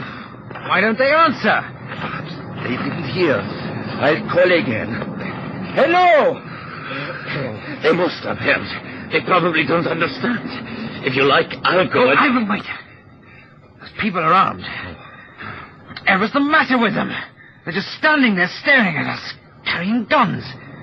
Do you think they're capable of using them? I think it's very possible. Why not let me go and speak to you? No, I'll go, Joseph. I speak Turkish. They'll understand me. Very well, Ivan. You go.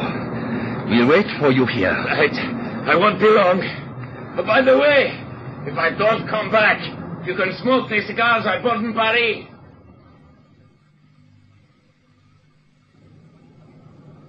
Well, Ivan, what happened? I could have saved my breath. They refused to help. They say why? They told me we were unwelcome intruders. You explained about the train? That made no impression to them whatsoever. They told me that because they've been snowed up for weeks, they've hardly any food to keep themselves alive. I think perhaps if we'd brought money, plenty of money. That's that. Well, couldn't they get some message through for us? I asked them that too. They said there was no one they could send, and even if there had been, the next town is too far away. They said we must wait for the snow, as they will have to do. Then let's go back to the train.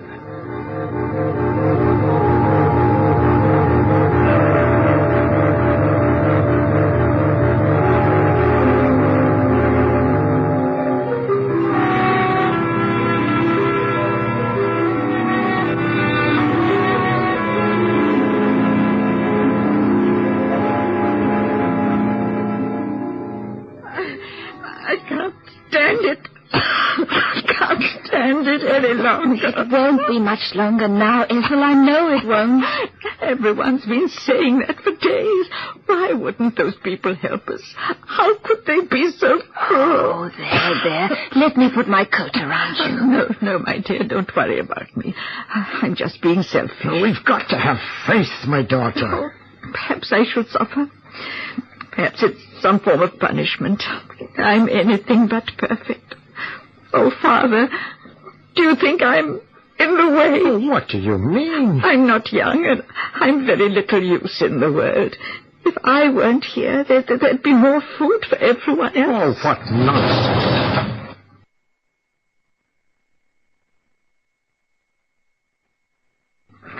Here's the last of the coffee. We must make the best of it. No, thank you. I don't want any. Of course you do, Ethel. Give her the cup, Tom. I tell you I don't. It is not fair. I'm too old. Pull yourself together, Ethel. Oh, sip the coffee, my dear. It'll comfort you. Oh, what a foolish old woman I am. Oh, no, Ethel, no. You've been such a comfort to me. I don't know what I would have done without you. Dear. I'm sure if we were to offer money to those villagers, they'd sell us provisions. They've got some tucked away somewhere, but we shall have to offer them a great deal for it. Well, then let's go and try. That's what I thought you'd say. I sent Ivan round the train to see whether passengers would be willing to pool their money. How do you all feel about it? You can have every penny we've got. And mine. Yeah. And what's more, this time I'm going to the village with you. I may not be able to speak the language, but people say that I've got a kind face. Are you sure you don't mind, monsieur? We think it's a splendid idea. Well, what are we waiting for? The sledge is ready. And let's go. Give me my wallet, Kathy. I think it's going to be useful. Father Flanagan. Yes, my dear. Please take my purse, too. I'd like to do my bit. Well, of course you would. Thank you, Ethel. Thank you. Your help will be most valuable.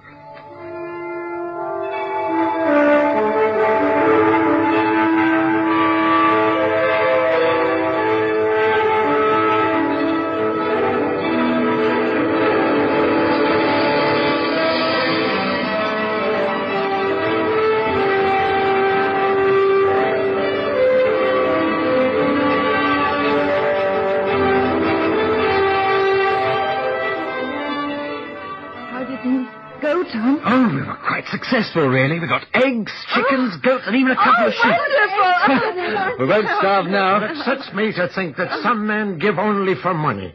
Oh, well, it was a poor village, and I suppose they had to struggle. I'd like to be here when the snow thaws. I bet they'll be off to Constantinople before you can say Jack Robinson. Oh, you'll be there, Tom. They certainly made money. The stuff's worth half what we gave for it, except for the guns. Guns? What did you buy guns for? Well, Joseph thought we might send out hunting parties. What a life of luxury we're leading. And the pièce de résistance. A sledge full of logs. Now you can have your coffee, Ethel, as much as you want. You really think that somebody might have missed us before now? Well, Ivan says he thinks they'll be here any moment now. Oh, I hope he's right. Oh, the luxury of a steaming hot bath. Tom, what's that noise? I don't know.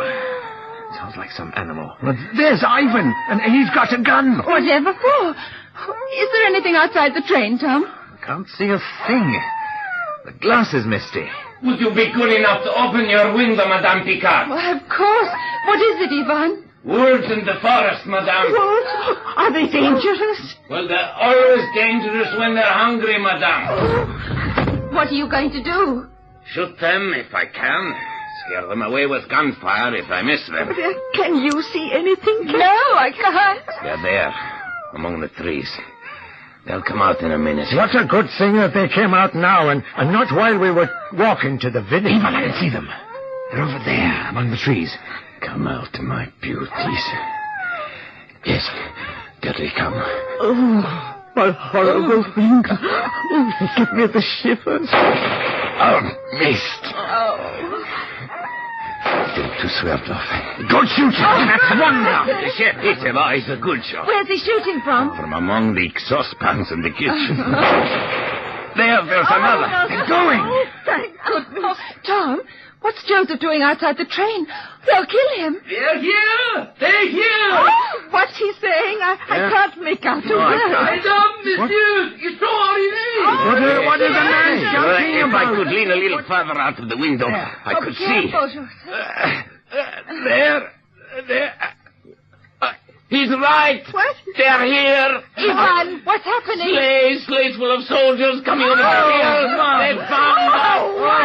Can we go and meet them? I think I'm going to cry.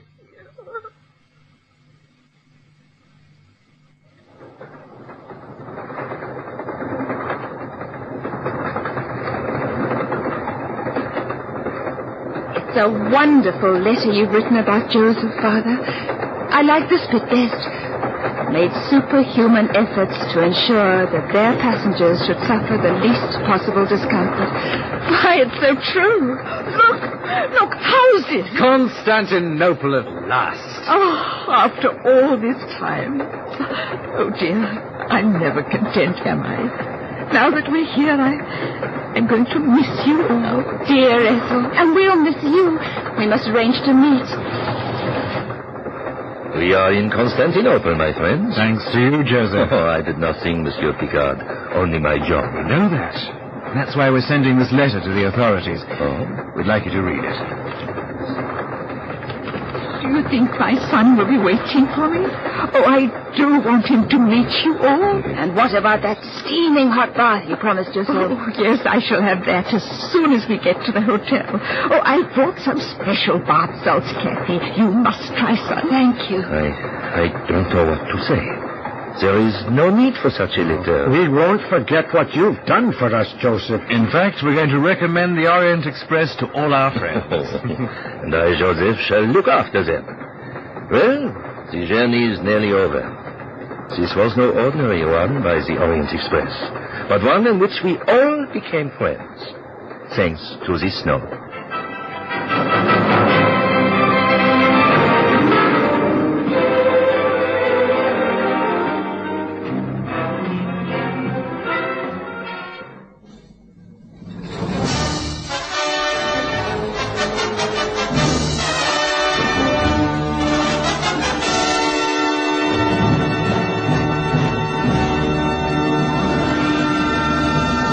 Every Saturday night at 9 o'clock, we bring you a true story that has made headlines in Scoop.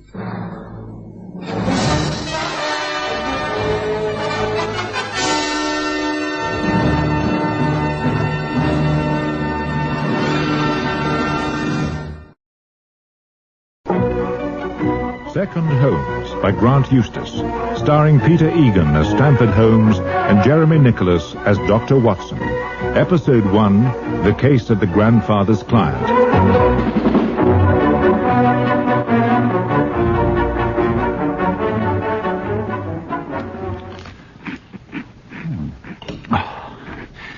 The way you treat your digestive system, Holmes, it's a wonder you haven't done yourself some serious damage. Watson, while I'm only too pleased when you call here so early in the morning, I would be grateful if I could finish eating before you begin to scold me. You're such a trial to us. Your family doesn't deserve the friendship of doctors. Your grandfather with that insidious drug-taking of his, your father with his smoking almost every waking minute. Well, still he managed to cough on into his mid-70s. Yeah, and then you. For weeks you live on nothing but coffee, which one of these fine days will give you palpitations of the heart. Oh, no. I mean, yeah, and then suddenly you go to the opposite extreme, sitting down to a breakfast that could feed 4 people. Oh, I'm sorry. Do help yourself to toast. Yes, thank you. Yeah, well, goodness knows how much cholesterol in it. I despair of you. I really do. I might be forgiven for the same reaction about you. You're always telling me to apply myself more, but you appear to have forgotten that when I have no project to engage my mind, I have very little enthusiasm for food. When my interest is aroused, however, my appetite returns, so I indulge it. And then you tell me off. It really is most unreasonable of you. Ah, a project, eh? I knew it. The Samuelson diamonds. What about them? You've been called in to help recover them. Well, what can I do that can't be done by all the resources available to Scotland Yard? After all they have to do is to find a naturalized Hungarian with the top of his left index finger missing. Hungarian? There's been nothing about that in the reports. I know, it takes them a little time, but they'll work it out. They don't need any help from me. So, this is some new case that hasn't reached the papers yet. Oh, no, it's in all the papers.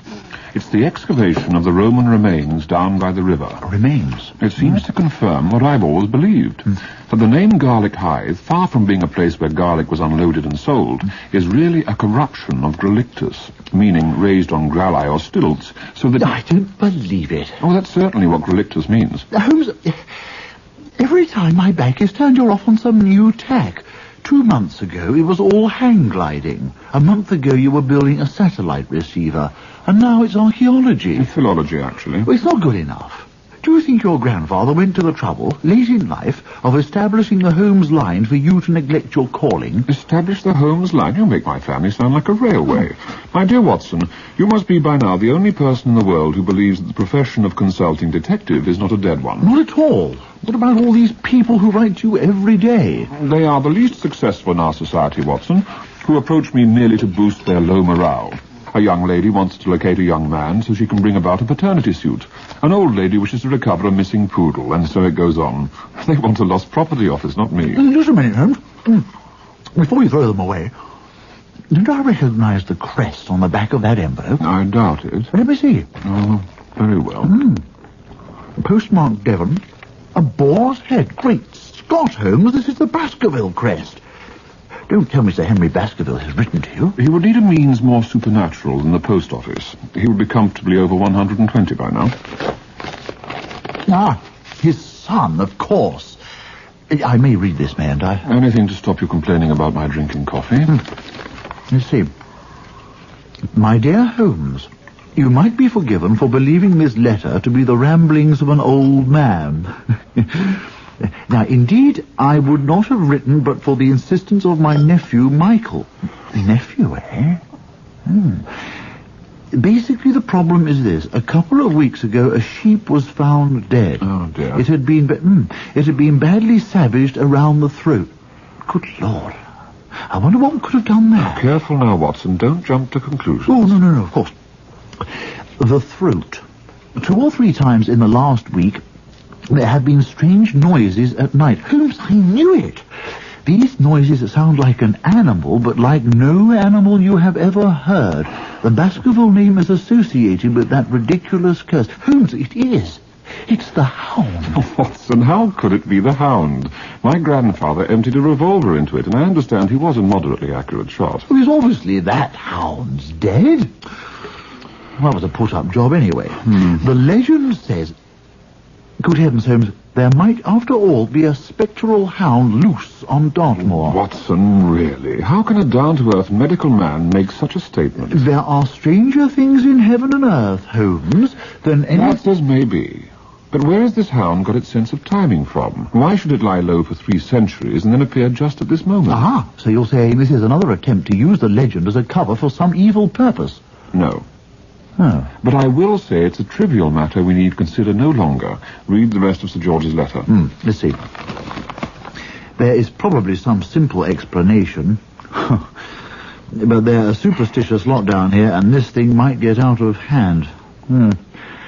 But I leave it to you to decide if you can spare the time to look into... Well, of course you will. Nothing is further from my mind. But, Holmes, think of your reputation.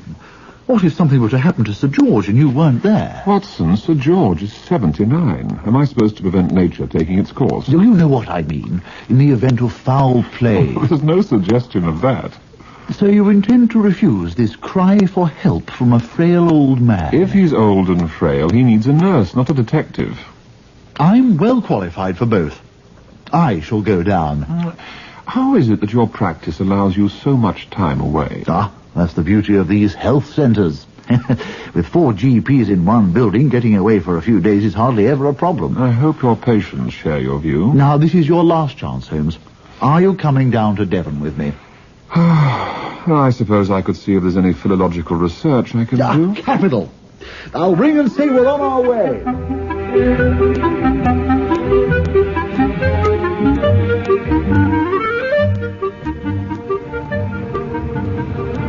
Holmes? Holmes? Yes? You awake? No, I talk in my sleep. We're there already? No, just past Swindon. Well done. What is it? 2 things. First, your copy of Who's Who had all the facts about Sir George. Yes. His service in the Second World War, Lord Lieutenant and so on, and his marriage. Seems his wife died some years ago, but there was no mention of any children. So you assume there aren't any? Oh, yes. Don't you see? We have the same pattern re-emerging. A problem of who inherits from a childless Baskerville. There's no pattern. The problem in the first Baskerville case was the disposal of a fit 30-year-old man in order to inherit. Whoever is due to inherit on this occasion only needs a little patience. Wake me when we get there. The will needs looking into, don't you think? If you say so. Now, the second thing. Oh. When I rang Baskerville Hall, a woman answered the phone. Sir George said later her name is Mrs. Garcia. And? Well, that's not a very British name, is it? Not very. Spanish extraction, would you say? A reasonable deduction. There you are. There's a pattern again. In the first case, there was just such a woman, too, from Costa Rica. Watson, if you're going to spend the entire time looking for parallels with that occasion, I shall get out now and return to London by train. I advise against that, Holmes. Why? The train drivers are on strike. Oh, so they are. Then I shall go back to sleep. If we'd gone in my car, we'd have been there by now. I would have had a coronary. The way you drive that Ferrari takes years off my life. Far be it from me to criticize your grandfather, but I think he has a lot to answer for, leaving you all that money. Do you? Well, think about your Baskerville parallels instead, and consider this. The original hound was to attack its prey at night on the moor. Do you honestly see a 79-year-old man taking nocturnal walks? Well,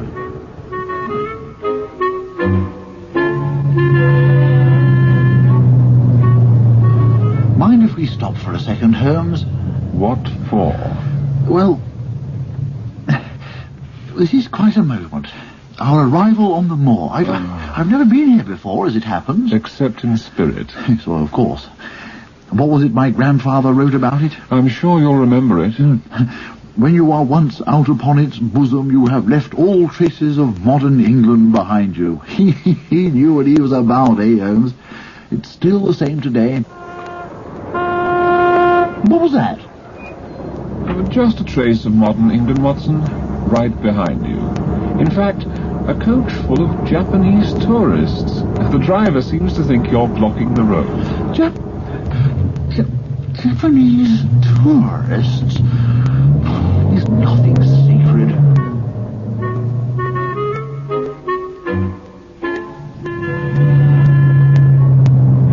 Watson, if you keep stopping like this, we'll never get there. Oh, just once more. After all, it's our first sight of Baskerville Hall. Come on, Holmes. So at least we won't find tourists here. They'd have too much sense. Oh.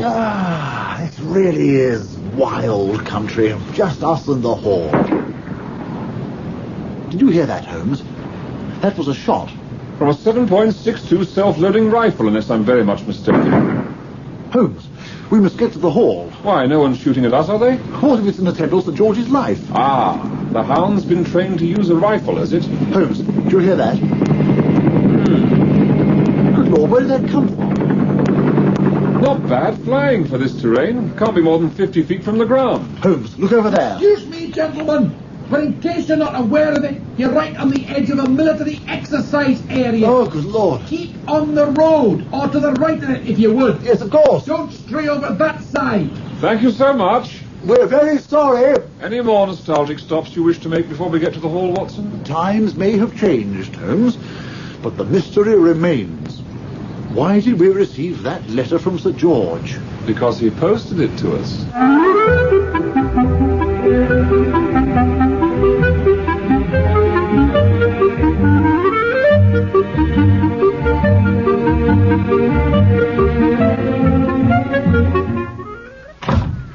Welcome to Baskerville Hall, gentlemen. It's Mrs. Garcia, isn't it? That's right. Please come in. Say, look at that, Holmes. It's just as I imagined it. Stained glass, a stag's heads, the oak panelling. The radiators. Well, you must expect a few concessions to progress, I suppose. If you would wait here for a moment, I'll tell Sir George you've arrived. I wonder, could we wait in the dining room? If you want to, of course. Through here. Thank you. There, you see, Holmes, definitely foreign. Certainly some Spanish blood. Yeah, what did I say? But also a strong strain of Igorot Indian. What? So, the lady is from the Philippines. Good heavens, is she really? There are the family portraits. Must have a closer look.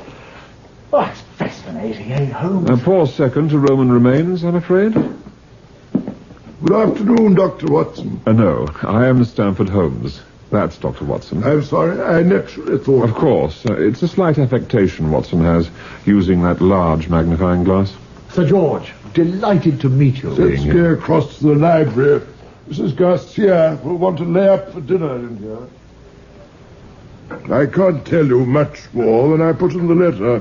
We've heard the noises once more since then. The noises? Are they... I mean... It is within the bounds of possibility that they come from a hound. Yes, in theory, yes, but in practice, that would mean subscribing to the legend of the curse. No grown man could do that. Quite. No grown man could do that. Well, have you any other explanation? It's a trick of sound, I'm sure. Only hear it at night, you see. Only at night? And no one's seen any tracks, or even seen an animal? No. When the sounds are heard, where do they come from? Good heavens, of course. They come from the Grimpen Mire, don't they? It's difficult to say exactly where at night, but it's on that side of the house. We better go and see the infamous Grimpen Mire. The mire's not what it was. We've drained and cultivated a lot of it. Oh. I think there was a question you wanted to ask about a will, Watson. Oh, yes, good gracious, yes, I nearly forgot. I appreciate this might be a little sensitive, Sir George. You mean what happens when I go? I didn't want to put it quite that way. That's just your doctor's bedside manner. It's all signed and sealed. Apart from some small bequests for staff from old friends, the hall and the estate go to my nephew. You mentioned him in your letter. Young Michael, yes. He's running the estate already. I'm much too old for that.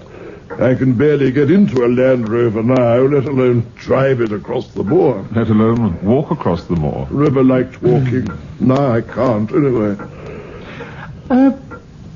Michael inherits directly, does he? Yes. His parents, my sister and her husband, died a couple of years back, so that just leaves Michael. Ah. He only needs to be patient, though he's not very good at that, unfortunately. Did he ask to come here? Yes. He's been to university and studied farming and estate management, that sort of thing. Fill him full of silly notions, Marcus. But he'll run this place one day anyway, and I may manage to knock some sense into him before I turn my toes up. Up to your job there. Now, I'd better get Dolores, Mrs. Garcia, to show you to your room. Oh, thank you. Give you a chance to clean up from the journey before dinner. Thank you. How do you think we're doing, Holmes? Very well, Watson. Oh. It was a nice touch to get a few minutes alone to look at the portraits, in case you meet anyone who resembles a Baskerville but isn't using that name. Ah, you noticed that's what I was doing, did you? Well, we have the nephew, clearly at odds with Sir George, and then the housekeeper. I'm sure she's very significant. You think so too, eh? Tell me, I don't know much about the Philippines. Do they have voodoo there? You're only about 12,000 miles out, Watson. That's the Caribbean. I thought the Philippines were the Caribbean. Well, that would explain why it took us so long to get here. You don't have to sound so patronizing, Holmes. You know what your grandfather said.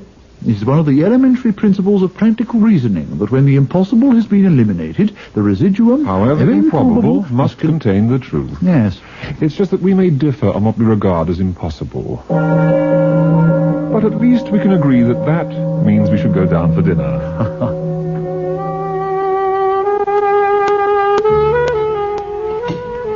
I hope you've had sufficient, gentlemen. Quite, thank you. And how entertaining to be eating mango and prawns in the middle of Dartmoor.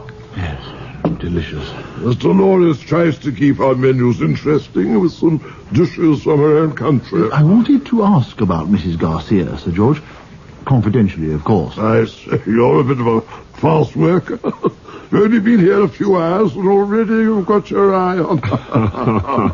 Lord, nothing like that. Oh, there's no need to keep up a front with me. I can see you're a man after my own heart. Can't resist a pretty face, eh? Very astute of you, Sir George. Oh, come now, Holmes. No, what I meant, Sir George, was why a housekeeper from the Philippines? Because they are the best. I found that out when I was there towards the end of the war.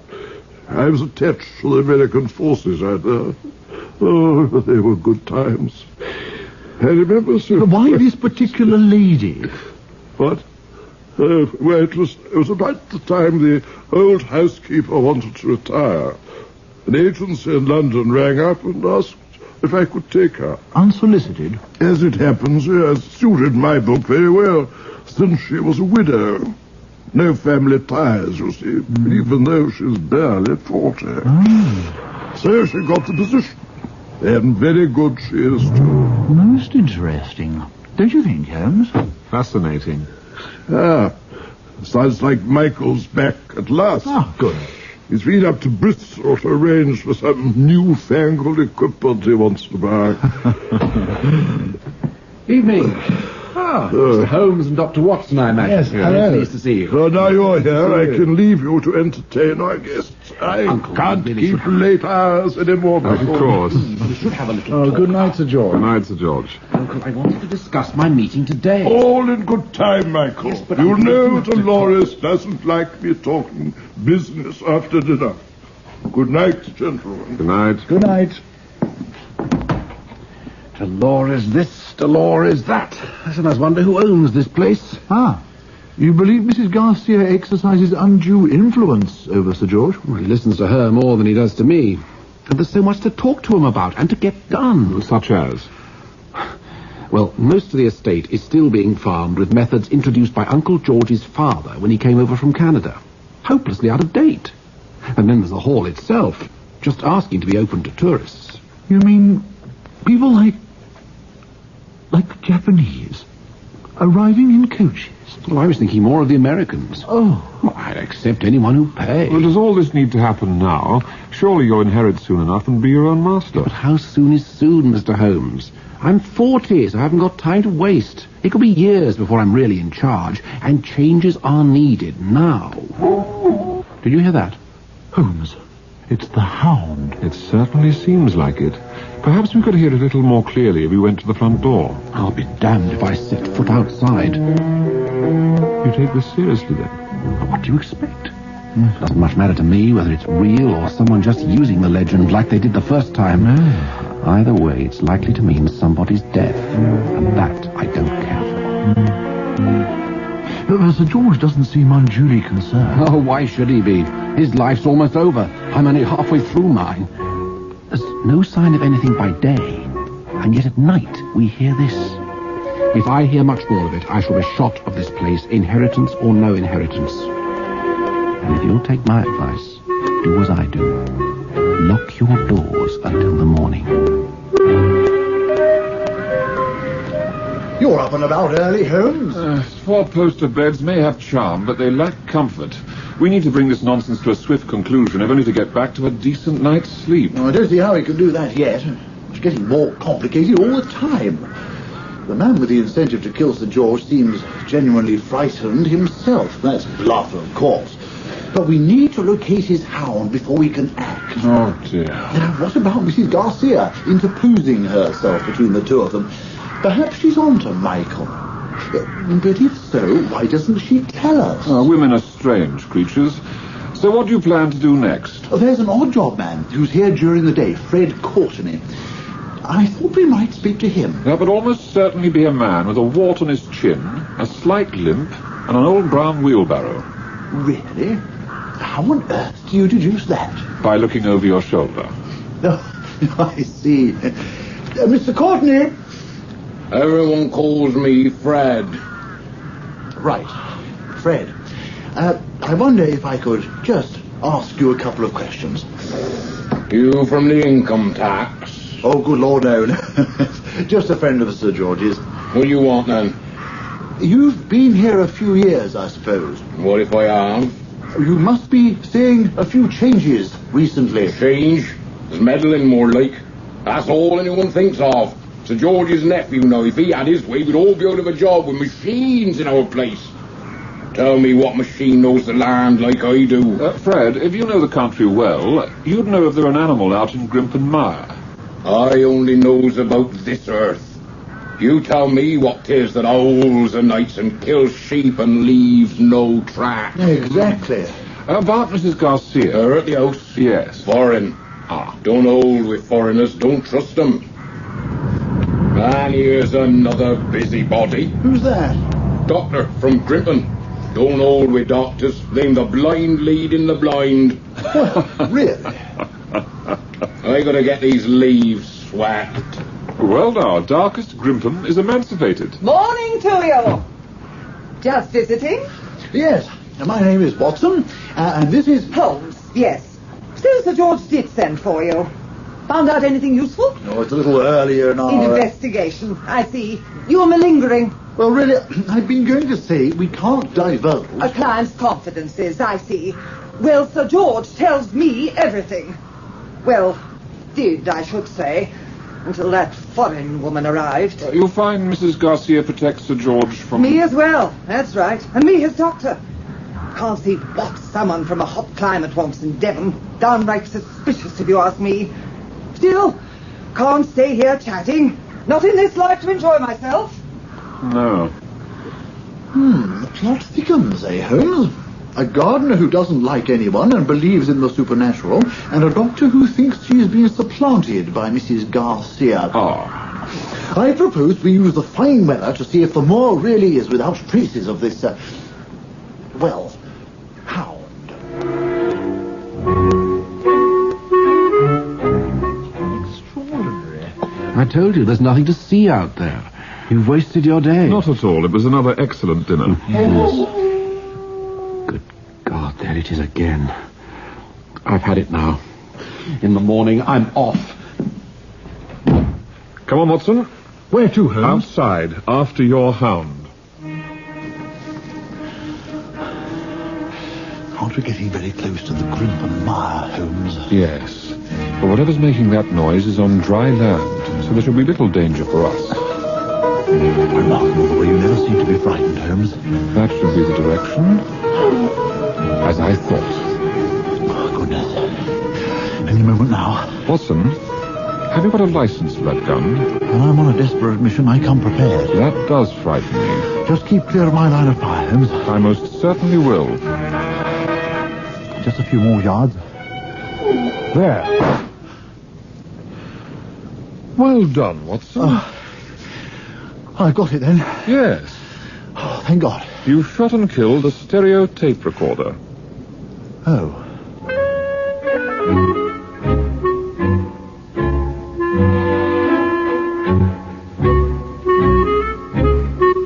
Yes, but how could you know it was only a recording? It's a very odd hound, spectral or otherwise, that repeats its howls exactly on consecutive nights. Well, there was a pattern for you. So all we need to do is trace the ownership of the tape recorder back to Michael, through the maker's number. Which your well-aimed bullet has destroyed. Yeah. Well then, fingerprints. We would need to call the police. No crime has been committed. No? So Michael placed it there just to scare Sir George, did he? But Sir George wasn't scared, was he? No. Even Michael would have perceived that by now. Oh. Well, then if he didn't put it there, who did? You overlooked two tiny points, Watson. Two? How old is Mrs. Garcia? Oh, in her late 30s. And how long ago was Sir George in the Philippines? End of the war, so about 38... Good heavens. You mean? Exactly. Secondly, your concern for the portraits was admirable, but focused at the wrong ones. You looked for a throwback to an early generation. Study instead just the eyes on that portrait of Sir George as a young man. Great Scott! Mrs. Garcia, the image of Sir George. The man who can't resist a pretty face. Yes, sir. Sir George is my father. Oh, come and join us, Mrs. Garcia. I thought you would notice the demise of your expensive tape recorder. Please don't tell Sir George. He doesn't know. He was never told my mother had his child. We need say nothing. Oh, thank you. Well, you've achieved your purpose anyway. You scared Michael into leaving this morning. I just wanted to help Sir George end his days in peace. Yeah, well, what about the will? Oh, I have no interest in the whole. Oh? When Sir George finally is at peace, I shall return to my own land. But... I'll explain everything else and I'll drive back. We're going back now? Good night, Mrs. Garcia. I shall miss your cooking in London. Yes. So shall I.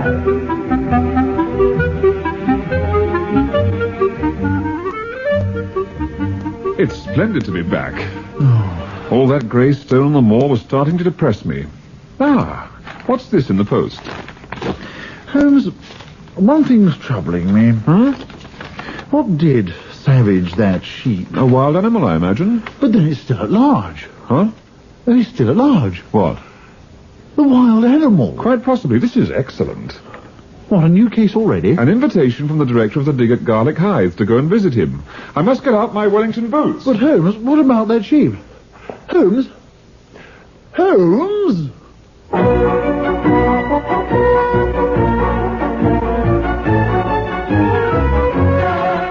That episode of Second Holmes starred Peter Egan as Holmes and Jeremy Nicholas as Watson.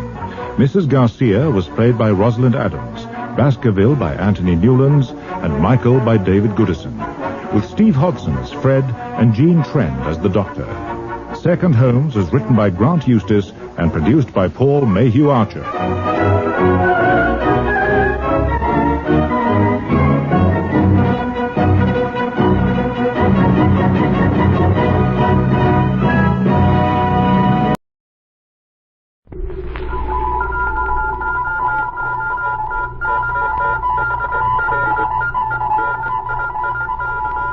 Secret Agent K7 returns.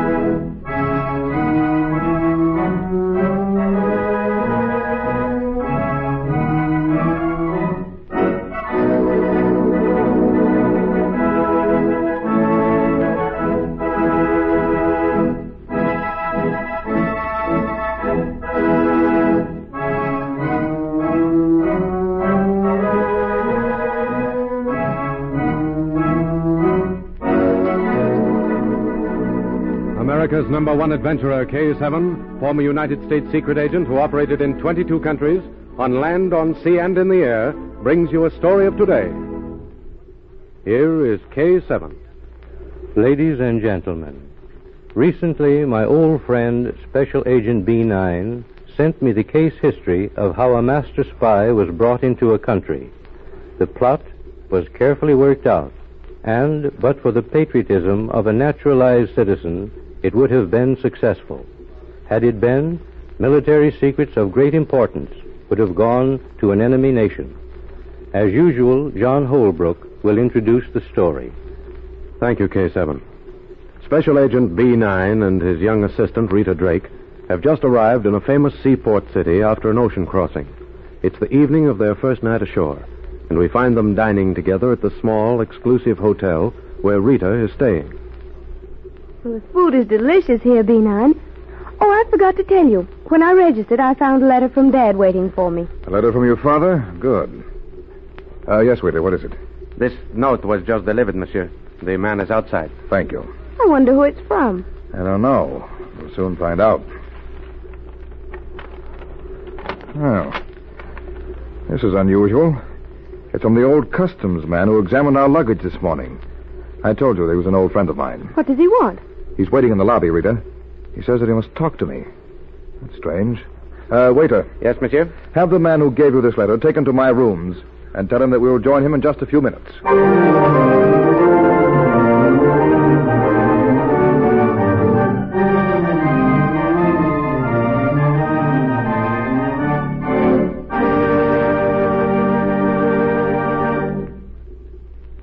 A few minutes later, the old customs inspector sat opposite B9 and Rita and told his story. When I saw you come ashore this morning, Special Agent B9, I knew that you could help me. I'll do anything I can, Inspector Vassal. Suppose you tell us your story. I will try to make it short, but it goes back a long time. Did you know that I am a naturalized citizen? No, I didn't know. Of course, your name... It tells you the country of my birth. I came here as a young man, B9. This is my country now. My son died for it in the Great War. He was about the age of this young girl. I'm sorry, Inspector. I tell you because I want you to know I am a patriot. I have a brother still in my old land. He is younger. And this story involves him? Yes. Last week, a man who called himself Yondon came to my home. He told me that another man, a spy named Haglund, would soon come to this country. I am to help him through the customs. And if I don't, my brother in the old country is to be seized. So they want to use you. Now, what was your answer, Inspector Vassal? I did not believe such things could happen. I thought it was a bluff. I threw the man Yondon out of my house. I don't blame you. It doesn't seem possible they could be so mean. When no country... Hey, wait, mademoiselle. Yesterday, I received this letter. It is from my brother. He needs my help. Read it. He has been seized and placed in a camp. B9, can you help me? Yondon is coming for my answer tomorrow night. He's coming to your house again tomorrow night? Yes. And Miss Drake and I will also be there.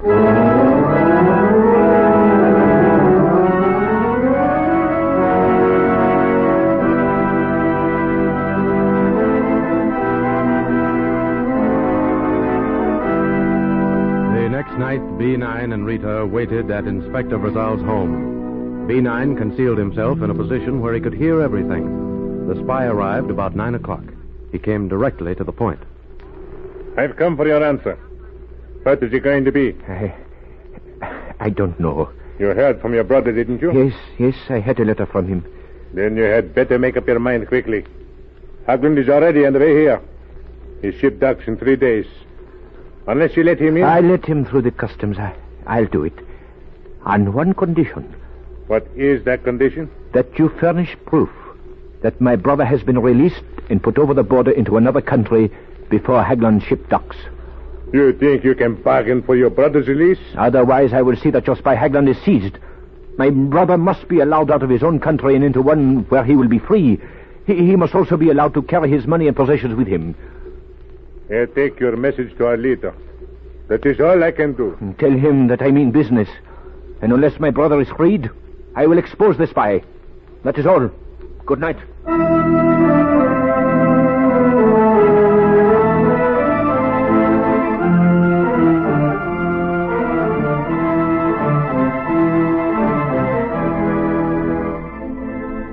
B9 knew that the spy, Haglund's entrance into the country, was important to the nation employing him. Otherwise, they would not have gone to such lengths to ensure his landing. He also guessed right in assuming that a bargain could be made. For 2 days later, the old inspector read him a cablegram which he received. My brother is safe, B9. This cablegram came from him in a neutral country. See, it says, everything all right. I arrived here safely this morning. All that remains now is for us to capture Haglund. First, however, I want to find out why he's here. Do you know anything about him? No, but a friend of mine, K7, is checking on him. I may have some information before the boat docks tomorrow. I'll see you then. Good night, Inspector.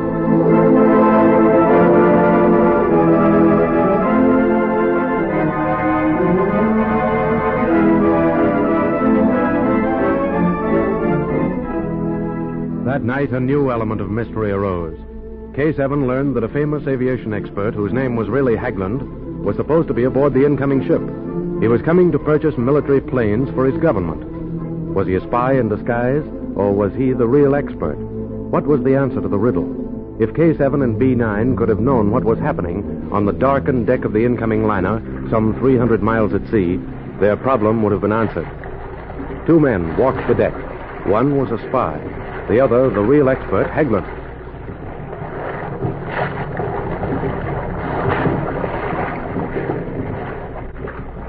Pardon, you are Monsieur Haglund, the aviation expert? Yes, but how did you know that? It is my business to know. I have a gun, Haglund. Give me your passport and papers. What are you doing? Give me your passport and papers. Yes, but... Give them to me. Here, take them. Do not put that gun in my ribs. Now turn around. What are you going to do? From now on, I am Haglund, the aviation expert. I'm going to kill you and throw you overboard. No, you can't. Goodbye, Haglund. You are getting off the ship here.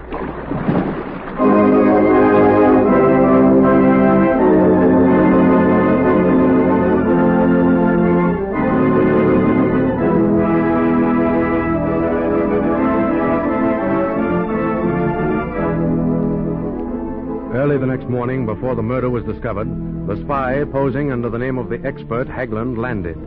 The old inspector saw him through the customs and learned that he was going to a great airplane plant the next day. This information he gave to B9 a few hours later. Did you see him when he landed? Yes, and I recognized him. His every move was being watched. We've found out a great deal since the ship docked, Inspector. He's not only a spy, he's a murderer. You have found out that? We suspect it. One passenger was missing, Inspector. Unless K7 and I are wrong, the spy killed Haglund and took his papers. Now, what did you learn? I followed your instructions. I told him that I would work with him, that I would do anything. And because I put him through the customs, he believed me. He even told me where he was going. Where is he going? To the aviation plant. He goes there tomorrow. He will study blueprints, take pictures. Tomorrow night he comes to my house. I am to take his pictures and get them on board an outgoing ship. So that's his plan. I doubt that he will ever reach your home tomorrow night, Inspector. But he said he would come, that I was to take the plans. Yes, but tomorrow morning when he reaches the airplane factory, I'll be waiting for him.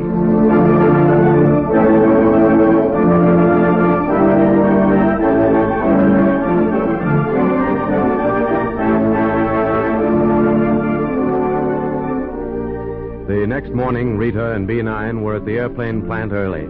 It was arranged for B9 to take the place of the chief engineer for the day. Rita posed as his secretary. Together, the two made their preparations as they waited for the spy to arrive. Put the blueprints of the new planes there on the desk, Rita. There. I guess we're ready. He should be here in a minute, B9. Yes. You'd better go outside to your desk. Remember, as soon as he arrives, show him in. After he's been with me a minute or two, then ring my telephone. I'll call you. Good luck.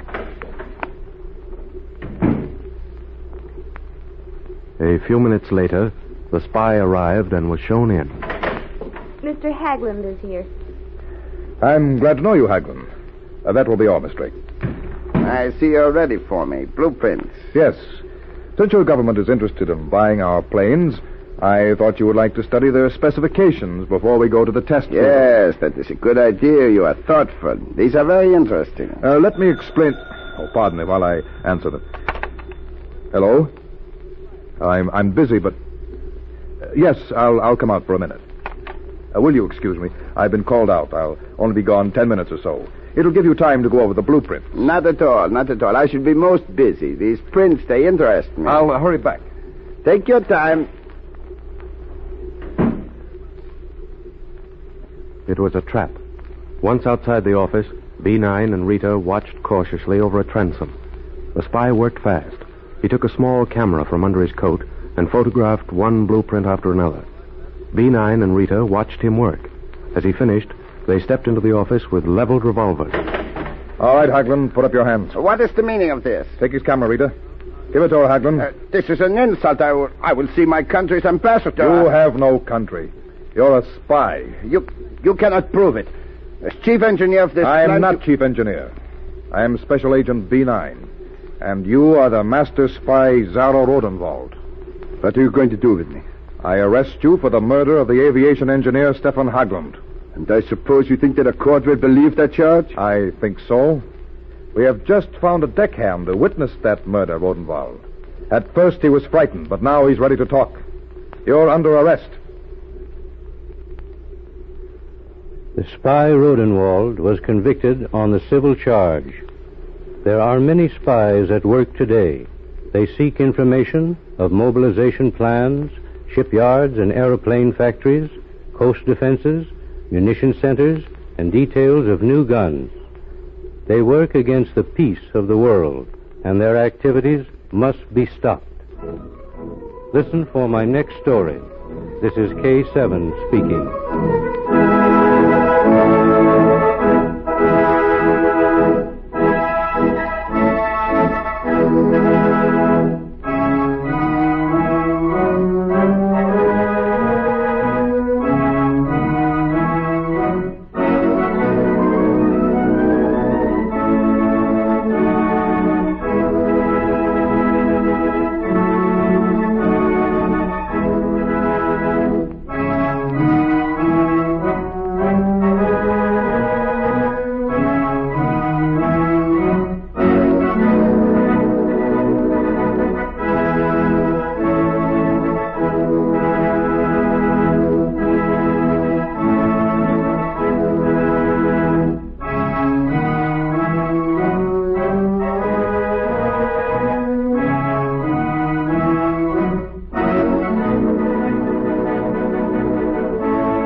returns.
America's #1 adventurer, K7, former United States secret agent who operated in 22 countries, on land, on sea, and in the air, brings you a story of today.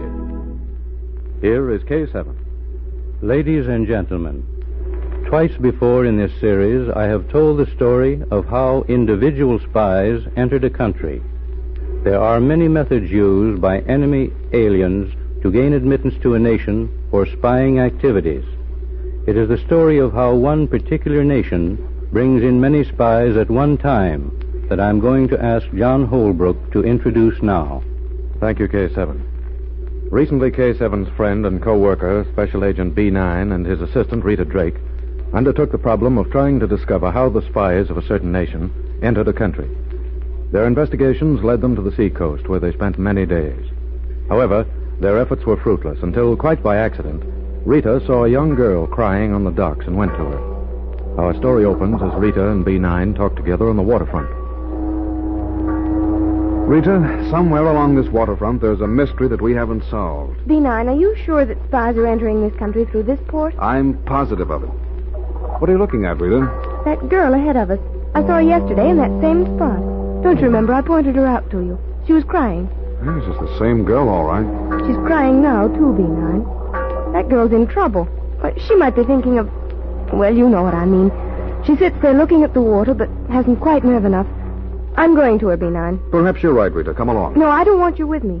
She'll talk to another woman, but not to a man. Go back to your hotel. I'll pick you up in an hour or so, and we'll go to dinner.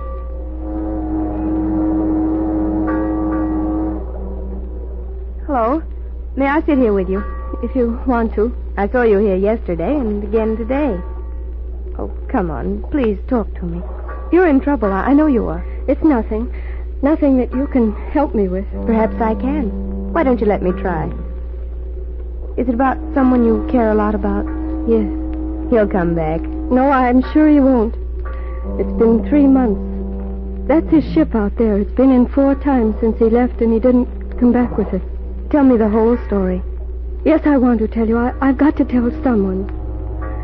His name was Leon Souls, and mine is Leona.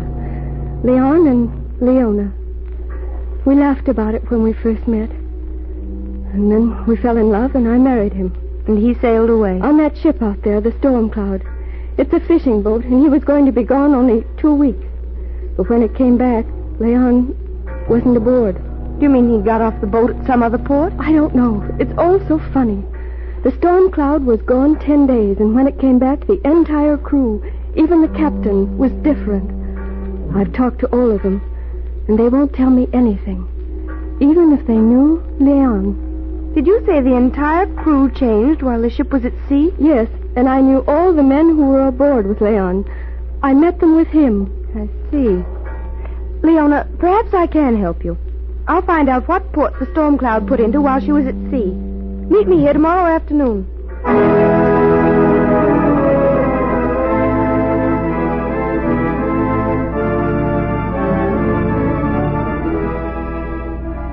A few minutes later, Rita met B9 and went to dinner with him. While they were eating, she told him the entire story. The girl is desperate, B9. Her husband disappeared off the boat. The entire crew disappeared. The boat went out to sea for 10 days. When it returned, it arrived with a different crew, even to the captain.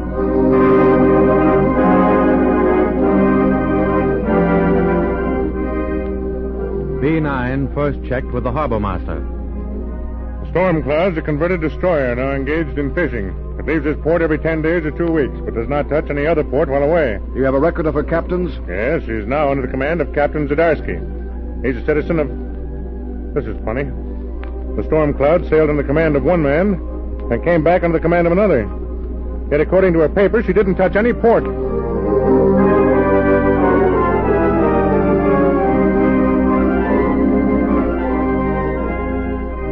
B9's hunch proved right. The Storm Cloud had 6 captains over a period of 18 months. All had apparently come aboard at sea, for there was no record of the fishing boat ever having put in at any other port.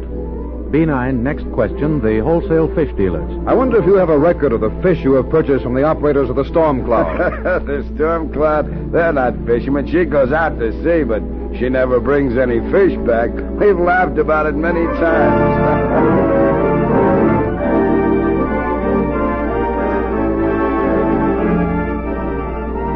B9's next request was sent directly to Naval Intelligence. It went out that night by radio. The Storm Cloud is registered under the flag of the nation we suspect. It's supposed to be a fishing boat, and it never brings fish into port. I want to find out where it goes at sea, how the crew is changed. I have found the ship also has powerful wireless sending equipment.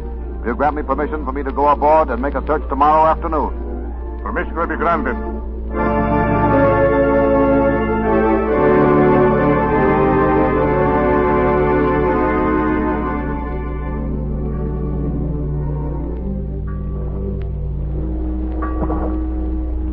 The next afternoon, B9 boarded the Storm Cloud and showed his papers to the captain. You've seen my credentials, Captain. I have full permission from the government to search this ship. Would you show me around? Why should my ship interest you? A man disappeared from aboard this ship at sea. He left a bride ashore. That's reason enough. Now let's look the Storm Cloud over. Lead the way. Wait, are those gun emplacements on the deck? This ship is a converted destroyer. We have never removed them. That's interesting. First, I will show you the crew's quarters for. Just a minute, Zadarsky. We'll get to the crew's quarters in time. What about that door we just passed? This one amidships. That is our refrigerating plant to keep our fish fresh. You would not be interested. On the contrary, I am very much interested to know why a boat that never catches any fish needs a refrigerating plant. Open it up. But... Open it up. Step in. And don't try to move. I have a gun in your back. What do you think you're doing, Zadarsky? Get inside. You wanted to know what was in there? Take a good look. Bomb wrecks. You will never have a chance to report them. I am taking you to sea with us.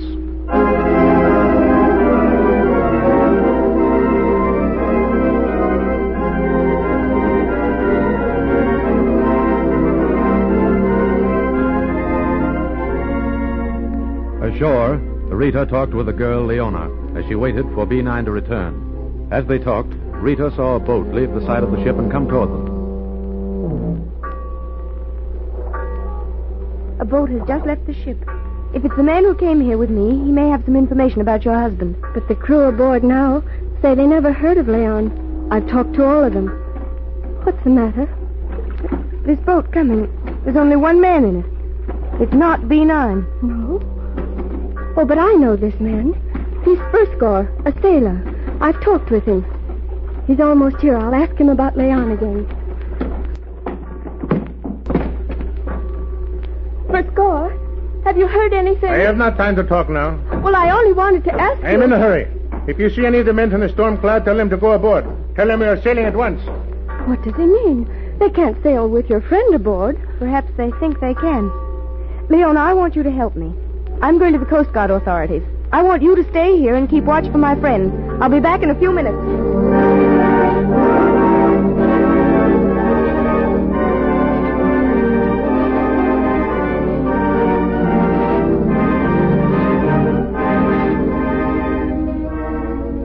A little over an hour later, the Storm Cloud sailed.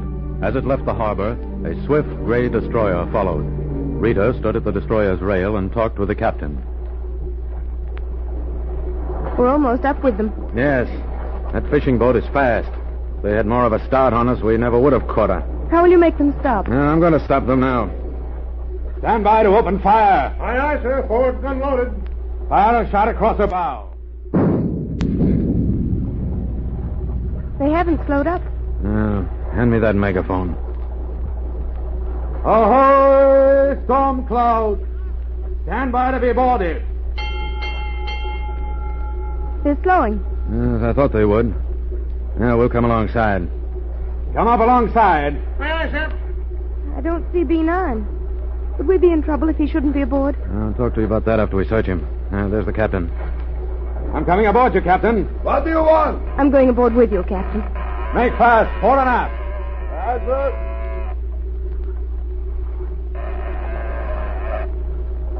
Why have you stopped us? We have reason to believe that you're taking a man to sea. That is impossible. What's that? Someone's knocking on that door. B9! Rita, I'm in here. Here, open that door. I have not the key. Yeah, then I'll open it. Look out inside. Get away from the door. I'm going to shoot the lock off. It's opening. Rita, I'm glad you got here. Oh, I was sure you were aboard, B9. I went to the Coast Guard. I'm glad you did, Rita. Captain, seize the storm cloud and tow her ashore. These men are not fishermen. They're spies engaged in photographing our coast defenses. This ship is fully armed. That room in which I was held prisoner contains racks of depth bombs. I'll see they're not disturbed, B9. Good. These men are all to be made prisoners. And Rita, I have some good news for the girl Leona. Her husband is also a prisoner in there. We'll take him back to her.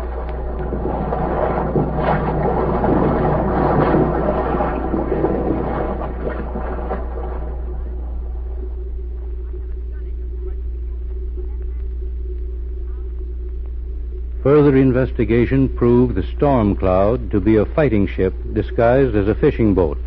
It also brought spies into the country through the simple trick of sailing into port with a full crew and leaving with only enough men to run the boat. Thus they left 10 or 12 so-called sailors on every trip. As a result of the seizure of the Storm Cloud, a close check is being kept on other fishing boats. Listen for my next story. This is K7 speaking.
How do you do?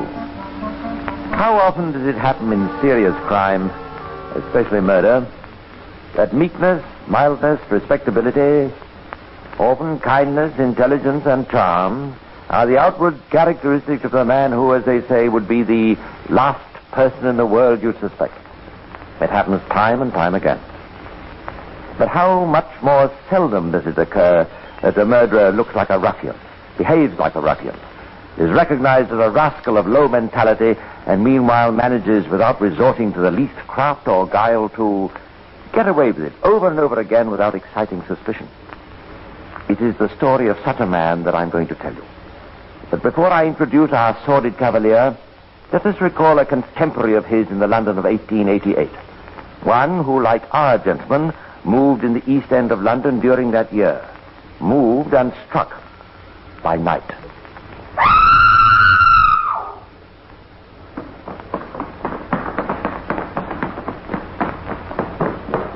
There she is, sir. Did you ever see such a sight, sir? Ripped to ribbons. Yes. Yes, that's his work, all right, Johnson. Can't mistake it. Jack the Ripper all over. We've got to get him. Of course, the whole world knows that they didn't get Jack the Ripper. And yet I wonder, did they? I wonder. Take the year 1888. That's when the Ripper's razor began to flicker across the throats of some of the pretty girls of London's East End.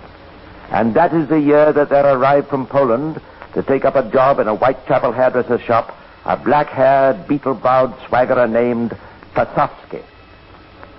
Oh, Slosky, we used to call him in the shop. Well, it was near enough, anyway. A foreign he was. Of course, there was lots of foreigners turning up down Whitechapel way them days. Dark bloke he was, with a big curly moustache and smutty sort of eyes. Said he come from Warsaw, where he'd been a barber surgeon. Yeah, knew a bit about medicines and that. Yeah, knew more about women, though, I'd say. Of course, later on, when they arrested this bloke Chapman, I never connected him with old Slosky. Well, not till I seen his picture, that was. Oh, then I seen daylight all right. It was old Slosky what worked in our shop.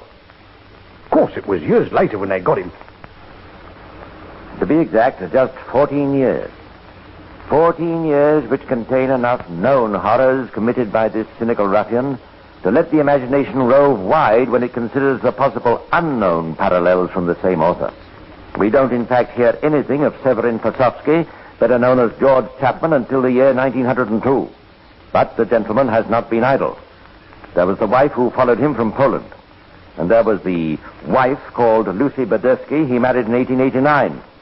And there was a girl named Annie Chapman, whom he couldn't even bother to pretend to marry.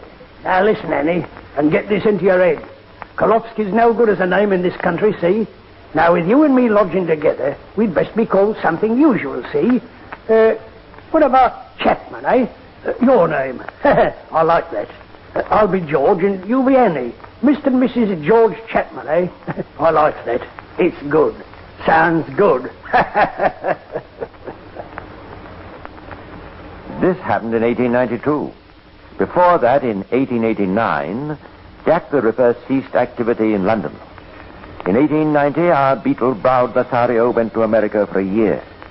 And in that year, in New Jersey, another mysterious murder in the same sinister pattern. Had Jack the Ripper moved to New York? I wonder. All we know is that Severin Pasovsky did move to New York for a year, and that when he returned to London to become George Chapman, third-rate publican and double-dyed sinner, the New Jersey murdered ceased. Well, I wonder.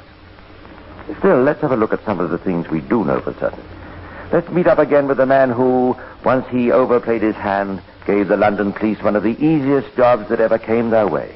The year is 1895. Now listen, Mr. Chapman. Mrs. Ward and me's worried. These lodgings of ours has always been respectable, and we don't like it.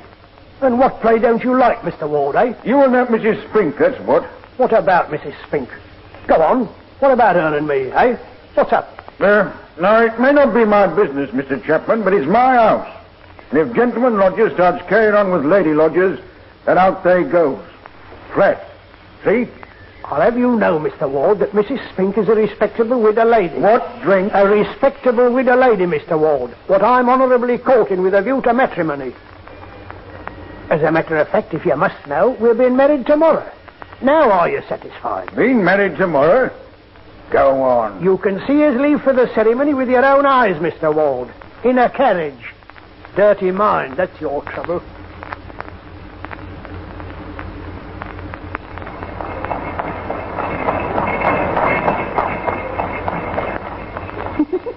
you going to do now, George? I'll tell you what we'll do. We'll just drive around for a bit and then come back and tell them we're rich. That's what. Good, then have you in mind to see me now, George? I'll see you don't do that anymore, Mary. Too good for him, you was. No carriages for old Sphinx, George. So this is our wedding day, is it, eh? Trinity Church commitment. What are you going to do now, George? Now we're married, eh? I'll chuck barbering for other people. Do a bit for myself. There's a place I've heard of down Hastings way. Oh, but that'll take money, George, and you haven't got any. No, but my best beloved legal wife, has, eh? Come on, Mary, give the bridegroom a kiss. What laughing, George. Of course, I might let you have a bit of money if you was good. Good as gold. That's George Chapman. Now, look here, Mary. You got that bit of money, that £600 your old granddad left you, see? Why, with only a part of that, we could set ourselves up real nicely down at Hastings. Nice little shop, sea air, and all independent. What better? I'm game, George. What luck. What larks, indeed. And so Mrs. Chapman played the piano in the Hastings barber shop while her husband shaved the customers. Such a gay idea. The musical shave. I'd like you to meet one of the happy customers, a chemist. Davidson by name, quite a regular and quite a useful friend. Good morning, Mr. Chapman. And what can I do for you? Morning, Mr. Davidson. Now, let's see. I want a hairbrush, tin of tooth powder, a couple of face flannels, an ounce of tartar emetic, and, well, that'll be all for today.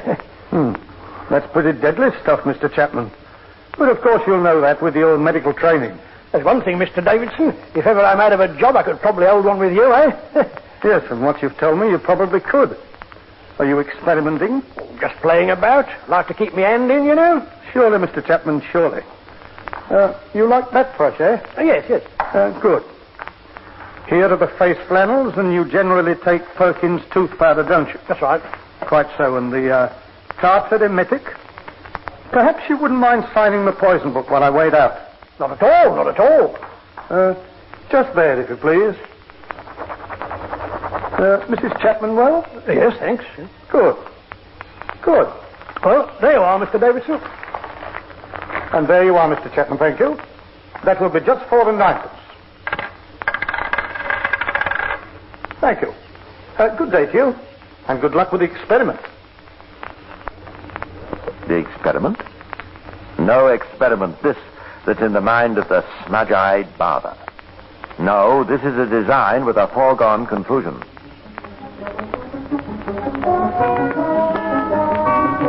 Barbering, my girl, I'm fed up with it. The license trade, that's where that money is. Now look, here's a good sounding pub going, just off the city road. Prince of Wales Tavern. What about it, eh? The Prince of Wales' Tavern, December 1897.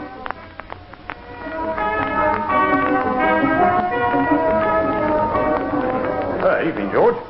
Quite to the usual, please. Yeah, what you looking so glum about, and Christmas just round the corner? It's the missus. She's sick, and I'm worried. Well, you ought to get the doctor, George. Doctor? I got one. Blooming lot of good he does.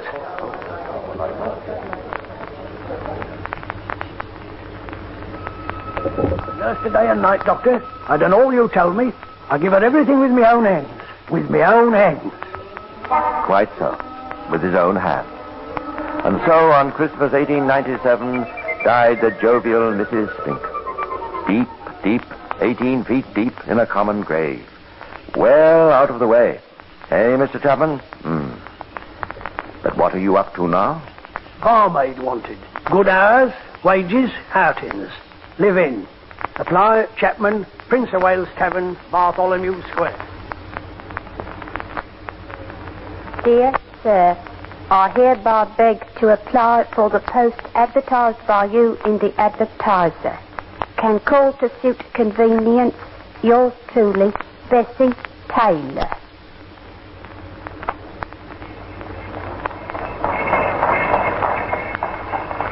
Do, Bessie, my girl? I'll tell you what we'll do. We just drive round for a bit and then come back and tell them all at the pub we're hitched. That's what. Hitched at the cathedral. That's what. Looks better you and me being on our own in the house, see? Yes, George, I see. That's the gal. Then we'll have times, you and me, eh? What else? Let's talk.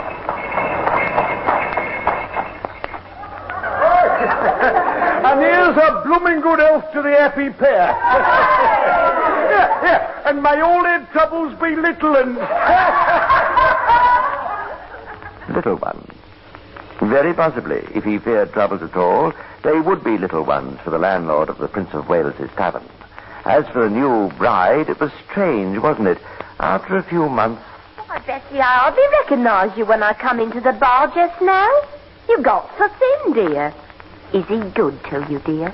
Oh, yes, ever so. Well, perhaps it's been indoors all the time, Bessie. No, that suits me all right. It's just... Oh, well, I was a bit given to the colic, but you got so thin, dear. No, I'm all right. Only... Hello? Oh, hello, George. This is an old friend of mine, Lizzie Painter. Pleased to meet you. Pleased to meet you, I'm sure. I was just saying... I was just saying, Mr. Chapman, how thin Bessie was looking. Well, you'll be thin with this and that ailing you. First it's her legs, then it's her teeth. And now what do you think it is? Now, Mr. Chapman, what? It's her innards. That's what the trouble is this week. A very different George Chapman from the last we met. Cruel, ill-tempered, bullying. And what does ail the wretched Bessie Taylor, who in just over a year of life with her dark-browed lover becomes so mysteriously frail? Does the worthy Dr. Stoker who attends her suspect the nature of her symptoms? I must confess myself puzzled, Mr. Chapman. You say she complains of continual thirst? That's right, Doctor. Thirsty. Always thirsty. It's a symptom not unusual in the gastric trouble, I suspect. It's strange, very strange, that she hasn't responded more quickly to treatment. Not healthy enough. Everything worked perfectly, even to a death certificate that for sheer vagueness might have been written by Chapman himself. Death due to exhaustion from vomiting. Of a warm slab of homemade fruit pie. So far as Mr. Chapman was concerned, this chapter of his life was closed.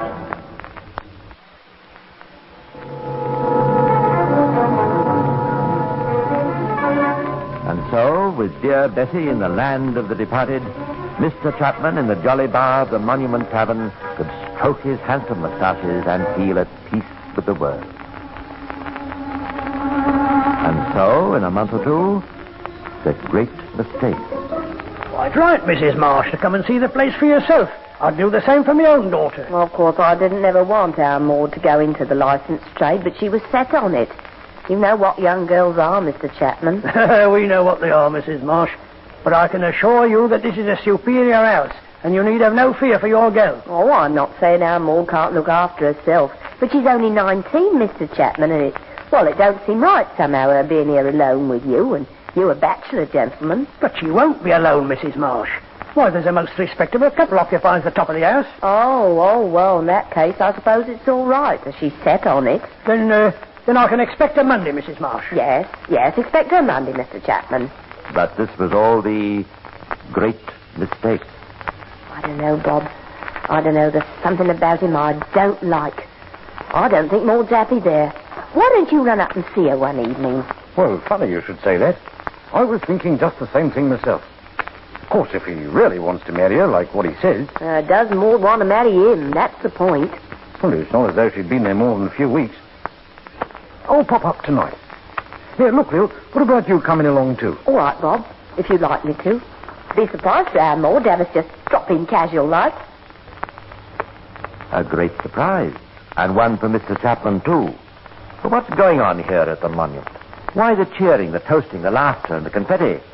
It almost looks as though there'd been a wedding.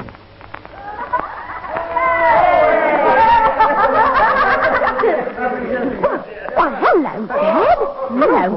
Maud, what's going on? What's going on? Eh, Mrs.? That's a fine question to ask a blushing bride. What's this, Maud? What's this? It's just what he said, Dad.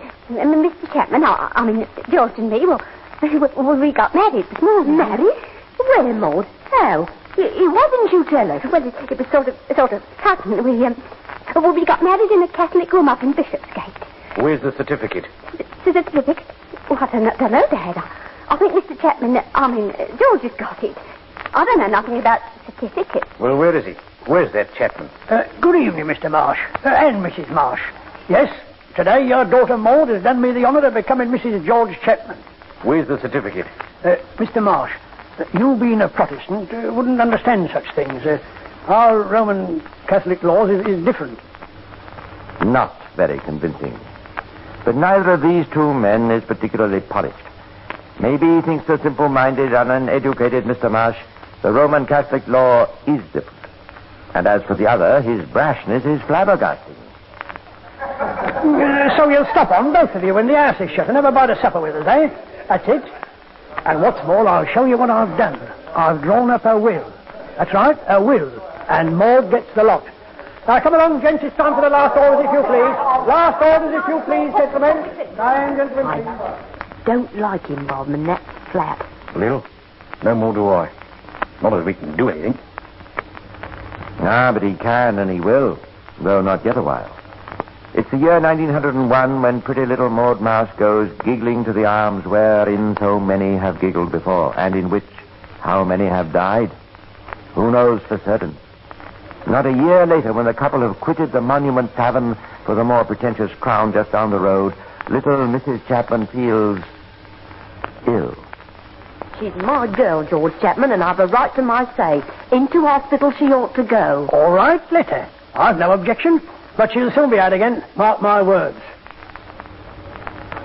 And, not surprisingly, she is. Little Maud is safe in there, safe from the hand that caresses and feeds her. So you're back, my girl, eh? Had a nice lay-up and a rest and a la-dee-da? Yes, George. Ah, Maudie, come to you, George. Come and give him a kiss. I didn't mean it, Maudie girl. Here, let's have a look at you, Maud. Well, I declare my Maud's getting quite fat. But not for long. Oh, dear me, no. Those who take tartar emetic into their systems don't stay rosy and plump. They vomit and waste. Vomit and waste. Their eyes lie dark and haunted in the pasty sockets, and those who know them in normal life are shocked at the transformation. Maud. Oh, Maudie, whatever's the matter, dear? Just sick, Mum. Sick and thirsty. Sick and thirsty. Drink. Give me a drink. Fetch me a drink. Here's your drink, my bird. The ginger beer you like. And there's brandy here, too. You see, Mrs. Marsh, how I nurse her? Everything from my own hands. Thanks, George. George Chapman, have you had the doctor? Of course. And he's doing all he can for my Maud. And we got a nurse. Oh, dear, yes, we got a nurse. Dr. Stoker's a careful man. Yes, it's the incredibly unsuspecting Dr. Stoker again. Of course it's worrying for you, Mrs. Marsh. It's worrying for all of us. The infection your daughter is suffering from is most persistent. Most persistent. Is it her food, Doctor? Something she's eaten? It was the rabbit, I bet. That rabbit we had Sunday night. Queer taste, that rabbit. Queer that the rest of you is all right, George Chapman. Well, I'm moving in here right away to see after my girl. I think it would be very wise of you to do so, Mrs. Marsh. And what's more, Doctor, if you've no objection, I'll have our own doctor up to see our Maud. I should be very happy to consult with him, Mrs. Marsh. Now, look, what's the idea? The doctor is good enough, isn't he? What can one do that another can't? Doctors is just doctors, ain't they? Well, Mr. Chapman, a second opinion often helps, you know. Oh, I'm going off my head with all this. Doctors, doctors, doctors. I tell you, if there was 50 doctors that couldn't help my Maud. And none should know better than he. Well, who is it? What do you want? Good afternoon. My name is Grappel, Dr. Grappel. I've called to consult with Dr. Stoker about your wife. It is Mr. Chapman, I presume. Yes, I'm George Chapman. I suppose this is Ma Marsh's idea. I am the family physician of Mr. and Mrs. Marsh, yes. Well, you can go up if you want to, I suppose. You'll find Stoker up there with her. Not that you'll be able to do much good, I bet. Indeed. Well, let's hope for better things than that from our consultation.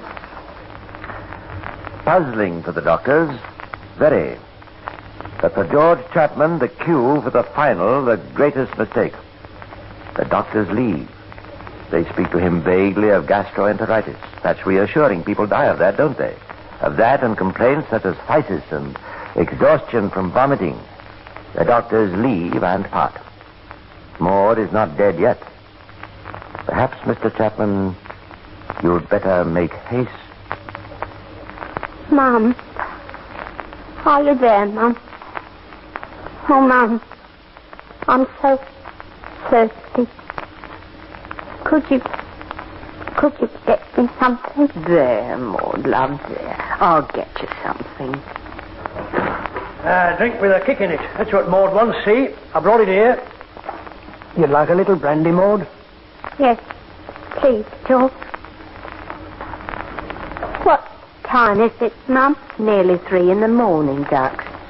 There. Now drink it up. My dear love. Oh, it breaks my heart to think. There. She'll be better. She'll be better. She'll be better by and by. Maud. Maud. George! George! Oh, my head, George! He's gone!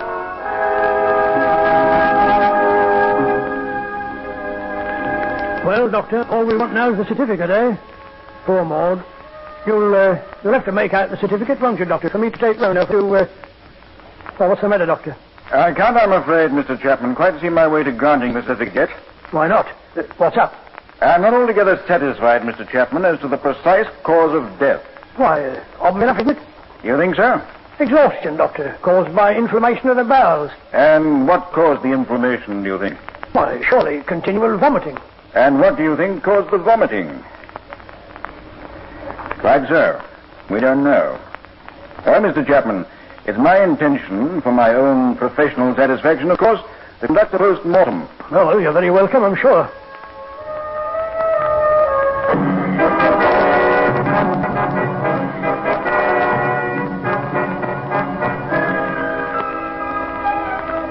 Stoker, 221 New Kent Road, Southeast.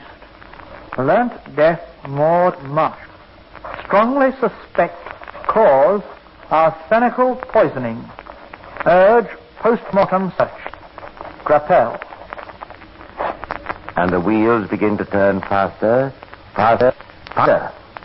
Well, Grappel, you've made your analysis? I have, Stoker, yes. This is certainly a case for the coroner, and possibly the police as well. Arsenic? Yes, arsenic. Arsenic. Yes, it could have. And yet, I wonder. And that same day, Detective Inspector Godley of the Metropolitan Police had one call to make. Oh, are you Mr. Chapman? Yes. I wish to speak to you quietly. Oh, you do you? Well, you better come inside. Come here in the parlor. Well, what is it? It's this, Mr. Chapman.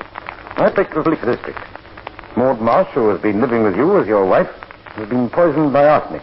And from the surrounding circumstances, I must ask you to accompany me to the police station while I make inquiries. I know nothing about it.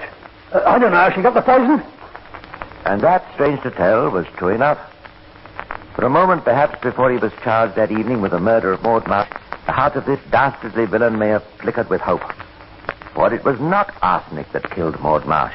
At least more detailed examination of her remains and those of the wretched Mrs. Spink and of Bessie Taylor proved the bodies of these 3 women were full of tartar emetic, or antimony, a rarely used drug even among the medical profession, tasteless, colorless, odorless, and deadly.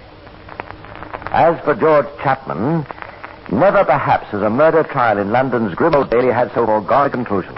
And exactly 10 minutes after retiring, we find the prisoner guilty. The bumptious, cruel, and almost incredibly stupid-seeming man had no defense, absolutely no defense at all. But was he Jack the Ripper? Shortly after his arrest of Chapman, Inspector Godley ran into an old friend and colleague in the person of Chief Inspector Aberlin, who had headed the Ripper investigations back in the late 80s. The Ripper, that's who. Listen, I've been studying this man's record, and I'm convinced. Yes, but why? Oh, listen. In 1888, your man arrives in Whitechapel, and the Ripper starts. Your man had the college, and we know about the Rippers. The Ripper was once seen and described. The description is Chapman's to the life. Ripper wrote postcards to the police, did he not? He did. Full of the cheap American slangisms that your man occasionally used. And what's more, I don't have to remind you that when Chapman went to America, Ripon stopped here and started up there. And then stopped over there when he... Well, that's interesting, Chief Inspector, and ingenious. But we still can't prove it. Unfortunately not. Nevertheless, I'm convinced. Well, it's plausible, isn't it? And possible, too. But we shall never know. What we do know, of course, and I think you'll agree, is quite enough. If ever a scoundrel deserved his fate, and more than that, it was Severin Fasovsky, alias George Chapman. Publican, poisoner, litigator.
People of Thebes, any man caught hiding Karu the tomb robber will be punished by slow death.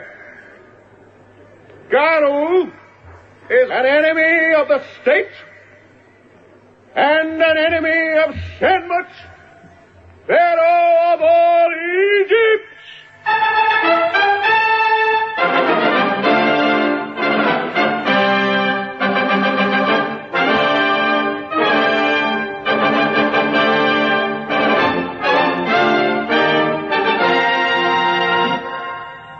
Egypt, the end of the 16th dynasty in the year 1600 BC.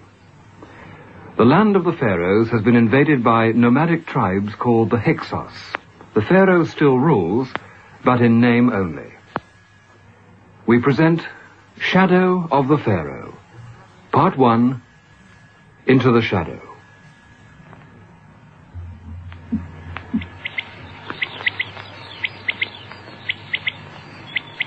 Ken. There. In the clearing. Gazelle. A young one, too. Careful. Don't make a sound. Shoot now, Amos. Now. Amos, you missed. Yes. It was easy. A child could have hit it. Ah, you're right, Kem. It was easy. You're supposed to have the best aim in the village. What'll everyone say if I tell them that Amos, champion of the bow, couldn't hit a gazelle at 12 feet? They will say Amos is champion no longer. Want some dates? You're my best friend, Amos, but a Hyksos with cloth over his eyes could have done better. That was our last arrow. What does it matter? The joy of hunting is in the hunting, not the killing. Why did you miss the gazelle? It heard us. I could see fear in its eyes. You meant to miss. The ears pricked up. At a distance, one doesn't notice those things. Anyway, I like gazelles. Shh. What? Trumpets. Horses, listen. Let's see what it is. Keep hidden. No one will see us in these reeds. Over there. Clouds of dust and sand. Chariots. Looks like an army. Not a very large one. They're riding right through our crops. At quite a speed, too. Is that the royal flag of the Pharaoh? No. It's the flag of the Pharaoh's heir, Peten Ra. Right through our crops, right into the village. What do the Hyksos want here? Food, water. We're a long way from Thebes. No. It's an attack. The houses. They're breaking into the houses. Why, Amos? The smoke near the well. A house burning. Burning the village? It can't be. Burning. Pillaging. Driving people out into the streets. Beating them like criminals. Come on, Ken. We must go and help. And what do you two youngsters hope to achieve against Peten Ra and 100 of his ruffians? Who are you? Someone with a bit more sense than you appear to have. We can't stay here and It's the only wise thing to do. My father's down there. If your own sense won't protect you, then you must allow me to, and I shall use force if necessary. My father's an old man. I am not going to leave him to... Then, take them. You have no choice.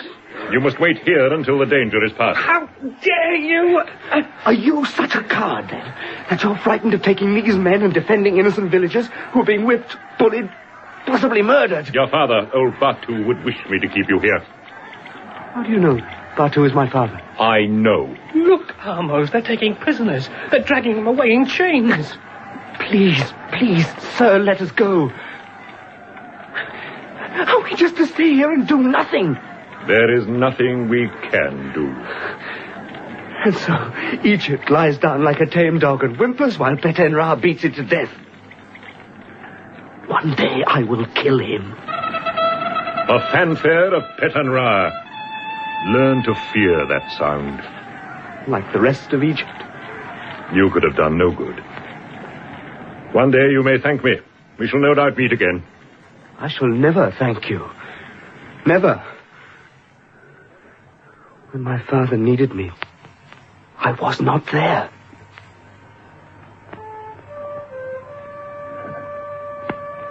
Father?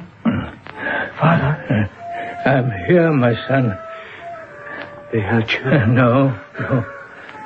I'm better now. I know you are safe.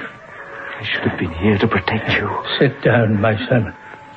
Here, close to me. What can I do for you, Father? You can be obedient and listen. And call my mind back if it should wander. Father. Amos, this village is no longer safe for you. You must leave it. No, Father. You will not take advantage of my weakness and be disobedient. Do you really expect me to leave you? We must leave each other whether we like it or not.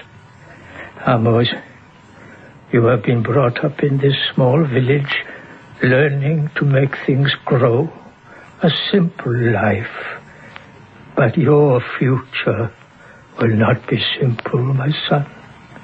That is why I've taught you to read and write, to look into your heart when you're puzzled, to know the wisdom of the heart, to be brave, to be honest, and all these things you have learned well. Your destiny does not lie here in a small village like Tamet. Egypt needs you. I don't understand you, Father. You will. One day you will. Father, why did Peten Ra attack our village? He believed we have been sheltering Karu, the tomb robber. And were we, Father? That is no concern of yours, Amos. You knew. You knew they were coming. And that's why you sent me hunting instead of working here in the village. Amos, this belongs to you. What is it? It is all I have to give you, and it is not mine to give. It is already yours. An amulet. Father, it's beautiful. You must not show that amulet to anyone. It is your protection. It is your identity before the gods. It is your mystery. It could lead you into terrible danger. Or one day into eternity. It is the eye of the great sky god. It sees all. Never lose it. I'll keep it safe. Now, Amos, listen carefully. Yes, Father. You must ride to Thebes, the city of the pharaohs, but do not go near the pharaoh's court. Go to the street of the sycamores, close to the harbor on the Nile, where Antef, the royal physician, lives. Show him, and only him, the amulet. He will tell you what to do. But, Father, I don't... The time has come for you to seek your true heritage. To know who you are. To find your real father. To find my... But you are my father. No, Amos. But... No. I've always called you my son, and you've always called me your father. It was not true, but I've always loved you like a father. And that is true. Then who is my father? Where is he?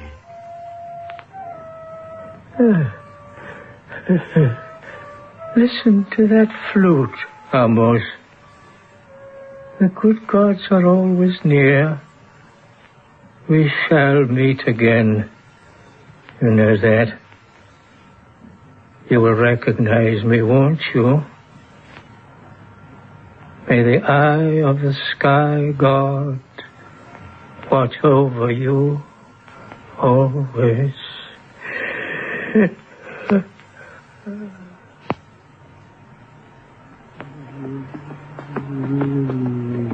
Amos! What? Amos! Ken! Amos, wait for me! Whoa there. Whoa. Ken, what are you doing here? You left without me. I had to. This is a journey I must make alone. Not while I have breath in my body, and I nearly haven't anymore. I had to sell everything for this rotten old donkey, the oldest in the village. I thought I'd never catch you up, Amos. Where are we going? Thebes. Good. I've always wanted to see the city of the pharaohs. Move! Move, you brute! Amos, I know that you're sad. Yes.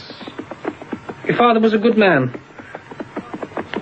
Ken, since I left, I've had a strange feeling I'm being followed. I followed you. Not you, idiot. No, something different, something sinister. That group of camels traveling over the sand there? Yes, I've noticed them. For the last hour, they've been keeping exact pace with me. Oh, merchants travelling north from the Sudan, probably going to Thebes too, laden with spices and elephant tusks. They make me feel uneasy. Let's stop over there by the Nile and give the donkeys a drink. Right. They've deserved one. I've some bread and dates we can share. Whoa there. Ooh. Oh, these flies, the way they hover over the fish bones. I always feel so sleepy after food. It's the hottest time of the day. Time for sleep. They haven't moved. Oh, the flies. Camel train. When we stopped, they stopped. Probably stopped for food, like us. What was that? Oh, a water bird. Maybe a snake's rubbing its eggs. It's an old beggar woman. Tell her to go away. Have the great rich lords got any food for a poor old woman? No. Ken, of course we have. We'll need it. Donkey, you are going to Thebes Yes. to see the pharaoh? No. That is for the gods to decide. Well, I hope to see him. He is old now, like me, but I remember the day he was crowned pharaoh. He was strong, handsome, a golden figure, holding all Egypt's hopes in his hands, and by his side the beautiful queen Saphora. All Egypt loved her. But like scorpions in the night the Hyksos came. One by one the Egyptian nobles were stung to death. Queen Saphora had a son, and he will be the chosen one to remake Egypt with his hands and drive the Hyksos from Egyptian lands. But she died. Queen Saphora died, and Egypt's hopes died. She had no son. Well, some people believe it. She died, strangely, suddenly. And the Pharaoh's chief counselor and friend, the Lord Tahotep, fled the country, and our golden Pharaoh was forced to marry a Hyksos princess, the mother of Patan Ra, and to make Patan Ra heir to the Egyptian throne. Then the gold on our golden Pharaoh began to tarnish. He weakened, he aged. Now he drifts through his Theban palace like a dried-up leaf. Where are you picking up those sticks? I have strange powers. I see things that are hidden from your eyes. I know things. I am the high priestess of the goddess Hathor. Hathor, the cow, the universal mother who gives her golden milk only to the gods and to the chosen one who will wear the double crown and rule over Upper and Lower Egypt. Make room in the sand, and I will throw the sticks. Hathor, Hathor. What do they say? I see a village destroyed. I see the pharaonic city with its golden gates. I see the Pharaoh's hand trembling. I see danger.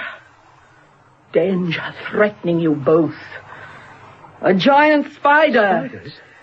You must not go to Thebes. Keep away from Thebes.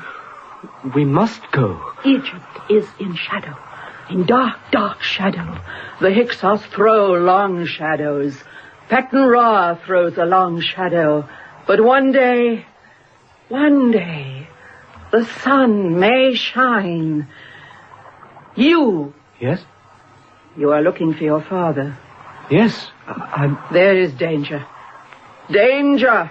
Hathor knows you. She recognizes you, and she warns you. Take care. Take care.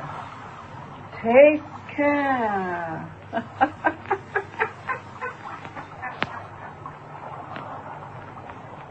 Come back! He's gone. Hiding. He's mad. There's no one here. It's as if we imagined it all, Ken, as if it... What is it?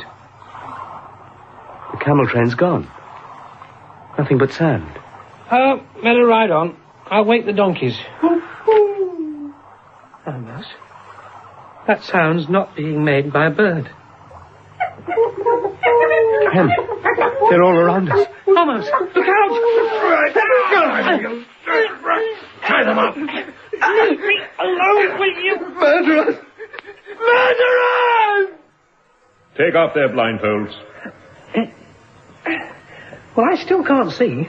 You'll soon see when your eyes get used to the torchlight. Where are we? Why have we been brought here? And who are you? Quiet! You're the prisoners of Karu, the tomb robber. Karu? You were at our village when we were hunting. Yes. It's because of you our village was raided.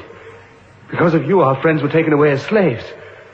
And it was you who stopped us going to their help. Well, what do you want with us? Do you think we're rich men? We've nothing worth stealing. Then what is it that hangs around your neck? What do you mean? It's nothing. Then why are you concealing it? Give it to me. No. You there, take it. No. Coward! Thief! Let me have it. We'll let the torchlight shine on it. This is yours? Yes. Come here. Into the light. Now, what is your name, boy? Amos. Where did you get this, Amos? My father gave it to me before he died. Batu.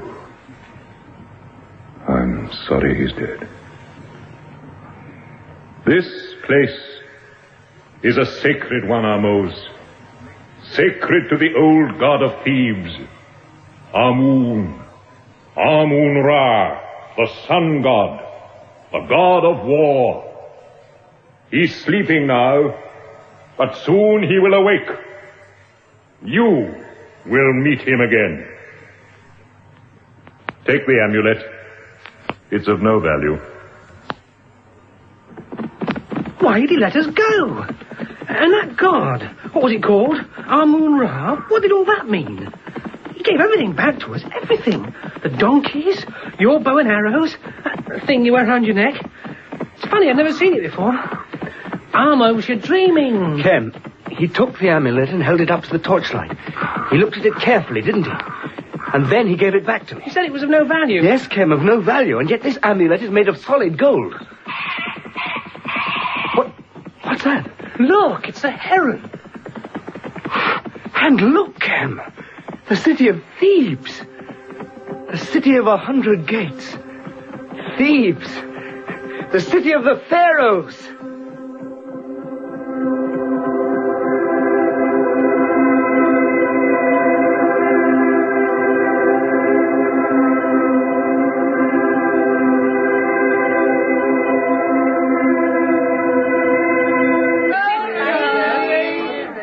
Anything like it. Merchants from Nubia and Syria, all kinds and colours. And look at all that food, Amos, all that fruit.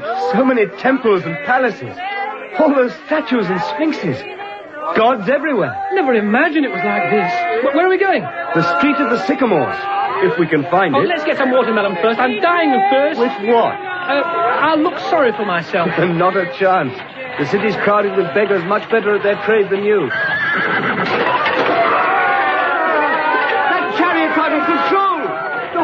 Bolting! What do you expect? It's a stupid girl driving here. No! Look, almost! Wait! Give me the reins, my lady. What do you think you're doing? Don't be frightened. Idiot! Leave the reins alone! Let me have them. Leave go! Let me have them. Oh, dare you! Whoa there! Whoa! Whoa! That's it! Whoa! Whoa! Whoa! Oh, there. Sorry if I frightened you. I suppose you think you've been very brave and clever. I've never driven a chariot before. I think I handled it quite well. You'd have been killed. Fool! I've been riding horses and driving chariots since I could walk. I don't understand. How can one expect an uneducated peasant like you to understand anything? My education has been as good as... Out of the way, you dogs! Anyway, here come your rescuers. My rescuers? You know nothing. You gave us quite a chase, my lady. Who's this? I have no idea. My name is Amos. Dog! Get on from there. How dare you stand near the Lady Nefertari? Amos! Are you all right? Two of you, are there? What? Arrest them! There is no need, Captain. This idiot helped you in your task. He stopped my chariot. Orders, my lady. Anyone talking with you is to be arrested at once. Arrest them both! I must ask you to return with us, my lady. I would not dare to disobey the orders of Peten-Ra. Why, they're taking us. I don't know. See the pharaoh? I wish they wouldn't march so quickly. It must be the palace. Look at all these paintings and pillars and gold statues. No talking there. This doesn't look like Pharaoh's palace. Look, it looks more like... I said no talking. In there.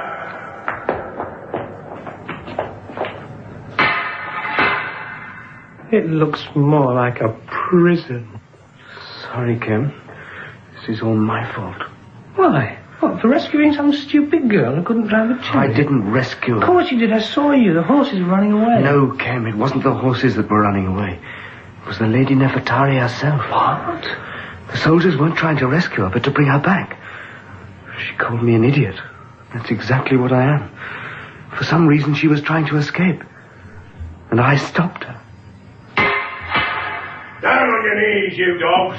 Kiss the ground in front of PHAROAH, heir to the throne of all Egypt. I think we may forget the formalities in front of such very brave men. Well, well. So you saved my future wife, the Lady Nefertari, from a bolting chariot. Yes. But the chariot was not bolting, was it? What's your name? Amos. Yours? Kim. Where do you come from? The south. Where in the south? A small village, sir. You'd never have heard of it. A couple of mud huts, that's all. The name? Tarmet. You're wrong, I have heard of it. I may even have some friends of yours working for me. So you're friends of Karo the tomb robber?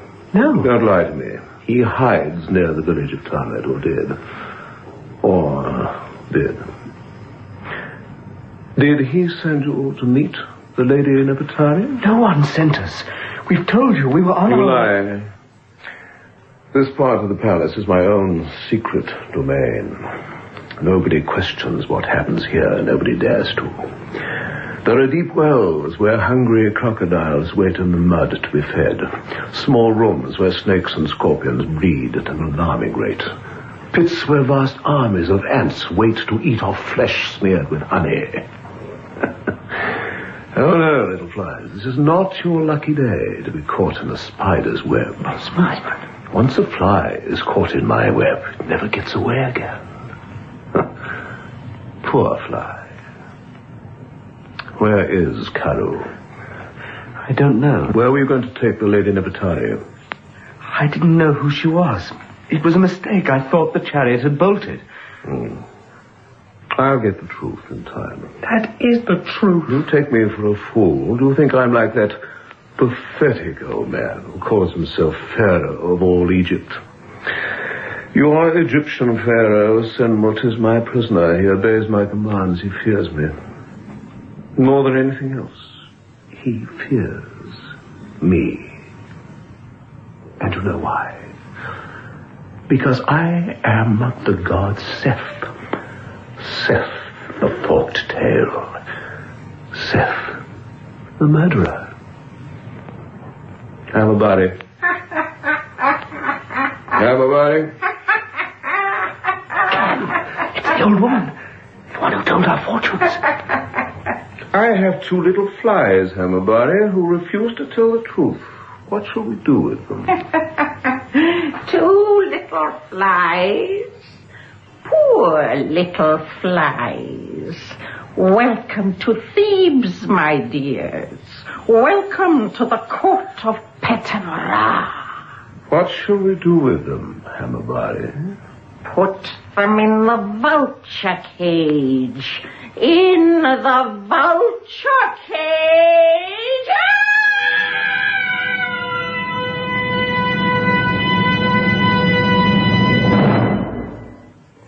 That was the first part of Shadow of the Pharaoh by Victor Pemberton and David Spencer, with Sean Barrett as Amos, David Valler as Kem, John Bentley as PHAROAH, Sheila Grant as Nefertari, Betty Bascom as Hammerbody, and John Westbrook as Karu, with John Ruddock, Martin Friend, Catherine Parr, and William Edel. Production.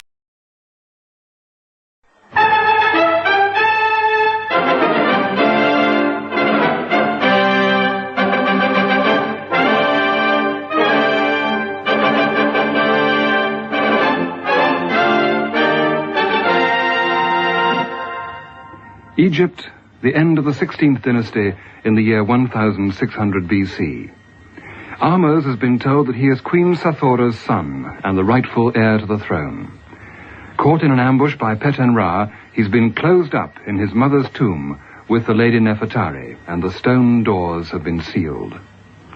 We present the last episode of Shadow of the Pharaoh. Out of the Shadow. Ahmose, I'm frightened.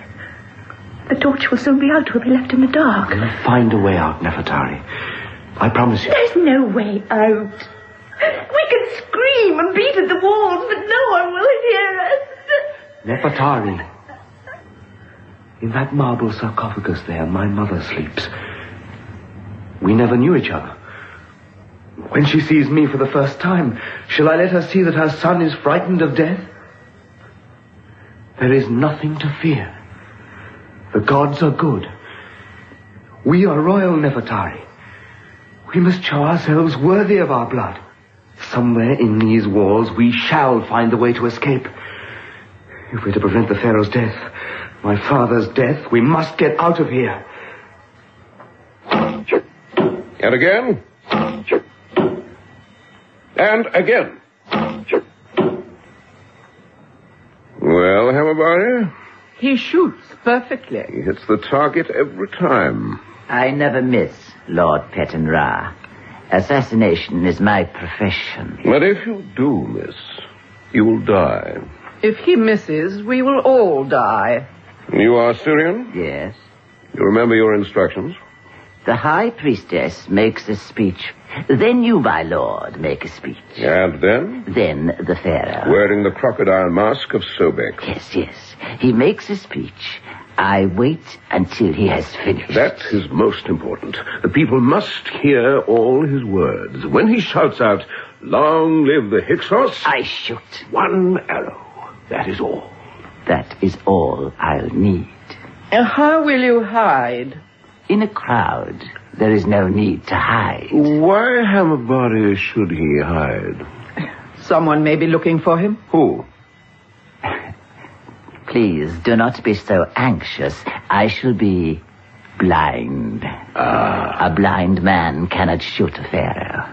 I shall sit on the marble steps leading to the crocodile pool. From there, I shall have a perfect target. Good. May I go now, my lord? Thebes will be crowded, and I must make sure of a good place. Go, then. And do not fail.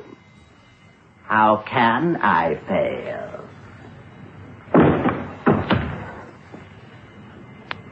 Hammerbody. My lord? Were you expecting to be in the crowd today? No one. The boy Ahmose? It is possible. No longer. Last night, the trap closed for the last time.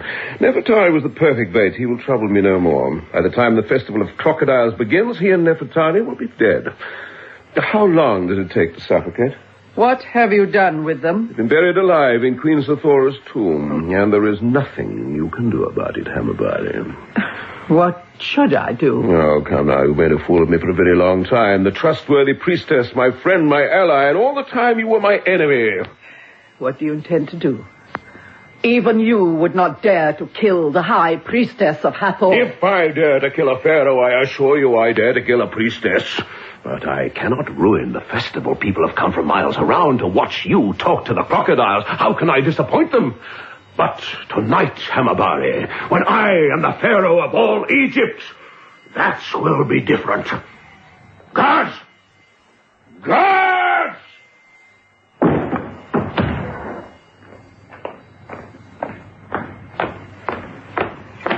Follow. Make sure that the High Priestess of Hathor sees no one and talks to no one.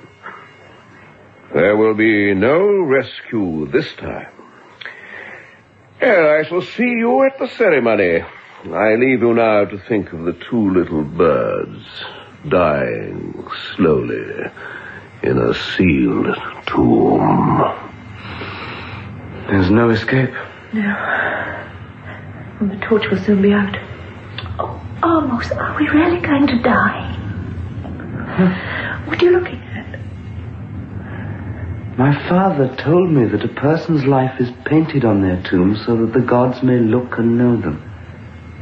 And here, Nefertari, is my birth. Look, the Pharaoh's holding me. There's Antef, the physician, and Mabari, the tall man, and then... The tall man is carrying you. There's a boat. The Pharaoh is waving to him. He's sad.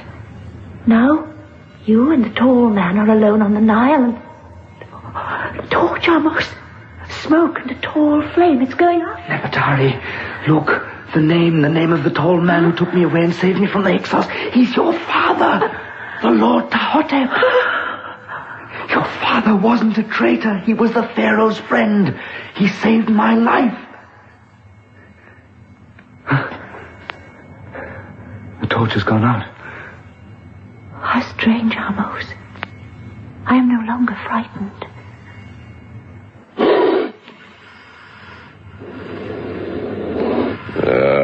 That's for you. And that's for you, my beauty. Ah, my dear Harleman, it's good of you to spare me your valuable time. I see you're dressed for the festival and wearing all the jewels of Avaris. As a representative of a great king, I have to take some care. I wonder if you've taken sufficient. What do you mean? Care over your plan. My dear Petanra, my only plan is to attend the festival of crocodiles. And then I hope to return to Avaris and tell my king that at last Senmut is dead and that a Hyksos prince is Pharaoh of Thebes. There is still no sign of such an event, but I assure you there will be great cause for celebration in Avaris when the Pope announces that the whole of Egypt is in Hyksos hands. By tonight it will be. Good. I have received a most surprising message from Dendera. You look quite green, Harleman. Perhaps it's the heat or the subdued light. Yes, a very strange report. 50 Hyksos chariots sinking in the Nile mud. A Hyksos army routed. But they were routed by a band of outlaws who mistakenly believed they were helping Egypt. Instead, of course, they were helping me. When I have the power of Egypt fighting for me. Fighting for Nefertari? No, Honeyman, for me. The Lady Nefertari will not be here to share my throne. No? No. Senmut will die a traitor. You will be accused of Nefertari's death. Egypt will rise at my command to rid the land of your fat king. I shall deny. That little army of yours was meant for me, Honeyman. How sly you be. Petunra. Yes, Honeyman? Snake. Out of its cage. Snake. The python of Seba. Keep it away from me. Keep it away. Well, it seems to like you. Quite loving. My neck. Your eyes are bulging, Honeyman.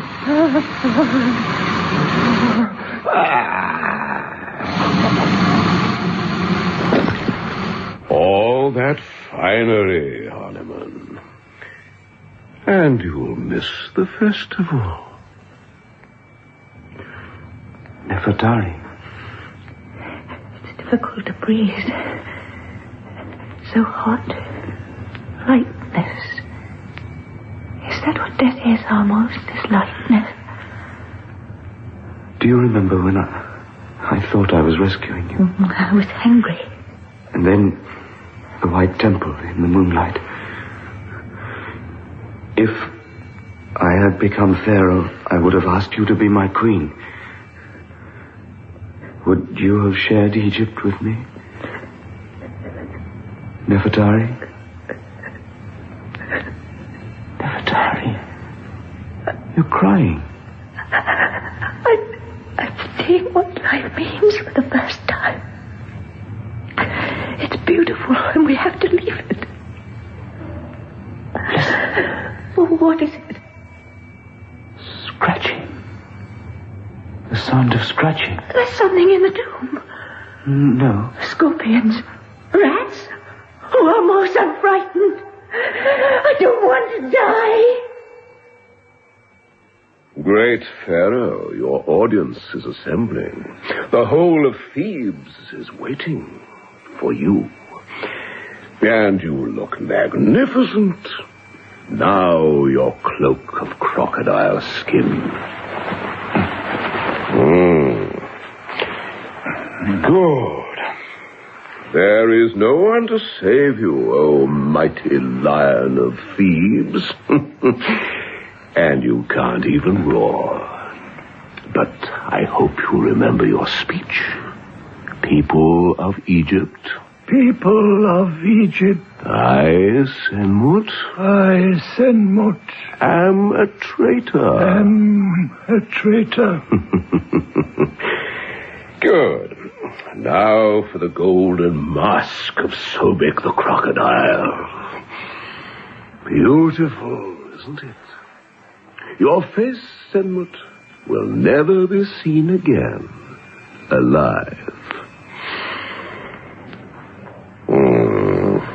There. Now you are Sobek the crocodile, the friend of the god Seth. People of Egypt, I, Senmut, am a traitor. There is something, Amos. A rat. Many rats. I'll go and see. No, don't leave me. Stay with me. Give me your hand, Nefertari. Oh, with pleasure, my lord. Strange to be called that. Oh, my leg. My leg. Ken! I didn't realize it was such a long drop. Are you both all right? The gods must be with us today. Hey! They're here, Cairo, and they're both alive. Hurry! We must get them into the fresh air.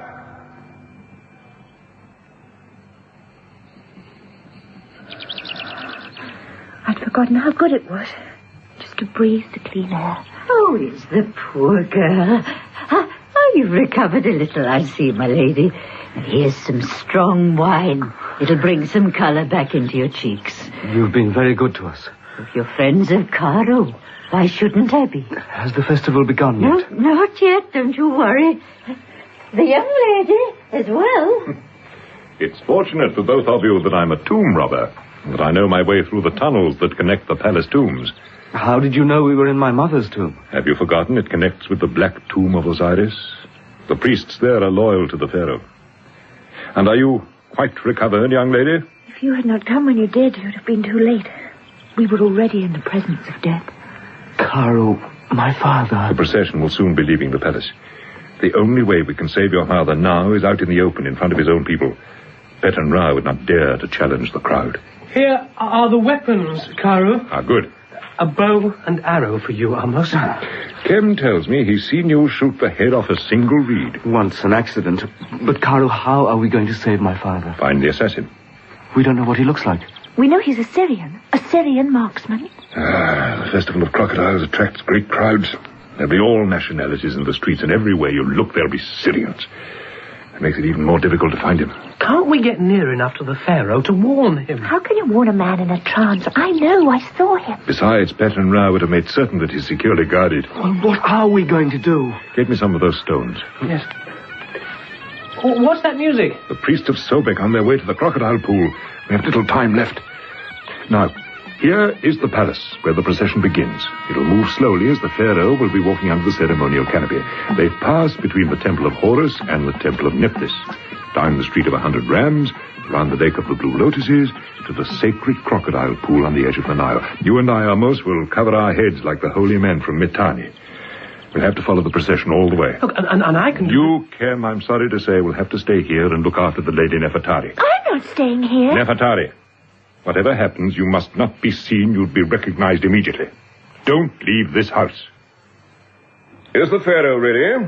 Yes, my lord. He is unwell, but wishing to set an example to us all, he will attend the ceremony. Escort the pharaoh to the great canopy. Yes, great and noble one. And do not disturb him with speech. My lord. Ah, the high priestess of Hathor. You seem excited, my lord. Oh, I am. Hemabari, you and I are walking with the pharaoh under his golden canopy. That is hardly customary. But more friendly, don't you think? Besides, I have no intention of allowing either of you out of my sight. And, dear Hemabari, I am surrounded by my guards. No harm can come to me. Now, let the festival of the sacred crocodile begin, and the fanfares sound!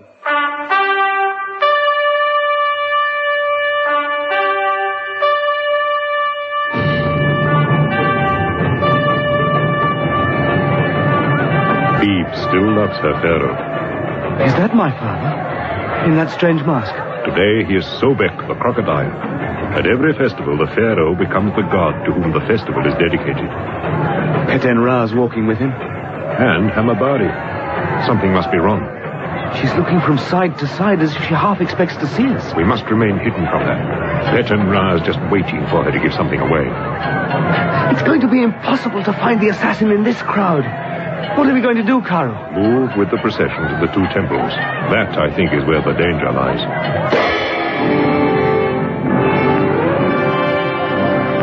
Do I detect a look of desperation in your face, Hemabari? No. Not looking your usual cool, collected self. It delights me to see that the high priestess of Hathor can be ruffled. Are you thinking of a way to save the pharaoh? I see you have recovered your good humor. It is written in the stars that this is my day. When you learn to read the stars as I have done, you will find there are many interpretations of what is written there.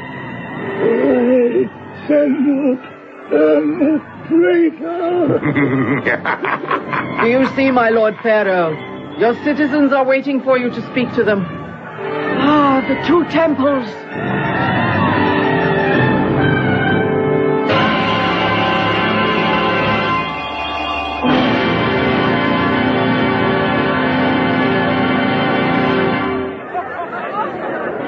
Why have they stopped? I don't know.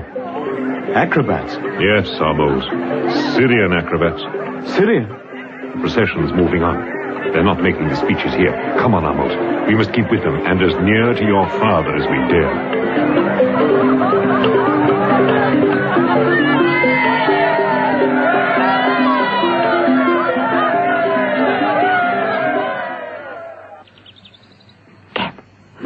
We can't stay here, Ken. We can't. We have to obey Karo's orders. Yes, I know. But he's right. If you were recognized, they would arrest That's you. exactly what I was going to say, Cam. Karo has overlooked the fact that Peten Ra will be surrounded by his guards. We must get those guards away from him. Impossible. No one can do that. I can. You? By being recognized. Cam, it's a good idea, really. I don't like disobeying Karo's orders. Peten Ra may use his guards to kill the pharaoh if the assassination should fail. Oh, come, please, Cam. Ah, the crocodile pool, Hemabari. Pity we're not going to offer human sacrifices today. Do your powers extend to calming 100 hungry crocodiles in a very small pool? Hold on to the pharaoh. He's beginning to stagger.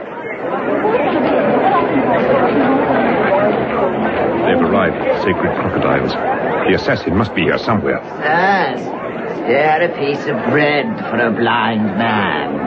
I have no bread. Anything? Nothing, I'm sorry. Is the pharaoh approaching? Yes. Come on, Amos. I shall never see him. Never see the pharaoh. Spare a piece of bread for a blind man. A man cursed by the gods. We'll stay here. Who are all those men in black? The priests of Sobek.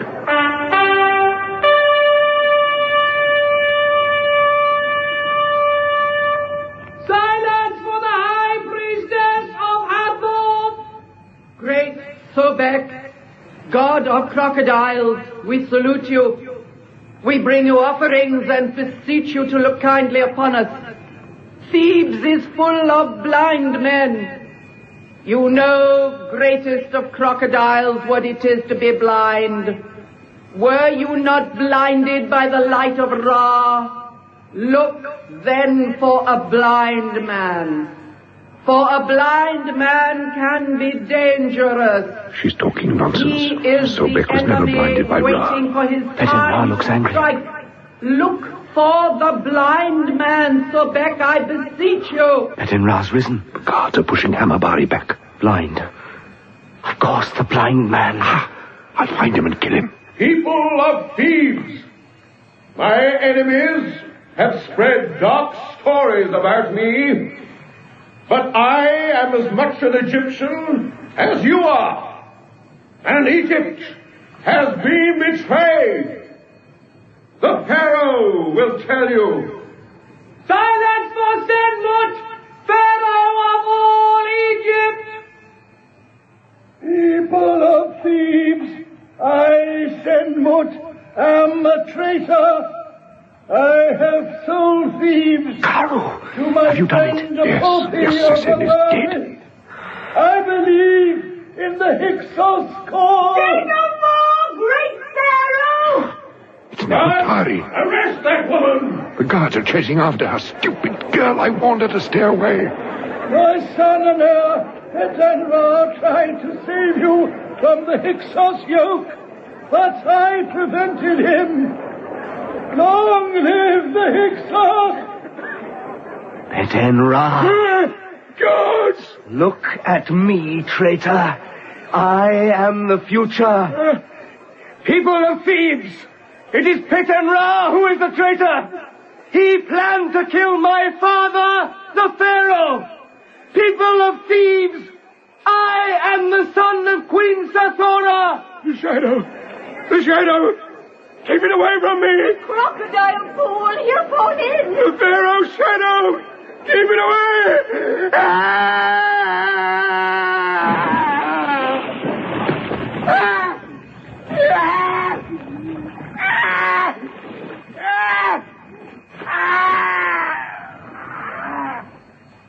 How is the Pharaoh, Hamabari? He has recovered from the trance, but I fear the shock has been too much. Amos, my son, let me look at you. Father? Will he not make a splendid Pharaoh, Nefertari? Yes, my lord. With Nefertari at my side, with Kem as my general, Karo as my chief counselor, and Hamabari. As the high priestess of Hathor, I shall continue to be the most powerful woman in Egypt, next to the queen. Amos, is this your friend, Kem? Yes, Father. Great Pharaoh. Kem, a man who at his death can say, I have a lifelong friend, can die a happy man. I can say it, and I know that my son will be able to say it. Karo. Tahotep, my dear, dear friend. Tahotep? But great Pharaoh, this is Karo, the tomb robber. No, Nefertari, this is my lifelong friend, Tahotep. Your father. I disobeyed your orders. You did. But then the guards did follow you, and that helped. Father? Senmut, I have brought the cloak and crown of Amun-Ra. Put them on, my son. Amos, I cover you with a golden cloak of the warrior. And on your head, I place the true crown of Egypt. May you wear it with wisdom. A golden king indeed. Go, my son. The people of Thebes await their new pharaoh.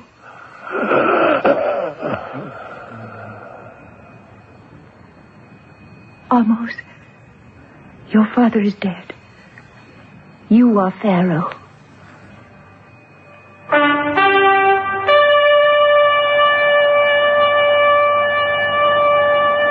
People of Thebes, I dedicate myself to ridding Egypt of the Hyksos, and Egypt will be Egypt again.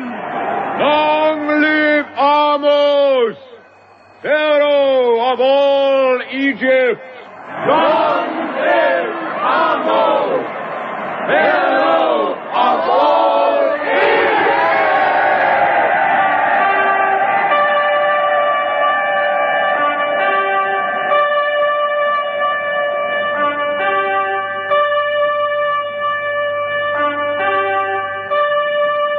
The Hyksos were driven from the land of the pharaohs, and Ahmose and his queen Nefertari founded the 17th dynasty. This dynasty included some of the greatest pharaohs of all, and among them, the boy king, Tutankhamun.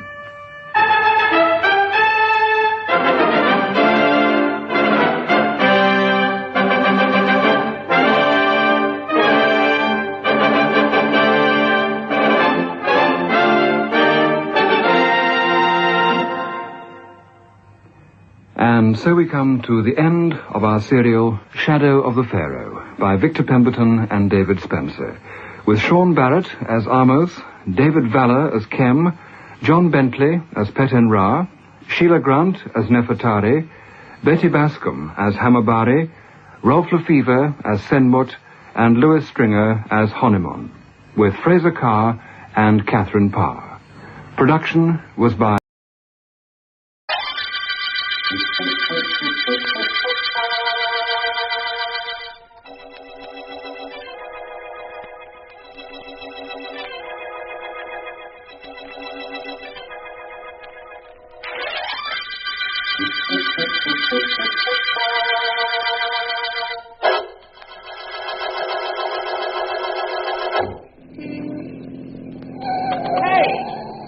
Look where you're driving. I'm sorry.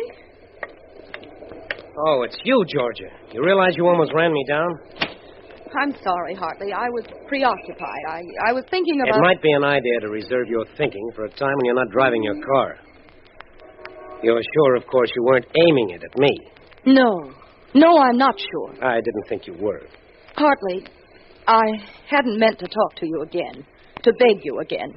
But I've got to. I've got to know your decision. About the book I'm writing? I'm going to finish it, of course. You understand what that'll mean to my life? My book isn't your biography, darling. It'll only seem as if it is, and only to a few hundred people. The ones you know best. Some of whom provided me with all the details. Hartley, I'm warning you. Don't finish that book. Why not? It's bound to be a bestseller. I've told my publisher I'd deliver it next week. He's contracted to publish it. Of course, you could go see him. Maybe he'd listen to you. Hartley, if I told my husband... That I was finishing a book about your past? Couldn't very well do that without incriminating yourself, could you? Incidentally, if you should like to speak to my publisher, I saw the Venerable Mr. Milton Green go by a few minutes ago. Just go past your house, and there's his. One big unhappy community. How I wish I'd never seen you. The eternal female. You censure yourself not for your indiscretions, but because I know about them. You know, come to think of it, those three houses have a wonderful story to tell. Mine, yours, and my publisher's. Identical houses, but the lives of the occupants. How different. I'm asking you, Hartley, not to finish that book you're writing. And I'm telling you I will. It'll make a fortune for me. And please be careful with that car of yours. Next time, perhaps I won't be as lucky as I was a few minutes ago. That's right, Hartley. Next time, you might not be so lucky at that.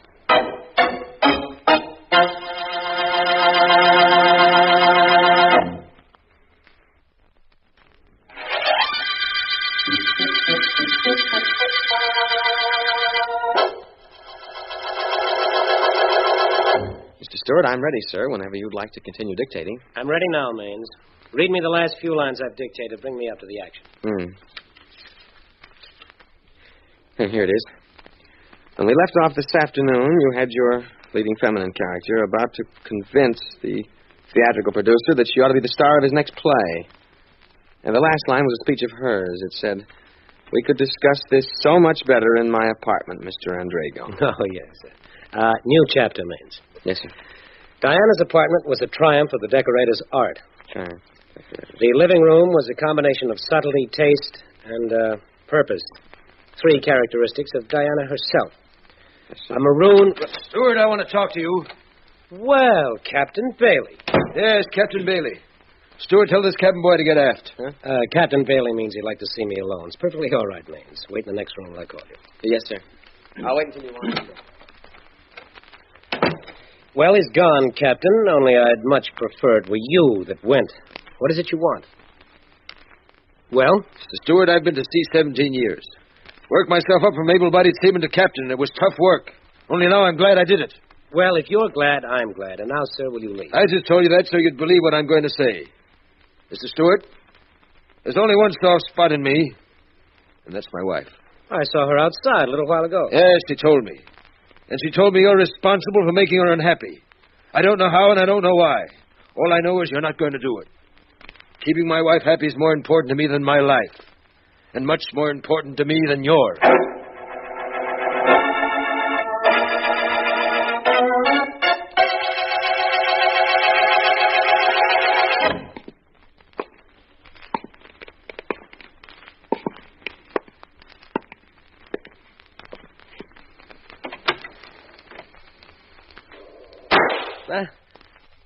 What was that?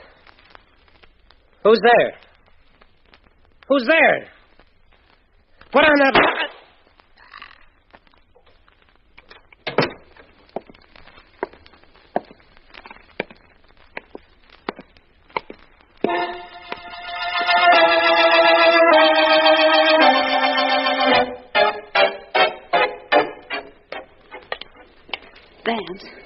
Vance? Yes, Ellen? Don't look now, but I think someone's following us. Really? How do you know? A while back when I stopped to powder my nose, I noticed a man in back of us.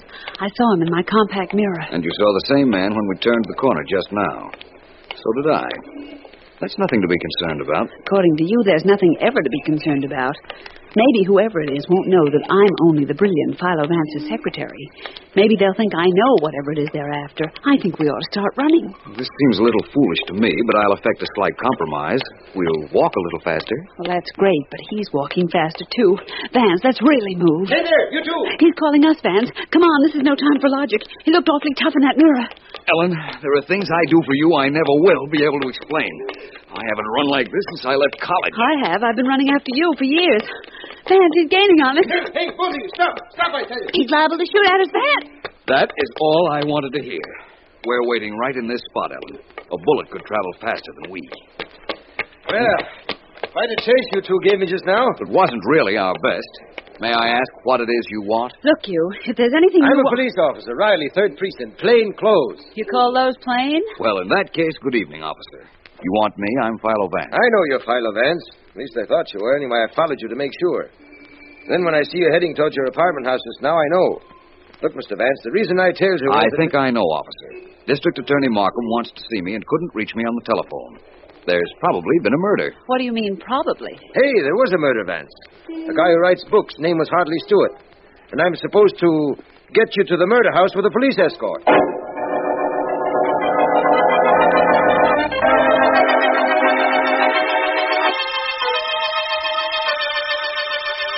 Well, that's it, Vance.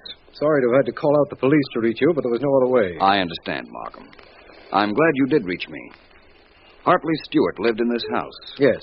And the Baileys, the sea captain and his wife I told you about, lived right next door. The Baileys, eh? Just let me go over this once again, Markham. Sure, Vance. Now, Sergeant Heath found typewritten pages of the unfinished novel on which Stewart was working. And you found an inscription on the first page that read, "To Georgia Bailey, without whom this story would have been impossible to tell." That's right. I glanced through the pages, and it's pretty evident that Mrs. Bailey would never want that novel finished, believe me. Mm-hmm. That's why I have her and her husband in the murder house waiting for you. I'm glad you have, Markham. Now, let's see. There are 3 identical houses in a row. The murdered man's, the Baileys, and a 3rd one. Who lives in that? Mr. Stewart's publisher, a man named Milton Green. I've sent for him. He ought to be along any minute now. From what you've told me, Markham, this shouldn't be too difficult a case. I could see motives lying around in abundance. And this should be our publisher, Mr. Green, I imagine. Your imagination most often surpasses anyone else's knowledge, Vance. Mr. Green? Yes, I'm Green.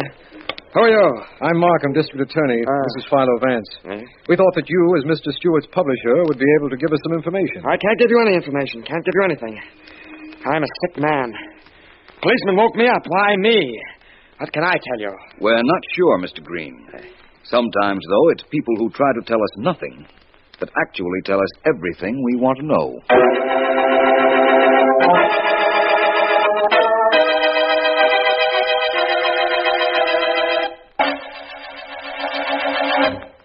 This is fine. No gun, no fingerprints, no nothing. Hello, Mr. Markham. Hello, Sergeant Heath. What were you saying? I was saying no gun, no fingerprints, no nothing. Not a clue. Of course, we haven't really gone to work on this room yet. Haven't had time, but Good evening, Heath. Oh, it's you, Vance. Well, at least we got something on this case. You. Thank you, Heath. That's very kind of you. I just interviewed your suspects, by the way. Captain and Mrs. Bailey, Milton Green, and Mr. Stewart's secretary, Gregory Maines. Well, Maines ain't a suspect. He had no reason to kill his boss. Heath, I'm surprised at you. The mere fact that a person is one's employer might be a motive to a certain type of individual. Yeah? So this is the murder room. Yes, apparently Stewart was shot as he lay in bed, Vance. I see. Powder marks, Heath? Nope, none. The lights were out. The murderer must have fired in the dark. Quite a lovely bedroom, this. What's over at that side of the room, Vance? The bed's on this side. Yes, I know. Oh, Sergeant Heath, how many bullets would you say were fired? One. Just one, and it got Stewart in the heart. I think you'll find there were two. Huh? That one is embedded in the wall over there. The wall I was looking at. There's a bit of plaster and fresh paint in one small spot. I think you'll find a bullet underneath it. What? Vance, you're incredible. Maybe he is, maybe he ain't. Maybe there won't be any bullet under that plaster. I'm going to look. Don't take any bows yet, Vance. I won't. And perhaps there won't be any bullet there. My reasoning was purely hypothetical. By the way, Markham, who found the body? Hartley Stewart's secretary, Gregory Maines. He called headquarters right away. There goes Heath scraping away. You say Maines called headquarters immediately. Well, maybe so. But while I was talking to him downstairs, I noticed a strong odor of turpentine. Could that be associated with this murder, Vance? Perhaps. I may be able to tell you as soon as Sergeant Heath tells me something. Well, Heath? There was a bullet in the wall. Somebody covered it with plaster. I heard what you just said, Vance. You think this Maines guy killed his boss, fired a bullet into the wall, and then plastered up the hole? No, I don't, Heath. I don't really think Mr. Maines did all three of those things. Just one. I think he plastered the bullet hole. Offhand, I can't understand why.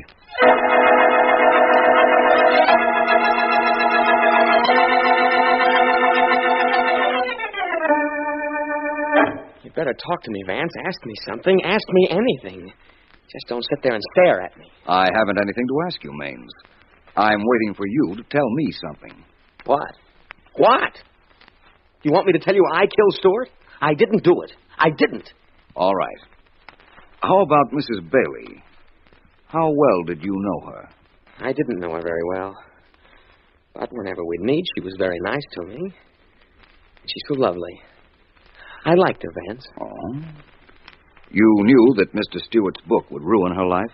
Of course I did. There wasn't anything I could do about it. I needed the job I had. I tried to get Mr. Green to turn down the book, but he said if he didn't take it, some other publisher would. I suppose that's true enough. So you've been at Mr. Green's house, Maines? Yes. And I've been to the Baileys, too. I see. Why did you put plaster over the bullet hole in Mr. Stewart's bedroom? What makes you think I did that? I don't think. I know. You had the opportunity to do it before you called the police. That still doesn't mean I did it. No, it doesn't. But I'll tell you something that does. Smell your hands. Turpentine. That's a hard odor to get rid of. But paint spots are even more difficult. You are clever, aren't you, Vance? Just observing. I think you plastered the bullet hole, painted it, and then used turpentine to remove any evidence of the paint from your hands or clothes. And I don't think you fired the bullet that caused the hole you so carefully tried to hide. But why did you try to hide it? Why? Listen, Vance. That bullet hole told me who killed Hartley Stewart. And I knew it would tell the police who did it, too. I didn't want that to happen. I don't want Mr. Stewart's killer to be found. The second bullet hole told you who killed Mr. Stewart, eh? Well, I know this is awful, but it doesn't tell me. Maybe I'm not as clever as you think, Mr. Maines. Or maybe I just haven't talked enough to enough people.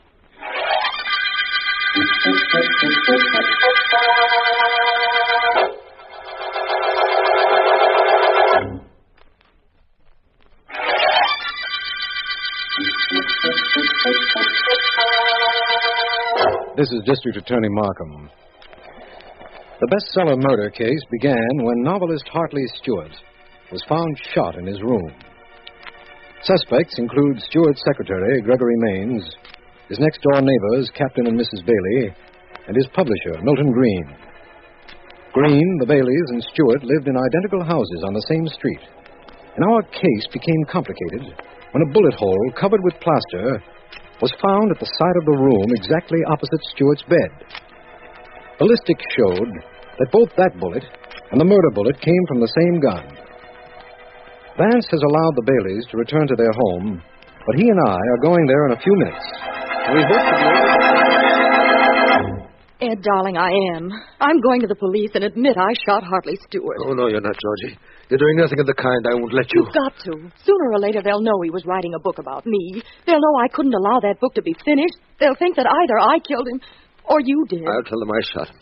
The skunk didn't deserve to live. I threatened him. That Secretary Maines heard me. Now, I'm going to... Who's there? It's District Attorney Markham, Bailey.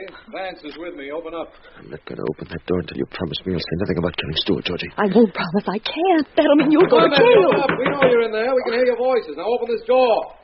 We don't want to have to break it down. Open it, Ed. Open it, or I will. Not till we have this thing decided, Georgie. I'm going... Ed, No. Ed, you're hurting my arm. Stop.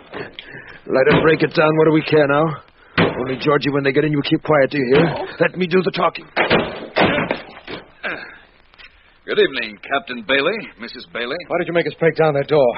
Why couldn't you have let us in? Maybe we didn't want you in, Markham, or you either, Vance. Sometimes we come into places we don't want to enter either, Bailey. Listen, both of you. I've got my hatch battened down, but it's liable to blow any minute. I know what you're here for. Well, that will save us a lot of time, Captain. Okay.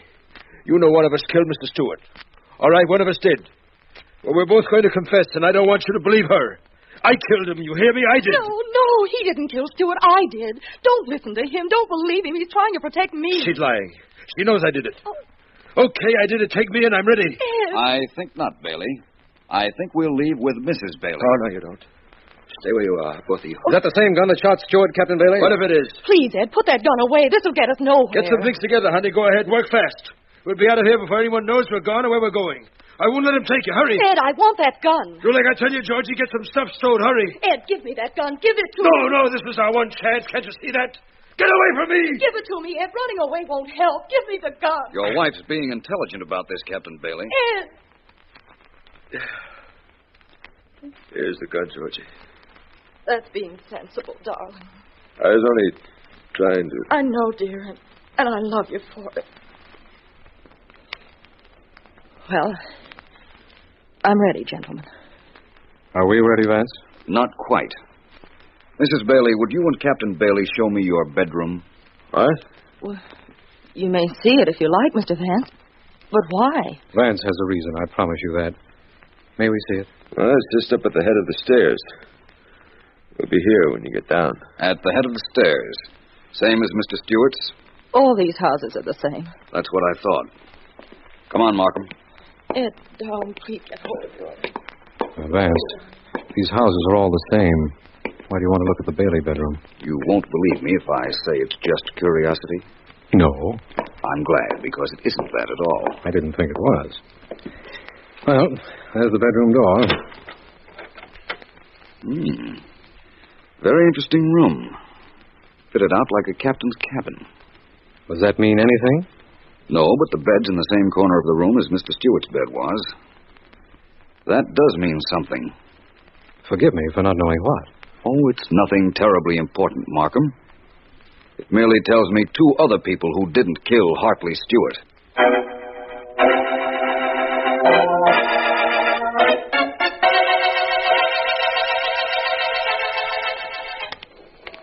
Well, Mike, what goes? Any activity inside the house? No, Sergeant Heath. I've been here watching the place like you asked me to, only old man Green hasn't set a foot out of his house. Good. Got to keep him cooped up. Hey, Heath, Huh? take a look in the garage back there. The door's open. Somebody started the car in there. It's probably Green. He's trying to get away. Come on.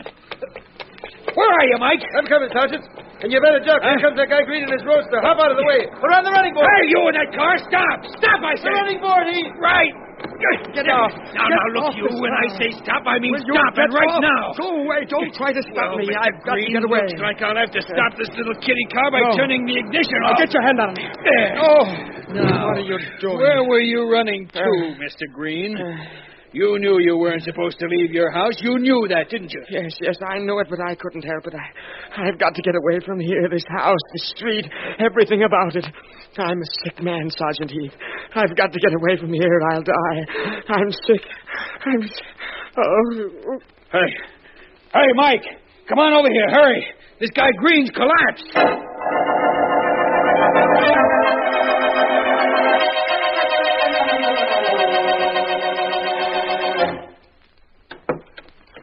You can go in now, Vance.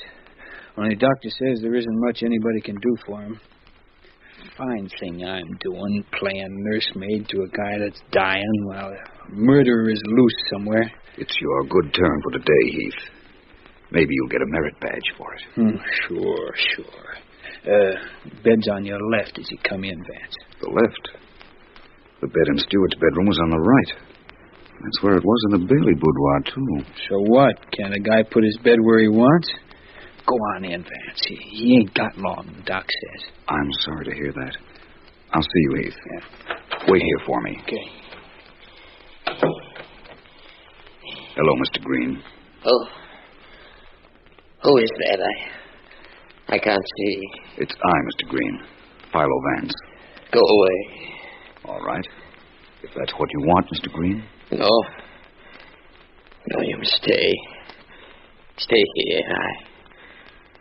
I've got something to tell you, Vance. Something you're going to want to know. It's something I know already, Mr. Green. That's it? I think I know why you killed Hartley Stewart. Do you? Well, you'd better, because I'll never tell you. You had to publish his book if he finished it. Yes. Even if you didn't, somebody else would. It's true. You couldn't let that book out on the market because of what it would do to Mrs. Bailey. I couldn't let Stewart finish it. Why, Georgia is the most wonderful. She was just everything. You liked Mrs. Bailey enough not to want her to be hurt. This was the way you selected to make sure that that book Stewart was writing would never get published. There was nothing else I could do. He was no good, Vance. I know. And I think, Mr. Green, that for once, I'm going to forget that I figured out how a murder was done and who did it. You do, Mr. Vance? You will forget. I think I will, Mr. Green. For now, I think I'll get even more satisfaction from that. Tell me how you knew I killed Stewart, Vance. No, Mr. Green. Right now, I won't tell the police that you killed him, and I won't tell you how I knew.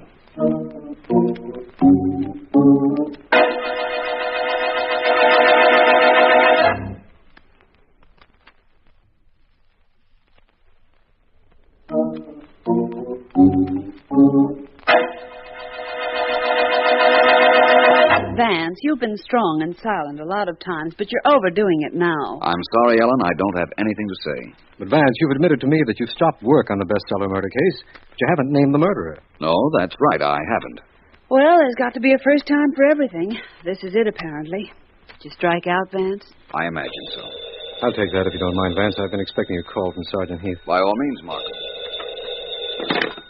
Hello, Markham speaking. No, Mr. Markham, this is Heath. Well, it happened just 10 minutes ago. Mr. Green? Yeah, he's dead. You said to call you, so I'm doing it. Still no news on who knocked off Stewart, though. All right, Heath, thank you. Keep me informed, will you? Sure will, D.A. Bye. Bye. Mr. Green's dead, Vance. Oh, that's too bad. Well, Markham, You can ask me any question you like now.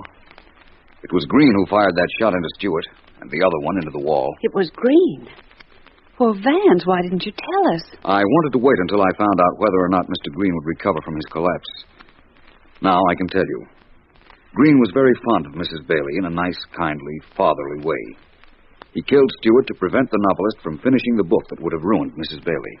Well, we found out that much anyhow, didn't we, Ellen? That's not enough for me. I've got to know more. For instance, from what I've been told, that second bullet hole in the plaster of Stewart's bedroom gave Vance a clue. How? Well, listen. The bedroom in all three identical houses was in the same place. But inside the bedroom, things were different. When you opened the bedroom door at Mr. Stewart's and the Bailey's house, the bed was on the right. Go ahead, Vance. We're following you. In Mr. Green's bedroom, the bed was on the left as you entered the door. When I saw Mr. Green's room, I knew he was the murderer, because the position of his bed accounted for the bullet in the plaster of Mr. Stewart's room. I think I'm getting this now. Green had never been upstairs in Stewart's house. He opened the door, the room was dark, so he fired into a spot where Stewart's bed might have been. Let me get in on this. It so happened that Stewart's bed was on the opposite side, and after the first bullet was fired, he probably sat up in bed and screamed. Green realized his error and fired at the sound of Stewart's voice. Oh, one other thing. The secretary, Maines, plastered the first bullet hole because he'd been to Green's house and knew Green's bed was on the other side of the bedroom. Hence, he was able to figure out the murderer. And try to cover up for him. Can't hate him for that. No, we can't. Considering that Green's motive was so unselfish, his illness so acute, and Mr. Stewart such a terribly unpleasant individual. Incidentally, it was Mr. Green's illness that prevented me from naming him as the killer. You understand that now, Markham? Of course, Vance. Before you talk, you had to wait until Mr. Green's life was at an end, right, Vance? Yes, I did. I had to wait for that before I could tell you that the bestseller murder case was at an end, too.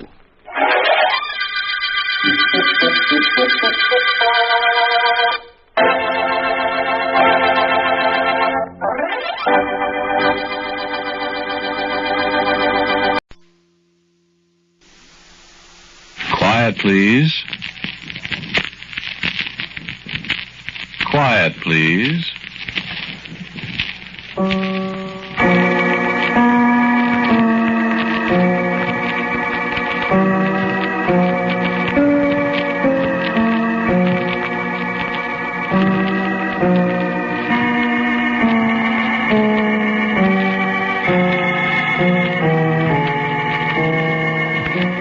The American Broadcasting Company presents Quiet, Please, which is written and directed by Willis Cooper, and which features Ernest Chappell. Quiet, Please for today is called Calling All Souls.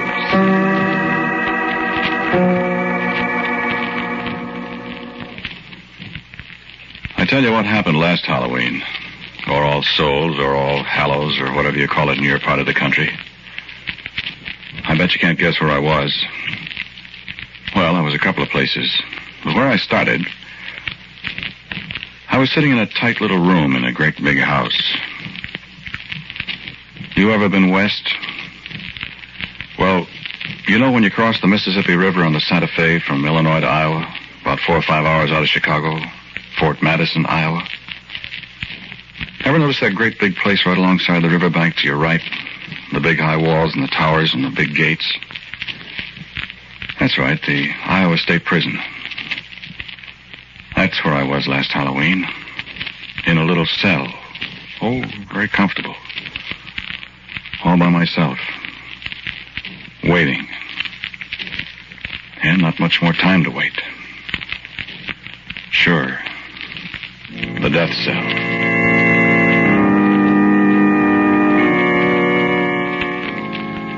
I was just sitting there playing solitaire on the edge of my bed, trying not to think of what was coming up and thinking of nothing else but that. I was pretending I'd paid the house $52 for the deck, and the house would pay off $5 for every card I got in the top row. I was $32 to the good this particular hand. I didn't hear anybody come up. I didn't hear anybody except the guard walking around, till this voice spoke to me. Red 9 on the 10 of clubs, Lewis. Oh. Hello, Delbert. Yeah, that's right. Coming in? Yeah.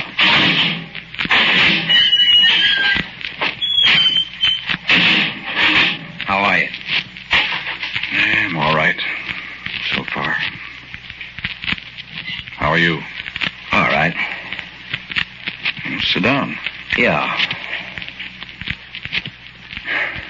No soap, huh? Turn this down. That's right. What'd he say? Oh, a lot of things. What? What's the difference? He said no. It's tough, Delbert, when I didn't do it. It's tough on me, too, Lewis. Yes, but they're not going to hang you. I begged him to give you a 2-week stay at least, but he said his conscience wouldn't let him. Conscience, huh? He said if he felt I could turn up anything at all in 2 weeks, he'd be tempted to give you the benefit of the doubt. You've had 3 stays now. Could you turn up anything? Lewis. Yeah, I know. I've done everything I could. I know. But I didn't do it, Delbert. I know you didn't. But proving it. You want to play cards? I guess I don't want to play either. Well, I've done my very best, Lewis. My very level best. I know. It's pretty tough on me, though. Ain't it? Certainly is. No hope at all? No hope at all. No witnesses, plenty of motive, your fingerprints all over everything? I remember. Only I didn't do it. Who did you? Got any idea, Lewis? No idea at all. I thought maybe. I just opened the door after I'd knocked a dozen times. I just opened the door, and they were on the floor, I told you. I know. And I was so shocked. You know, I couldn't help it. I tried to... That's how I got the fingerprints all over. You told me. I admit I didn't like Harris. I didn't go for Etta very much either. But I didn't kill him, Delbert. You told me. I just went out there to ask him to let me have however much he could of that $2,000 he owed me for the pigs. You should have made all those statements about how you were going to get the money or else. I know it. He shouldn't have gone through his desk looking for the money either. I don't know why the dickens you did that. Well, I don't know either, but I said I was shocked. I just thought this was a good way to get the money if I could find it. Nobody would know, I figured. I knew if I didn't get it then, I'd never get it. They were lying there on the floor. Lewis, listen, it was pretty hard to convince a jury you didn't do it with them lying on the floor and you going through the desk and blood spots on your suit and everything. I know it, Delbert. I was crazy to do it. But I didn't murder him. I know that, I told you. Delbert, are they sure not going to hang me? Unless what? They discover new evidence. Where are they going to discover that? They'll have to do it awful fast. Where are they going to discover it? You tell me. There isn't any more evidence. Whoever really did it covered his tracks too good. I'll say he did. Oh, you smooched it up fooling around? Oh, my gosh, Delbert, I was just trying to see if I could help. And seeing if you could find the money, Harris owed you. Well, I know it was foolish, but... Honestly, Lewis, now, you wouldn't expect anybody in his right mind to believe your story. But it's true, I tell you. I know it's true, but I couldn't make the jury believe it, or the governor. How do you know it's true? What? How do you know it's true? Why, I just know it, Lewis. I've seen murderers before, you know. You don't think I'm a murderer? Of course not. Delbert, don't you really think there's a chance of uncovering some new evidence? Really? I think the only people who saw the murder, the only people who know who did it, are Harris and Etta themselves. But they're dead. That's right, they're dead, Lewis. Look, what I stopped in for, you want me to ask Father McIntyre to come round and see you now?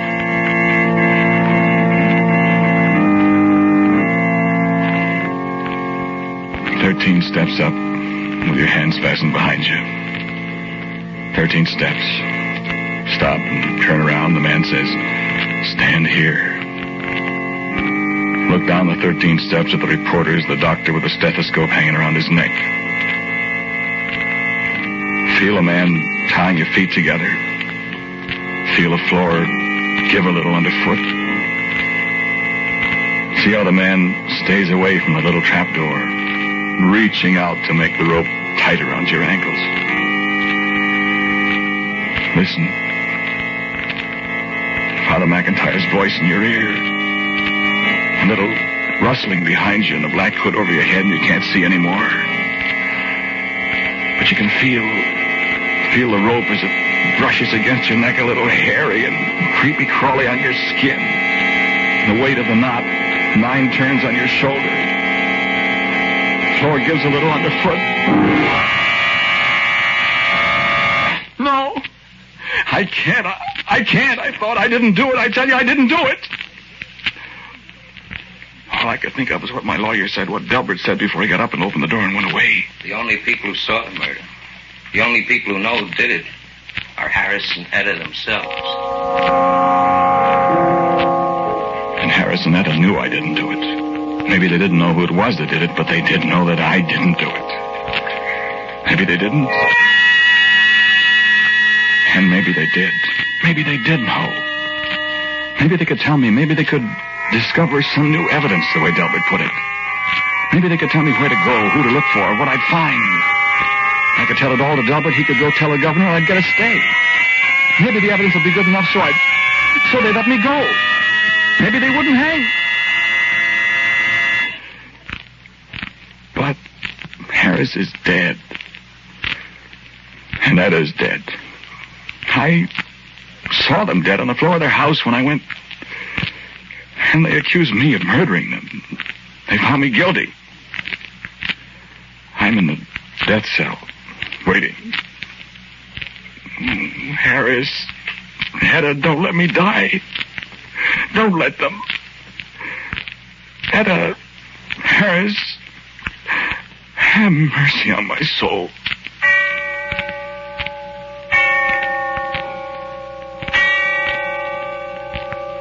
And when I heard the bell tolling somewhere in the distance, I remembered. I remembered what night this was. This was All Souls' Night. This was the night when the souls of the weary dead walked the earth again. I remembered when graveyards yawn and tombs give up their dead. And the sound of the bell tolling away in the darkness of early evening. Calling all souls. Calling all souls.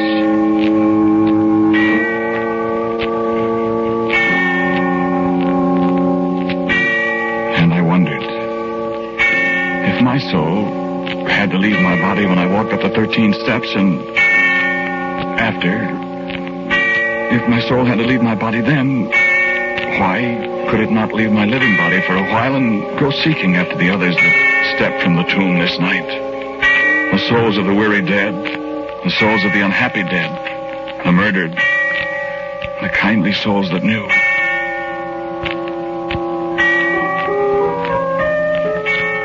Then I sat down again quietly. The fit of deadly terror was gone for a moment. I was exhausted and weak. I closed my eyes and the sound of the distant bell faded out as I thought. Why can't it be possible, I thought. All these things are not mere superstition. There's some foundation in every belief, I thought. I can't die. I'm innocent, I thought. And only those two know the truth. Calling all souls, I repeated again to myself. Calling all souls. And I stood up.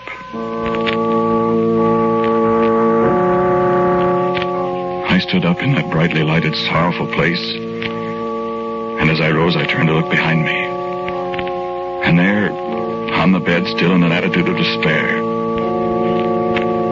sat my body. And in a flash of darkness, the place faded away, the stone walls and the iron bars and the bare, narrow bed, the man in prison uniform seated motionless on its edge. And I stood alone in the darkness of a place I knew. Tall marble shafts gleaming faintly in the starlight. Curving gravel roadways hedge-bordered. and the scent of moldering flowers in the darkness. The dry rustle of a weather-beaten flag at the head of a low mound beside me. And loneliness. All aloneness pressing inward upon me like a living thing. The eve of All Souls. And suddenly, quietly in the cold shadows, little whispers of innumerable voices. The voices of the wandering souls that hastened past me, seeking their dusty desires across the face of the world they once all knew. And then a voice, speaking to me in the dark, speaking my name in the darkness, calling me. Louis! And another voice. Louis! And I knew I had won, for these were the voices of the two they said I murdered. Why, of course you didn't, Louis. Of course you didn't. And a little child, a little boy, ran up in the darkness and took my hand and laughed to hear my name. Do you remember little Tommy, our little boy that died when he was sick? And I remembered. And in the darkness I saw many another I'd all but forgotten. Charlie Cullum that was killed at Romaine in the Argonne 30 years ago. Albert Newhouse, my Boy Scout comrade that drowned so many years ago. Grace Williams, who died at her husband's hand. Crowds and crowds of the ones who had gone before, spending this, their brief holiday on their well-loved earth.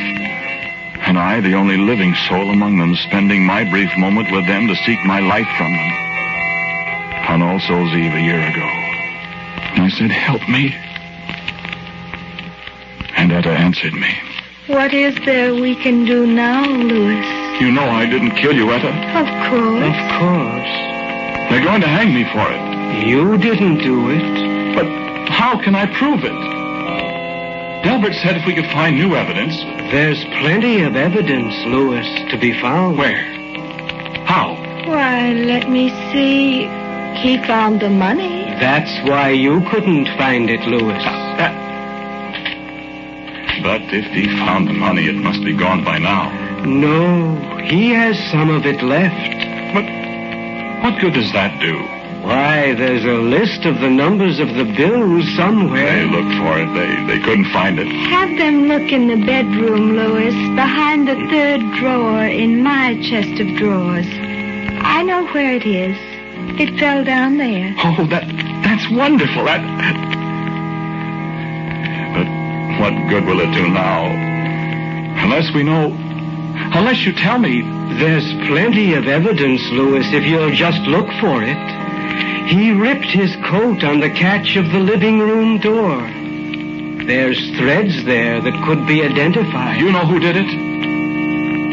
You know who did it? Yes, we know. Yes, we know. Then tell me. Tell me, and I'll see. Delbert will see that he confesses.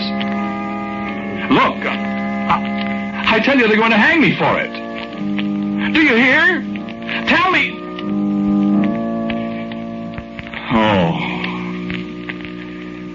And you still hate me. And you haven't learned mercy since you're going to let me die because you hated me while you were alive. Louis. You're going to carry it beyond the grave. You're going to keep it to yourself and let me hang. You hated us, Louis. Yes, I hated you and I hate you now.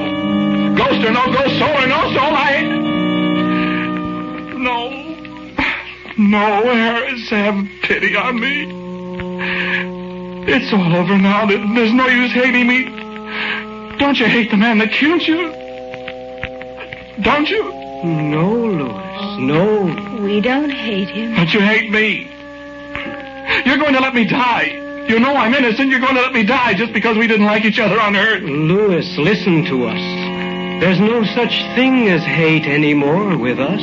Then why don't you give me a chance to live? Go back, Louis. Go back to your body. Go back. Go back. To die. Dying isn't so bad, Louis. You don't see any unhappiness among all these souls, do you? I don't want to die. You'd rather save your life for a while at the expense of somebody else's life? But I'm not guilty. And he is. Go back, Louis. Go back. I won't go back till you tell me who killed you. Listen to me, Louis. You're tampering with things that things that you have no right to know. Your soul has left your body before its time. You have come upon secrets that no living man should know. Your body is waiting for you. Go back to it while there's time. While there's time. It is only this one night that souls may walk the earth. And when morning comes, well, when morning comes, if you are still here, Louis, I can make you no promises. Go back, Louis. Tell me the man's name. No, Louis, no, it's none of your affair. None of my affair? Don't you understand what I said to you? They're going to hang me. None of my affair. Listen. There was no need for you to send your soul out seeking us, Louis. I don't get that. We have been waiting for this night, Louis. Well? Tell him, Harris. He will have to come with us now. Yes, that is the law. You should not have come here. Louis, there is still time, but only a little time. If you go back now... I won't go back. I won't go back until you tell me. You have no right here, you know, Louis. But I'm here. And now it is too late. Yes. You will have to come with us. Where are you going? Tell him, Harris. We are going to visit the man who murdered us. You what? I told you there was no need for you to come here, Louis. We have a way of taking care of this man. I don't know what you mean.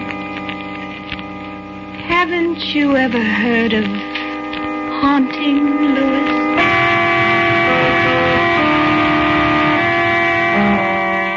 Come with us now, Louis. No. You must come. You're really going to haunt him? And make him confess? We are going to appear to him, Louis. What he will do, we cannot say. But when he sees us... Well, then I'm going back to the prison. No. I'll go back and I'll call the warden. I'll get Delbert. Tell him that there'll be a confession. Delbert will get me a stay of execution. Then when he confesses, I'll be... Who is it, Harris? Come with us and you will see. No, I'm going back to the prison. I told you. Get things all set up. No, you changed your mind too late, Louis. Too late? Why? No, Louis. You have meddled too much. You have gone too far. The souls of the living have no place here. But you have come. We told you to go back while there was time, Louis. Yes, but... Now you must come with us. No. No, I want to go back. Come, Louis.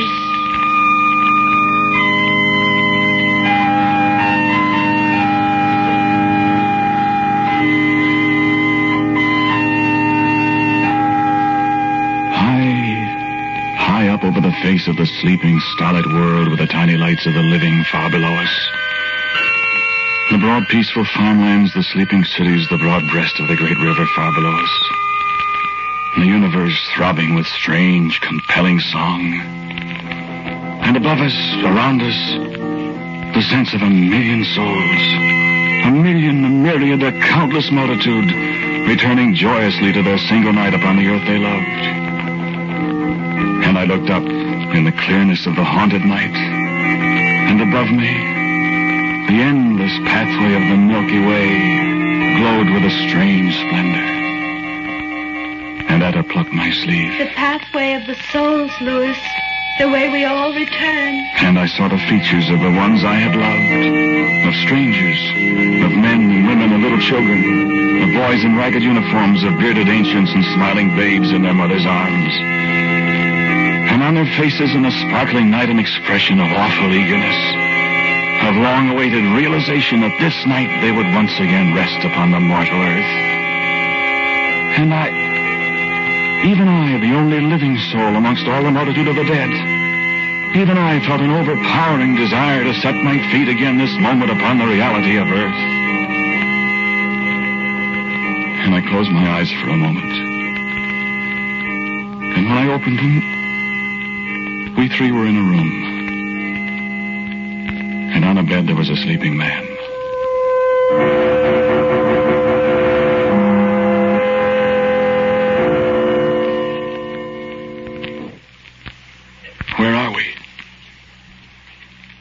is the man. This is the man. This is the man. Who is he? Go and look. No. Go and look. I don't want to. Go and look, Louis. You must go and look, Louis. He lay there, sleeping as innocently as any child. And covers were drawn up about his face as if he were shutting out some childish fancy of boogeymen in the dark. But I knew him for a wicked, guilty man. A man who held my own life in jeopardy. Look at him, Louis. Look at him, Louis. And I lifted up the comforter that hid his face and bent down to look at him.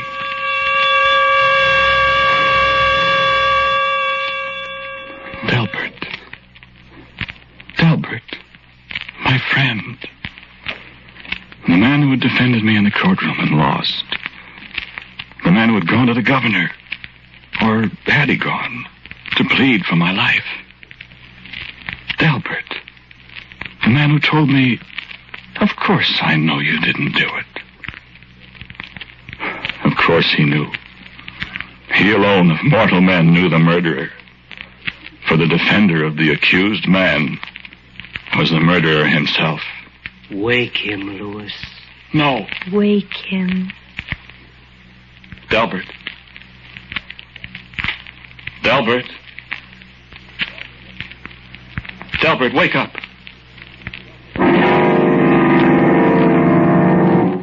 Louis!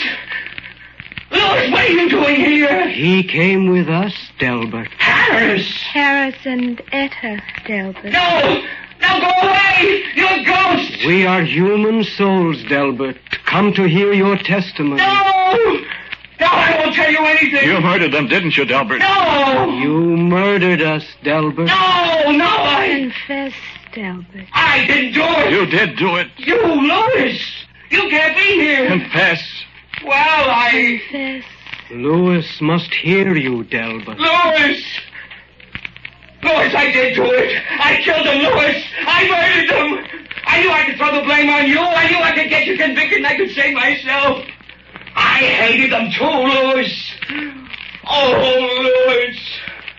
Louis, forgive me. Louis, forgive me. Forgive you, Delbert? Ask Harris and Etta to forgive you. Harris. Etta. We have already forgiven you, Delbert. But you have done a great wrong to Louis. You will be punished, Delbert. I'll confess. I'll fall to prison. I'm going back to my body now in the prison. Louis. Thank you. Forgive me. Thank you, Harris. Etta. Louis. I'm going back. Oh, Harris, you... Wait, Louis. What? Louis. Be quiet, murderer. What, Harris? You can't go back, Louis. I can't go back. Why, what have I... What? You must stay, Louis. Stay? Stay? Why must I stay? My body's back there in the prison waiting for me. I've got to go back and live. No, Louis. Why? Tell me why. Everything's all... What's the matter? You tell him, Delbert. Louis. Well? Louis. They hanged you half an hour ago.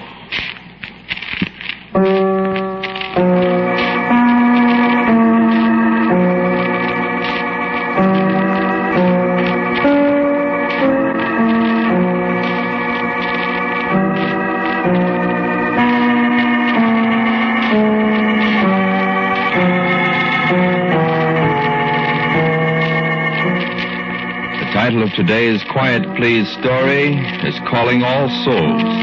It was written and directed by Willis Cooper, and the man who spoke to you was Ernest Chappell. And Kermit Murdoch played Delbert. Harris and Etta were respectively Ralph Schoolman and Mary Patton. Mr. Cooper and I are very grateful for the superb efforts of Albert Berman, who was always responsible for our Quiet Please music. Now, for a word about next week, here is our writer-director, Willis Cooper. Thank you for listening to Quiet Please again. Next week I have a story for you called Adam and the Darkest Day.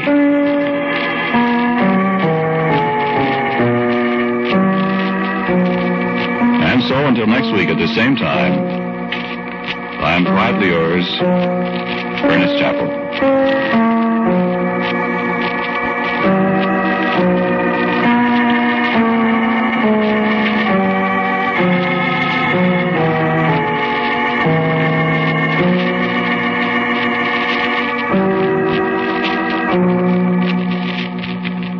And now, a listening reminder.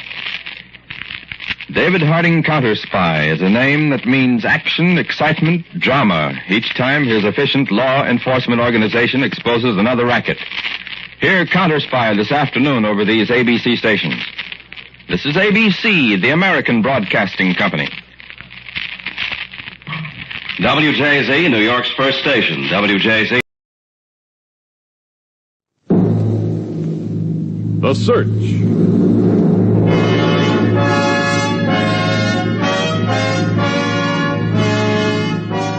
Starring Lyle Talbot, Art Gilmore, Virginia Gray, Ian Freebairn Smith, Harry Botkin Jr. in The Search.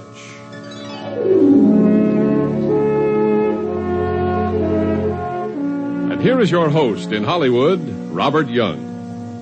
Have you noticed how young people, in their boundless exuberance, search for many goals, while their elders seek but few?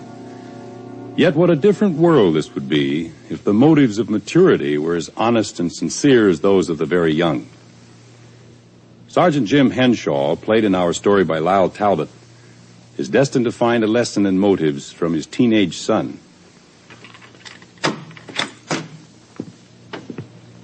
That you, Jim? Yeah, honey? Oh, you're late, dear. Busy day at headquarters? No, pretty quiet. Usual run of accidents, drunks, and pickpockets. You better change out of your uniform, Jim. Dinner will be ready in a few minutes. Yeah. Where's Pete? Isn't he home yet? He'll be long in a few minutes. He's bringing a friend for dinner. They went to the movies together. Oh? Who? Some boy from school. He told me, but... Oh, yes, his name is Sims. Benny Sims. Benny Sims? Well, yes, you know the boy? Well, I don't know him, but I know all about him. What do you mean by that? Pete says he's a very nice kid. He's a young mobster, that's what he is. From over on the south side of town. Belongs to a gang of young hoodlums who call themselves the Buffaloes. We've had plenty of trouble with that crowd, Ruth. But maybe this isn't the same Benny Sims. Pete said he was... Pete's too young to know what he's doing. Kids get a lot of crazy ideas when they're 16. We can't have that boy coming to our house, Ruth. But I don't know what we're going to do about it. They're on their way, and We're here, Mom. All right, dear. Now, Jim, don't let's have a scene or anything. It can't hurt us, just for one evening. All right, honey. But when the Sims piece of my mind, he's got Hi, to... Mom, Dad. I want you to meet my friend Benny Sims. He's in my class in school. Hello, Benny. Hi, Miss Henshaw. How you do, Sergeant? For the sergeant stuff, he's just Dad around here, right, Dad? That's right. Hello, Benny. Benny's on the track team. Great. Yes, I'm sure he is. Now, you boys go and wash up. Jim, you change out of your uniform, and I'll have dinner on in just a few minutes. Okay, Mom. Come on, Benny. Right with you. Are you sure you're right, Jim? That boy doesn't look like a gangster to me. You can't always tell a rotten apple by looking at the outside, can you? Well, don't worry, honey. I won't say anything while he's here. But this is the last time this is going to happen.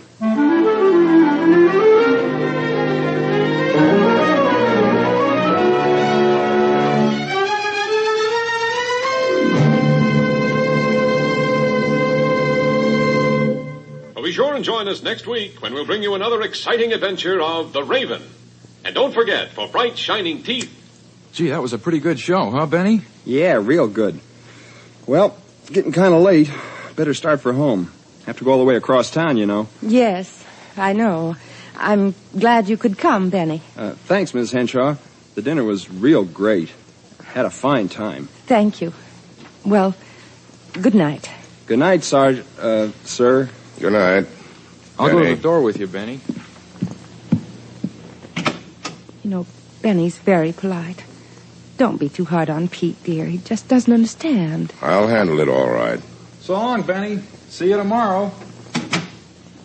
Well, how'd you like Benny? Well, he seemed very nice. Pete, sit down. Yes, sir? Son, how did you happen to get mixed up with a boy like Benny Sims? Well, we're friends, that's all. Do you have to have a reason for having a friend? I suppose you know he's a member of the Buffaloes, that gang on the south side. Oh, that. Well, he used to be, sort of. But he's not anymore. He quit going around with them. Nobody ever quits those gangs, really, Pete. This Benny's name is in our files down at headquarters. He's a bad boy. He isn't, Dad. I wouldn't have him for a friend if I didn't know he's okay. I'm afraid this is one time your judgment isn't very good, son. Your father doesn't think you should see Benny anymore, It isn't what I think. It's an order. I won't have my son associating with mobsters and hoodlums. Dad, just because somebody makes the mistake of going around with some bad people once, you think they're bad, don't you? Yes, son, that's the way it works out. Then I guess I was brought up the wrong way. Now, wait a minute. What do you mean by that? When I was a little kid, you and Mom used to go to church every Sunday. And I went to church. Well, naturally. I still go to church. That's where I met Benny. But you don't go anymore. Just what are you getting at, Pete? I like to go to church. The last few weeks, Benny and I have been going together. I hope they don't let him take up the collection. Oh, Jim, is that nice? That's all right, Mom. Dad just doesn't remember some of the things he learned in church. Like the story of the prodigal son. You remember that, Dad? Well, sure. I think so. His own father didn't say he was bad just because he made a mistake once. Well, I'm going to bed. Good night.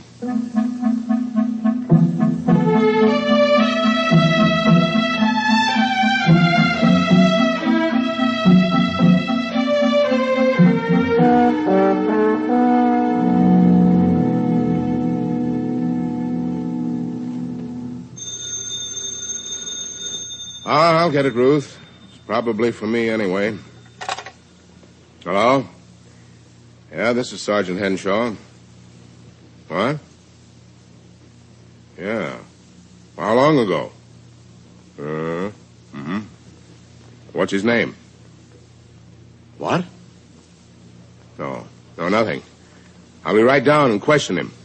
You have to go out again this late, Jim. It's 11 Yeah, o'clock. I know. I guess Pete's in bed. Pete? Pete, so you think you can't tell the good guys from the bad, huh?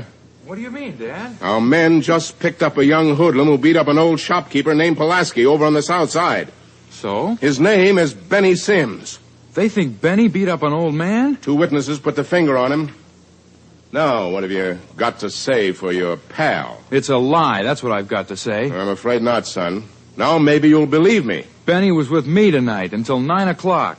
After I forbid you to... We went to the movies together.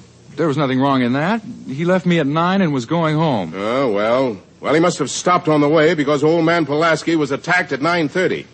I've got to get down to headquarters. Dad, let me go with you. I'll tell him Benny was with me. Now, you're not going to get mixed up in this, Pete. I'll talk to you when I get home.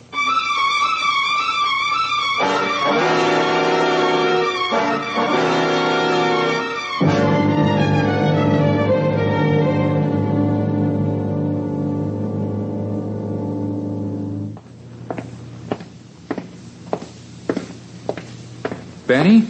Yeah. Pete, what are you doing here? I wanted to come down last night, but Dad wouldn't let me. Does he know you're here now? No, it's his day off. Was he tough with you last night? Well, he didn't sing me to sleep. By the way, how's old man Pulaski? He's okay. He's gonna live. Look, I know you didn't beat up that old man, Benny. I'm your alibi until 9 o'clock. Are you crazy? Keep out of this. Your dad's a cop and I don't want your help. I don't care whether you want it or not. You didn't do it, did you, Benny? What difference does it make? Was it some of the old gang trying to frame you? Listen, Pete, you're a good guy, see? Like your dad said last night, too good for me. So don't go messing in things that aren't your business. Now get out of here, will you? Okay, Benny, okay.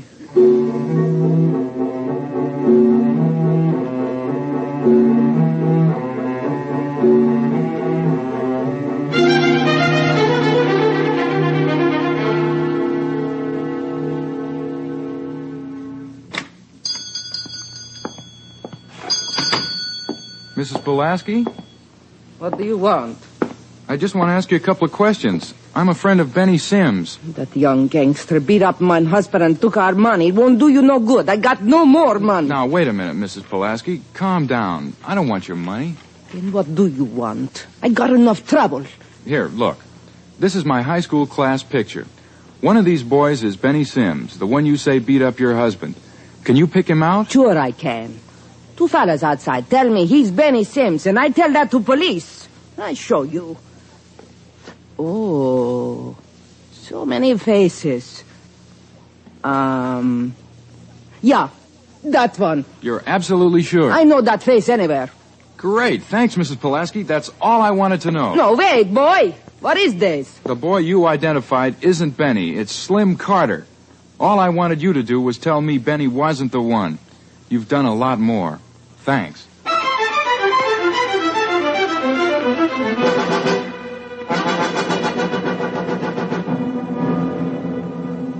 Don't you see, Benny? Mrs. Pulaski definitely identified Slim Carter as the one who beat up her husband. Yeah, I see. So, this'll get you out of here. I'm going to see my dad and... Wait a minute, Pete. Don't do that. What do you mean? You know what would happen to me if I walked out of here with Slim loose? He'd work me over till I couldn't move. Oh, yeah. Yeah, I see what you mean. Slim never forgave me for pulling out of the Buffaloes. He was trying to get even. And he'll do it again just as soon as I'm out of here. Hey, he couldn't if you weren't around, could he? Hold everything, Benny. I've got to go home and talk to a policeman.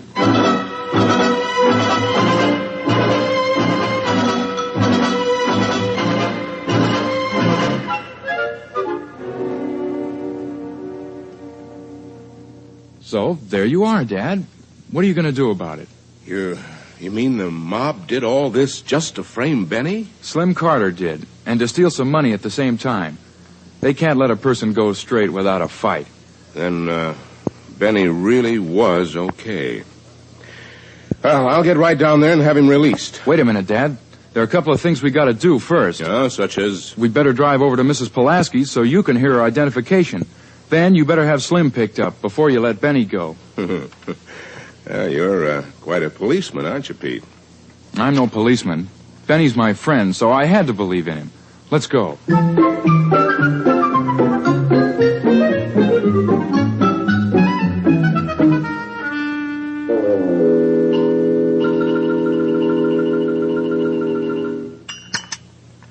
How about another piece of pie, Benny? Oh, gosh, no thanks, Mrs. Henshaw. I'm full.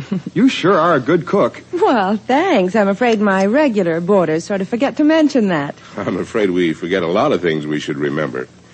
Benny, I owe you an apology. And Pete, too. Oh, that's all right, Sarge. Sir. I know why you talked to me the way you did last night. Well, I didn't mean that exactly. What I meant was, when Pete told me you were his friend, I should have given you and him the benefit of the doubt.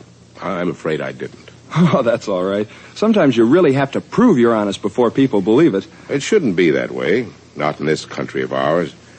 By the way, Benny, how'd you like to come and spend the weekend with us? Well, gosh, I'd like that fine. Well, you better get over early Saturday morning. You and Pete and I can get in some fishing. Maybe in the afternoon we can all go to a movie. Sure.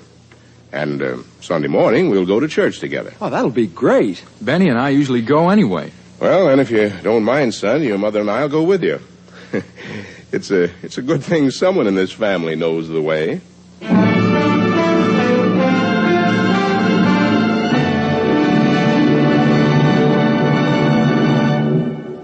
You have been listening to The Search.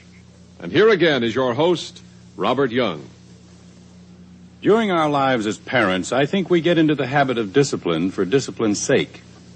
We forget that we're not just training children, we're building men and women.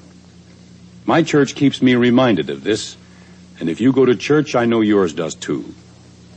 I'd like to thank Lyle Talbot, Art Gilmore, Virginia Gregg, Ian Freebairn-Smith, and Perry Botkin Jr. for sharing their talents with their church. And thanks to each one of you for being with us. Till we meet again, may the Lord bless us and keep us. The Search has come to you through the worldwide facilities of the United States Armed Forces Radio and Television Service.